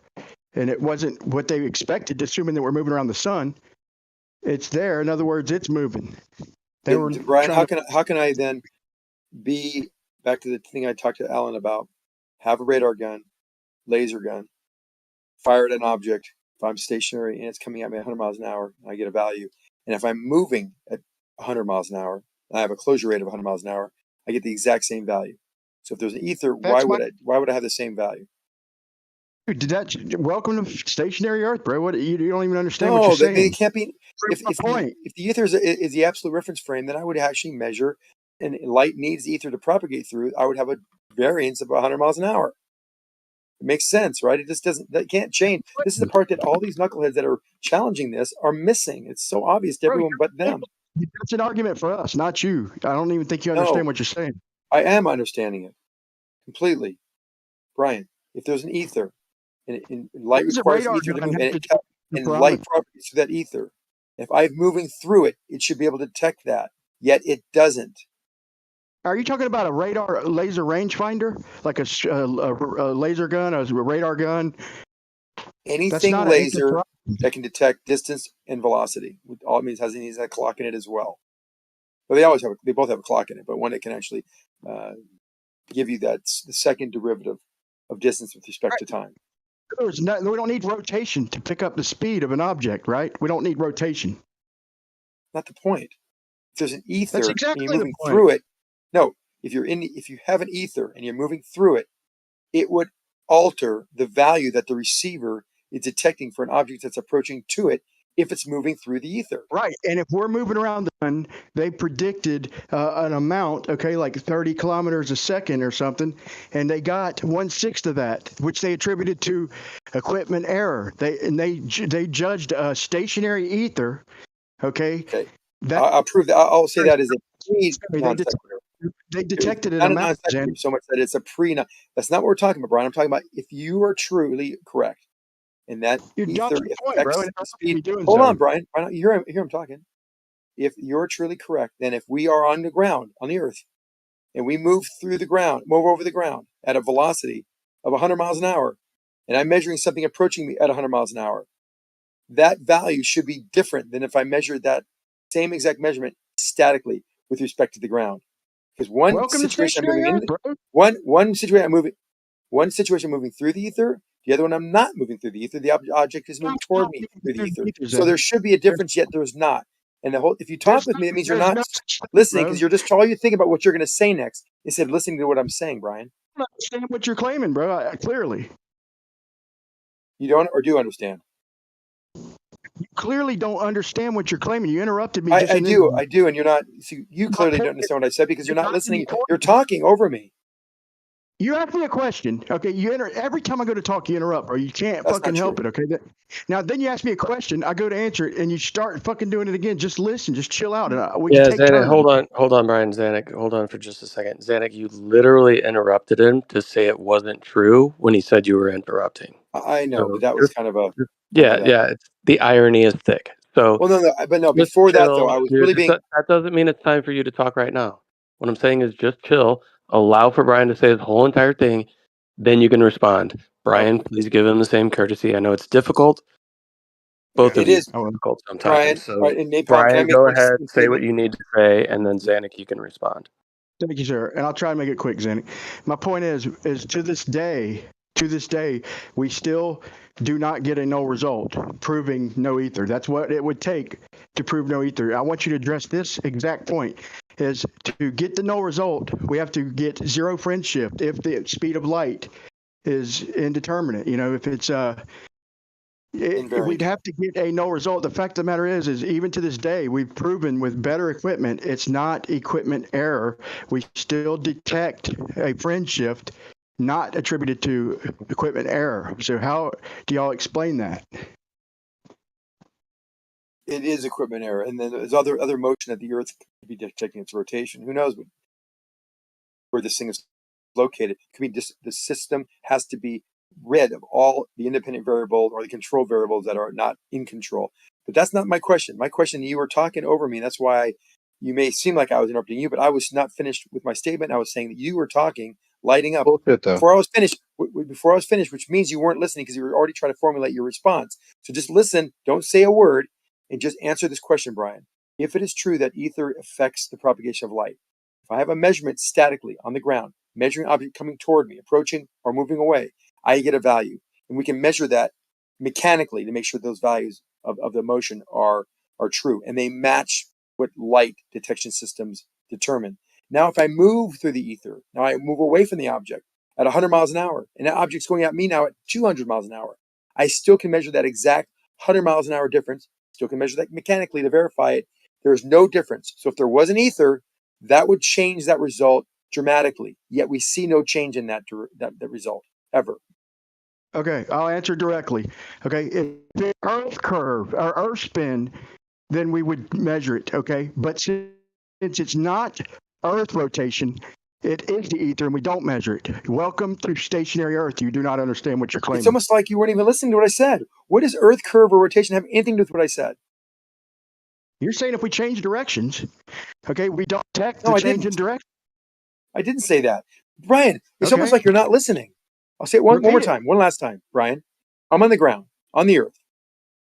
I'm moving, or I'm stationary, and I'm measuring an object coming toward a bullet, car, rocket, whatever. And I have a laser. I shoot a signal out. It reflects off the object and reflects back to me. Based on C, 186,000 miles per second of the speed of light, I get a distance and I get a speed of that particular object. Now I start traveling away from it. I don't want to get hit by it. So I start traveling away from it at 100 miles an hour. So it actually speeds up and goes 200 miles an hour. So now it's still approaching the exact same 100 miles an hour value that we can validate mechanically. I still get that 100 miles an hour exactly using the lasers. If there was an ether and ether was inertial and it was the preferred reference frame, that value would change. Yet we do not see that change, Brian. So you changed directions, right? You just said you didn't say that. Then you repeated it and once again said that you changed direction to go away from it. You do not understand what you're even claiming, bro. Welcome to stationary Earth. As soon as it sinks in, and Brian, would you stop trying to get me and just address the question? I didn't change direction. I was stationary, and then I started moving. You want to call that a direction change? Fine, that's fine. We can do that. Be pedantic. Yes, I changed direction. I was motionless, and now I have motion. I'm now moving through the ether or the air or the atmosphere, whereas before I was not moving through the ether or the air. Why does the test I make no difference whether I'm moving or not? So not Earth rotation, right, Zanuck? Oh, my God, Brian. Seriously? Simple question, bro. So not Earth rotation, right, Zanuck? We're not talking about Earth rotation. We're talking about ether. We're talking about light propagating. Well, that's going to be if you just eliminated Earth rotation with your example, and if not Earth rotation, then what else is it? If there's nothing to there, then what is it? It's ether. Brian? It's almost like you're not listening, either to yourself or to me. What is it? I'm saying if there's nothing. That's your answer. There's nothing there. There's no ether, because if there's ether, it would change the value of that test. If I'm moving the direction of Earth spin, if I'm stationary and something's moving at me, all right, against the direction of Earth spin, and I get a distance, like you said, and a speed, now I move directly away from it because I don't want to get hit by it, which is what you said exactly. And now I get the same measurement. So not Earth rotation, right, Zanuck? No, I could be going north or south. We're talking about a laser interferometry, laser detection system, not even interferometry. Not Earth. No, Brian. It doesn't matter if the Earth is moving. It doesn't. See, that's the point. With respect to the ground, with respect to the atmosphere, the sea is invariant. It's the same speed, so it doesn't matter. So yes, Earth curve, Earth rotation, but no detection of such because there's nothing to detect it, Brian. You know what? You're going to drive me insane trying to convince you of just basic logic 101 here. You keep on going on tangents, so I'm going to back out and go to that house, go to the attic, and pick up that moon landing box and see what's in it. How about that? Because this is useless talking to you. You're hold on, it's beyond comprehension. How silly you are. Zanuck, be sure to tell your mom I said hi, Zanuck. All right, cool. Where you go, Zanuck? Ain't that what we would measure if the Earth is stationary? Why? Because if we're not moving, then no matter what direction, you just said it with your own mouth, bro. This is unbelievable. This guy is sitting here proving my point, and he doesn't get it. No matter what direction you move, you're going to get the same speed and the same distance. Right. The Earth is not moving. Well, it would. Why would you detect movement of the Earth if there's nothing in the Earth atmosphere or their ether to detect the movement? So yes, I guess there'd be no difference. There'd be no difference in that test. There'd be no difference in that test whether the Earth is moving or not moving. So if that's the answer you're looking for, you're right. But you're not right because I don't think you understand what the question is. So there you go. So if the Earth was not moving, we detect the same exact thing. Now, if you're talking about that's what Michelson Morley detected. Exactly. Hold on. If you're trying to measure what the device is doing, that's something different. Or what the stars or something's doing. You're talking about the device compared to a body that's moving towards us and then away from us. And then you said north, south, whatever direction. That's exactly what we would expect on a non-rotating, non-orbiting Earth. We would expect to get the same speed and the same distance no matter what way it's going, bro. Don't you understand? I understand, Brian. You're missing the point. This is the same thing that Michelson Morley detected. No result. Meaning, your point taken exactly. There was no difference. There was no detection of moving through it without the ether. It didn't matter. There's always the same result. So we know that it's not the ether because I gave you a simple test of let's now force ourselves to move through whatever medium is there and see if there's a difference in this measurement, yet there is not. Again, same analogous to Michelson Morley without a fringe test, just a laser detector, speed or distance. So that tells us that either we are stationary or there is no ether. You're making shit up. Period, dude. Brian, just let him go get his box, man. I'm gonna go. I'll be back. Let him go get his box, bro. You're not gonna make him understand without double speaking his way out. Oh, I understand perfectly clear. What I do understand is we need to see when Brian finally passes. We need to take his Go brain get out your and box, dissect it. Danik. I'll get the box back in 10. Then he tries to jump back and forth between Mickelson and Morley with a stationary device just measuring itself, okay? And then he jumps to measuring a moving object. That's the whole, he doesn't realize it, but he will, maybe. No, Well, I'm leaving, but it's an analogy. That's what happens, Brian. It's a jump to that, a jump to sidereal rotation when you're talking about orbital rotation. So it's is what it is. Yeah, he's given what would happen on the stage.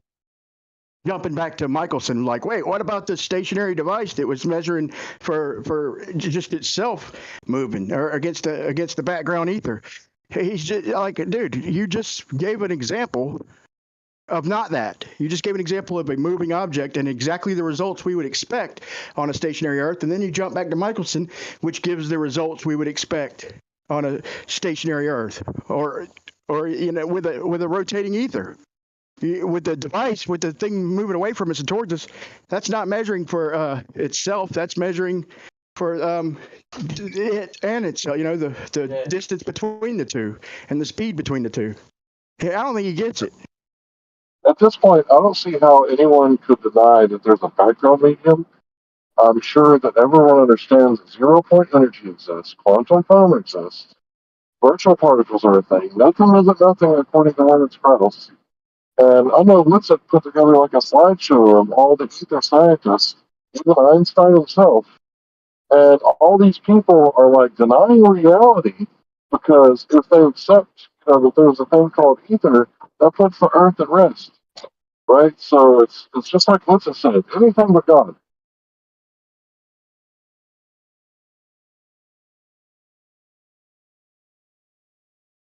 Yeah, they have to deny it.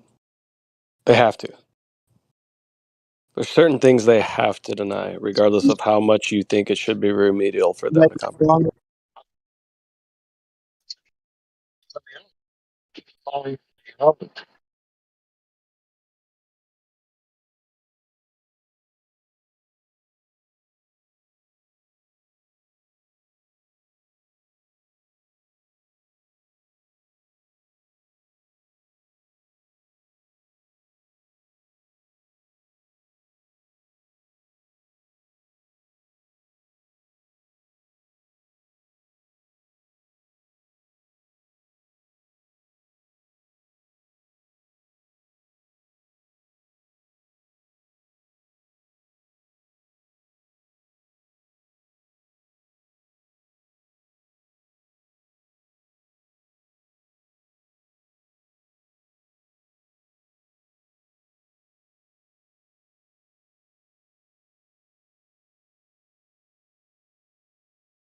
So for the people on both sides don't understand that there's a background medium.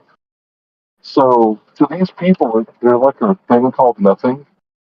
And like you could show me nothing, show me a place where nothing exists. Like there's an area where there's no thing.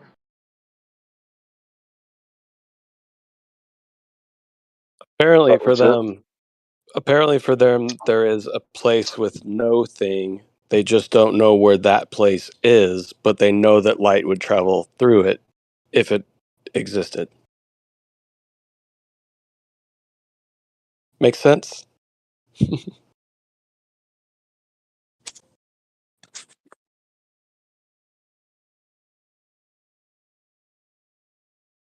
this is both sides, right? This isn't just globe earthers. There are flat earthers who think that the people out there who know that there's a background medium, because there's obviously something in the vacuum. Otherwise, the Casimir effect wouldn't be a thing. But let's, disregard like all the 50 or 100 different variations of the Casimir effect. Even though the Schwinger effect was just proven true, and they created electrons out of thin air. right? They pulled electrons out of thin air, out of a vacuum, out of nothing, according to the anti-etherist, if that's even a word. I'll I coin it mean, right now. Yeah, go ahead. wouldn't that idea just kind of like break a bunch of laws of physics, right? That we could just pull energy out of literally nothing? That's literally what's Sorry, there your audio's shit, to put it Let me get mildly. my headphones on. Let me get my headphones. Yeah.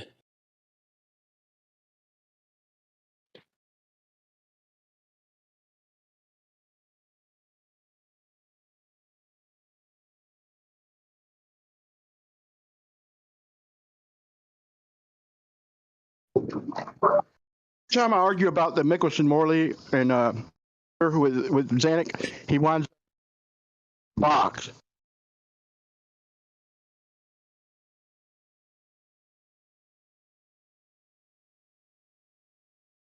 All right, sorry about that. Is this better? Much better. Thank you, Larry. Yeah, go ahead, Brian. I'm sorry. That was it. I was just saying, every time I argue with Ether and Mickelson Morley, Zanuck winds up leaving, going to that damn box, that moon landing box. I'm starting to think that maybe that's just, I don't even know if that box exists. That's his little curl up in the fetal position in the box and go la la la la la la, fingers in his ears box. Is Xanax NASA box the same as Kosho needing to feed the dog? Yeah, and his dog you say something make his hungry. Point makes his dogs hungry. So now Kosho dog.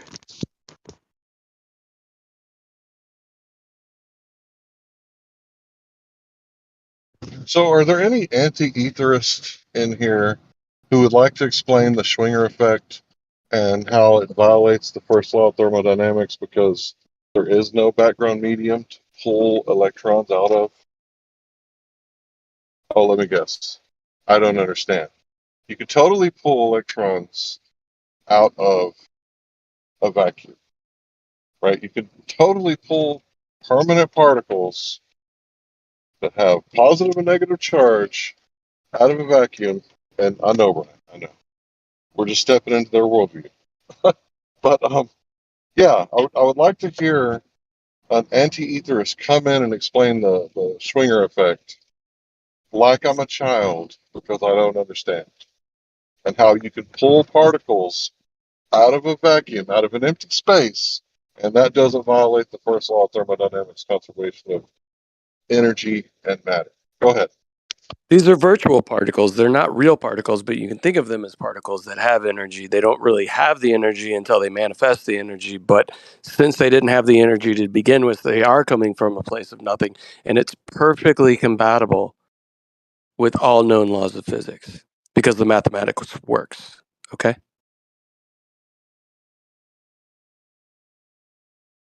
You know what happens when a horse eats horseradishes? It creates horse shit.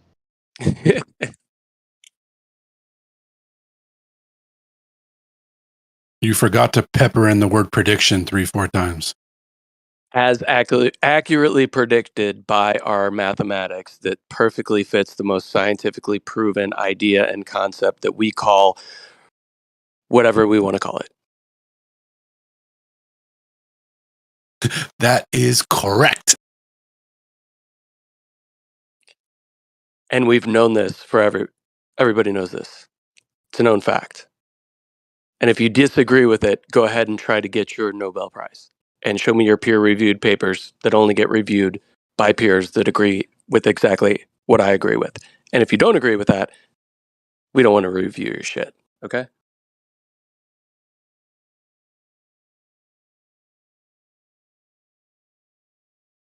There's not a background medium. It's all virtual particles, dude.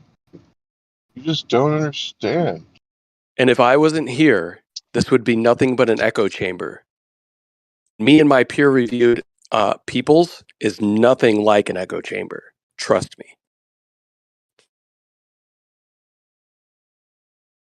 I mean, can anybody say virtual particles with a straight face? Like, sell me virtual particles. Like, sell it to me, right? They're not real, but they're detectable and measurable. They're just virtual. It's like virtual reality. It's like the Matrix. Virtual particles are way better than normal particles. They have all the perks of a particle without ever actually having to be a particle. It's kind of like if I gave you a virtual girlfriend or a virtual wife, you would have all the benefits that you enjoyed of an actual wife. But when you don't want the actual wife to be there, to tell you to go shopping and doing all those things, the virtual wife virtually disappears. Like virtual Sounds too good to paycheck, be man. true. Like look, check it out, Larry. It's like a virtual paycheck. So you get your money and you spend it whenever you need it. But come time to pay taxes, you don't. Then it's it's just virtual. It's not real. Dude, It's just there when you need it and gone when you don't. I was just about to say something very similar. I was just about to say that, okay, these virtual particles that get, generated from, burning coal or whatever, like, we don't have to pay taxes on it, right? It's exactly like a fiat currency. Sounds too good to be true. How many easy payments of how much is this going to cost for this virtual particle? But wait, there's more.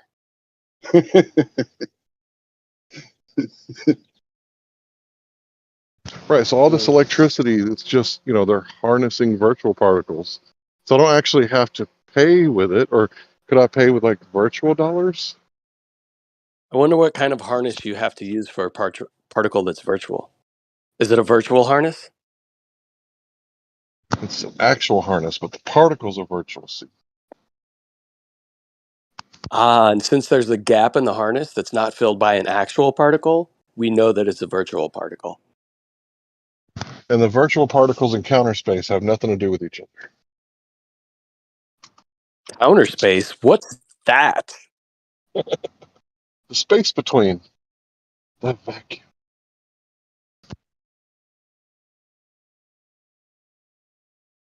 The space between a smile and hi is where you'll find me Dave waiting. Matthews Band. I was thinking the same exact thing. The wicked lies we tell and hope to keep safe from the rain. That's pound almost. But will you hold me again? So I went to 24/7 like a week ago, and I was posting stuff about the Schwinger effect, and I really wasn't talking to anybody. I was just kind of hanging out with my family and silently posting stuff. And QE figured out it was me because he didn't know that I was Larry. And he was like, "You're one of the etherists, aren't you? What is ether?" I was like, "I don't know. You tell me." And it was kind of like that. I just really didn't want to engage with that guy because I know what he was going to do. Like, but I really wish that I could hear him argue that the Schwinger effect is just, somehow in concordance with the first law of thermodynamics. Like, I wish he would have like a serious debate, like a serious explanation. I wish I could hear him take it seriously, but I don't think he's capable. So I did not engage. And maybe it's because I'm a coward. Maybe that's why.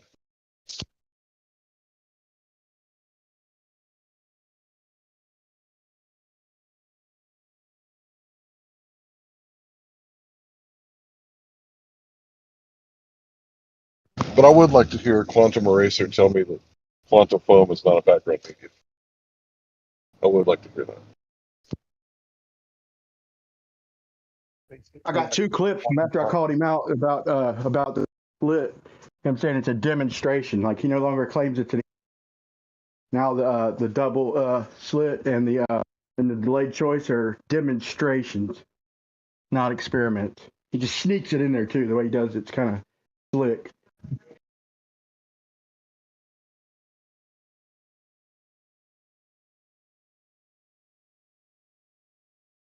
And the way he says it, that it's acting like a wave, it's not actually a wave.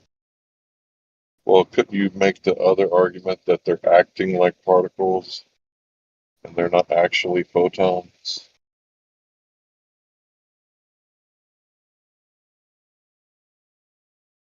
But you can think of it as a particle. A massless particle. But you can think of it as having mass.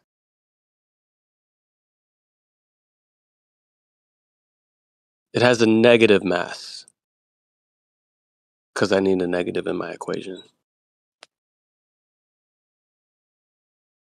Yeah, I take it back. I wasn't being totally silent. There was a guy with a heavy accent, and nobody could understand him, but I could. So I kind of spoke up and translated for him. And that's kind of how I got called out. So I recant.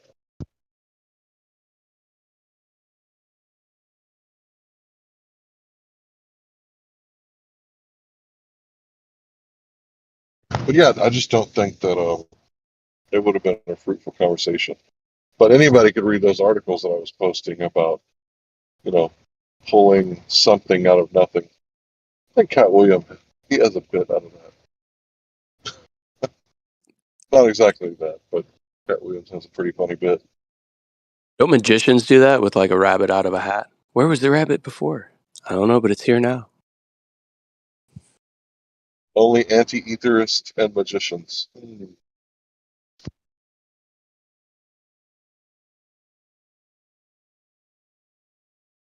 Yeah, he called me an etherist. Etherist? He was like, what is ether?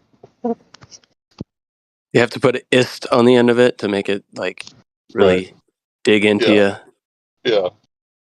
It's funny because he asked me what it was, but he has a video where he asked a bunch of people what ether is, and he reads off my answers. Right? But he had to ask me, what is ether? I was like, I don't know. I didn't claim anything about ether. I'm just posting some links, sharing it with my friends. Who dis? QE asked me that. And I didn't want to engage with him. I was eating and kind of spending time with my family, and, quietly posting links about the Schwinger effect. Yeah, my last interaction with QE was a while ago, and he rage quit.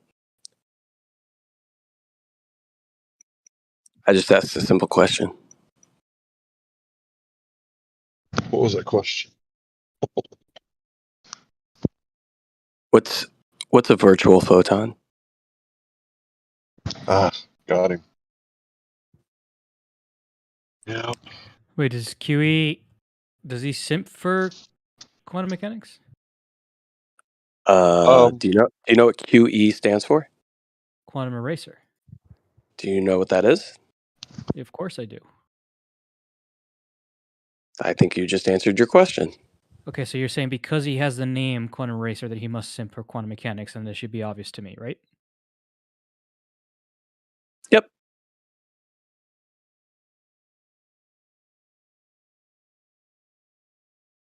Right, so if he simps for quantum mechanics, why does he not know about quantum foam?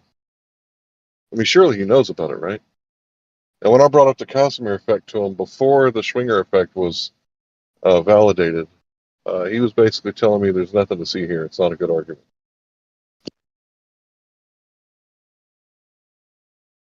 In fact, he told me to stick to his arguments. And then later on said that I marched to the beat of a different drum. And I was like, well, yeah, got my own drum going.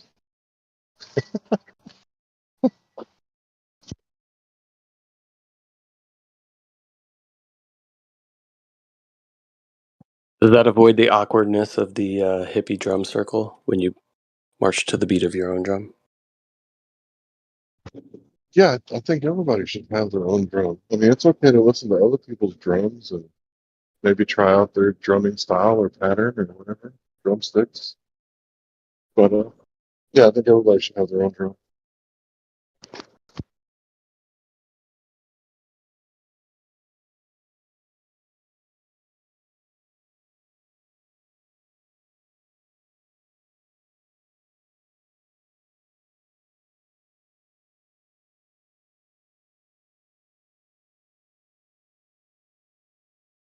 But yeah, obviously, I'm acting like a coward because I didn't call him out on it. I didn't argue with him, and I'm here talking, and he's not really here to defend himself. So yeah, that's all true. But I wouldn't mind having a conversation if I thought it was going to be taken seriously.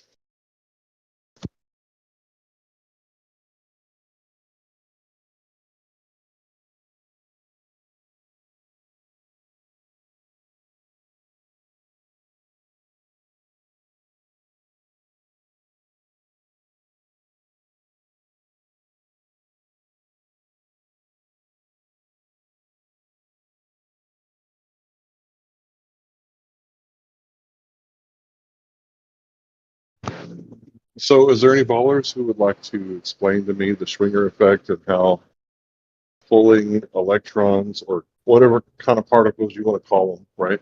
Positively and negatively charged particles out of thin air or a vacuum, how that doesn't violate the first law of thermodynamics. Would anybody like to explain, any ballers or anti-etherists? The law of thermodynamics, first of all, doesn't apply in all cases. Oh, so it's not a law. There's sometimes this law is broken. Okay. It's a law. It's just that laws aren't, they're not universally true. Really? So I can like speed down the road and break the law. And well, that's a different kind of law. See, that's like a legal law versus like a physical law. Oh, I thought you were like supposed to obey the laws at all times. No. So okay, you see, you're right. words That is can have different ambiguity meanings fallacy. sometimes, You're depending on right. context. You're right. You're Like- absolutely right. All right. So tell me about these laws that don't apply all the time. Like the law of gravity, is that one of them? I can give you an example. I can give you multiple examples actually. Like Hooke's law doesn't always apply. Are you familiar with Hooke's law? No, please tell me. Sure. So Hooke's law is a quote unquote law that says that the force on a spring is proportional to the displacement, right? So if you stretch a spring to double its length, the force on it doubles, right? But that actually breaks down at extreme displacements, so it's not obeyed at all times. Same thing with like Ohm's law; it's not obeyed at all times. Same thing with the law of thermodynamics.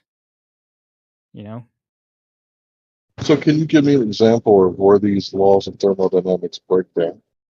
I'm sorry, I couldn't make out what you said. Sorry, can you give me an example of the laws of thermodynamics where they break down? Sure. So the first law of thermodynamics is conservation of energy, right? If my memory serves me right.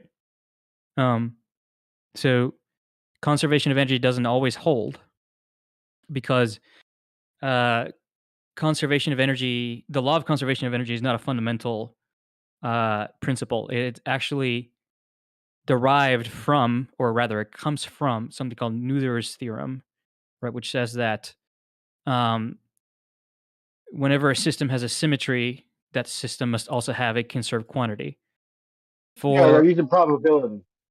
No, there's no probability. I don't know. Anyway, so the conserved quantity for the corresponding symmetry for energy being a conserved quantity is time translational symmetry, and that doesn't apply since we discovered that the universe is actually expanding, because there's no time translational symmetry. Therefore, there's no reason to have conservation of energy as a law.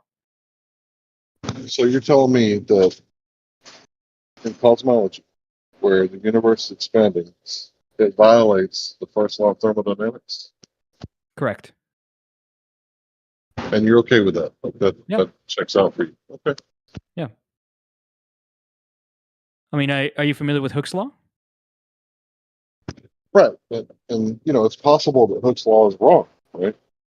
That maybe it's not always true, and we shouldn't call it a law. We should, maybe call it a theory, right? That's just like an argument over semantics, of where we should call things, right? Not over whether or not it always holds, which is really what we're interested in here. So, yeah, if you're under the assumption that physical laws always hold in all cases, then no, you're wrong. Right. So you're telling me there's times where it's, you call them physical laws, where they're not true, right? And when I'm doing cosmology, I would say that it's more likely that the first law of thermodynamics is still correct, that your theory about the redshift is incorrect. No, there's not a theory. This is a fact. Oh, so the universe is expanding. We went out and measured. I'm sorry. Are you like 2 meters away from your microphone or something? Because you sound terrible. I'm really sorry. I'm in a noisy place. Okay. So can you repeat what you said before that? Right. So we've physically measured the universe expanding because you seem to be under the assumption that this is true, and it's just a violation of the first law of thermodynamics. We have observed it to be true. So you've observed it. You haven't measured it. You just saw some lights in the sky and said that has to be the universe expanding. I mean, you're grossly simplifying, but yeah, sure. Right. So you saw red and blue, and the light is stretching out. So that means the universe is expanding. Wait, what? You saw red and blue shift, right? The Doppler effect. So you see more red than blue. So that means that the universe is expanding. That's evidence for it, but that's not the only piece of evidence that we have for it, right? We also observed, for example, galaxies moving away from each other. It's not just redshift that we have observed.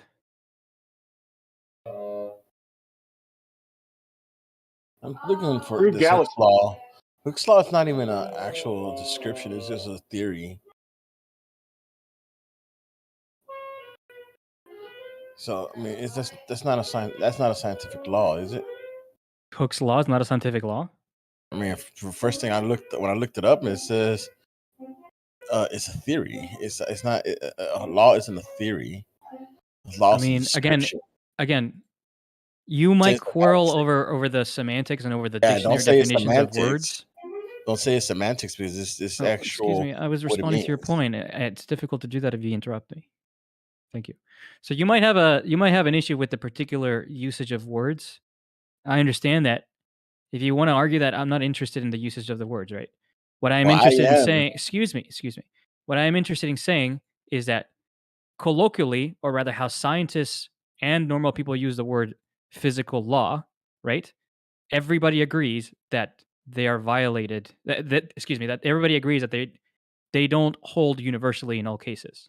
Well, I mean, right? it's a violation. If you have an issue with that, if you would like to say, excuse me, because you quiet down for a minute, so I'm not going to respond. But I was still talking, buddy. Come on. If you would like to say that you think that only things which hold in all cases all the time should be called laws, that's an interesting point to make, right? Which I might even agree with, but that's not how people use the word law. Okay, well now let me speak. If you're talking about science and you're referring, and Larry, from my understanding, you thought that he was talking to Hooke's law was a scientific. You're speaking in scientific terms here, right?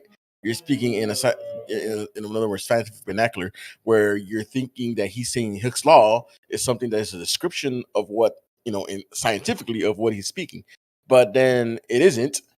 So therefore, it's not. It is. That's literally what all laws are. Not a law. It's not a description. It's a theory of whatever formation of an. No, it isn't a potato. It's a difference. If you're talking to Larry, Larry's saying he's thinking you're speaking. Okay, Hooke's law is a scientific law. Then yada yada yada. Fine, but this is just a theory of some deformation of displacement and size of deformation of indirectly. So it's not really. You're speaking two different what do you call them? Two different forms practically. He's talking science, you're not. Okay, it's nice that you think that.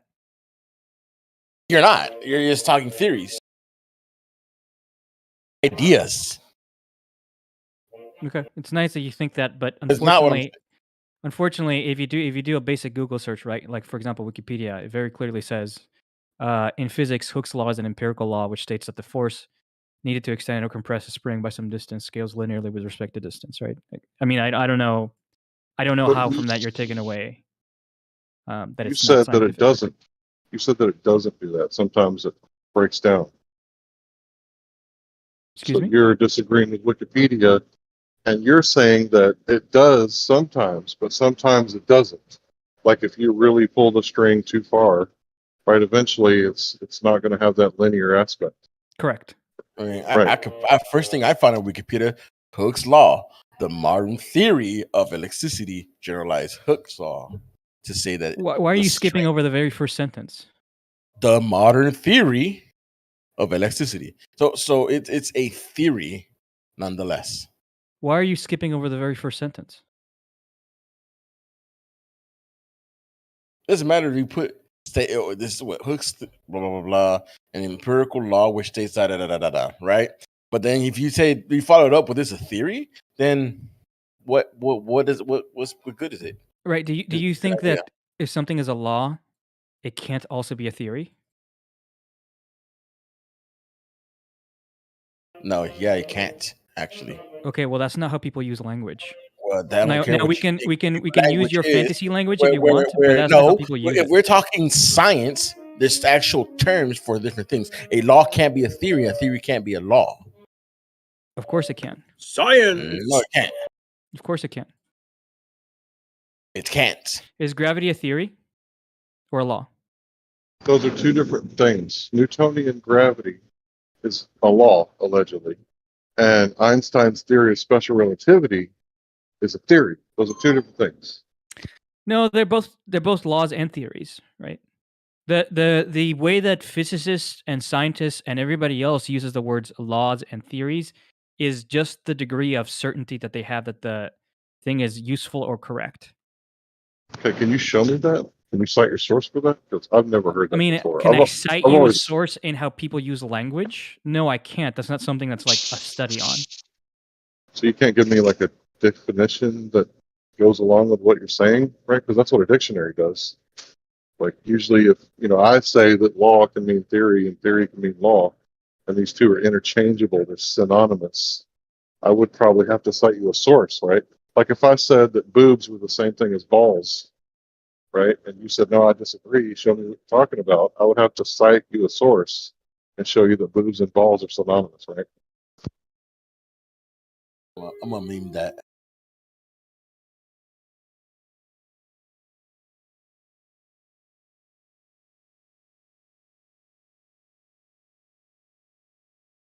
Hello?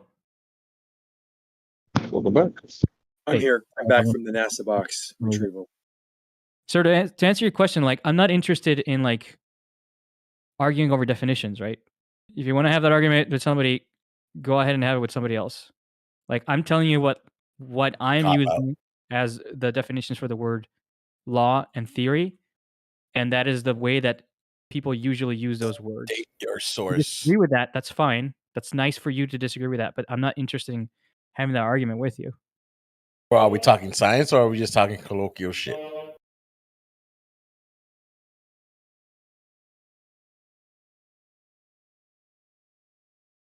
Because if we're going to speak science, stick to science definitions of things, not general theories of crap. I mean, colloquial, if you want to speak colloquially, then don't say it's science.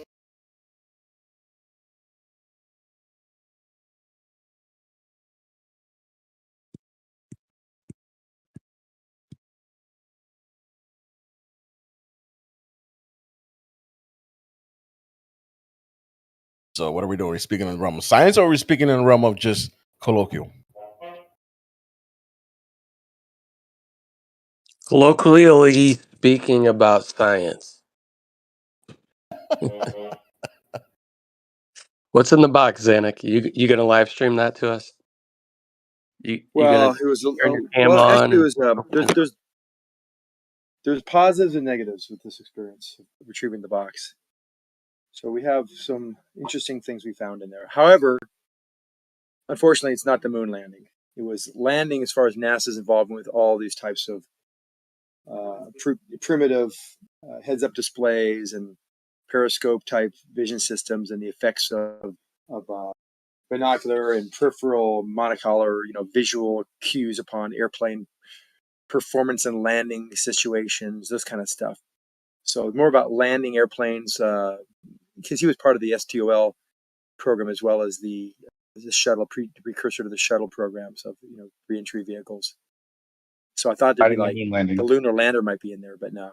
But however, there's a lot of things in here regarding inertial navigation systems. So anything you want to know about inertial navigation, I will have the answers shortly to any question. How do you navigate inertially? Unfortunately, there's nothing regarding the moon landing. Can you explain how you navigate inertially? Sure. When you're at rest, you're at rest. What's that? Well, inertial navigations are considered absolute navigation, and it's possibly it's the most, I guess it's the most nearest possible correlation or similarity to lifting oneself up by one's own shoelaces. Only a Sith deals in absolutes. Yeah. I'm still waiting to hear about like the Balls can't theory be of boobs. cause and effect. I thought it was Balls the law can't of be cause and boobs. I love that. I love that. I gotta meme that, Well, Larry. it has a law of cause and effect. It's called Newton's third law. It's the theory. It's a law, actually. So Newton's theory of gravity, is that correct, No, I Zenek? wasn't talking about gravity. Did I mention gravity? I just said there was a law that that Newton had. That's his third law. That is a law that talks about what you just said, a cause and effect relationship. So For every action, come opposite reaction. Newton's third theory of No action law. and It's not a reaction. theory because a Wait a law, minute. Come you on now. can't disprove a law. You can try to I'm not going to disprove argue semantics with cause and you, effect. Zenek. What's that? I'm not going to argue semantics with you. It's Okay. Newton's third theory.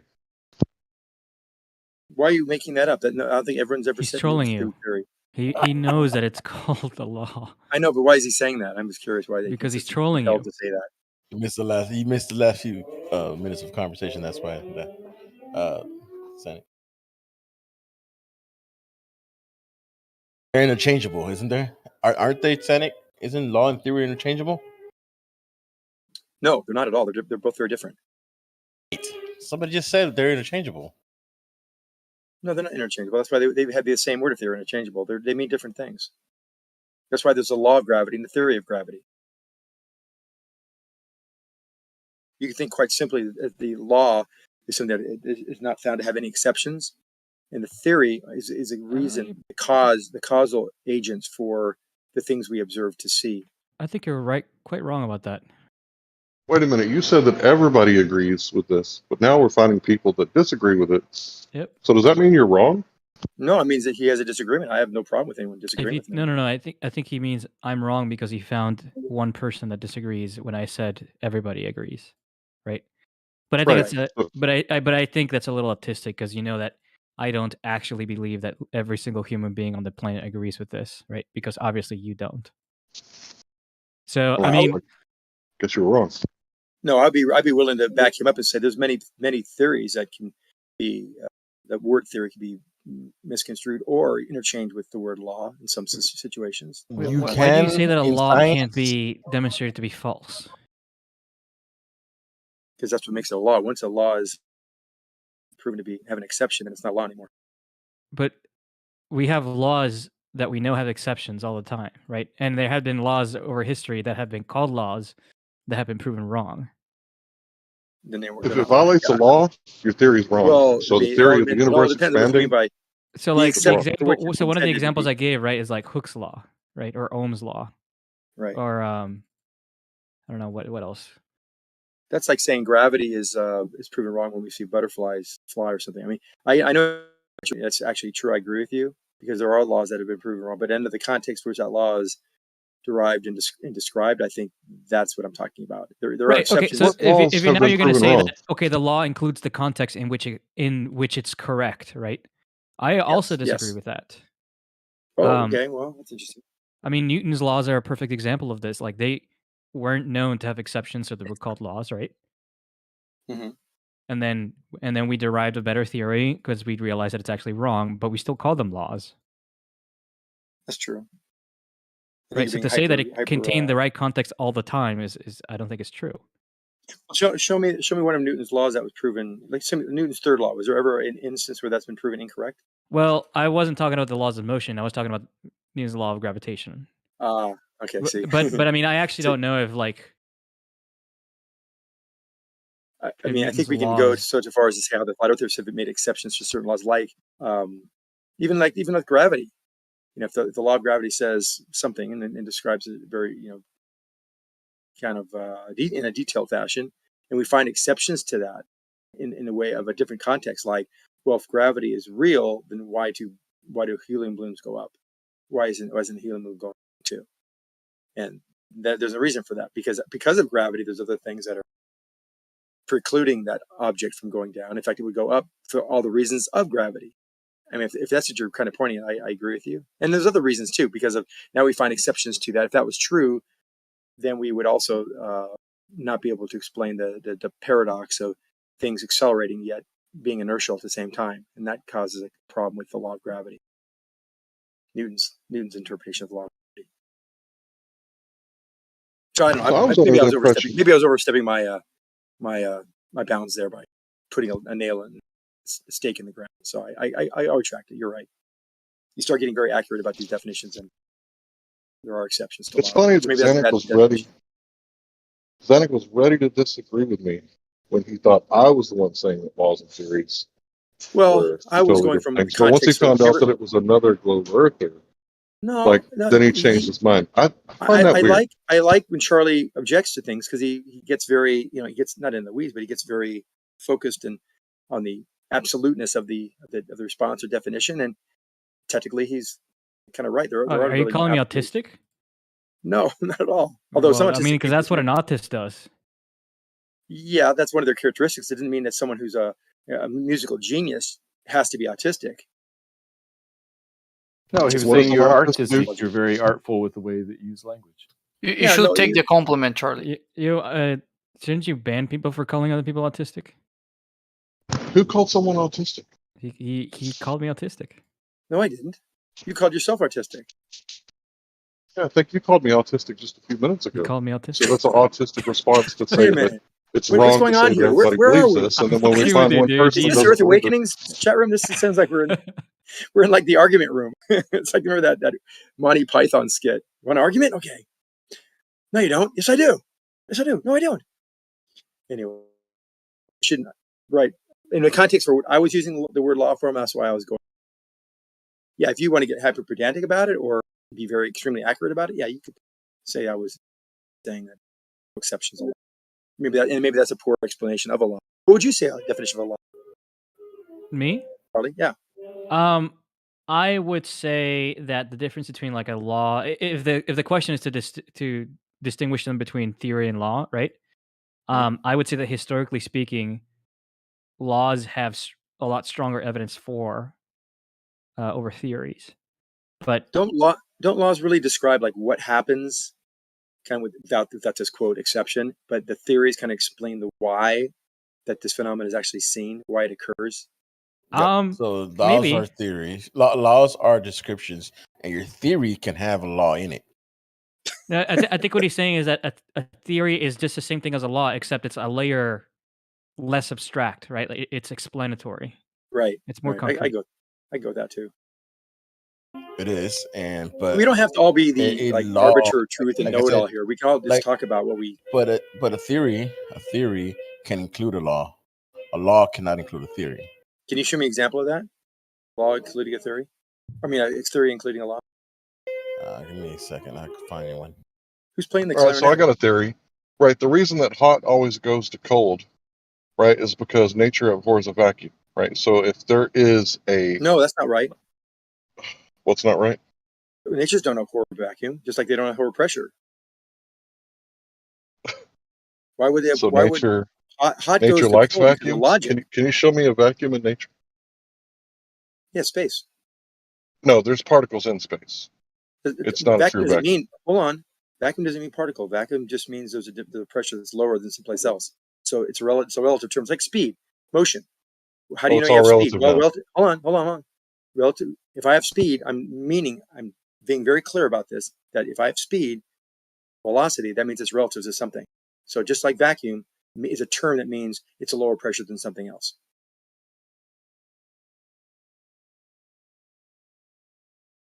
I didn't say absolute vacuum. I said vacuum. You said vacuum. And nature does not abhor a vacuum. And hot goes to cold for the reasons that you probably already know, but you haven't thought of yet.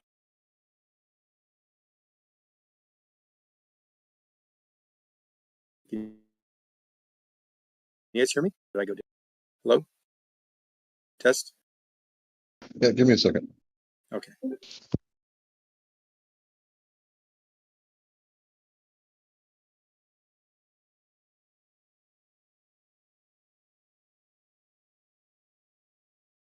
All right, so you said basically, no true vacuum exists, so no true Scotsman, right? No absolute I'm vacuum. saying that, nature abhors absolute vacuums, right? And you can't I show don't me know what one. that actually means, but you said that hot moves a coal just like nature abhors a vacuum. And I said, no, hot moves a coal for a specific reason. The same reason that's analogous to me. If I push you, I push you. It's not you. We both didn't push each other. There'd be no pushing going on. So if I push you, you will move. The fact that Hey, you're Charlie, can you just state exactly what Larry said so that Xana can agree with it, please? Thanks.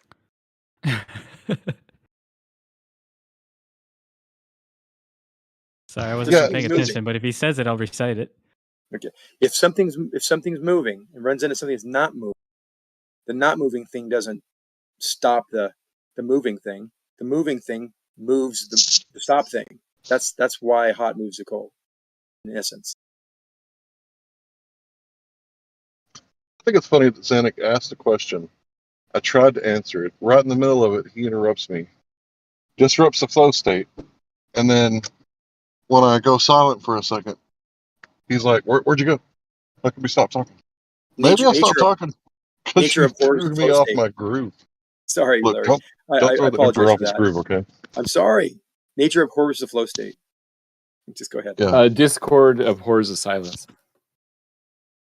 I know, right? He A being Discord with Xanac, 100%. That would be a law. Matthew learns. I think it's more of a theory. I have a question. You know that in general relativity we get curved spacetime, right? We have space not being Euclidean, correct? Who is that question for? For whoever knows the answer. Yes. Right. I say yes too. Most of the Okay, curvature so- isn't in the time dimension, but yes, there is actual space curvature too. Oh, that's exactly what I was about to ask, because I understand, like, if we're in a three-dimensional curved space, we sort of need a fourth one to bend towards or something like that. And No, if you that don't need an extra dimension to bend. It could be, this is actually a common misconception. It could be that all there is 4 dimensions, and it could still be curved in 4 dimensions. well, no, but yep. Yes. But when you say 4 dimensions, are you saying like 3 spatial dimensions and time dimension? Yeah. Yes. Right. Yeah, I understand that you can have a four-dimensional thing that is bent. They say that time is. But my point is like it's not bent into a 5th dimension. It's just like imagine this. Imagine there's only one dimension, one space dimension. Mm-hmm. There's nothing saying that one dimension can't be curved, even if there isn't more dimensions than that. Well, I can't picture a curved one dimension without a 2-dimensional plane or 2-dimensional space for that one dimension to be curved. Right. The way that you show it is mathematically or through what's called a parallel transport. Are you familiar with that concept? No. So if you take a vector on a sphere, imagine a sphere, right? Mm-hmm. You know, 2-dimensional surface and better than a 3-dimensional surface. You take a vector and you start at the North Pole and you move the vector to the equator without changing the orientation of the vector, right? Wait. Yep. Where's if I'm because I was picturing the base of the vector being at the origin of that. Sure. Let me just post a GIF because there's GIFs about this. Okay. Parallel transport.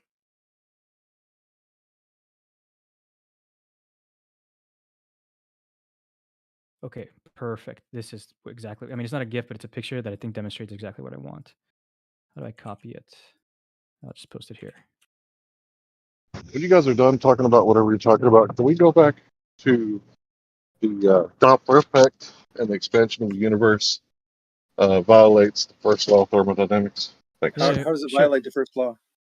Oh, Jesus. Why are you hijacking the conversation we were just having? You were having a conversation about parallel transporting.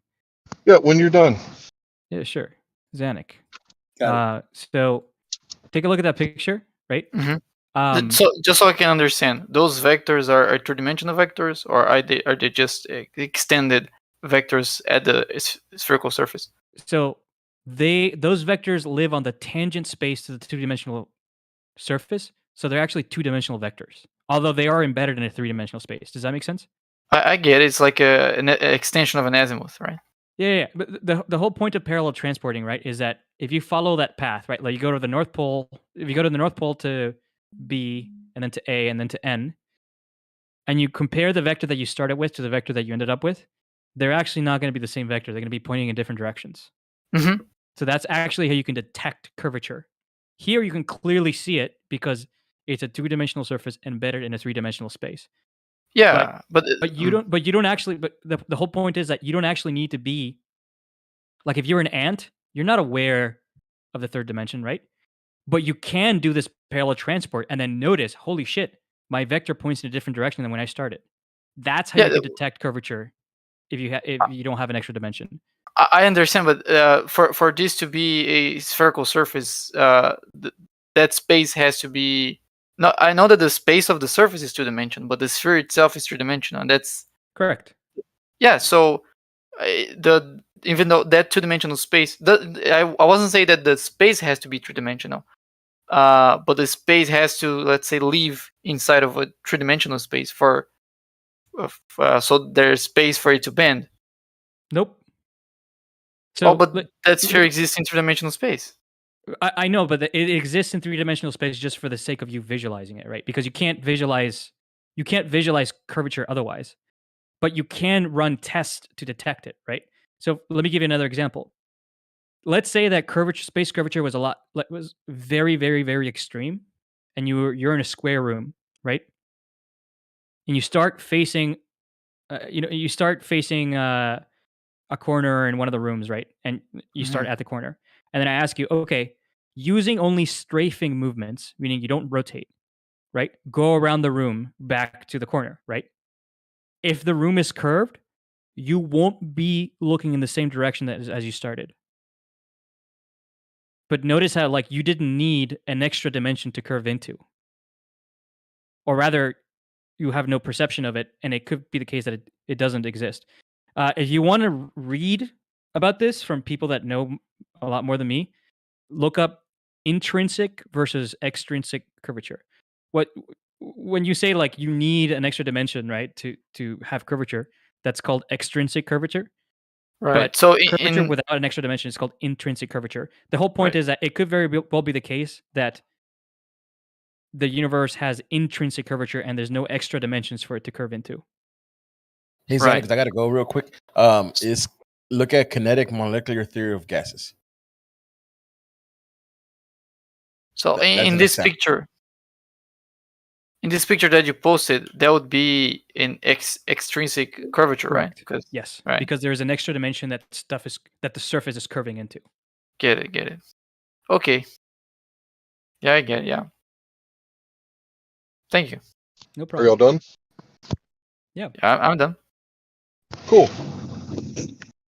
So I've posted an article a few times from Scientific American, and one of the things was, just like Rupert Sheldrake says, that the expansion of the universe violates the first law of thermodynamics. And usually in the past, Globers have completely disagreed with me. But you're the one who brought it up. Mm-hmm. So you're the first Glober to agree with me. And I'm even going to have to tell my wife to call me back. So I'm curious, can we go into that? Can we go more into that? Sure. How does the redshift, the Doppler effect, violate the first law of thermodynamics? Things. So when I say first law, right? To be perfectly pedantic, to be explicit, right, and to be specific, I'm instead using the law of conservation of energy, right? Because technically speaking, the first law of thermodynamics applies to, like, engines and heat transfer, right? Doesn't it apply to everything? Not really, no. Because if it applies to everything, then then you have no issue with me just saying it's the first law, conservation of energy. They're synonymous. So it only applies to engines and heat transfer. Can we go take a step back and say, so Larry, why do you think it breaks the first law of thermodynamics? Which way does it break the first law? Well, it's his claim. It is my claim. Oh, that the expansion of the universe breaks the first law of thermodynamics? No, my claim, to be more specific, is that the expansion of the universe breaks energy conservation. Expansion of the universe breaks energy conservation. Well, if no energy. If you don't mind, Zanuck, I would like to get a one-on-one with this guy. I want to listen, but I want to understand what that comes from, because energy is not being created or destroyed. The fact that it's expanding. It's being created. How is it created? Because there's a constant energy density in the universe, right? What? The amount of energy per unit volume, according to general relativity, is constant, right? Density is, or the amount of energy? No, the density is. Aggregate.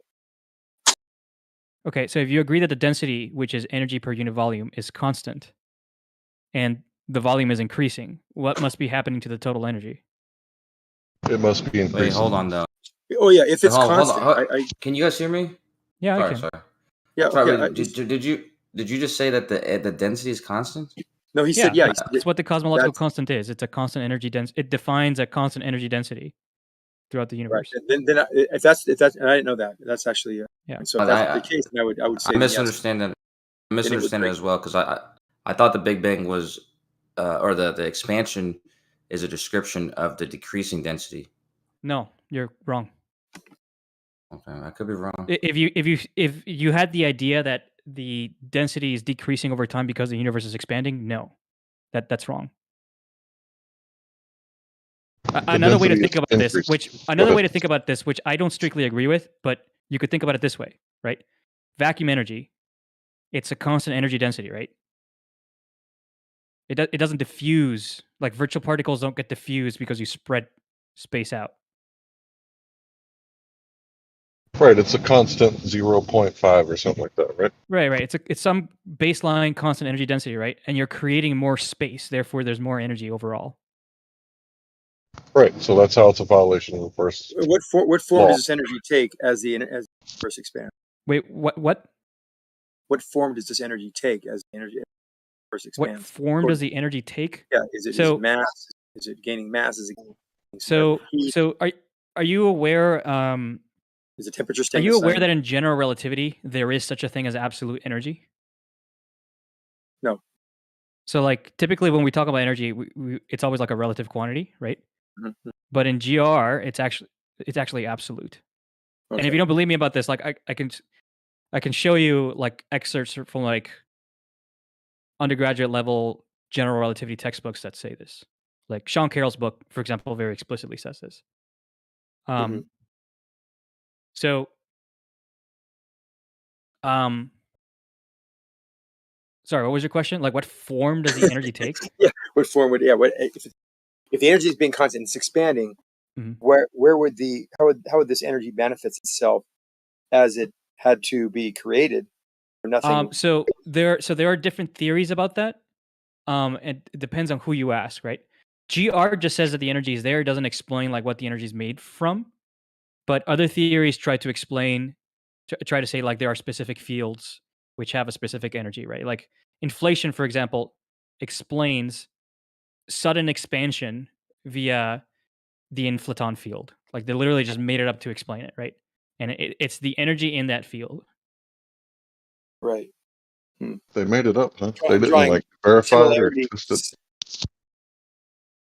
Similarities in my mind to different types of way to look at, entropic conditions, volumes that expand, whether they're being done or not being done. What's happening with the entropy in those systems? These processes reversible or not? Maybe this a reversible process of the universe expanding, and maybe that's okay. But it's definitely over my understanding. So like, I can also give you another example in which energy conservation doesn't hold, right? So, are you familiar with the quantum mechanical equation for energy of a photon? Vaguely. Go ahead. It's just frequency times Planck's constant, right? Right. And frequency is 1/wavelength, right? So it's inversely proportional to the wavelength. Okay. If you have And photon that's traveling through space whose wavelength is increasing, right? Then its energy is necessarily going down. And that energy doesn't go anywhere, it's just lost. Right. He's like, now that I'm here. Somebody's hot micing.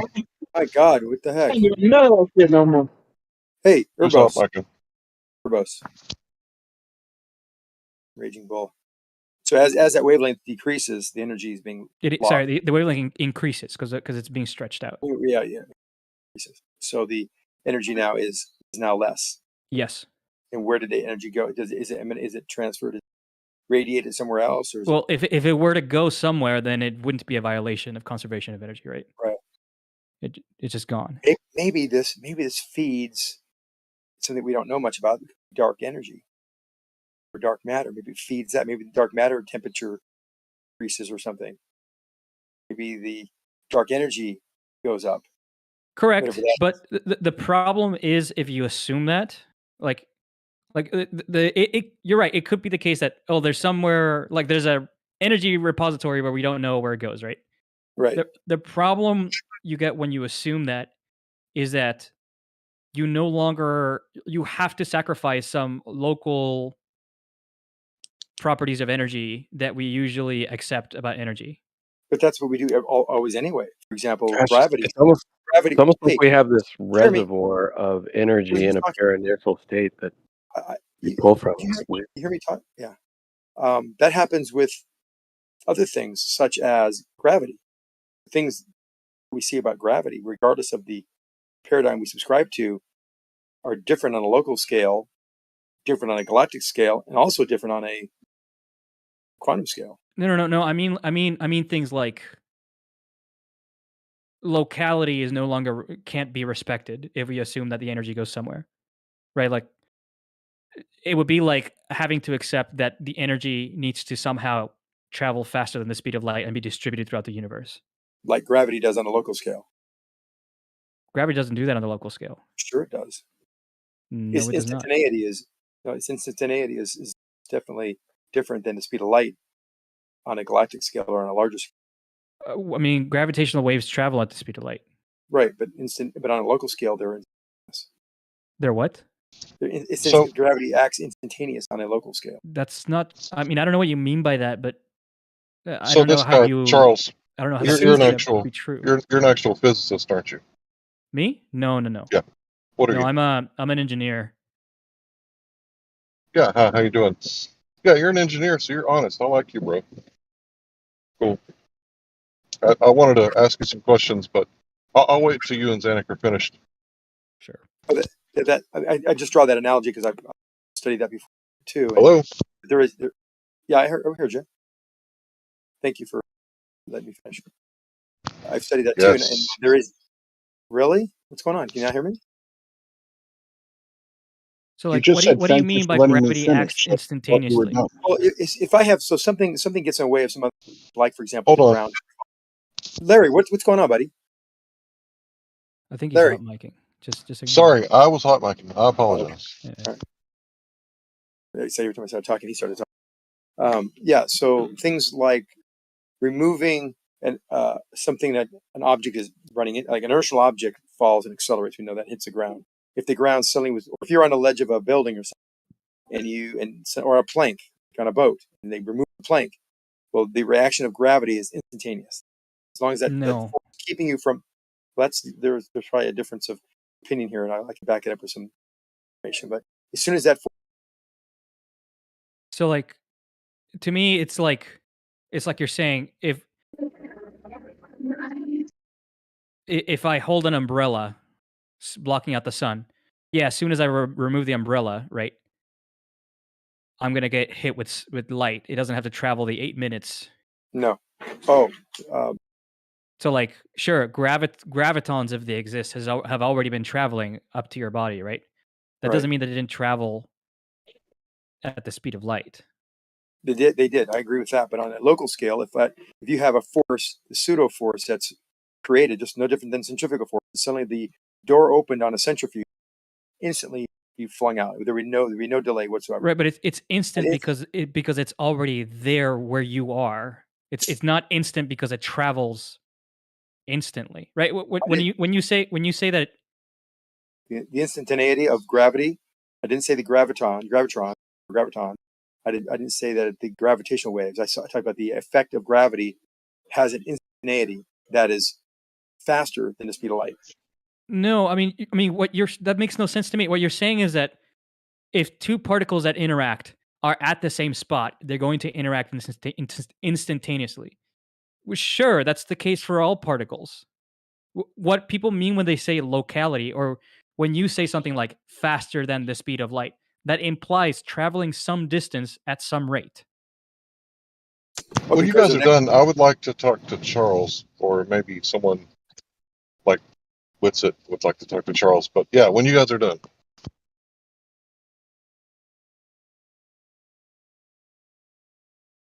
Yeah, so now it's proximity, not because it is actually next to each other. Then yeah, it's instantaneous. That's what you're saying.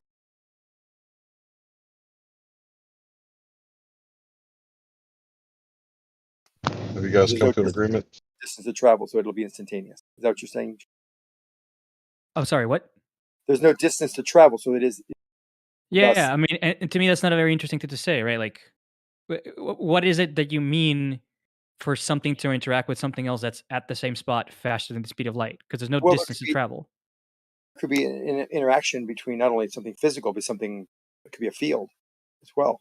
But you're right. It is obviously pressing on it. It has contact right now. Once it's removed, it's instantaneous.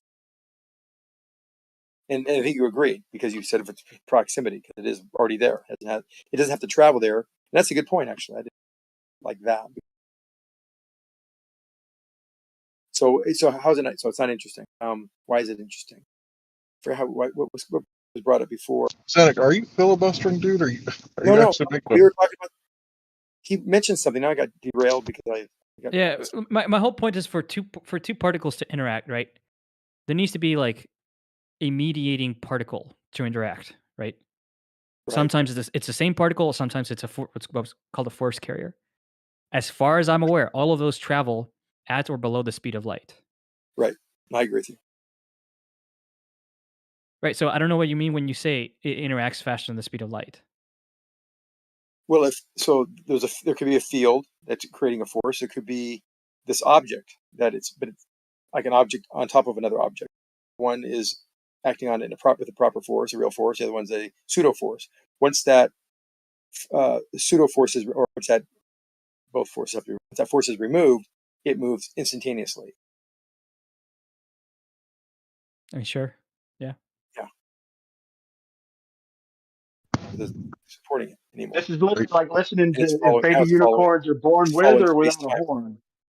Like, are baby unicorns born with or without a horn? That's kind of what it sounds like y'all are arguing. Yeah, are you done, Zanuck? Because I was trying to talk with a guy and sorry about you that. clarified for like 10 minutes. Okay. All right. So, Charles, I apologize. I was just trying to go over with you on some things that you were saying.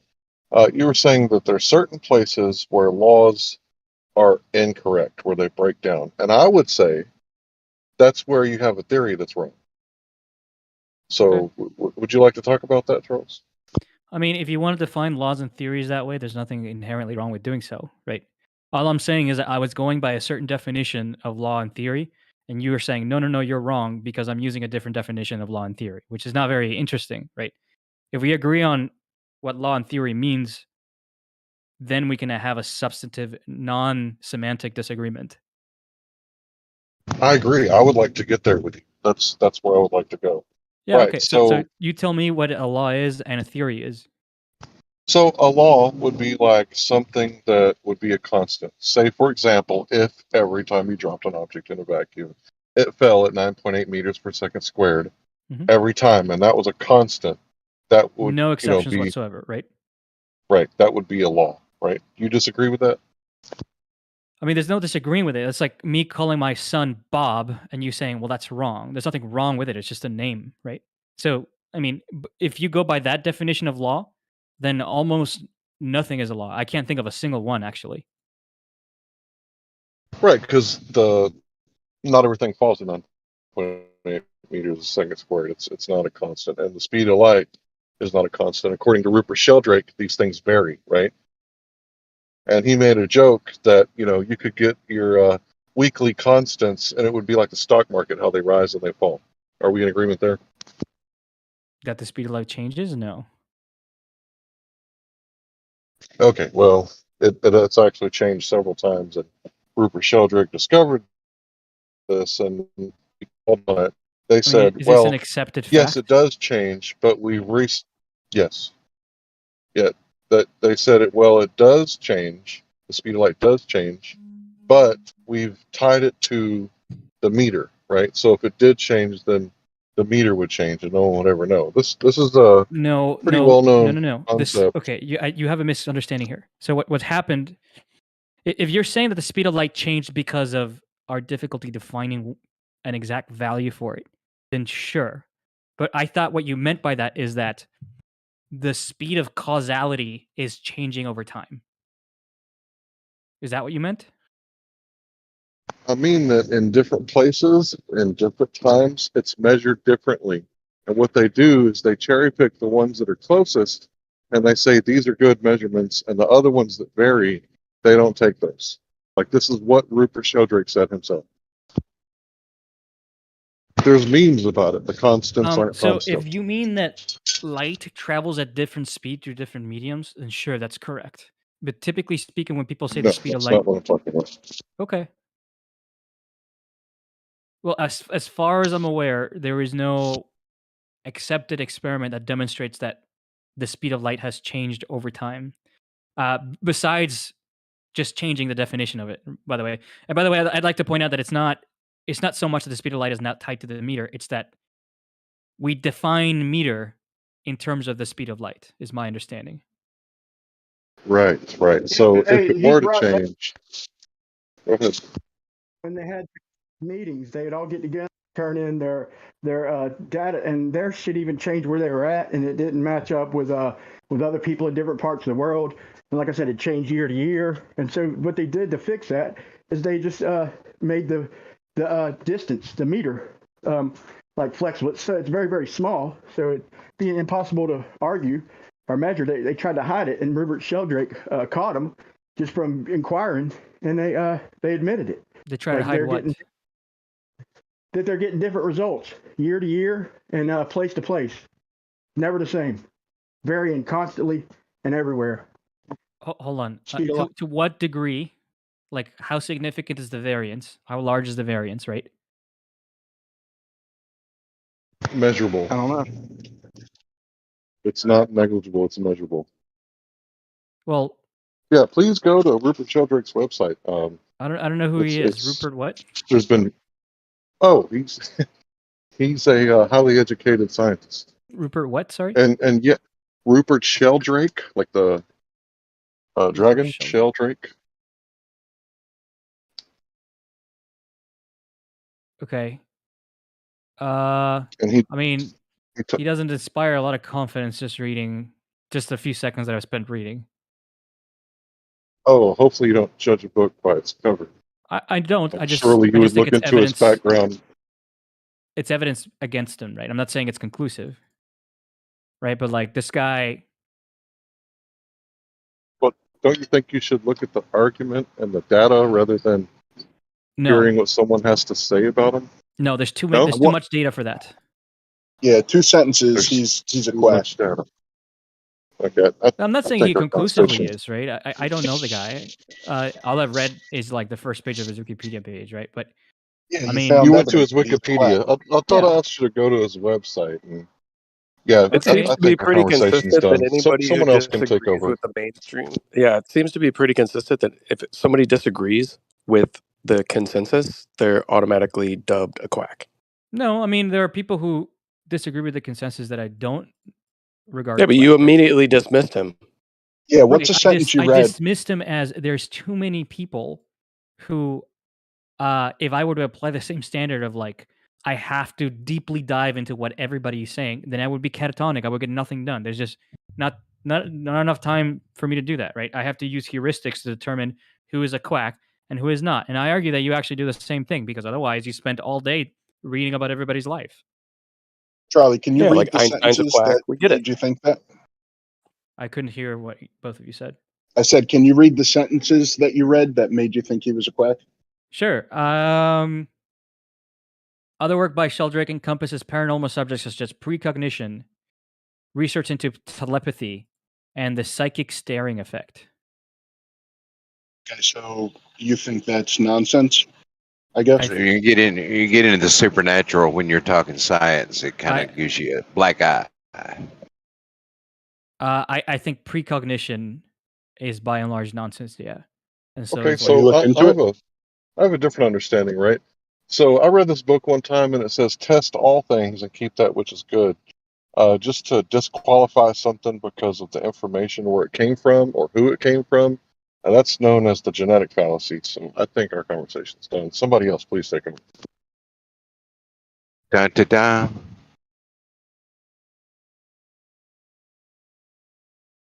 So basically, like, if you're not a materialist atomist, then you're a quack. I'm sorry, what? So basically, if somebody's not like a materialist atomist, they're a quack, right? Meaning all that can exist can be quantified by the human. No. There are you could just be uneducated on it, right? But this guy clearly knows better. I mean, you didn't read anything about the topic regarding Knows him. better than what? Hold on. Knows better than what? He knows better than the positions he currently takes. He's clearly highly educated, right? That's my point. He has been So you're exposed. saying because he's highly educated, he cannot hold a position, that there is No. something I'm saying that metaphysical that exists within the world? I'm saying that he knows better. He has been exposed to the ideas which run contrary to his own, and given that he rejects them, yes, I think he's a quack. So what you're saying is furthermore, I think he's a quack. Hold on. So what you're saying is that people who have been indoctrinated into your cult know better than to go against it? Is that what Do you're you saying? really think that I believe it's a cult? Do you think that's a fair I don't characterization care whether of what you I think? believe it is or not. Okay, well, but then why are you asking me a question that is loaded to me? It's a Right, culture. like- Is Right, is like academia not a I culture? disagree with the premise of your question. That's like me saying, hey, when have you stopped beating your wife yet? Have you? So, Charlie, real quick, you read that about him. What if he, as a teenager, had a precognitive experience, a dream or something, and it literally happened the next day? And he's so scientific, and he's a brilliant man, right? He doesn't believe it, so he wants to look into it in order to prove it away. And that's why you read those few sentences on what else he was into. Are you really saying that you're justified in using that as evidence against him? Yes, I have personally had what we'll call supernatural experiences, right? Me personally. Okay, so that's not an excuse for why you think something is real. You have to recognize that sometimes your senses could fail you, and there are So alternative you don't think you explanations. should look into it? You don't think course you you should should. look into those supernatural experiences that you had and try to figure out if science has an answer? Because that's all those sentences meant so far, is that he looked into that stuff. Right. Well, I argue So that what if he didn't. has the exact same mindset as you, except he wanted to look into it to try to prove it wrong scientifically, and you're judging him as a quack because he wants It's to not get. that he's looking into it, right? Is that he's making claims about them which are clearly false. That's not what that said when you read that. He didn't make any claims. Dude, this guy's Okay, alma you're mater right. is Wikipedia. You're right. The Right? sentence Even though he didn't. went, can I be The heard? sentence didn't imply. You're right. The sentence didn't imply that he believes in precognition, right? Can I be Now I'm heard? going to ask you: does he believe in precognition? I don't know, but I would look into it before I judged him No. right or Does wrong. Rupert Sheldrake believe that precognition is a real thing? I Who don't cares know. I if just he does? What's the significance in that regarding what Oh, Larry Jesus. brought Because up? you were implying that I didn't Why are know you whether or talking not he over me, actually dude? believed it, because the Charlie, you sentence can't just didn't ram. explicitly say it when he clearly does. Charlie, you just said 5 minutes ago you never heard of the guy. Am I wrong to assume that you didn't look into it beyond 2 sentences? Because that's what we were talking You're right. about. I haven't. Charlie. I'm not Okay. interested in doing so. So then why are you saying like you knew the whole time that he is dude and does believe in that? I don't have to look into a claim that I already know to be false.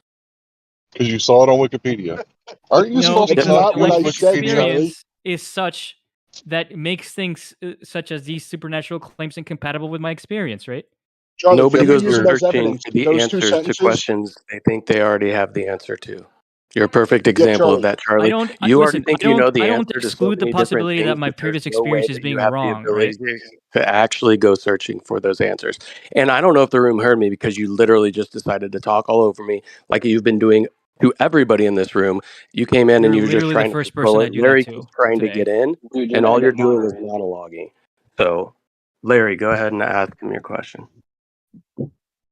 Yeah, I was just wondering, is it like normal, right, in academia, right, especially as an engineer, to see an article on Wikipedia and make like concrete decisions based on a totally unrelated topic that Hold this on. You guy's think working on? I'm an Sorry, I'm just engineer? That trying. implies that I'm not in academia. So I don't know Let what him you think finish, that Charlie. engineers are in academia. Okay, so you didn't go to college? You didn't take course I part in did. academia?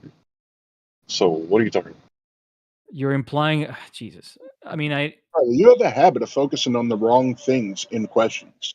You know that, right? Like people ask you something, and then you go off on a tangent on something they said or the way they said it. Why don't you just answer the question he's asking, bud? I'd rather that you stay away from the meta of this, especially since I'm talking to like 4 other people here. Right? Let's just stay on point and be substantive.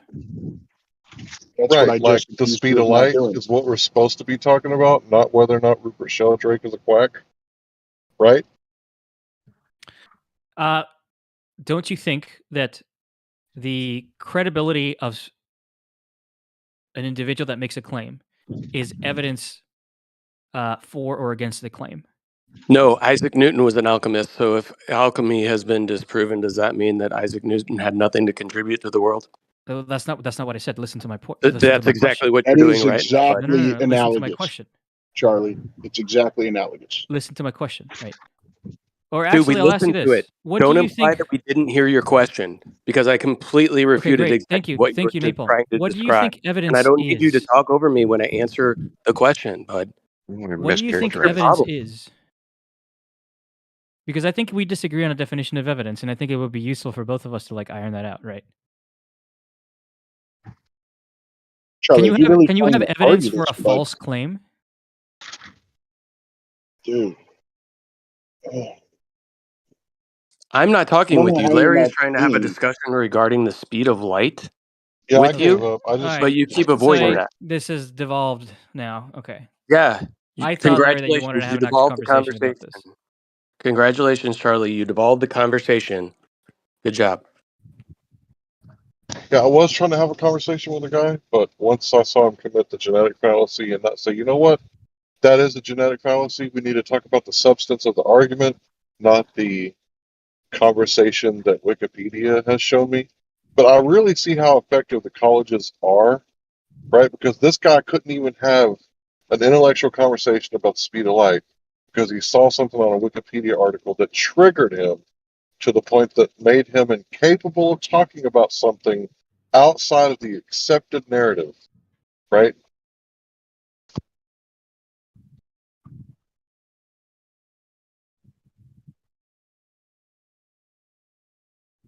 I mean, it is true, Charlie. Like that's kind of ridiculous that you would try to use that as evidence. Like you're basically saying that anybody who has any other belief that you think is incorrect cannot have a valid opinion on something that you are talking about, right? Like that's not okay, man. That's not even logical in any way. So he basically excommunicated this guy like a Scientologist. I claim that you all do the same thing. And No, we'll another look at thing your you brought up. claims. We don't care where they come from. We Of don't course care you if they do. come from a crazy crackpot who wanted to marry his cousin. So, His first cousin. you're telling me that you're telling me that if tomorrow you go walk by the park and a random homeless person tells you, "Oh my God, oh my God, oh my God, I am Jesus Christ," and if you come back here in 100 days, I'm going to turn water into wine. Just I swear to you that I'll do it, right? You obviously you wouldn't take his claim seriously. Because you'd be stupid to do so. Yeah, Would he because be of the providing substance of his evidence or claim, just not saying because a of who claim? he is. Because of the substance of his claim. Obviously, he's not a guy who existed 2,000 years ago, right?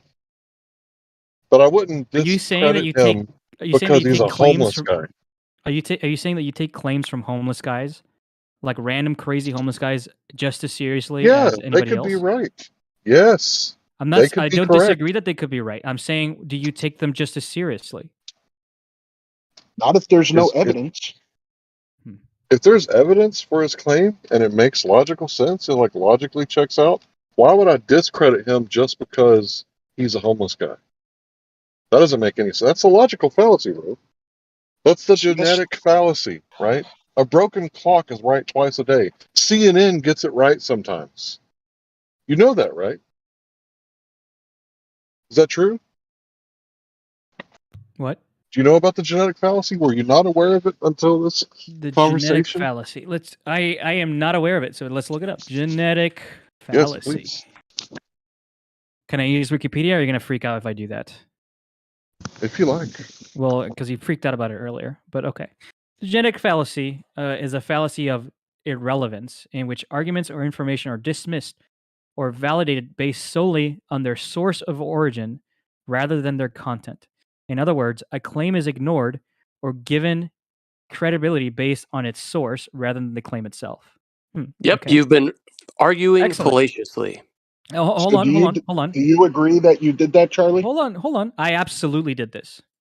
Let me Okay. ask you, what type of fallacy is this? Genetic fallacy. What do you mean? What type of fallacy is it? I don't understand the question. Do you know the difference between formal and informal fallacies? Enlighten me. Oh, Jesus Christ. Or just get mad and ignore it.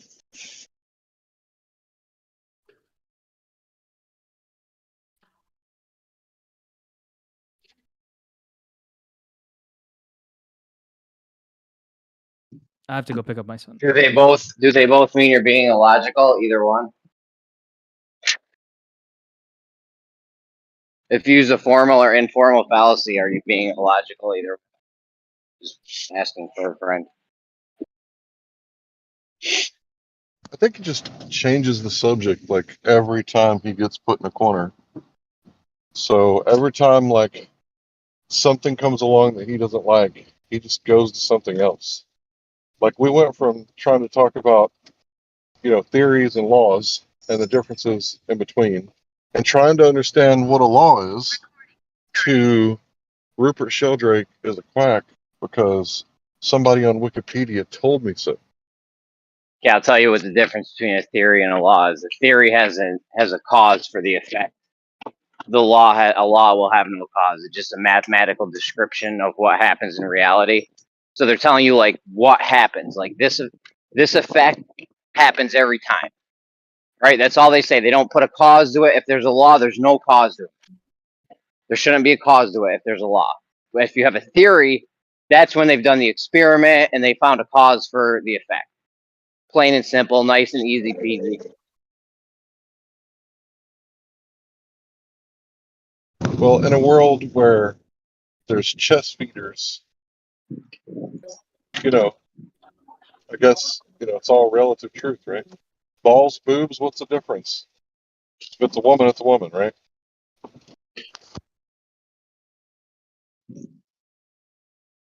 I mean, that's literally what the colleges are creating. This culture of if it says it's a woman, it's a woman. It doesn't matter if it has balls. And by balls, I mean testicles, to be clear, right?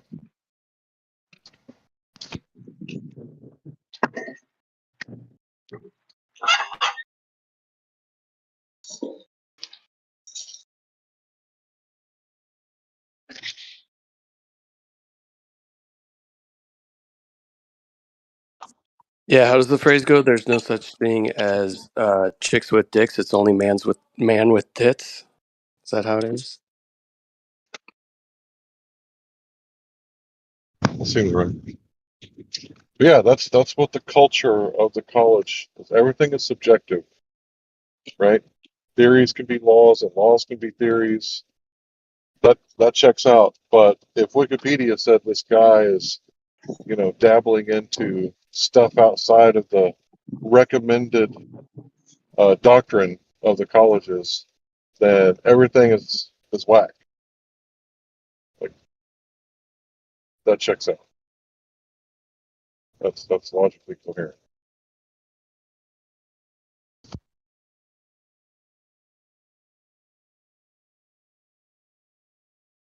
I feel sorry for the people coming out of the colleges. $100,000+ in debt, and what do they get out of it? Like the availability to get a job? Does that make sense? I heard Alan was in here earlier with Zanuck. How'd that go? I believe Alan had to go. It didn't last very long. Started out with Kosho.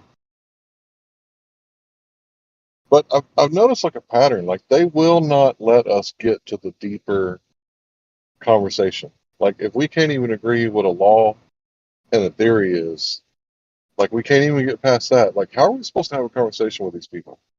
I mean, I explained exactly what the difference is and what they are.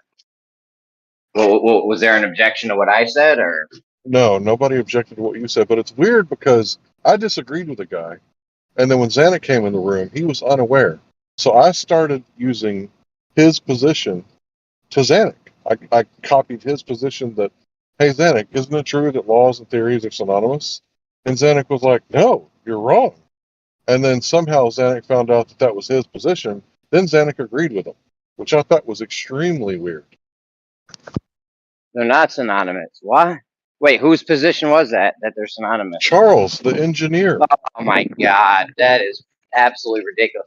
Why they call different things then? Because they are different things. That's why. Either way, they're not Jeremy, synonymous. the point being, Zanuck was completely disagreeing with Larry when he was stating exactly what Charlie's exact argument, and then when he realized that was Charlie's argument, then he suddenly agreed with it. I know, That's how funny. disingenuous it is. Yeah, it's funny. I know. And then I got accused of trolling, right? So that's when I got accused of trolling. Yeah, that's hilarious. I mean, it's pretty simple what the differences between us. I stated it very clearly and eloquently. One's a description of the effect, another one is the cause of the effect. Easy peasy. I mean, it's okay to be wrong, right? There's nothing wrong with making a mistake. But when you double down on it, then it becomes an error, right? So if you're making errors on purpose, just so you don't have to agree with a flat earther, I would say there's a problem there. The thing with the law is that it can't be ran through the scientific method. That's why if it could, they would just have a theory on it. But they can't. You can't run a law through the scientific method because there's no experiment for, what's the cause of hot going to cold? You'll never be able to experimentally validate that. What's the cause for things going down? Another thing you'll never be able to experimentally validate. I don't want to say never, but we haven't done it yet. I think they were just running chaff and redirect because he stated that the first law of thermodynamics was violated because of the expansion of the universe. And that's what I was trying to focus on. This person is about to hit me. Seriously. I got a dash cam. Thanks, dude. Anyway, yeah, it's really interesting, right? Because if it is a first law violation, then maybe there's something wrong with the theory, right? He was saying there's something wrong with the law of thermodynamics, that it was wrong. And I'm like, well, if something violates the first law of thermodynamics, it's obviously the theory. Something wrong with the theory. He was saying there's something wrong with the law. And he also said that The second, no, was it the first law he was talking about? I don't know if he was talking about the first law or the second law of thermodynamics, but he said that it only has to do with heat and engines and heat dispensation. Go ahead. He said there were certain extreme conditions or situations where the law breaks down. That's what he said. It's crazy because Wikipedia said that it was a theory, the law about the springs. I can't remember the name of it. So he rejected Wikipedia there, but he accepted Wikipedia on the Rupert Sheldrake thing. So I'm just, what's that guy's name? Charles? I'm going to call that guy Holy Charles. Just all kinds of holes in his logic.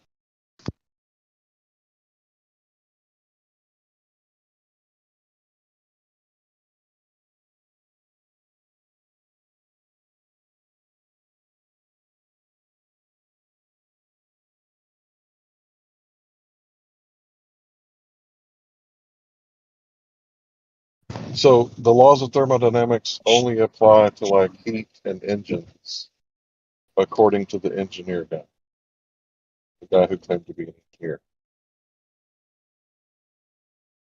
Yeah, I just looked up formal versus informal fallacies, and they are what I thought they were, but the genetic fallacy is technically informal, meaning that it shows a problem with the content, not with the logical process of the argument.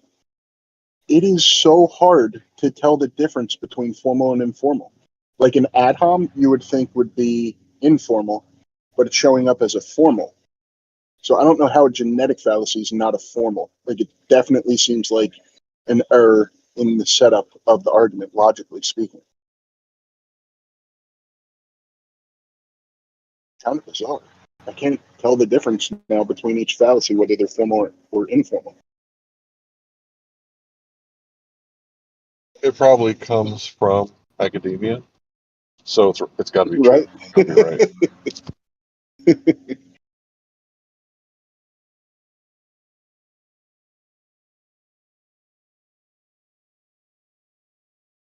So I used to be extremely closed-minded in my early 20s, and someone called me out on it, and I started thinking about it. Like, you know what? I am closed-minded. Like, I really started thinking about it. It's like, why should I be so closed-minded? And then, as I got older, I became more and more open-minded. And then, I heard this Jordan Peterson quote. Maybe they know something you don't know, which is what my dad used to say all the time. Maybe they know something you don't. Then Jordan Peterson said, what the hell do you know anyway? Well, shit, that's a good question. What do I know? What do I have firsthand experience in? What do I know? And the answer is not very much, right? I think that applies to everyone.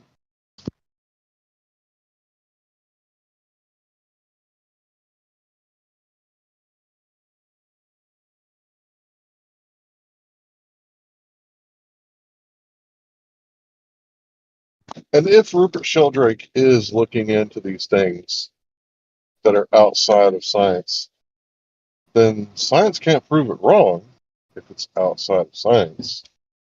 So what's the problem anyway?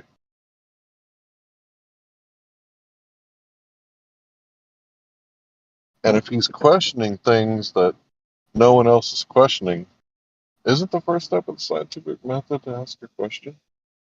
Is that therefore anti-science?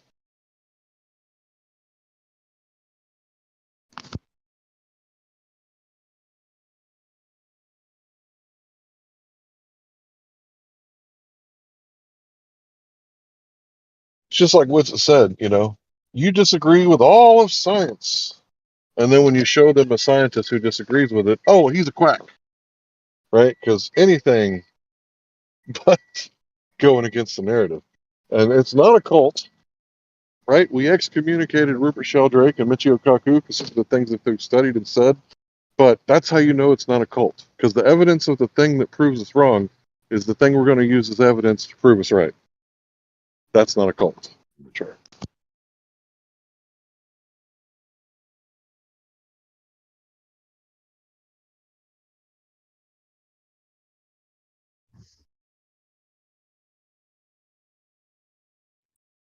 if we've exhausted that subject, man, I got to thinking about this. I was looking up about nuclear bombs and stuff, and like the certain like kiloton or whatever, like the megaton, I forgot, but they have they yield a blast radius of like almost 8 miles for the blast radius. So anything in that immediate vicinity is like supposedly wiped out. But I'm thinking anything except the like the 3 and 4 story buildings and beneath, right? Because or does the bomb like curve around the Earth, or does the explosion go out radially? Because anything under 42 feet at the extent of the blast radius would uh would be safe from the blast itself. The blast would basically go right over their head. And really, if you want to get technical and be like funny or sarcastic about it, you could just say, if you're like a couple miles away from the bomb, just get down, beneath 32 inches. You're safe. You're safe. Brian, nuclear Tucked away behind weapons are not Earth set curve, off right? at ground level. They're set off in the atmosphere several hundred feet high. All of them? Yeah. All of them, yes. Not the test ones that they did underground, but Yeah, that's what I'm weapons, talking. yes. That's what I was referring to is the test ones that they were doing. And they're showing these buildings like crumble. And I'm thinking, if they could have been a little bit closer as long as they were, tucked away behind Earth curve. They could have been within 2 miles of the blast. They just had to lay flat, get up under it, hide behind the Earth curve, right? Yeah, if you're talking about the footage of buildings being destroyed by a test one, then that one was several hundred feet in the air.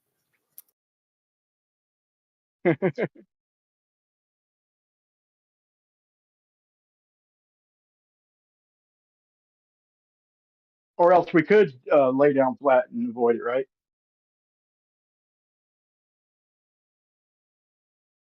Would you agree that if it detonated on the ground, we could hide behind Earth curve?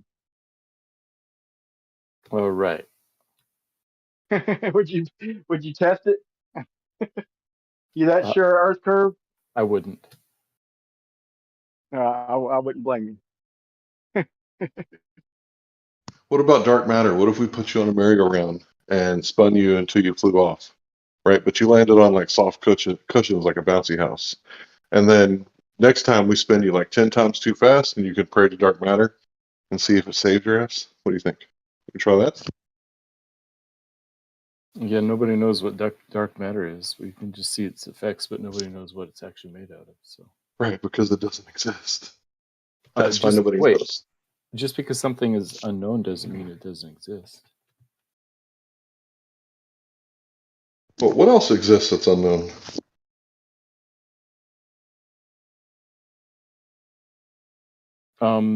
The cause of MH370 going down. The specific way that certain organisms live. So anything that's a mystery, for example. Right, so if it's a mystery, then it's obviously not knowledge. Right, Matthew? Right. And because if something is a mystery, then we don't know, that process. But that doesn't mean there is no process. I'm just pointing out that not knowing something is different than saying that knowing that something doesn't exist. Right. Knowledge of dark matter is disclaimed. They say we do not know what it is. That's disclaiming knowledge of it. So it's a negative claim. Well, I'd say it's definitely not a positive claim. Yeah, we see effects, but we don't know what they're from. So it's just saying, well, we're going to label that as dark matter. Dark matter is what we call the thing that is causing these effects, but we don't know what it is.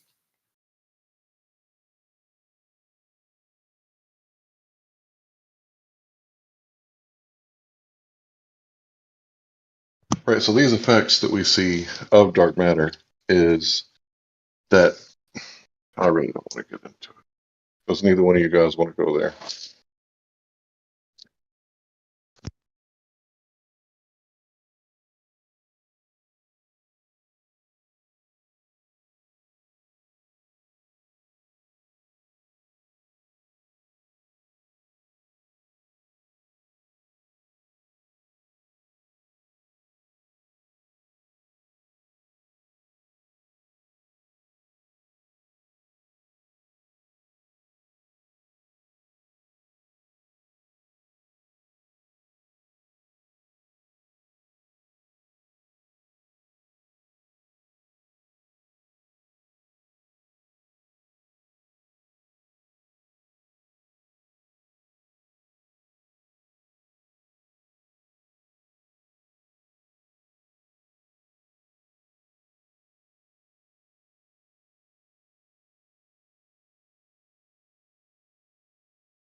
Can you imagine? Some of you may be able to.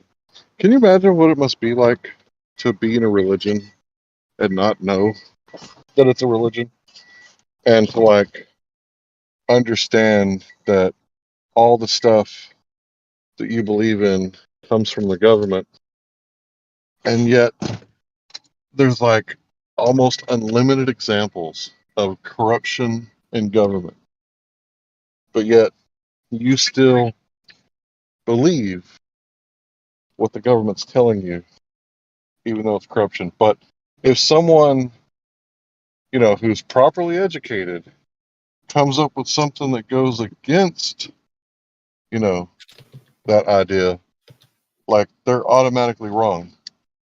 But at the same time, you believe that you're not in a religion. Corrupt government. What are you talking about? Well, I mean, I think it's obvious to those who aren't in that religion. I mean, it would be like We're that, talking right? about statism, right? I'm People not in who a are corrupt like government poll. Yeah. Go ahead.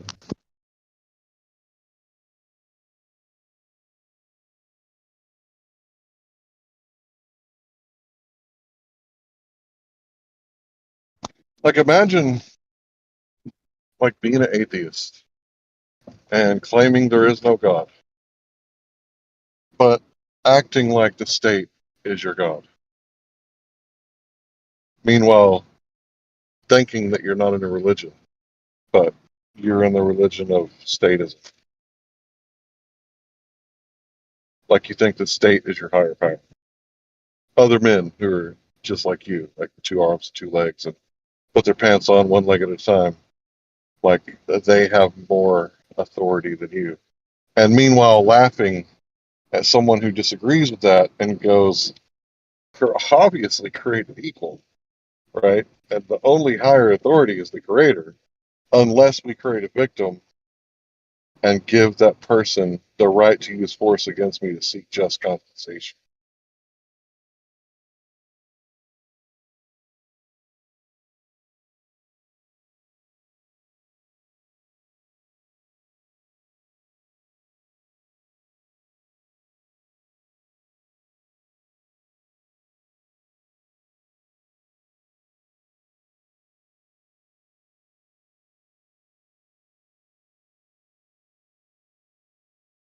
So I guess we're not all created equal. Once you sign up to be part of the government, you know, you get a license to kill. Or, I'm sorry, it's qualified immunity, not license to kill. I didn't mean to straw man anybody.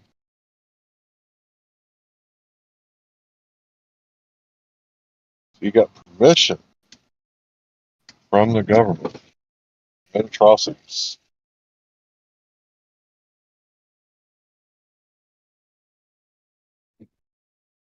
Why is there so many bootlickers over here deep throating the whole boot? Like, I trust the government. NASA's cool. I don't get it, man.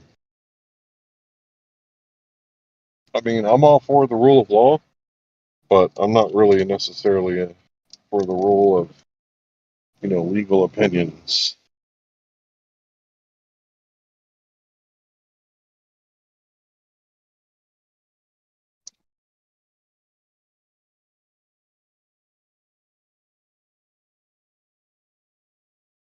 What is this thing called statute law? Can anyone tell me?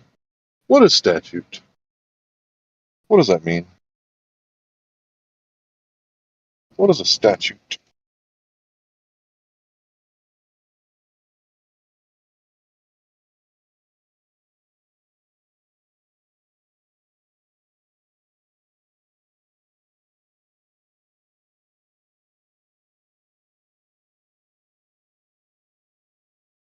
The world may never.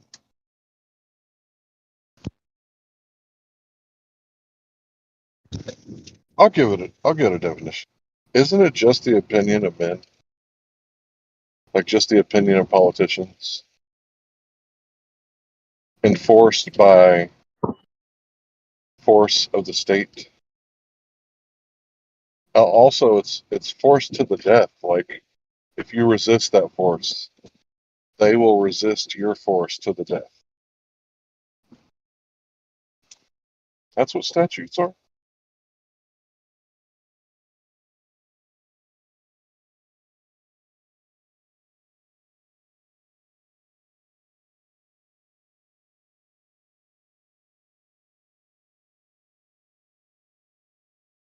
A shout out to.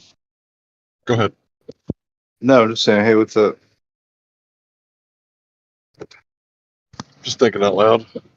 That's okay. About the world we live in. I'm helping you not to crash the voice chat right now.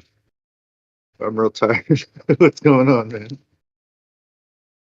I'm just thinking about the world we live in and how people operate, and how they think. The statist, man. I just don't get them. I don't understand them. Well, a lot of people don't even think about these things, you know. Larry, thoughts? You know, some people don't even have those ones.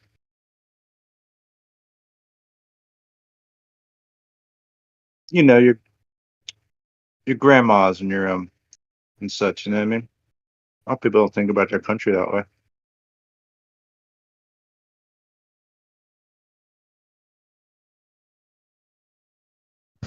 I'm just thinking, like, what's going on with these educational systems? Because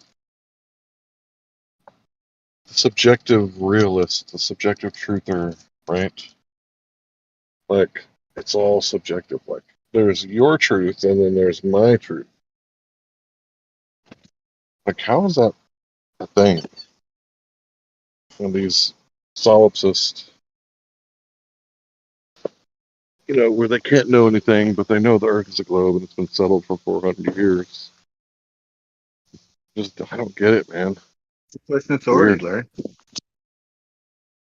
It's only perceived authority. People question the cable company, but they question car insurance. You know, they're not going to question Uncle Sam.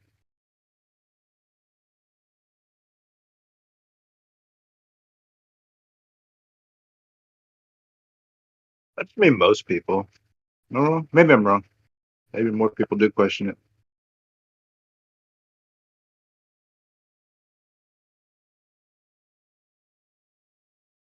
But it's okay if I agree with you, then conversations are not going to go very far, Larry. I'm just trying to offer a little bit of a slight resistance so you can define your point a little bit better. Well, I eat this word salad. Hold on. Sorry, man. I was working. But yeah, these people that are coming up with this, like, what is it? From 5 years old, most people get their degree when they're like, what, 22?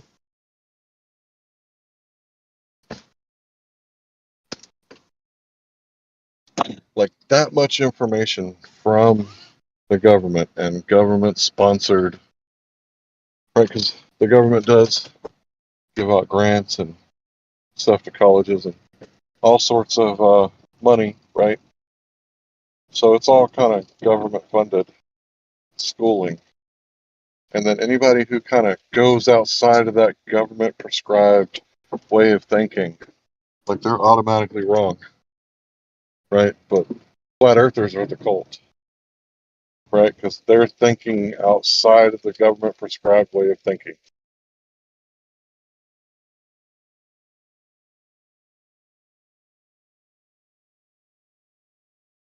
And anybody who questions perceived authority is obviously, like, crazy. Most right? cult members think outside of the box and question authority, Larry. It's a Crackpot. telltale trait of cult members. Outside the box is crackpots and quacks. Basically inside the box. You look at dare IBM, you? like IBM and Apple and them guys, like they only hired people who who didn't finish college and people who thought outside the box. They didn't want indoctrinated people in any of their inventive programs and stuff. That's crazy. They come right out and said they hired people other than college graduates and shit, which was surprising. What do you mean they programmed me? I had teachers that cared about me. They're programming me the whole time. What the fuck? They didn't know no better. These bitches. Yeah, it's like even worse than we know, right? Because we're not in college right now. But I'd imagine that there's people who are failing out of college because they don't agree with some of this social justice BS that they're pushing. Right? Like if you disagree that, you know, the white man has white privilege, if you disagree with that, and you also think that people can be racist towards white people, like, are you going to make it in college? Like a college like Harvard? Rudy, fucking. Are they gonna, It's like they're gonna invasion let of the you body. get there? I mean, It's grades like aren't based on that, though, right? Grants Agreeing are with your professor? I think that your grades are based on that. Unfortunately. dude, And just like, invasion's like invasion of the body.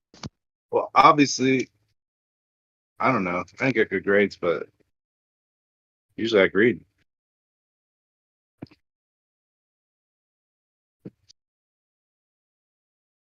yeah, but if you're not inclusive for the diversity and the intersectionality, and you're excluding other people, we're going to exclude you. You're not going to get your, you know, degree, right? That's how inclusivity works, by excluding people, right? Like the American flag is for everybody, right? Nobody is excluded. In fact, all you got to do to join is, you know, say that you're fleeing from your country, being persecuted, and then you can come join the American flag, right? But the gay pride flag, it's exclusive, right? Meanwhile, they're preaching inclusivity.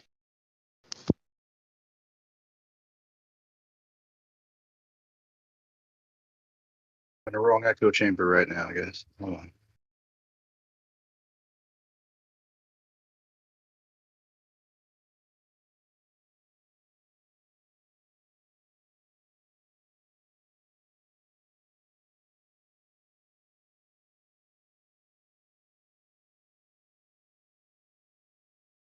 And if you don't agree with everything that comes out of my mouth, then my trans grandmother will kill herself. And you're doing hate speech and spreading violence. But I'm not in a cult. Like a peanut butter salami sandwich, I get you. Yeah. Good. Give me some of that kosher pork chops. That makes sense, right? Married bachelors? Hmm?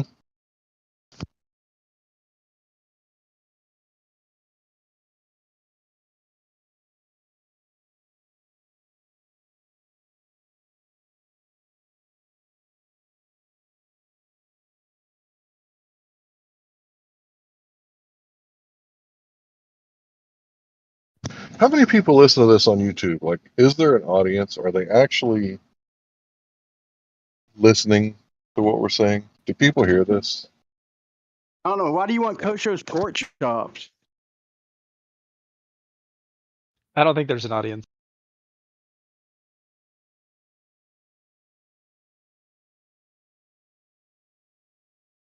I mean, maybe they're watching Snooki or the Kardashians or something, right? I don't even know what a Snooki is. I just know it has something to do with the Kardashians. So.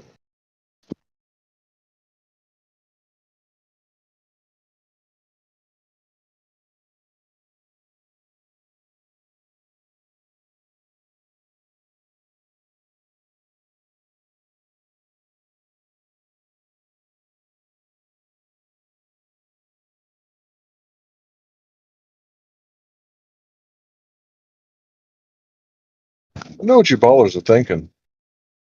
Larry needs to go to college and get educated. He needs to turn on his TV so he can learn something, right? Because he obviously doesn't understand. Why would we think that? That's got to be what the ballers are thinking right now. Like, he doesn't think that but then you wouldn't someone be has here. authority over him.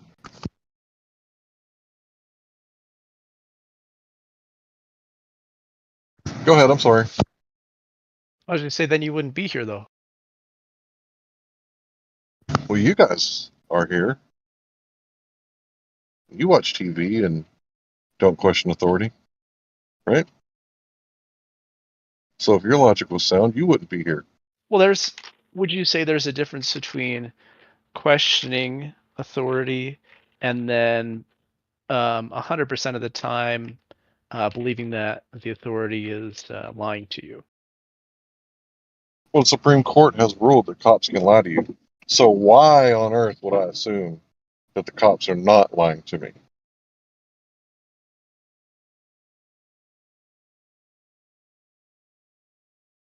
I mean, do you think there's a difference between those two? Yeah, cops can legally lie to you, right? So for you to assume that when they open their mouth, right, the enforcement hand of politicians, right, the enforcement arm, the force of the state, right, that work for the politicians to enforce their opinions, for me to believe anything that comes out of their mouth, it would be an assumption that it's true. Now, if they say something, right, it might be true, but I shouldn't have blind faith and accept it. Like if they say, for example, get out of the street, that may be a lawful order. And if it is a lawful order, I'll probably get out of the street. Yeah, but right? those official sources like that, right? Like, would you say that it's valid that one should question official sources and unofficial sources equally? Who decided they were official sources? And official sources of what exactly? Are you saying they're official sources of information regarding their job and the laws that surround it? Or are you saying they are official sources and that they are somehow a source of absolute truth and therefore there's no good reason to question them? The source of what? You can go ahead and decide to personally trust them if you want to on the laws that they say are actually laws or not and things like that. But if you're going to point at any human being and say, believe that one, absolutely don't question them because they're a source of truth, well, you're being ignorant or stupid or both. If no matter which human you're pointing at, it doesn't matter which one. You should never, ever just believe somebody because they say things. That's just a dumb way to go through life. Yeah, for sure. But Larry, do you think like let's say, a government website or an academic institution, or a trusted media outlet or a scientific journal said something? Wait a minute, did you just say trusted media outlet? Yeah, What is that? Yeah, I know that's kind of difficult, right? But would you question what they say equally as like an unofficial source, like an alternative view? Or would you Dude, I don't more care if you're the president or a homeless guy. You should question everything and keep that which is good. And what that means is, after you test it, right, you've either falsified it or you've confirmed it. And that information you can keep, right? Yeah, this is kind of an all or nothing fallacy that the Globers kind of like to project onto us, right? Meaning if we do question things or we do have something that comes from a unapproved source, then we automatically somehow believe and trust all unapproved or all non-media sources or something like that. It's kind of weird. I feel like that's kind of the vibe I'm getting from you. Well, here's where I'm coming from. Like when I talk or listen, I usually get the vibe, like you said, that people never trust like any official source, right? And they kind of like don't apply that same skepticism to unofficial or alternative sources, right? You never hear that, right? That's a So it's genetic always fallacy. That's what we were just complaining about like 20 minutes ago. So I would say if I'm trying to find the truth, I would kind of hold both camps with skepticism. Why are you implying that people don't do that? Just because somebody might use a source that you wouldn't deem as official or approved, then you automatically assume that they didn't vet that information the same way they would try to vet the official source? Why that's weird. Why are you saying that? Because that's what I hear when I come in here. I hear an overwhelming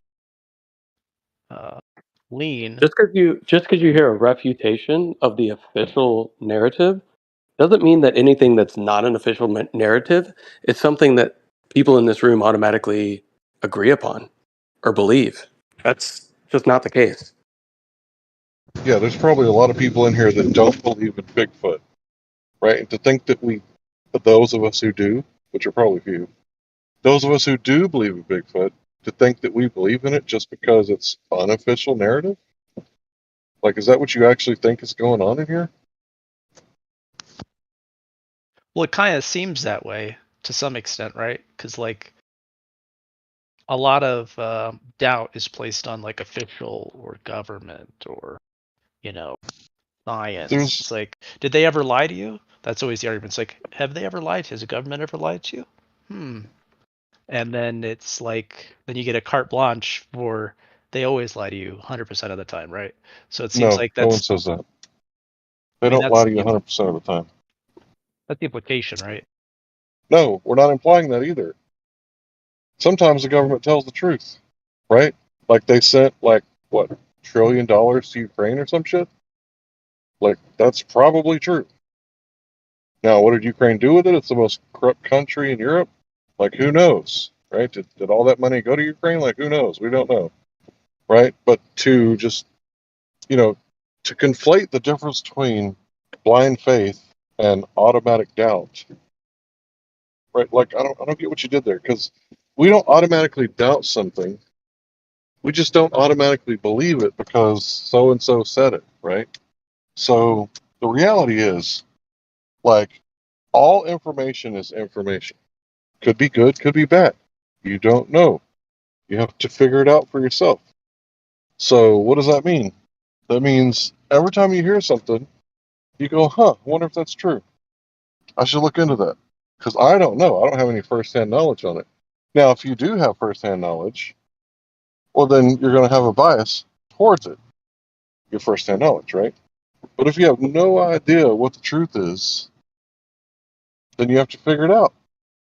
And to say that I'm going to agree or disagree because it comes from, such source or this source, I think that's lunacy. Blind faith, like, why would you blindly believe politicians out of all people? Well, because they went to colleges and they're lawyers, right? Lawyers don't lie. Politicians don't lie. I trust the government every day, all day long. I think that's weird.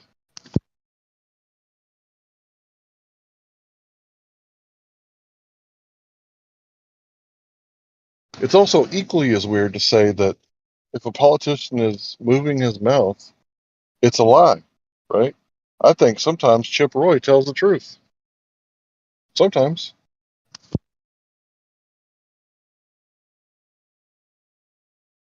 Yeah, and then like, could you say the same thing for like alternative sources, right? Like, all right, sometimes this person lies, sometimes they don't. Yeah, it's the same thing for everybody who's giving you information.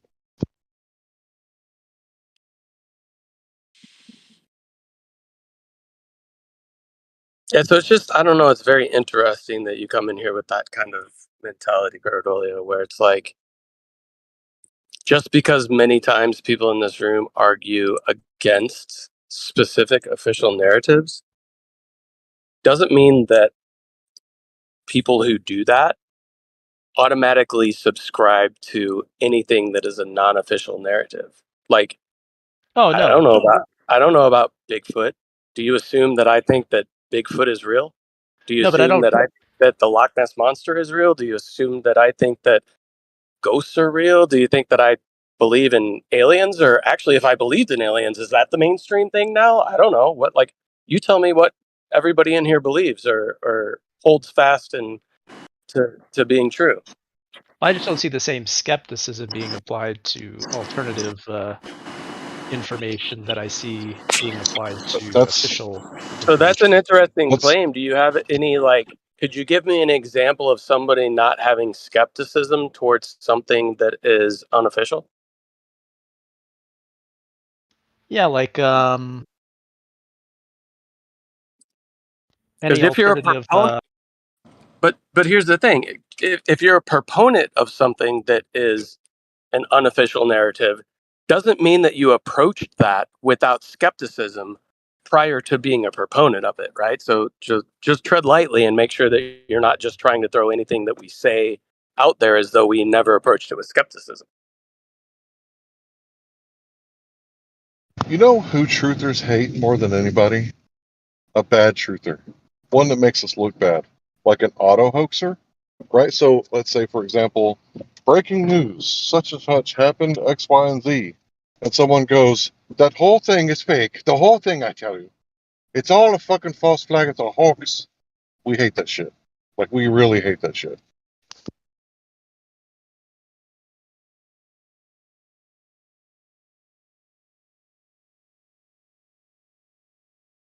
Interesting.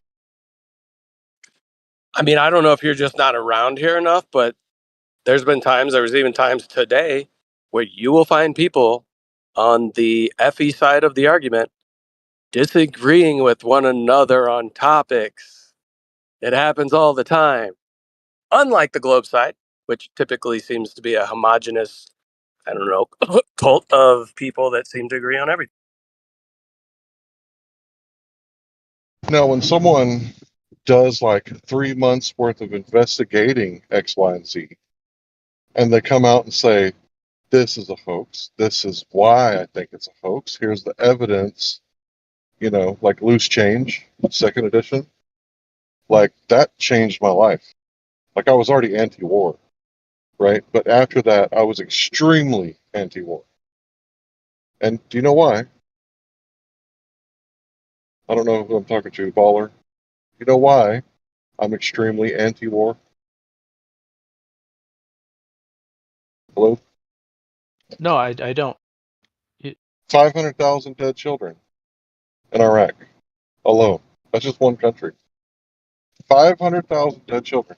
So everybody gets really emotional when they start talking about, you know, school, you know what? I don't know if I could say it, right? When they start talking about, you know, what happened in Uvalde, right? But when you start talking about 500 dead children in Iraq and the fact that there were no weapons of mass destruction, like, if that doesn't make you feel some kind of way, like, I wonder, you know, is there any humanity left in you?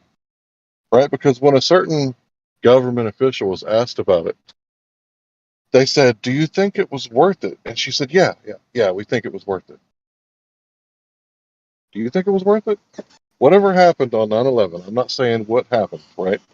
Whatever happened on 9/11, was it worth 500,000 dead children in Iraq? You think it was worth it?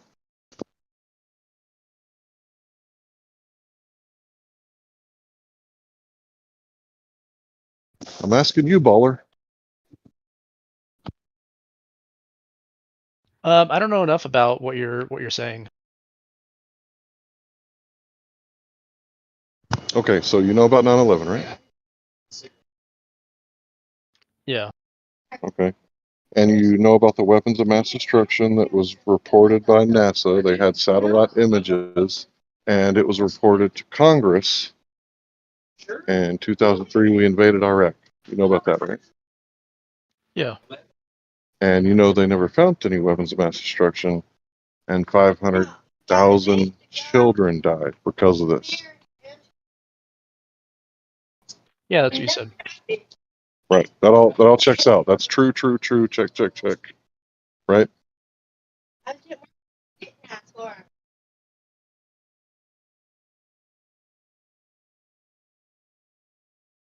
Right. So the question is, was it worth it? Did we get them? Whatever we did in Iraq and spent like trillions of dollars and completely destroyed and rebuilt the country again. Like, was it worth it? Whatever we spent, not only monetarily, right? Not only the trillions, but also the bravest and best genetics being scarred mentally, emotionally, and the subsequent self-deletions of our troops and the 500,000 dead Iraqis. Was it worth it? No. Thank you. No, it wasn't. Thank you. Do weapons of mass destruction actually exist? Yeah, that's a good question. It is a Right? good question. Did The only thing Saddam we have the found ability? out Go about ahead. I'm sorry. the only thing we found out about that situation is that weapons of mass deception certainly exist. Well planted. Right. Just remember, everybody, it was NASA satellite imagery that proved that weapons of mass destruction did exist. Because you can look at things and tell exactly what they are without chemical analysis in a lab. Right? So you're telling me NASA satellites got something wrong on Earth, but we know everything about the solar system based on looking at it and the universe? Interesting. Well, Right. what happened in Hiroshima and Nagasaki, all that stuff? Them places seem fine to me. I mean, people were there pretty soon after, and everything was growing. Everything was fine. I don't know. We have this supposed fallout, and then no, none of it. We don't talk about the after effects. We just say that it exists. Okay. don't get caught up in the details, Andy. I think they just dropped some dirty bombs or something. I don't know. Or we just firebombed the crap out of those two cities for a long enough time that it was completely destroyed.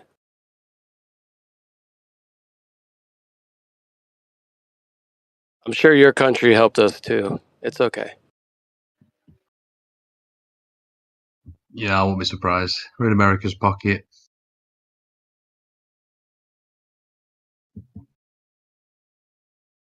Oh, No, you're just in the other pocket of the of Rome and the Vatican. You're just in the other pocket. Yeah. I have a question for flat earthers. Whoever wants to answer, nobody has to. But like some of these No. ideas that you hold, are they shared amongst like family members?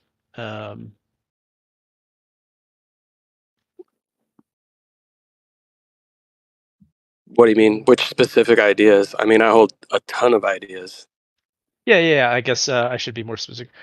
So like quote unquote like conspiracies or whatever. What's that?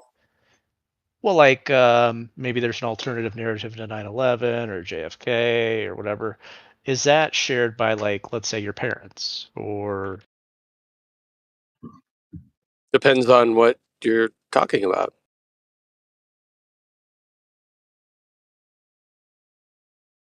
Would you say that like any things that people describe as conspiracies are shared by them? What do people describe as conspiracies? I mean, we just talked about one that the federal government conspired to get us into war based on false information, and that information was proven to be false. Is that a conspiracy theory? Is it a conspiracy theory until it's told to you officially by them that I'm not they debating lied? that. I'm just saying like the things that are in popular culture referred to as like the moon landing or 9/11 Yeah, but I can use that one as a great example because I had family members at that point in time that told me that I was a crazy conspiracy theorist, and now they agree with me on it. So I have family members who, if the mainstream media tells them that something is a conspiracy theory, they automatically assume that they're being told the truth, that whatever the topic is a conspiracy theory. Thus, my family members don't look into it. And if I discuss it with them, they think that I am crazy and just believing crazy conspiracy theorists. And they have no remorse when those things turn out to be true. So, yeah, I have family members like that. But then I also have other family members that will call me up and tell me things that I think are crazy.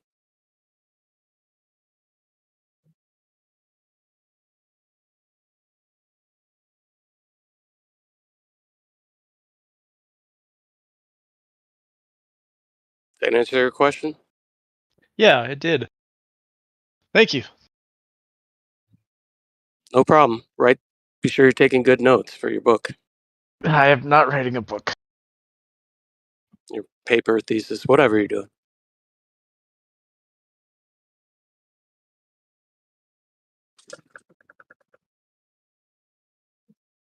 Dun dun dun.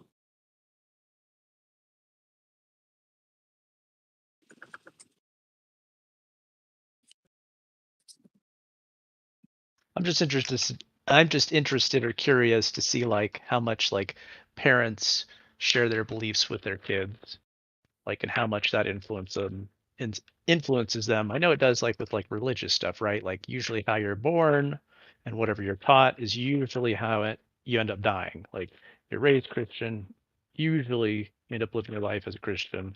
Not always. Is that the case? I mean, I was born and raised as no religion at all whatsoever, and not even discussing the topic. Period.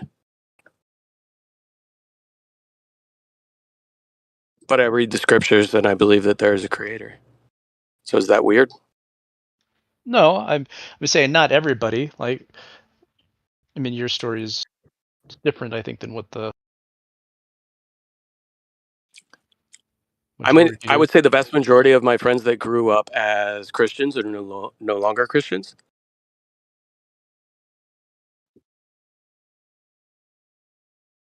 I would say the vast majority of my friends that grew up as Jews are still call themselves Jews, but are not practicing at all whatsoever.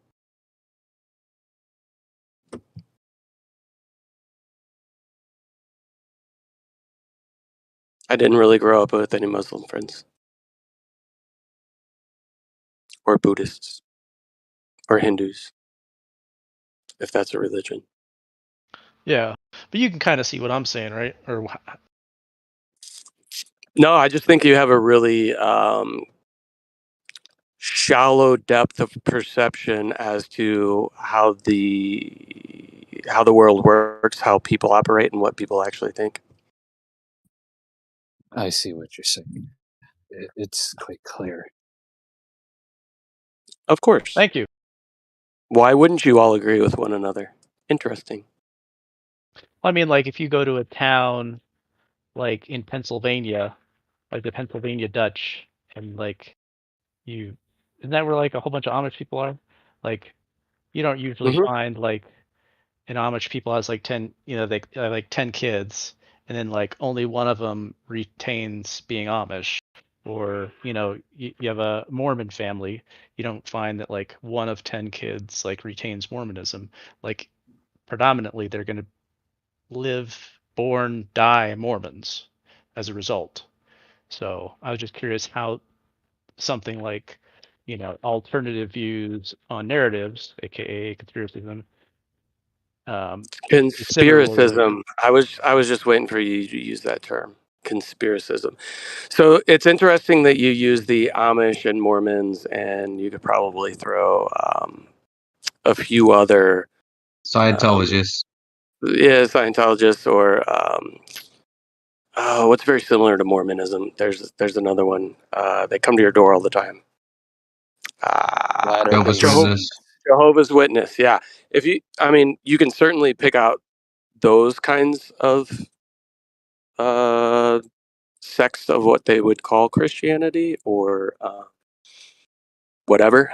They tend to possibly retain more people, but I find that like I grew up around a ton of different Catholic people who, you're talking 5 to 10 family members, siblings, that you'd be hard pressed to find even one of them that's still actually a practicing Catholic, or even understands the Bible or read the scriptures at all, period. So I guess it depends on which division of Catholicism or which division of Christianity you're speaking about, that you would find some sort of retention rate that you're assuming is across the board. I don't know. I just feel like your brush is really big. Your brush is really big that you paint with. Yeah, it's not my brush. I feel like I read like glossed over some studies at one point, and that was the result that I found in my research of religion or religiosity, as far as like, because like where you're born also is a high determining factor of how you'll die as well. Like if you're born in India, you're likely going to pick up the Indian religion and die with the Indian religion. So I think that was also, I don't know the exact quote, but yeah, I don't know. I mean, sure, probably. I mean, culture is culture, and lots of times, especially other cultures, religion is a very large part of culture. So it's pretty hard to remove yourself from that. But when it comes to like something like we're trying to allude to with Christianity in the United States, it's how accurate is the polling data? Because I guarantee you, you know, my wife, her whole entire family, both sides, Catholic. One one of her parents is one of 8, the other is one of 7. And if you polled all of those siblings and you asked them if they were, you know, if they grew up Catholic and they still are Catholic, half of them would probably say yes. But within that other half that say yes, there's probably only one legitimate yes in there.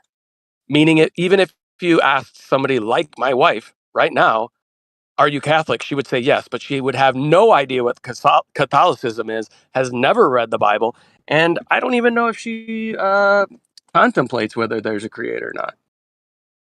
Like, it doesn't even have a passing glance in her mind, but if you gave her a polling question, are you Catholic? She would say yes.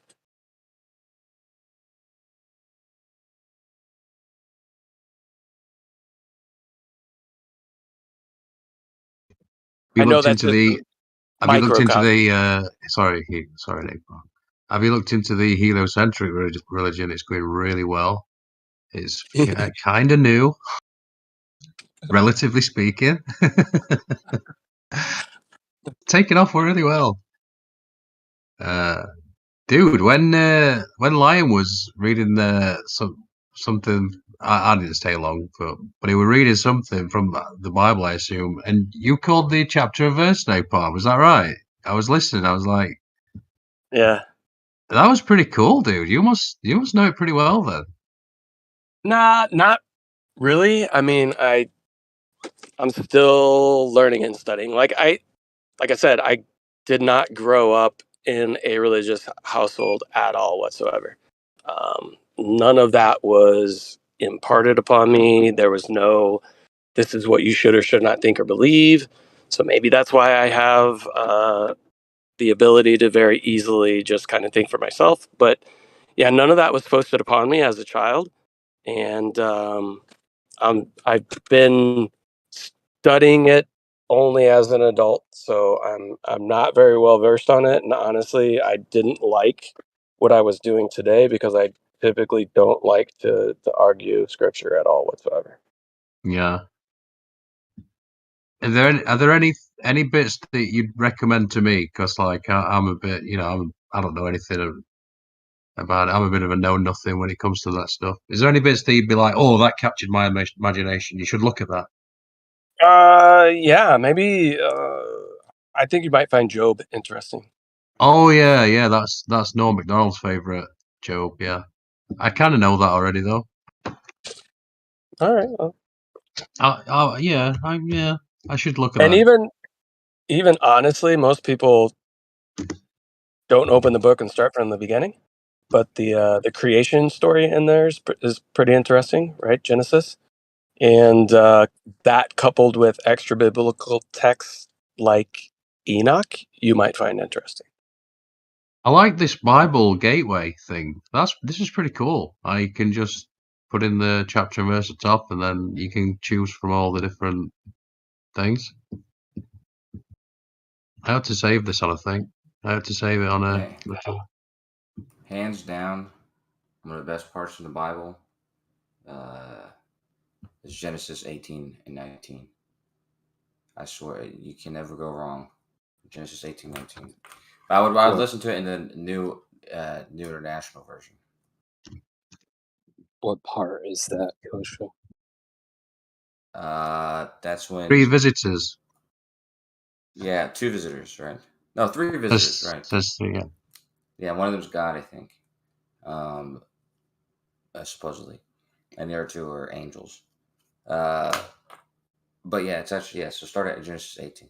That's when he comes down and talks to Abraham about how he's going to destroy those 2 cities, and then he tries to save one person in his family. It's pretty funny.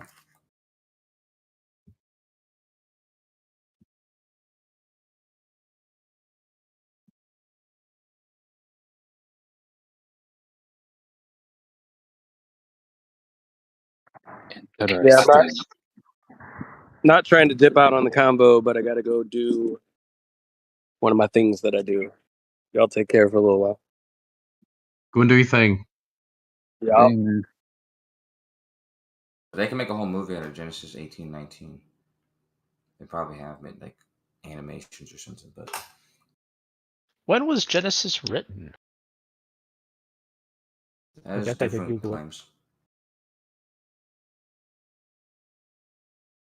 People say not until 8th or 9th century BC, and then of course it says in there that Abraham and a couple of those other dudes were writing it down during not Abraham, Moses was writing it down during Moses' time.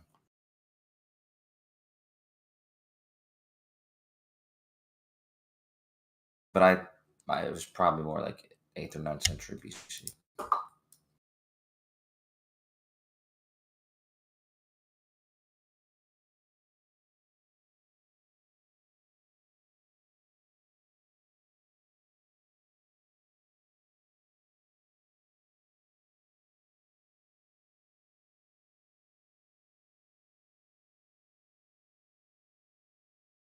The good old Genesis story. Or stories, shall I say. And there's some pretty good ones. What's going on, Jace? Yo, what up, what up? This GPS thing earlier. I had a question about something slightly related to it, but let me try to remember it. Yeah, I've heard over the past few days, caught some glimpses of what that one guy is trying to claim. It's actually not even that. I mean, like I said, sort of just a misapplying of what's being measured, because the measurements that are taken in a single reference frame. They're only taken from the reference frame of the receiver in the ECI coordinate system. But yeah, I don't want to get into it just now. Yeah, I hear you. I did have a question that was relatively related, but I can't remember what it was.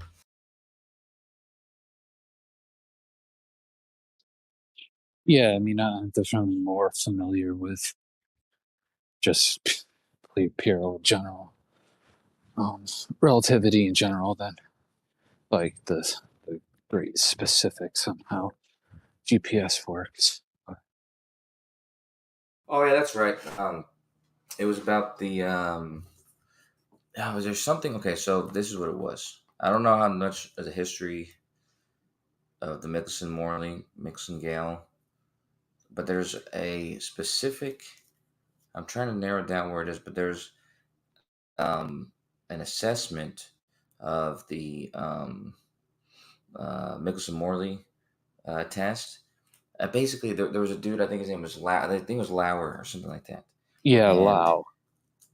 Okay, yeah, okay, that's who it was. And he basically assessed that if you did, there's tests you can do to show that either the oh no, I'm sorry, the Sagnev effect. That's what it was. The Sagnev effect would show that either the Earth is moving through a I want to say stationary ether. No, hold on. Anyways, the point is that that was the claim, was that guy Lau.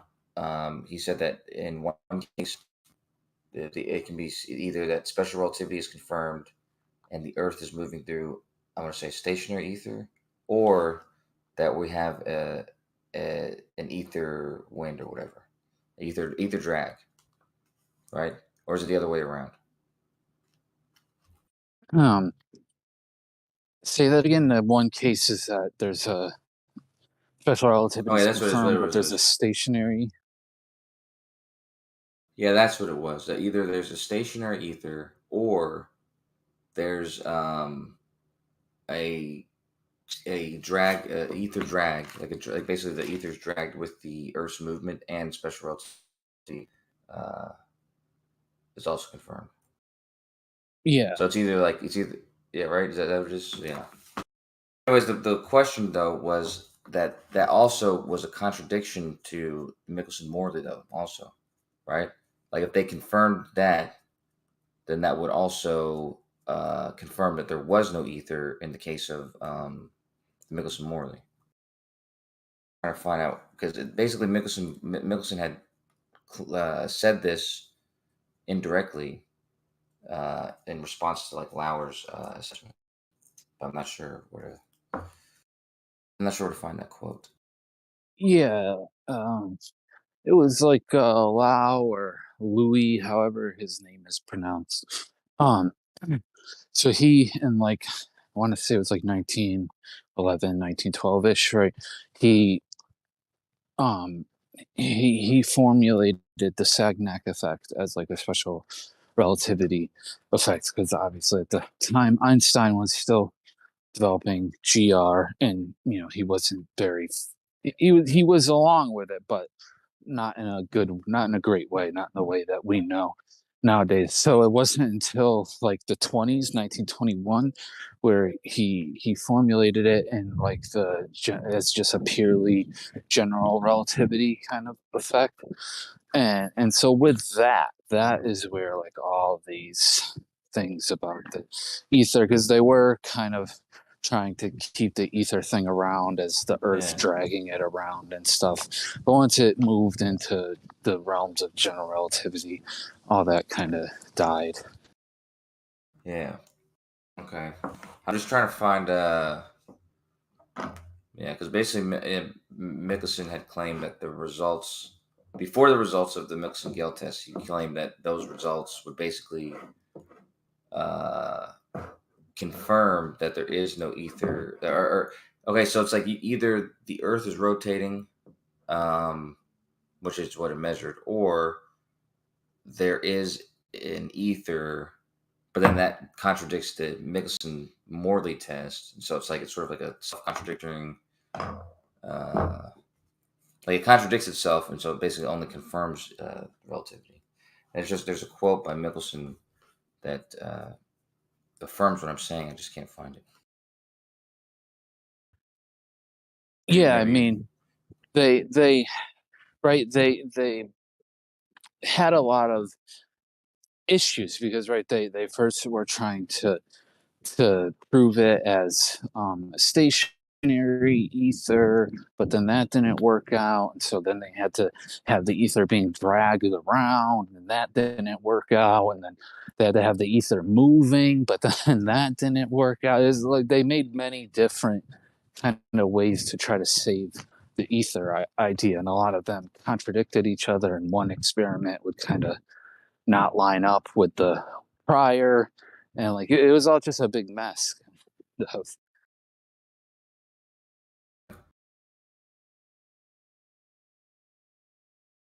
Yeah, I was trying to ask about this guy. I wish you were here yesterday. I was trying to ask about this guy Alan's argument, and nobody. They said you have to watch this video. There's no way we could tell you. You have to watch the video. Watch this video. So I have to watch this 45-minute video now, and I came back to talk about it today. But it actually is anybody can state the argument in like 2 minutes. Yeah, I heard you saying that before, and I heard him saying a lot of things that just aren't really what relativity claims. Like he was trying to.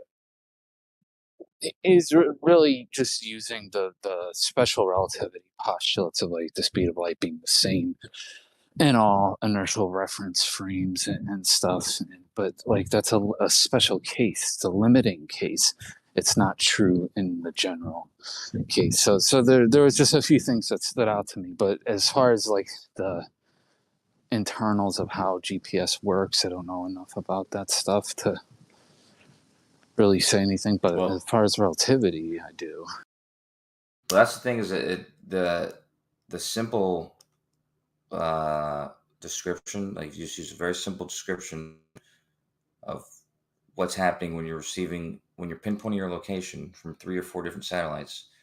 You're getting your position from the light that you're using to detect that's traveling at the speed of light. You're using a single reference frame to do that. This is one of the problems that was, I think, being claimed, but in the argument was that it's multiple frames, simultaneity, and all this other type of stuff. But it's only a single frame. It's a frame of the position of the receiver in the ECI coordinate system, and all the other bodies, like the satellites, their positions are being given in that same reference system. So, from the perspective of the receiver, anyway. So, yeah, I just don't even think that there's no need to consider any sort of movement at that, to describe anything in special relativity at that time when you're just Yeah. measuring that position in the ECI system. From what I kind of know, right, that does make sense. Like yeah, if it's just the one receiver, the frame of the receiver, then yeah, you don't need to worry about relativistic effects. But like where they come in from what I understand is like when the signal, like the time length of the signal, like when they're sent, received, and stuff. Oh yeah, but see, that's the thing though, is those end up in the clock corrections. Like those are in the so like when they update the clocks and stuff like that, like they each have their own clock. That'll go to that, but in the actual measurement, they're only using the clock. So the instantaneous measurement, that just goes into the whatever the clock is on the craft and whatever the clock on your receiver. That's the only delta t that they're going to use. And then so the other thing goes, so the time dilation or any sort of effects are going to go into the clock corrections, but then that comes in separately. That makes sense. Like one is like an instantaneous update, one is like a overtime update. It's kind of hard to explain without getting all into it, because the whole GPS message is a giant code, and in the code, in every part of the code is information like overlaid on top of each other. So it's kind of hard to. The easiest way to describe it is in like bit rate. So it's like one of the messages is in like 50 hertz, and another message comes in at like 1 megahertz, right? And so the more the more dense information, the 1 megahertz information, it's basically like it gets updated every couple seconds, whereas the other information gets updated like every 12 and a half minutes. Huh. Yeah, Some I of mean, it is difficult. It's difficult to describe. yeah, I mean, I kind of get what you're saying. I just, yeah, I don't know, like the idea that like even if they were to show that like GPS just totally relativity has no play in it, it's totally independent of it, doesn't use relativity, etc., etc. Like that does nothing to disprove relativity. There's still like thousands of other applications and hundreds of fields that use relativity. Just chemistry alone, like you're gonna have a hard pressed to, after all the work that's been done to disprove relativity in chemistry. Yeah, just talking about that earlier. It's like, I don't know, it's really, I don't pity the task undertaken.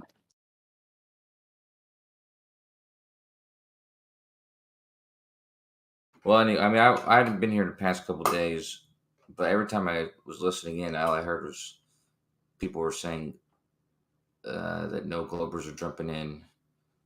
I was like, what? Because I was on the way to the airport and stuff. I was like traveling, and I was like, there's people listening. They're probably not jumping in because you guys are all high fiving for a long. Who's gonna jump into the middle of that? Yeah.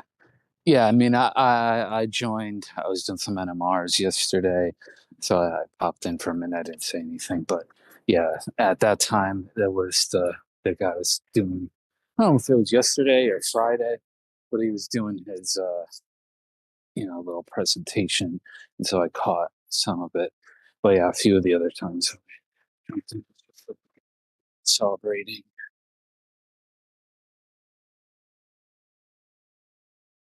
Yeah, that is a difficult task because to claim that GPS in any kind of way is evidence for a stationary, flat, whatever plane. Yeah, I would just go elsewhere because there's mountains of evidence why GPS shows the exact opposite of that. Yeah, yeah, it's a heavy task to undertake, right? Because it's like the whole orbital mechanics thing, right? Like it's all fine and dandy to just say, "Oh, it's just ground towers," but like you got to show how that can actually work, right? You can't just make the claim. Well, that and like I said before, like the message itself comes in, and so like there's this one message that's 50 hertz. It comes in. The subframe I think is something like 300 bits. Yeah, right. And so in one of those 300 bit subframes that comes in, what would that be? 6 minutes, or 6 seconds. Something comes in every 6 seconds. Yeah, in this subframe is the information of where the satellite is, or where the signal's coming from, the position it's coming from, and the time it's coming from there. There's no secret information that's encrypted in any other kind of way other than this information about the craft, about the time, and then about the other craft and the orbit, all this type of stuff. And this information is clearly encrypted in that way. And so, if that's information that you're getting is the position of the craft, then the position of the craft has to be correct for the system to work, right? Especially if you're using a delta t to determine the distance, and then your position. So it's glaringly obvious that it actually does not indicate a flat plane or plane or anything like that. It clearly identifies not only that it's in a sphere, so it's got its orbits or whatever, which is more or less a sphere, but it's identifying positions on the surface of a sphere. So the signal, the code you're talking about here, does it contains the location of the emitter, basically the satellite? Yeah, they call them space vehicles, but yeah, exactly. Has so every frame. Let me see. Yeah, every frame is 1,500 bits, and each frame takes 30 seconds. And in every frame is two subframes or three subframes that are specifically about that repeat over and over again where that craft is, that craft's orbit, um, and the time. It says the time several times, like several times throughout that message. But anyways, yeah, and that's all encrypted in that. And then also the last two parts, the last two subframes, so the last two parts of that 1,500 bit message is about the all the other spacecraft, all the other space vehicles, because it's got 32. Uh, you know, it has 32 that it's accounting for, and so it has information about its position in its orbit, and then information about all the other craft as well. Okay, It takes 12 and a half. It takes 12 and a half minutes to get that complete message about all the other craft, but the message about its own position and stuff repeats every 30 seconds. Okay, but just to play devil's advocate here, what is ensuring that right, if it's just a code, right, what's ensuring that the spacecraft or the satellite or the emitter is actually where it's saying it is? Like, how can it? What's in place so that it can't just make up a position that it's at? Would also have to make up a speed of light, because in every subframe, in every single subframe, there's a time. It's called time of the week. Basically, they break up the week into segments. I think a second and a half segments. Anyways, so there's a 17-bit code. And that code, whatever value it is whatever time in the week you are. Anyways, the point is that you use this as your T in conjunction with the time at the receiver. And so if for some reason that time of the week was wrong, it's just going to relay that message to the only way it knows how to pinpoint your location is by using that 17-bit time in conjunction with your time in order to have a difference and multiply it by the speed of light. You know what I mean? So the whole thing doesn't work if that distance isn't correct. Yeah, I get what you're saying now. That makes sense. Obviously, the travel time is going to kind of guarantee that it's where it's at. Right. Okay. There's no guarantee of its position otherwise, right? You know what I mean? Yeah. Yeah, that's what I was thinking, but I forgot that the signal has to actually travel. But okay, so now how do these relativistic corrections come into play, right? Because the satellites are moving at some pretty quick speeds, so according to relativity, right, the clocks are going to be slightly different. So what's going on compared to clocks here on the ground, receivers here on the ground? So what's going on with all that, if you know? I don't know actually, but I've heard that there are corrections, relativistic corrections, and I've also heard that there's not relativistic corrections. I mean, I don't know. The point is that if they ever came in, it's only coming in reference to synchronizing their clocks. So their clocks get resynchronized every, like I said, 12 and a half minutes. But that's outside. That's something that's sort of outside of the framework of the code that your receiver's receiving. Doesn't need that information. The way the clock corrections happen. It happens external to this. I'm just not sure how exactly. Does that make sense? Like the synchronization I'm talking about. The synchronization doesn't occur through this signal. Okay. Yeah, I mean that makes sense. It could be a separate process than the actual signal, but is that time encoded in the signal that's sent, or? Yeah. Can you hear me? So basically, yeah. So they're basically like the receiving. Is the receiving clock synchronized too as well with the emitter? No, that's where a lot of the errors come in. Is that your phone or your receiver? There's going to be but there's ways to, I mean, that's part of the reason why you don't have a precise location. But then there's ways to get more precise location.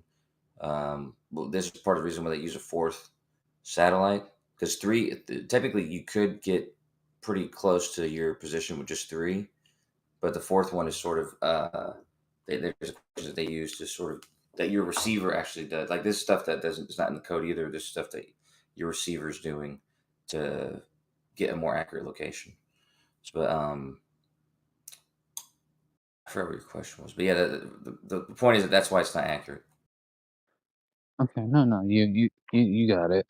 Yeah, because like the claims, that I've kind of heard before, the general claims is right. Like if these clocks can get out of sync, by like micro or milliseconds, and that can cause, if you allow that to continue within like a few hours, you can be, meters to kilometers, in error on your position in the ground. So they have to correct for these kind of time dilation things.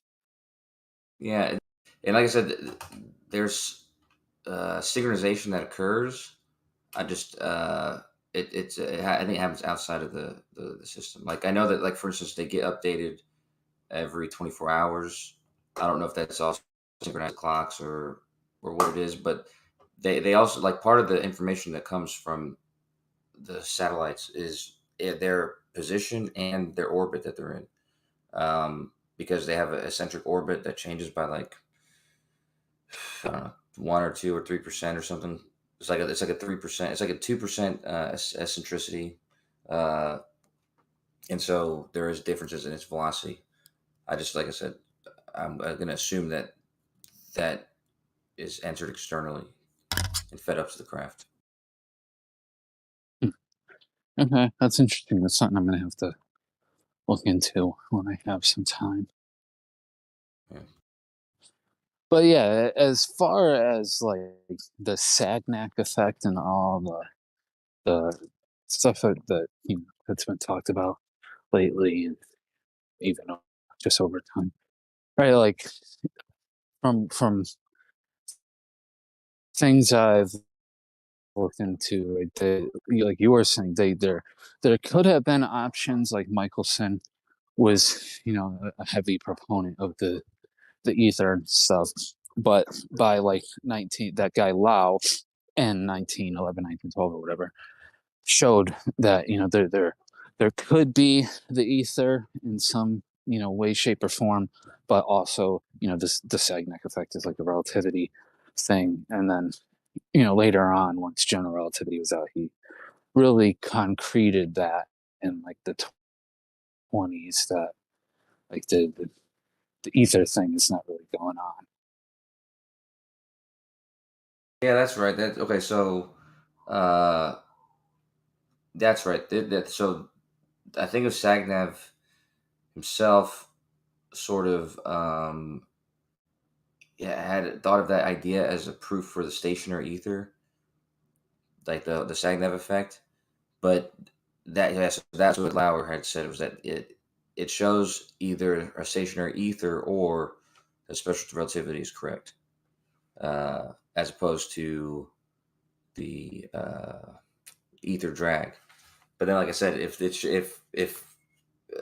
Michelson had said earlier that if there was a stationary ether, then it would have been found in the Michelson-Morley test. So basically, those two tests sort of together, since the ether gets contradicted in it, it shows the ether is just not true. Yeah, and there was also Fresnel, however you say his name, the lens guy. He was doing some stuff with light through glass, and that's kind of what Lou, whatever the freak his name is, that's kind of the way that he was showing. He's showing that like Fresnel's thing is really a form of the Sagnac effect, and he did it in these relativistic ways. But yeah, from what I understand too, right? They for a long time they tried to make the ether compatible with relativity, or at least that it could be either or.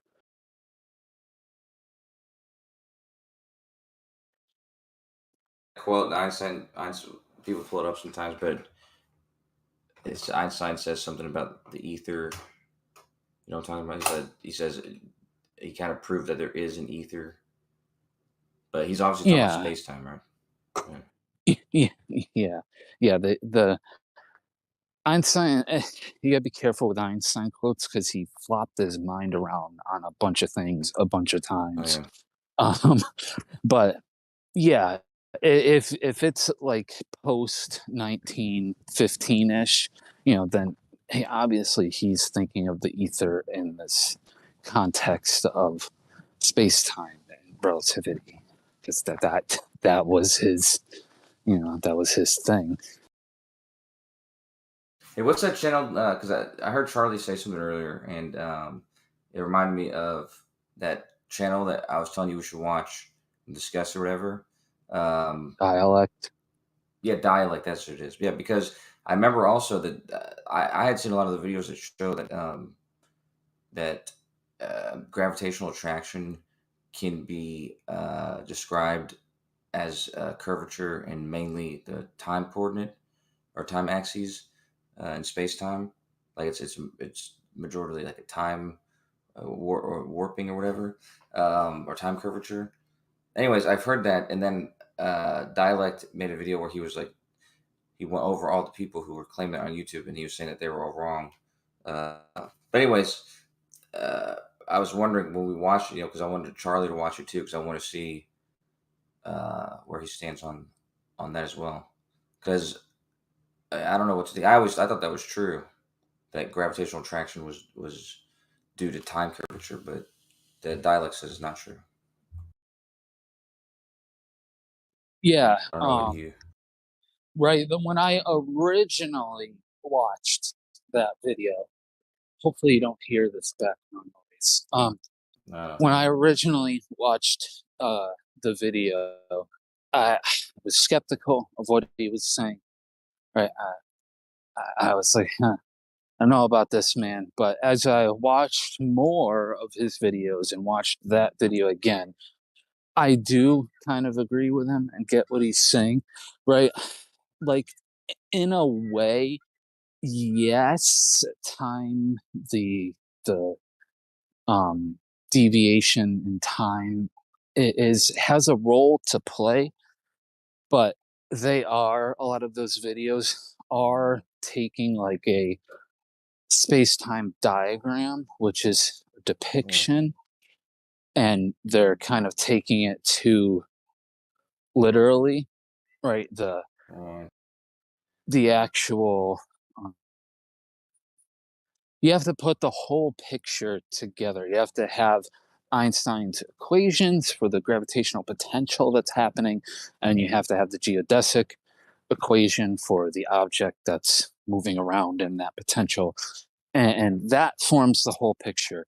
And in that picture, it is the mass causing a curvature in both space and time, right? In a way. I know some people don't like when you say there's a curvature in time. Oh my God. But in a way, but you have to remember that these space-time diagrams for time and the proper space that the object is experiencing.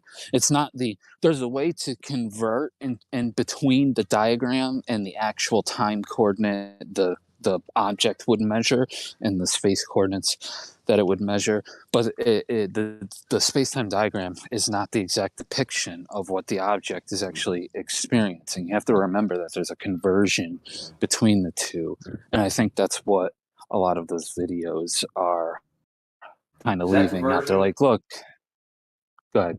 Oh, sorry. When I have a question about the conversion, my assumption would be that conversion, or sorry, my assumption would be that conversion, because those diagrams are 2D and they represent time in one axis and 3 dimensions of space in one axis. So is the conversion sort of like 3-to-1 relationship with time? Because time sort of is represented almost 3 times as more important. Does that make sense? Or than it's supposed to? Like, is it equal? Is it like the 4 axes would be perpendicular to each other, so they're sort of more or less, equal, and so if you change something, it would make the same amount of change in each of them. Whereas a space-time diagram shows like a third of, or that time is getting a 3 times more curvature than it's supposed to. Maybe. Does that make sense? Yeah, I get what you're saying, and it could be in some cases, but it depends on the metric, right? On a space-time diagram, freaking wind. On a space-time diagram, the time axis is not the proper time, right? When we label that time axis, it's c times little case t. It's not c times tau, which is the proper time of the object moving around, right? And so the metric tells you how to convert from that coordinate time on the space-time diagram to the proper time that the object moving around, the tau time that it would actually measure, right? And so some potentials, it could be some gravitational potentials, it could be like a 3-to-1 type thing. Some of them are trigonometric, some are hyperbolic. It depends on the potential of the gravitational field that the object's in. It's interesting. I have to look into that because that does make sense to me. Like this conversion, and you said it'd be based on which metric?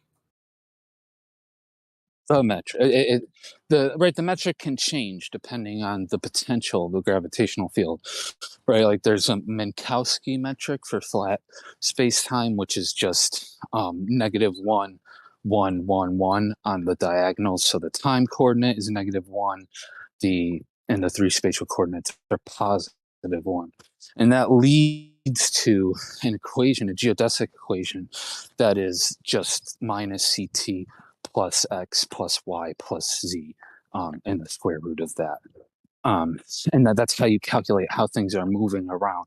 But you can have the Minkowski metric in like spherical coordinates, which changes it a bit. But you can also have different metrics, like the Schwarzschild metric, which is like the gravitational field of the sun or the Earth would be considered the Schwarzschild metric. And that gives you a different formula for converting between the t that you see on a space-time diagram to the actual time that the object moving around is going to experience. You talking about like the diagonal in the matrix? Yes, in the You tensor, said in the metric tensor.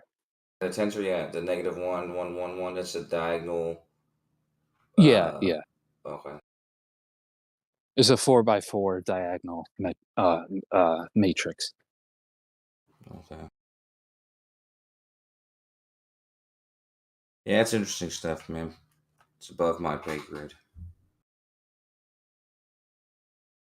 Yeah, so like I get what he's saying. For like the Minkowski metric, it's basically the same, tau and t, because it's just flat space-time. So like in that sense, the time curvature you're seeing on a space-time diagram is representative of the situation. But when you start getting into different kind of metrics or different kind of coordinate systems that are using different metrics and stuff, it's not always that t equals tau, right? There's sometimes an equation you have to use to convert between the two, and that can change what it looks like, what the object is doing on the space-time diagram. Well, yeah, I just wanted to say one thing real quick also about this Earth-centered inertial and conversion to the Earth-centered, Earth-fixed. Right, I was also going to say that celestial navigation, like, it uses a very similar version, because an Earth-centered inertial coordinate system would be like the celestial sphere. The celestial sphere is basically an Earth-centered inertial, and you translate it to the surface of the Earth,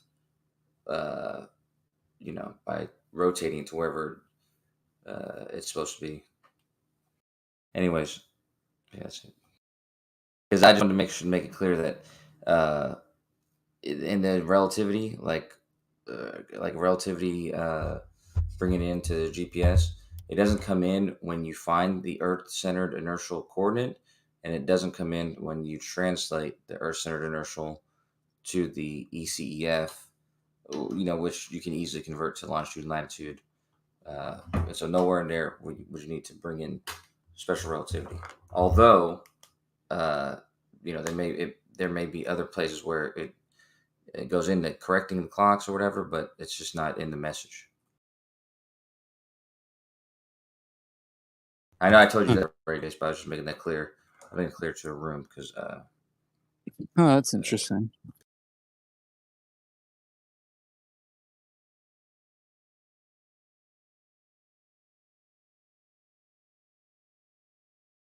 Yeah, I feel so bad I talking just about it with. I looked it up real quick. So right, in just like a flat Minkowski, using the Minkowski metric, the proper time. So d tau is equal to dt minus dx. Hang on. Is it minus? Yeah, so it'd be minus dx minus dy minus dz. So you have to subtract the coordinate if you're using a positive regular time coordinate. If you use a negative regular time coordinate, then you plus the space coordinates. But that gives you the time, right? You'll have a time for what the space-time diagram depicts, right? When it's just c times t, just the regular coordinate time. But then you have the tau, which is the time the object measures, right? So if I'm walking in a line, right, and I got a clock and I measure over a mile, it takes me 12 minutes, right? If I were to depict that on a space-time diagram, it could, depending on the gravitational field, it could look differently when I convert it to just the regular time coordinate compared to keeping it in the tau coordinate. And I think that's what dialect was getting at, that these videos were not being clear about that this t they're depicting on the space-time diagram isn't always the t that the object measures. Right, because there was one video I saw that it's not a space-time diagram. It was more, I don't know what you would call it, but it's like a 3D depiction. So it uses 2 dimensions for space and 1 for time.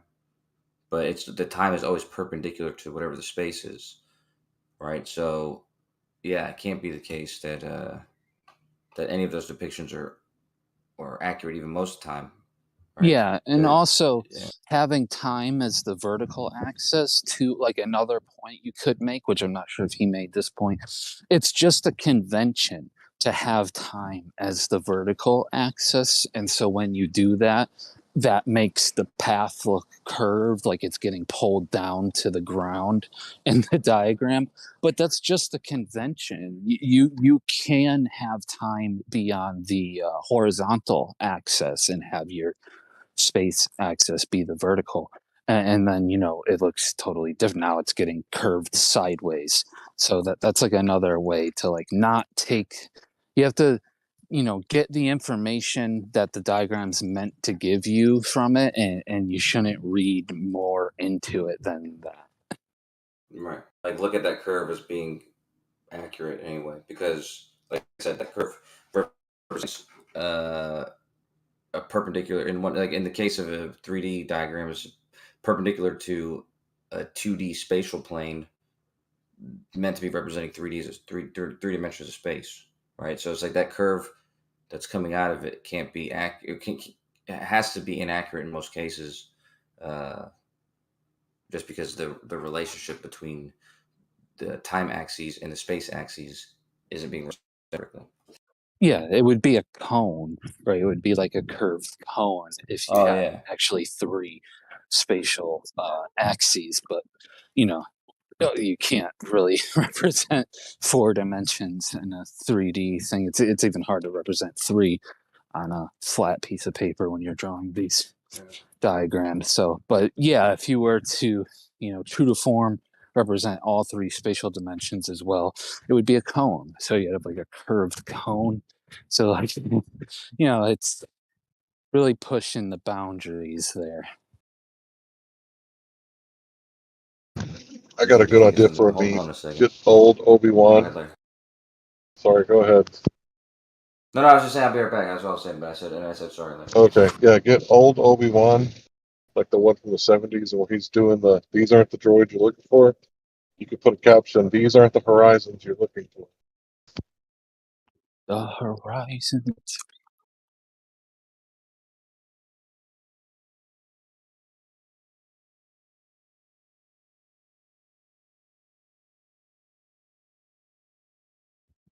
It's Coach, I don't know if you're still here, but another thing, because I think his name's Napalm, say this earlier, that, like, how come these Sagnac interferometer experiments don't detect the Earth's orbit around the sun? But like at the same time, they like to use the argument that, Newton was wrong and gravity's not a force. Well, the only way those Sagnac interferometer experiments would detect the Earth going around the sun was if gravity was a force, acting on the Earth, causing changes in its acceleration. So that means you have to argue for Newton's kind of view of gravity, but they like to argue against that and bring up the Einstein thing. And in Einstein's view, the Earth is just on a geodesic. It's not being accelerated, and thus there is no there's no fringe shift in the interferometer because there's no acceleration happening. So we would have to bring up Einstein, right? But who brought up Einstein? Was it the geocentrist or the heliocentrist? Well, the geocentrists love to use Einstein to say that their model is equally equivalent due to Einstein. No, I think Einstein was a heliocentrist, saying that our heliocentric model is equivalent for a geocentric position because all motion is relative, right? Oh, coordinatively equivalent is what he was talking about. That's what he was talking about. Huh?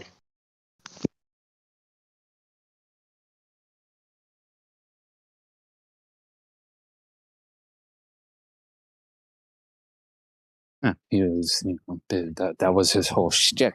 That was the whole thing, right? You can have different coordinate systems for different kind of events that are occurring, right? Like I can be standing still on the ground watching a train go by and have my coordinates centered on me and an inertial frame watching the train accelerate by me as it's picking up speed. But you can have the reverse of the train being the center and them watching you go by picking up speed, and he would say both of those are equal coordinatively. Right. I've heard that quote before, that either coordinate system would work out.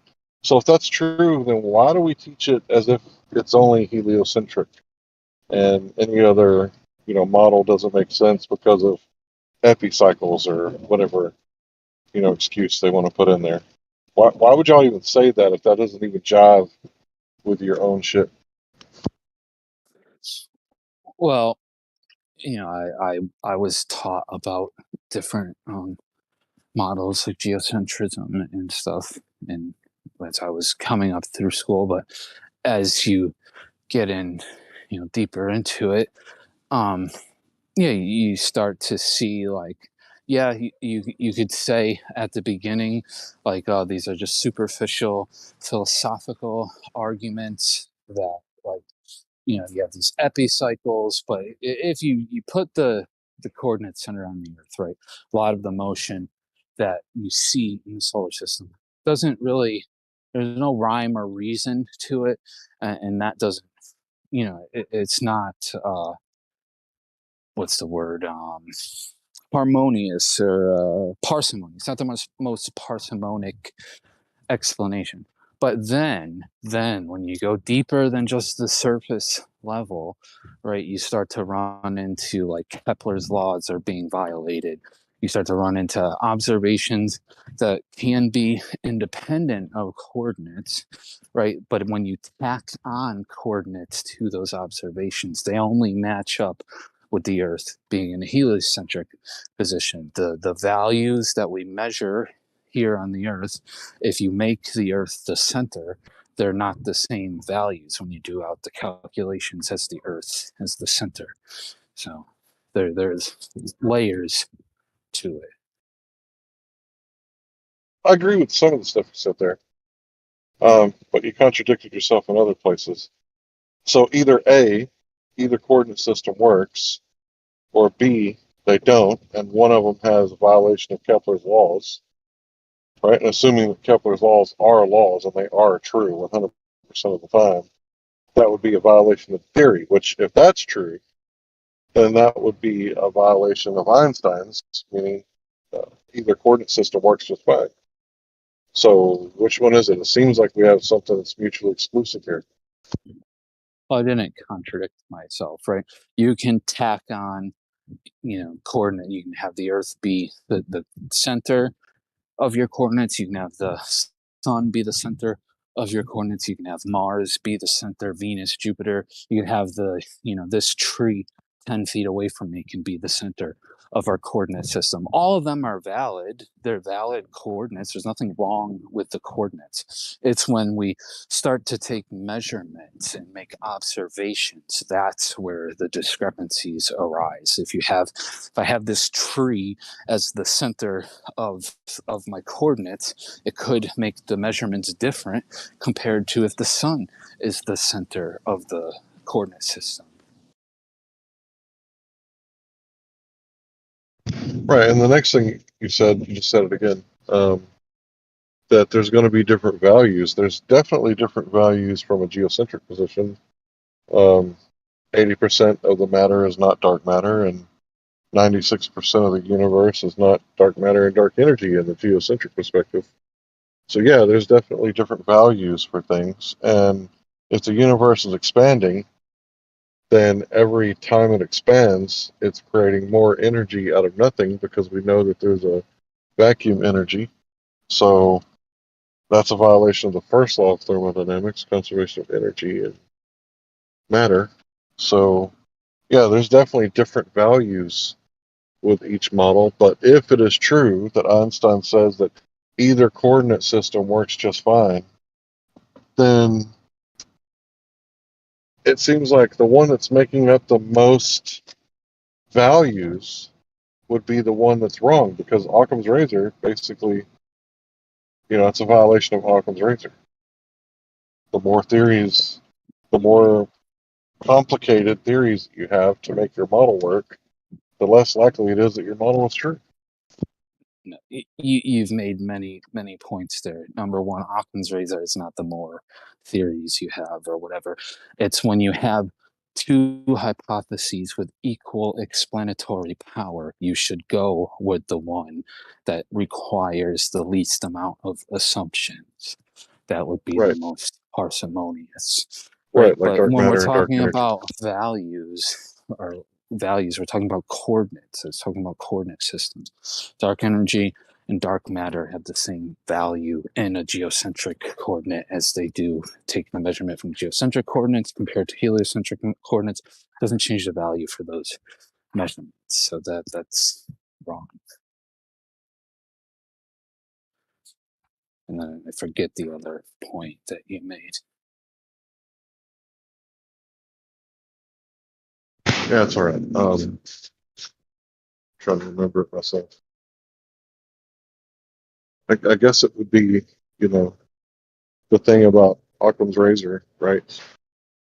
The more assumption is, that there's dark matter and dark energy and black holes. In the geocentric model, you don't need all those assumptions. We could just say that we look up at the sky and this is what we see. We can't put it in a lab and test it. The best we could do is make educated guesses, but we can't test these hypotheses. So what we're looking at is, literally our best guess. And I don't know, to call it science, I think is a bit unfair.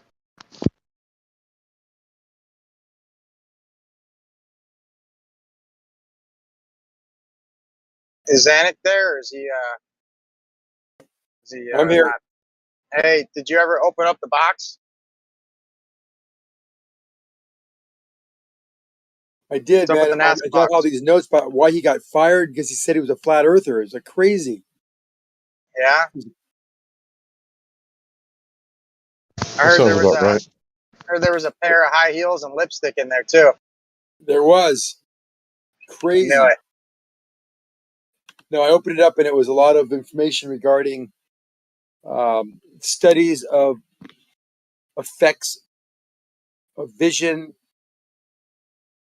perspective when controlling airplanes upon landings. All the landing studies they did were human studies of Bullshit.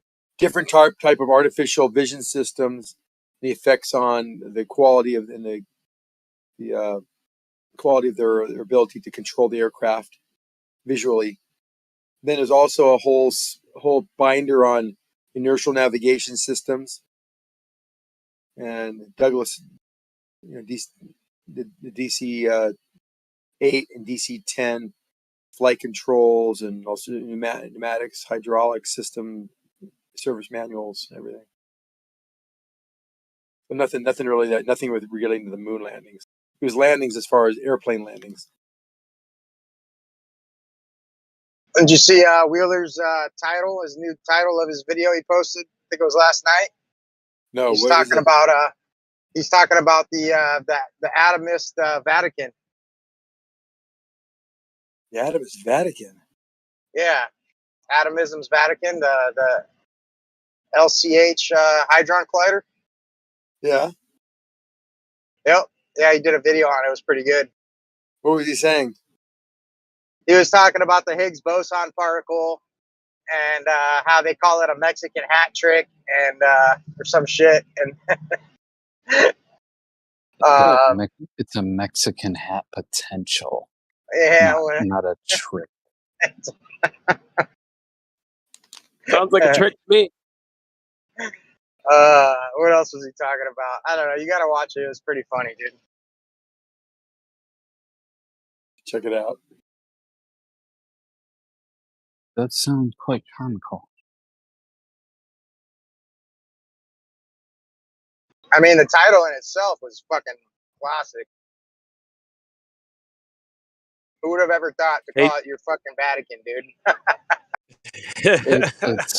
It's quite ironic because like the Large Hadron Collider it's particle physics, not chemistry.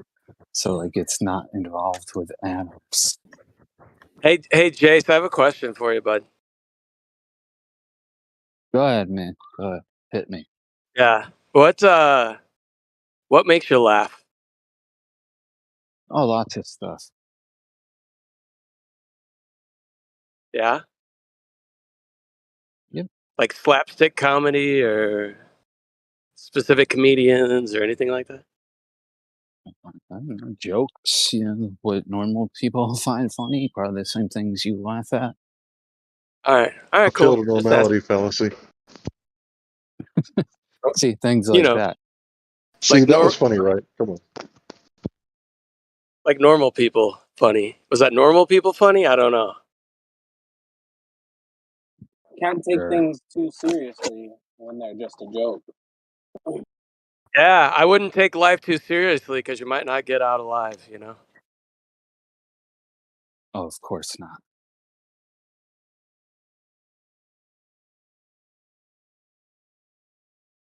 That was Ferris Bueller's Day Off, by the way. Yeah, I'm curious, Jace. Did you ever see Ben Stein's movie Expelled? Yes, I think quite a while back, though. Do you think he made a fair point, or do you think he was just out of left field, out of his field, out of his mind? What do you think? Yeah, what was the point? Oh, sure, yeah. Anyone who goes against like the narrative, they get expelled, and kind of like what happened to Rupert Sheldrake or Michio Kaku, right? Highly educated, learned, like Dr. Eric Lerner, but yet they've kind of been expelled from the mainstream and ostracized in many ways for going against the mainstream. That's kind of the gist of the movie.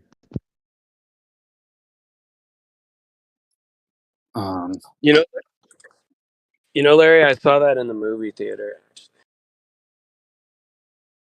Took me a while to find it, but it definitely the most reprehensible part is when he's in Germany and she's like, "Oh yeah, we should still be doing that." Like, "Oh yeah, like where the fuck did they find this bitch?" Like, I know she ain't walking around free in Germany after saying that shit.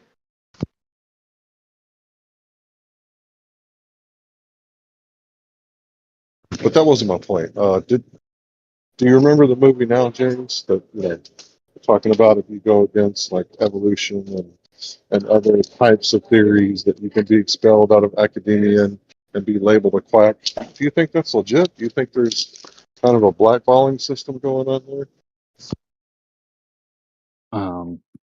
I don't know. I would say it's not my experience. Right? You're typically free to challenge whatever. I do it all the time.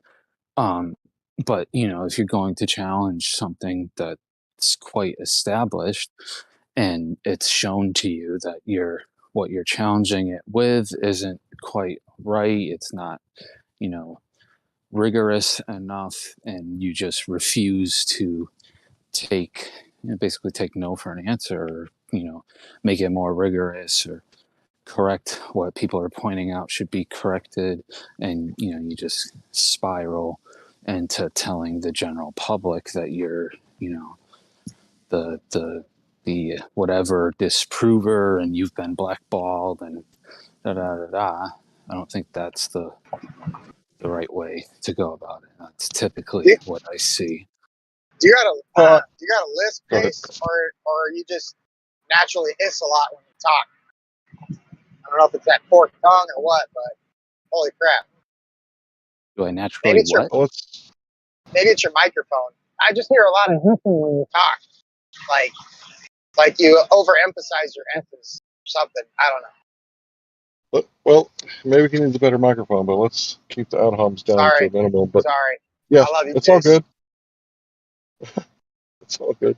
So Jace, you emphasized in the beginning, or maybe you didn't emphasize it, you snuck it in, that it wasn't your experience. Yeah, Jace, I know that you don't go against mainstream, and that's not going to be your experience. I go against it all the time.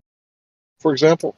This victim mentality you're trying to say these people they've experienced. That's not my experience when I've gone against different ideas. Well, aren't you a white boy? Oh, Am you're I not a talking what? about wokeism. Oh, I'm sorry. Sorry. So what have you how have you gone against like mainstream academia? Like, how have you stirred the pot? Were you like a 9/11 truther or a jab truther? How have you went against mainstream? Mostly in kind of protein and nucleic acid ways, phylogenies of different viruses and things like that. And some of them I was wrong, my group was wrong about. It was pointed out to us, and we corrected it rather than crying wolf to the general public that, oh my God, we're being ostracized, and they just won't accept our ideas, we're being blackballed. No, they pointed out the flaws, the inconsistencies, the incorrectness of what we were saying, and we corrected it. What about the guy who recommended some data to the doctors? They should wash their hands after they touch the cadaver. How did it end for him? Did they beat him while they was in insane asylum? And did he die of something that would have been easily curable had he not been locked up in an insane asylum and get beaten? I'm not familiar with what you're talking about, so. Oh, you don't know about the guy who invented the germ theory? Are you talking about the guy in Alcatraz? I think he studied birds, pathology or something. Is that what you're talking about? We're talking about the guy who came up with the germ theory and said that the data between the midwives and the physicians, the kill rate, or sorry, I guess I shouldn't use that word because I'm going to assume they weren't doing it on purpose in the beginning. The survival rate of the midwives was nearly 100%. Meanwhile, the survival rate of the hospitals under the care of the physicians was much, much lower. And it's because they were touching dead bodies in the basement, and they would go up and deliver the babies. And I guess they would have some sort of flesh-eating bacteria in the bodies that would get inside the woman, when they went in there to pull out the baby. And the mothers and the babies would die, right? And he pointed it out with data and facts. He was like, look, you guys got like a really low survival rate. And instead of them going, maybe we should do an experiment. What happens if we washed our hands for the next 4 months? Right? And did they do that? No, they put him in an insane asylum. So they said, you're a crazy conspiracy theorist. You're going against all of science. You're a science denier, and you're a crazy person. Incarcerate him. Seize him. Throw him in the dungeon with the people that talk to themselves and hear voices. And he died in the insane asylum because they beat his ass. I don't know whose they, but somebody injured him, and he died of, I think it was gangrene, like an easily curable disease, because he Yeah, I challenged mean, mainstream. there's a bunch of examples. Like there's like Galileo, Giordano Bruno. You know, they were all kind of punished for their ideas that turned out to be fairly correct too. Like I don't. We learn from things. Get what you're trying to say. Do you think there's an analogous situation to that occurring today? Yeah, tell me what you think about Rupert Sheldrake. Is You know of him? this the gentleman that you just described? Oh yeah, who's Rupert No. Sheldrake? Can you give us a little brief Rupert briefing? Sheldrake is a biologist, I think, who kind of thinks outside of the box, and he has many extravagant theories. Some of them would be considered outside of the mainstream science of the day. But he's actually an accredited scientist, a legit, fellow, right? An okay guy, right? And some of his theories are a little bit out there for some people. So what do you think about Rupert Sheldrake?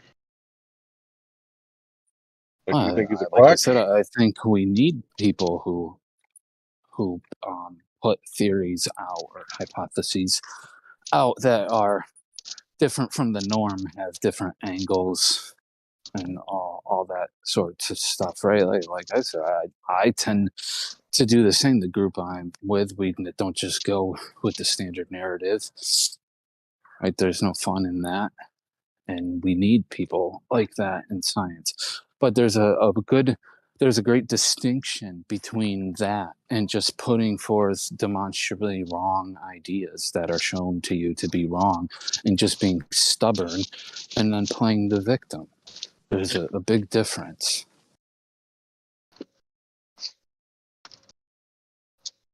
Hello. How you doing? Hi, Mike. Oops, sorry. Throw him in the Feel dungeon. good, Larry. And by the way, Dicelo, I think you were alluding to you were thinking of Robert Stroud probably in Is that Alcatraz. his name? Yeah, the bird. We're talking about the guy that wrote a bird. who wrote a book on like diseases within the birds that I think it was canaries or something that he kept. Yeah, like he got a telescope in prison somehow, some way, and started studying the blood. And I don't know, like I think he's like who godfathered in a lot of like modern pathology, or if I'm using the right word or not. But He definitely I want to say he identified and found cures for some diseases within birds, maybe. yeah, he did something groundbreaking for his time. I don't remember. I watched the movie so long ago, but yeah, I got confused with that guy. There's like Rudolf Virchow. It's like the father of pathology or whatever. He did a lot of stuff like that with microscopes. I forget who the guy was who first termed the animalcules thing. Forget who that was, but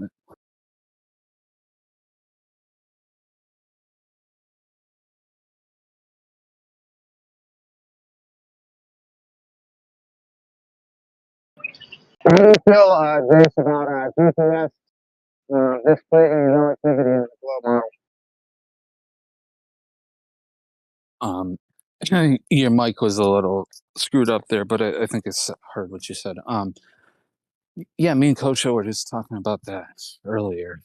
I've got to take off in a minute, so I don't want to get back into it. But like an hour ago, me and Kosho had like a 45-minute discussion on that. Ah, shit. Yeah, I was sweating under the sun. But did you guys hear? Did you or Kosho like go back and listen to Alan present his little presentation thing or big presentation thing? I caught parts of it over the last few days. Y'all know that y'all did a think tank about it. Come on, bro. Dude, we had an emergency meeting. Yeah, I thought I saw the bat signal up in the sky the other night. Yeah. It was, we put up a big Einstein face. Was he sticking his tongue out? Okay. Yeah, that's the signal. Yeah, the mocking tongue. Yep, the all mocking tongue. You should listen. Alan popped in. I guess FTFE was on another server, Demon's Tried server, whatever. Alan popped in there, and of course, FTFE knew right off the bat that he was just wrong because he didn't know why, but he just knew that he was. And PhD Tony also knew by looking at the individuals that Alan was discussing that a genetic fallacy would be the best way to go about just disproving all of the information. So yeah, one of the people cited was deemed to be a quack by PhD Tony because the publication came from a source that he didn't necessarily agree with. So therefore, regardless of the information contained within, none of it can be relevant to anything. So I don't know if that's the approach you guys are going to take about all the information, or if you're actually going to specifically address all the information. But I'm still trying to figure it all out myself. Okay, what was that the guy earlier, Charles? He didn't like Rupert Sheldrake because of what? What was it? Oh, because like the psychic? because he had something to do with telepathy or something like that. No, it was basically like psychic stuff. Like he knew the future. Do you think Charles would go to this guy that you just described that didn't know why he was wrong, but he just knew that he was wrong? Do you think that maybe Charles might ought to talk to him and say, hey, that's not how we do things here? Like, nobody can ever listen to anything you ever say again because you're claiming to have, knowledge of the unknown. Like, he's wrong, but you don't know why he's wrong. Isn't that kind of the same thing? I don't know if he'd tell that individual that because the guy's screen name already implies that he's got a PhD. So I'm sure Charlie would just be like, yeah, I agree.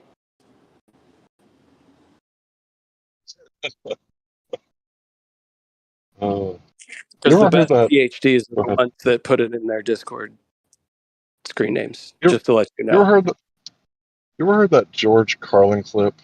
You don't need a formal conspiracy theory. These people all go to the same club. They all belong to the same colleges. You ever heard that one? Oh, yeah. Yeah, classic. My man Paradolia dipped out when I had to go do some business, huh? He likes to use the term conspiracist. Because if you put an ist on the end of it, then it makes it sound like the person you're talking about is a very bad person. Well, they're just guilty of all of these different isms at that point, They're an ismist. Racist, conspiracist. Right. Oh, by the way, do you like my new name? It now implies that I'm correct about everything science related. Ah, yes. You are now allowed to officially have genetic fallacies without it being an official fallacy. Yeah, if you cite anything from a source I don't like, then it's wrong. I like your style. You should join my group.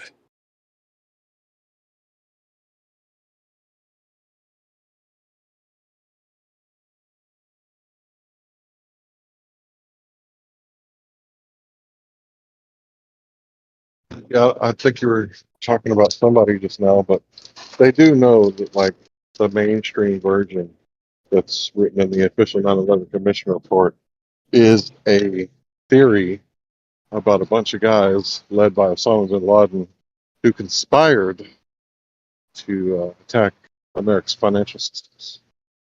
He is aware of that, right?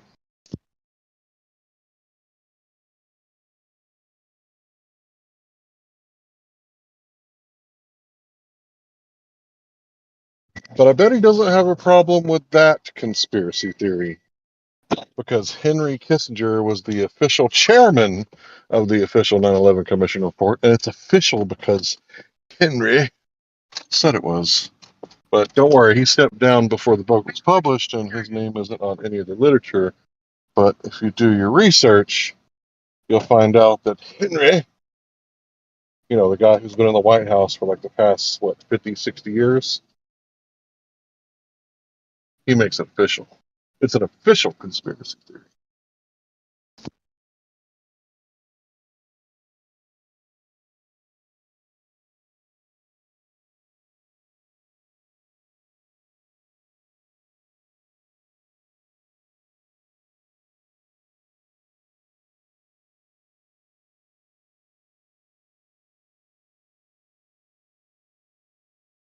You know who the biggest conspiracy theorist in each town is? Now think about it. Think about what I'm saying before you react emotionally. But the biggest conspiracy theorist in each town is the detective that works for the sheriff's office and the police stations. Those detectives have the most conspiracy theories. They go through more conspiracy theories than anybody. They got fraud conspiracies. It's like bubblegum shrimp. They got violent crime conspiracies. You know, anytime two people get together and plan a crime, right? That's a conspiracy, right? An official conspiracy, right? Because the detective has detected it and he's deduced it. So it makes it official.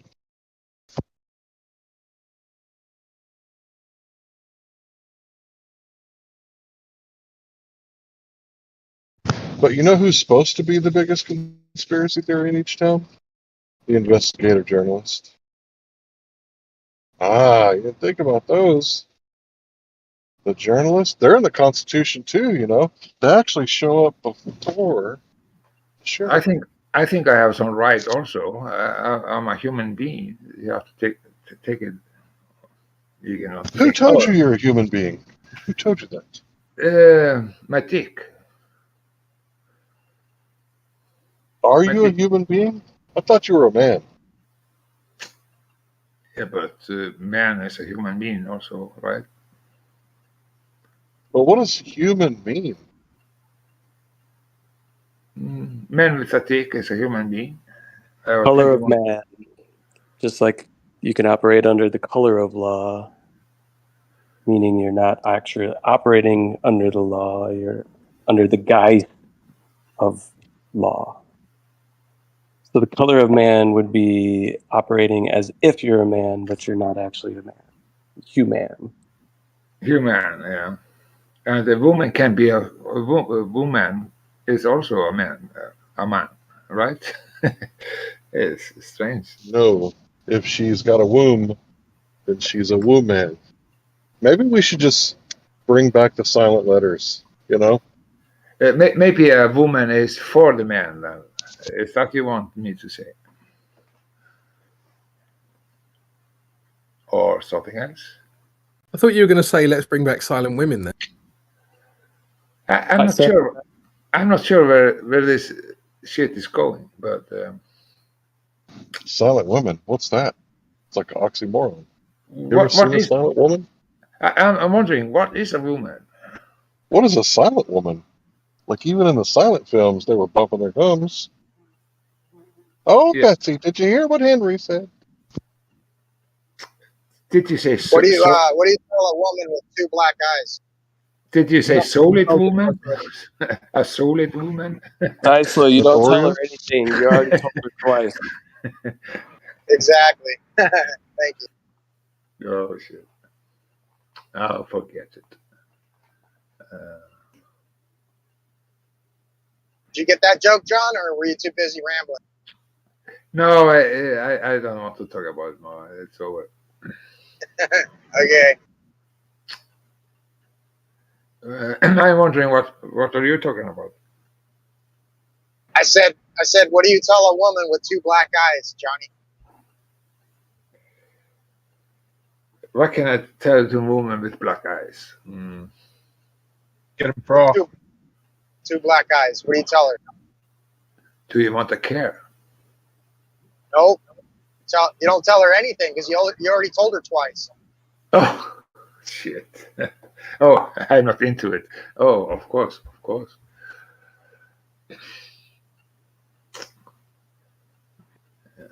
How do you make a hormone?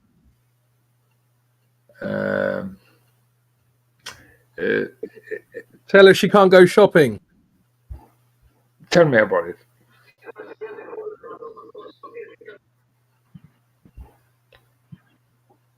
Yeah, I'm waiting for the fucking answer. What the fuck is shopping? How do you make a hormone? Tell me about it. I forgot the punchline. I think it's you forget to pay her or something like that.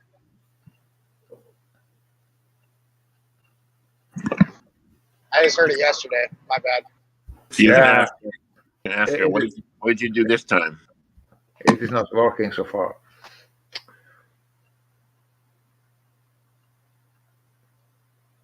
But anyways, what is awakening?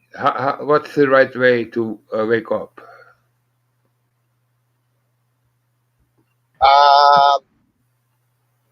With the morning wood. Look forward, of course. That's the right answer. Hey, Deisler, how do you fuck up a joke? Let Zanuck tell it. No, whatever you just did. Yeah, I'm pretty good at that. My bad, guys.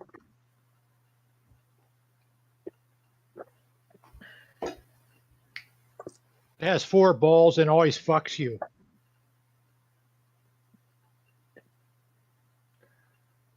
You said what has 4 balls? 4 balls and always fucks you. Pitcher. I don't know. Lottery.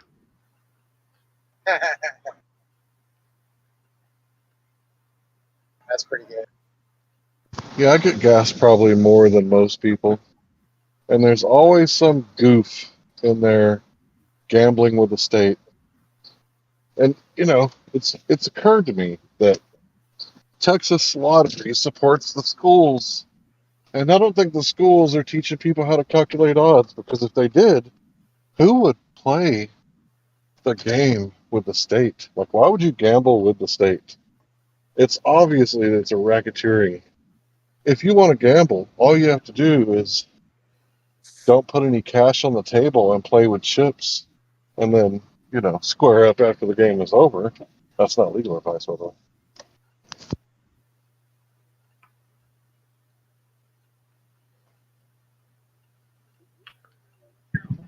Remind me to ask Jace that joke when he gets back in here.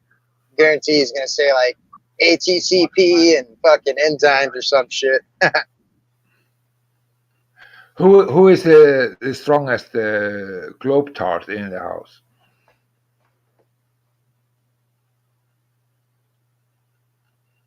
Hey, John, in here we don't call them globetards, man. That's kind of a pejorative. We just call them globies. That's okay. We can roll with that. Okay, globies. Okay, globes whatsoever. Okay, who is the strongest globies? None of them Probably live. Panda. Because he'll just yell at you and mute you and accuse you of being a liar and obfuscate from the main point. He's I pretty know. good at it. I know it's not Larry. Larry, you're not the strongest. I know that. So somebody else has to step forward. Well, I probably can't squat the most, but I could probably sit on you and hold you there. That's strong, right? So, are you telling me you're the strongest in the house of the Globus? No, I'm not. I'm not on the globe side, bro. On which side are you then now, today? Yeah, I think the true Earth isn't what they tell us about it being a sphere. I think the true Earth is a little different. I think the water is a good indicator that this world that we live in is somewhat of a water world, and the water is level. I think it would be easier to describe it as a realm than a world because, 500 years ago, a world meant continent, right? New world, right? So this is a realm. Yeah, but you talk like I have been smoking or something. What have you been smoking? Oh, I've been sober for like 6 months. I could probably pass a hair follicle test right now. We're going to set up a debate, Johnny, for you and PMAC. No, I'm just saying, if he say the water is level and always will be flat, then the area he's standing on is absolutely flat so far he can know of. So why he's talking about all the things? Why cannot just say, yeah, it's a topographic plane that I'm living on, and the area 360 degrees so far I it's know a topographical around. plane. Yeah, that's right. Just say it. Kurt Cobain said it. I'm on a plane. I can't complain. I can't complain. Nothing on top but a bucket and a mop and an illustrated book about birds. The plateau. Yeah. And if you're talking about the water in the atmosphere, yeah, the humanity, there is water in the atmosphere, yes. There are different layers, and there are different density levels through all the gradients from the ocean and up to the highest we can go. Yeah, there is. Everything is gradient, but it's a dynamic system, and it's working together, and it's following this law of different elements. I recently saw a video of Kurt Cobain talking about Pleasure Island. The elements, and, from the nature that we are in, we have to take it like it is. We cannot fantasy about something else. Yeah, of course it can be that and that and that. It doesn't matter. We have to understand from the ground where we are and where we are standing, and then if you know everything about that, then we can talk about something else and to go to next step.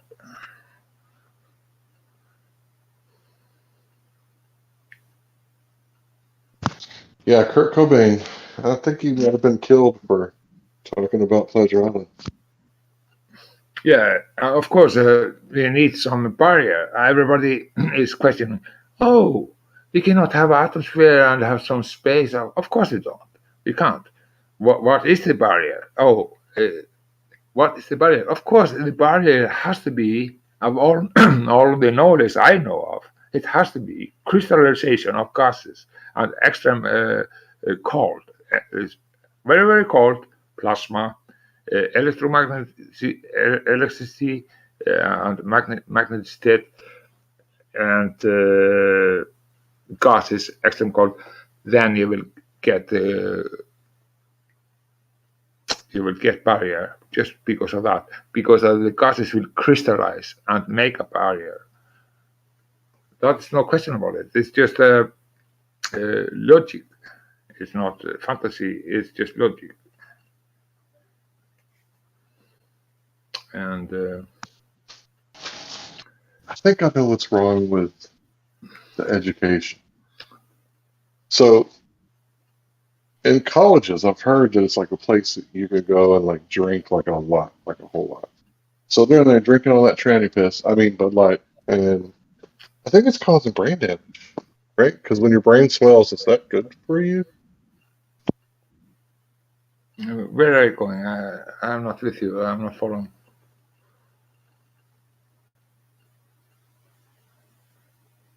I was talking about the colleges today.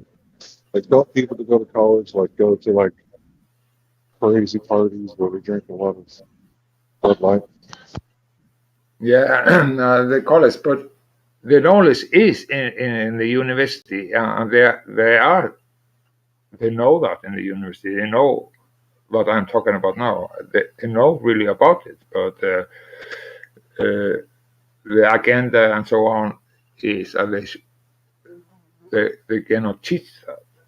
But so just like they say, oh, everything in the local, so far we know, is electricity. That's everything's about. But outside of that, that is the gravity because of in the big scale. But in the local scale, everything is about electricity. That the biggest physicists in the university know, and also trying to teach. But they have to say. But outside of that, and the big scale, yeah, there is some kind of gravity between the balls, the planets, and so on. That's just a bullshit. First of all, we know we have a 3-body problems. It will never work. So just take it out of the table and take it all the knowledge that we know of. So close to us, we know. Everything is about electricity, and static electricity, electric magnet. It's about radiation. Johnny B, why do you? Radiation from the sun, and transformation from energy between the moon and the sun, and then just like a battery to the Earth. The Earth is minus. Is negative, and everything above is positive. That will give you a static downward bias. There's no question about it, and you can test Johnny, it. How would you feel about having a debate for somebody like that? Would you do it? I didn't hear what you said. We're going to set up a debate for you, a one-on-one. Are you interested? Absolutely. There's no problem. I am debating. I am debating all the fucking time. There's no problem. But I will not do it tonight. And yeah, maybe the next day, or the day over. All right, we'll see what we can put together. What's your why do things have density again, Johnny? What's your reason and your rebuttal, please? The density, everything about the density, you have to take. Okay, if you're talking about something, then you have to take in all the variables, and density and buoyancy is absolutely something that variables that you have to take in. And if you're talking about the so-called rotation of the Earth, if you believe in a globe, then you have to take in all directions in the same time. You cannot talk about one direction without taking all variables. If you don't do that, it's meaningless. Then everything that you're saying is meaningless. You have to take in all variables.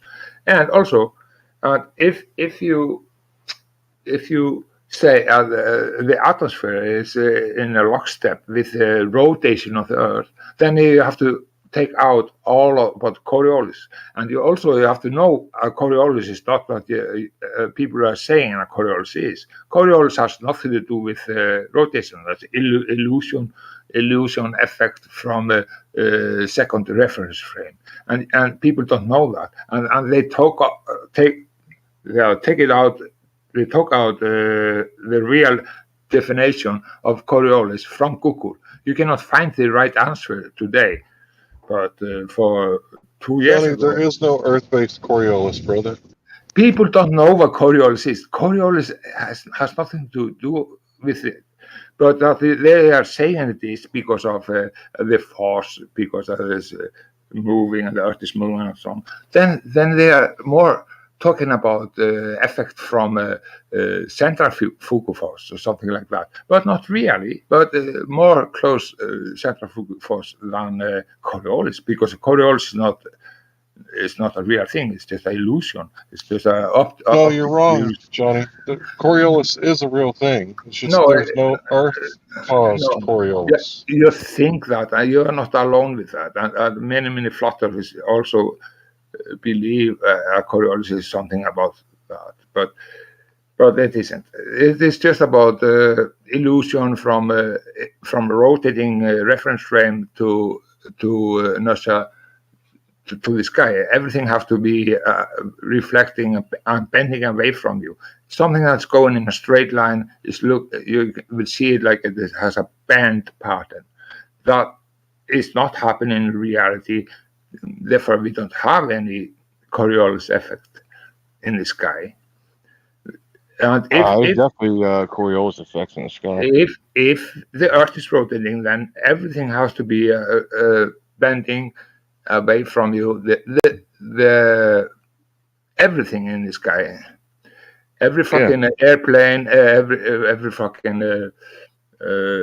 in the sky will be bending away of reflecting away from you in a pattern of bending line. What I'm saying is that everything that is moving. Well, like if there was an airplane going from I don't know, like from New York to California, right? And I got my little rocket ship, and I tried to just go in a straight line and catch that airplane. How would I map it out? Like you don't have to take you don't have to say from this and that. Everything that you see in the sky over time, you just look at it, and you will see it like it is bending away from you if you are on the rotating reference frame. Why? If you are on the rotating reference frame, but that is not true because nothing is doing that in the real life. Well, if an airplane's going from New York to California, right? It's going in a straight line, right, from A to B. Yeah, but you don't. And then if I want to go in a straight line and intercept that airplane with my little rocket, right? Yeah, but I'm talking about. What if I miss it due to the Coriolis effect? You don't understand. You will see it in just a few minutes. You're looking at the sky, some object that is moving through the sky above you. You cannot see something that's flying from New York. That's impossible. So it's a mail form talking from your half.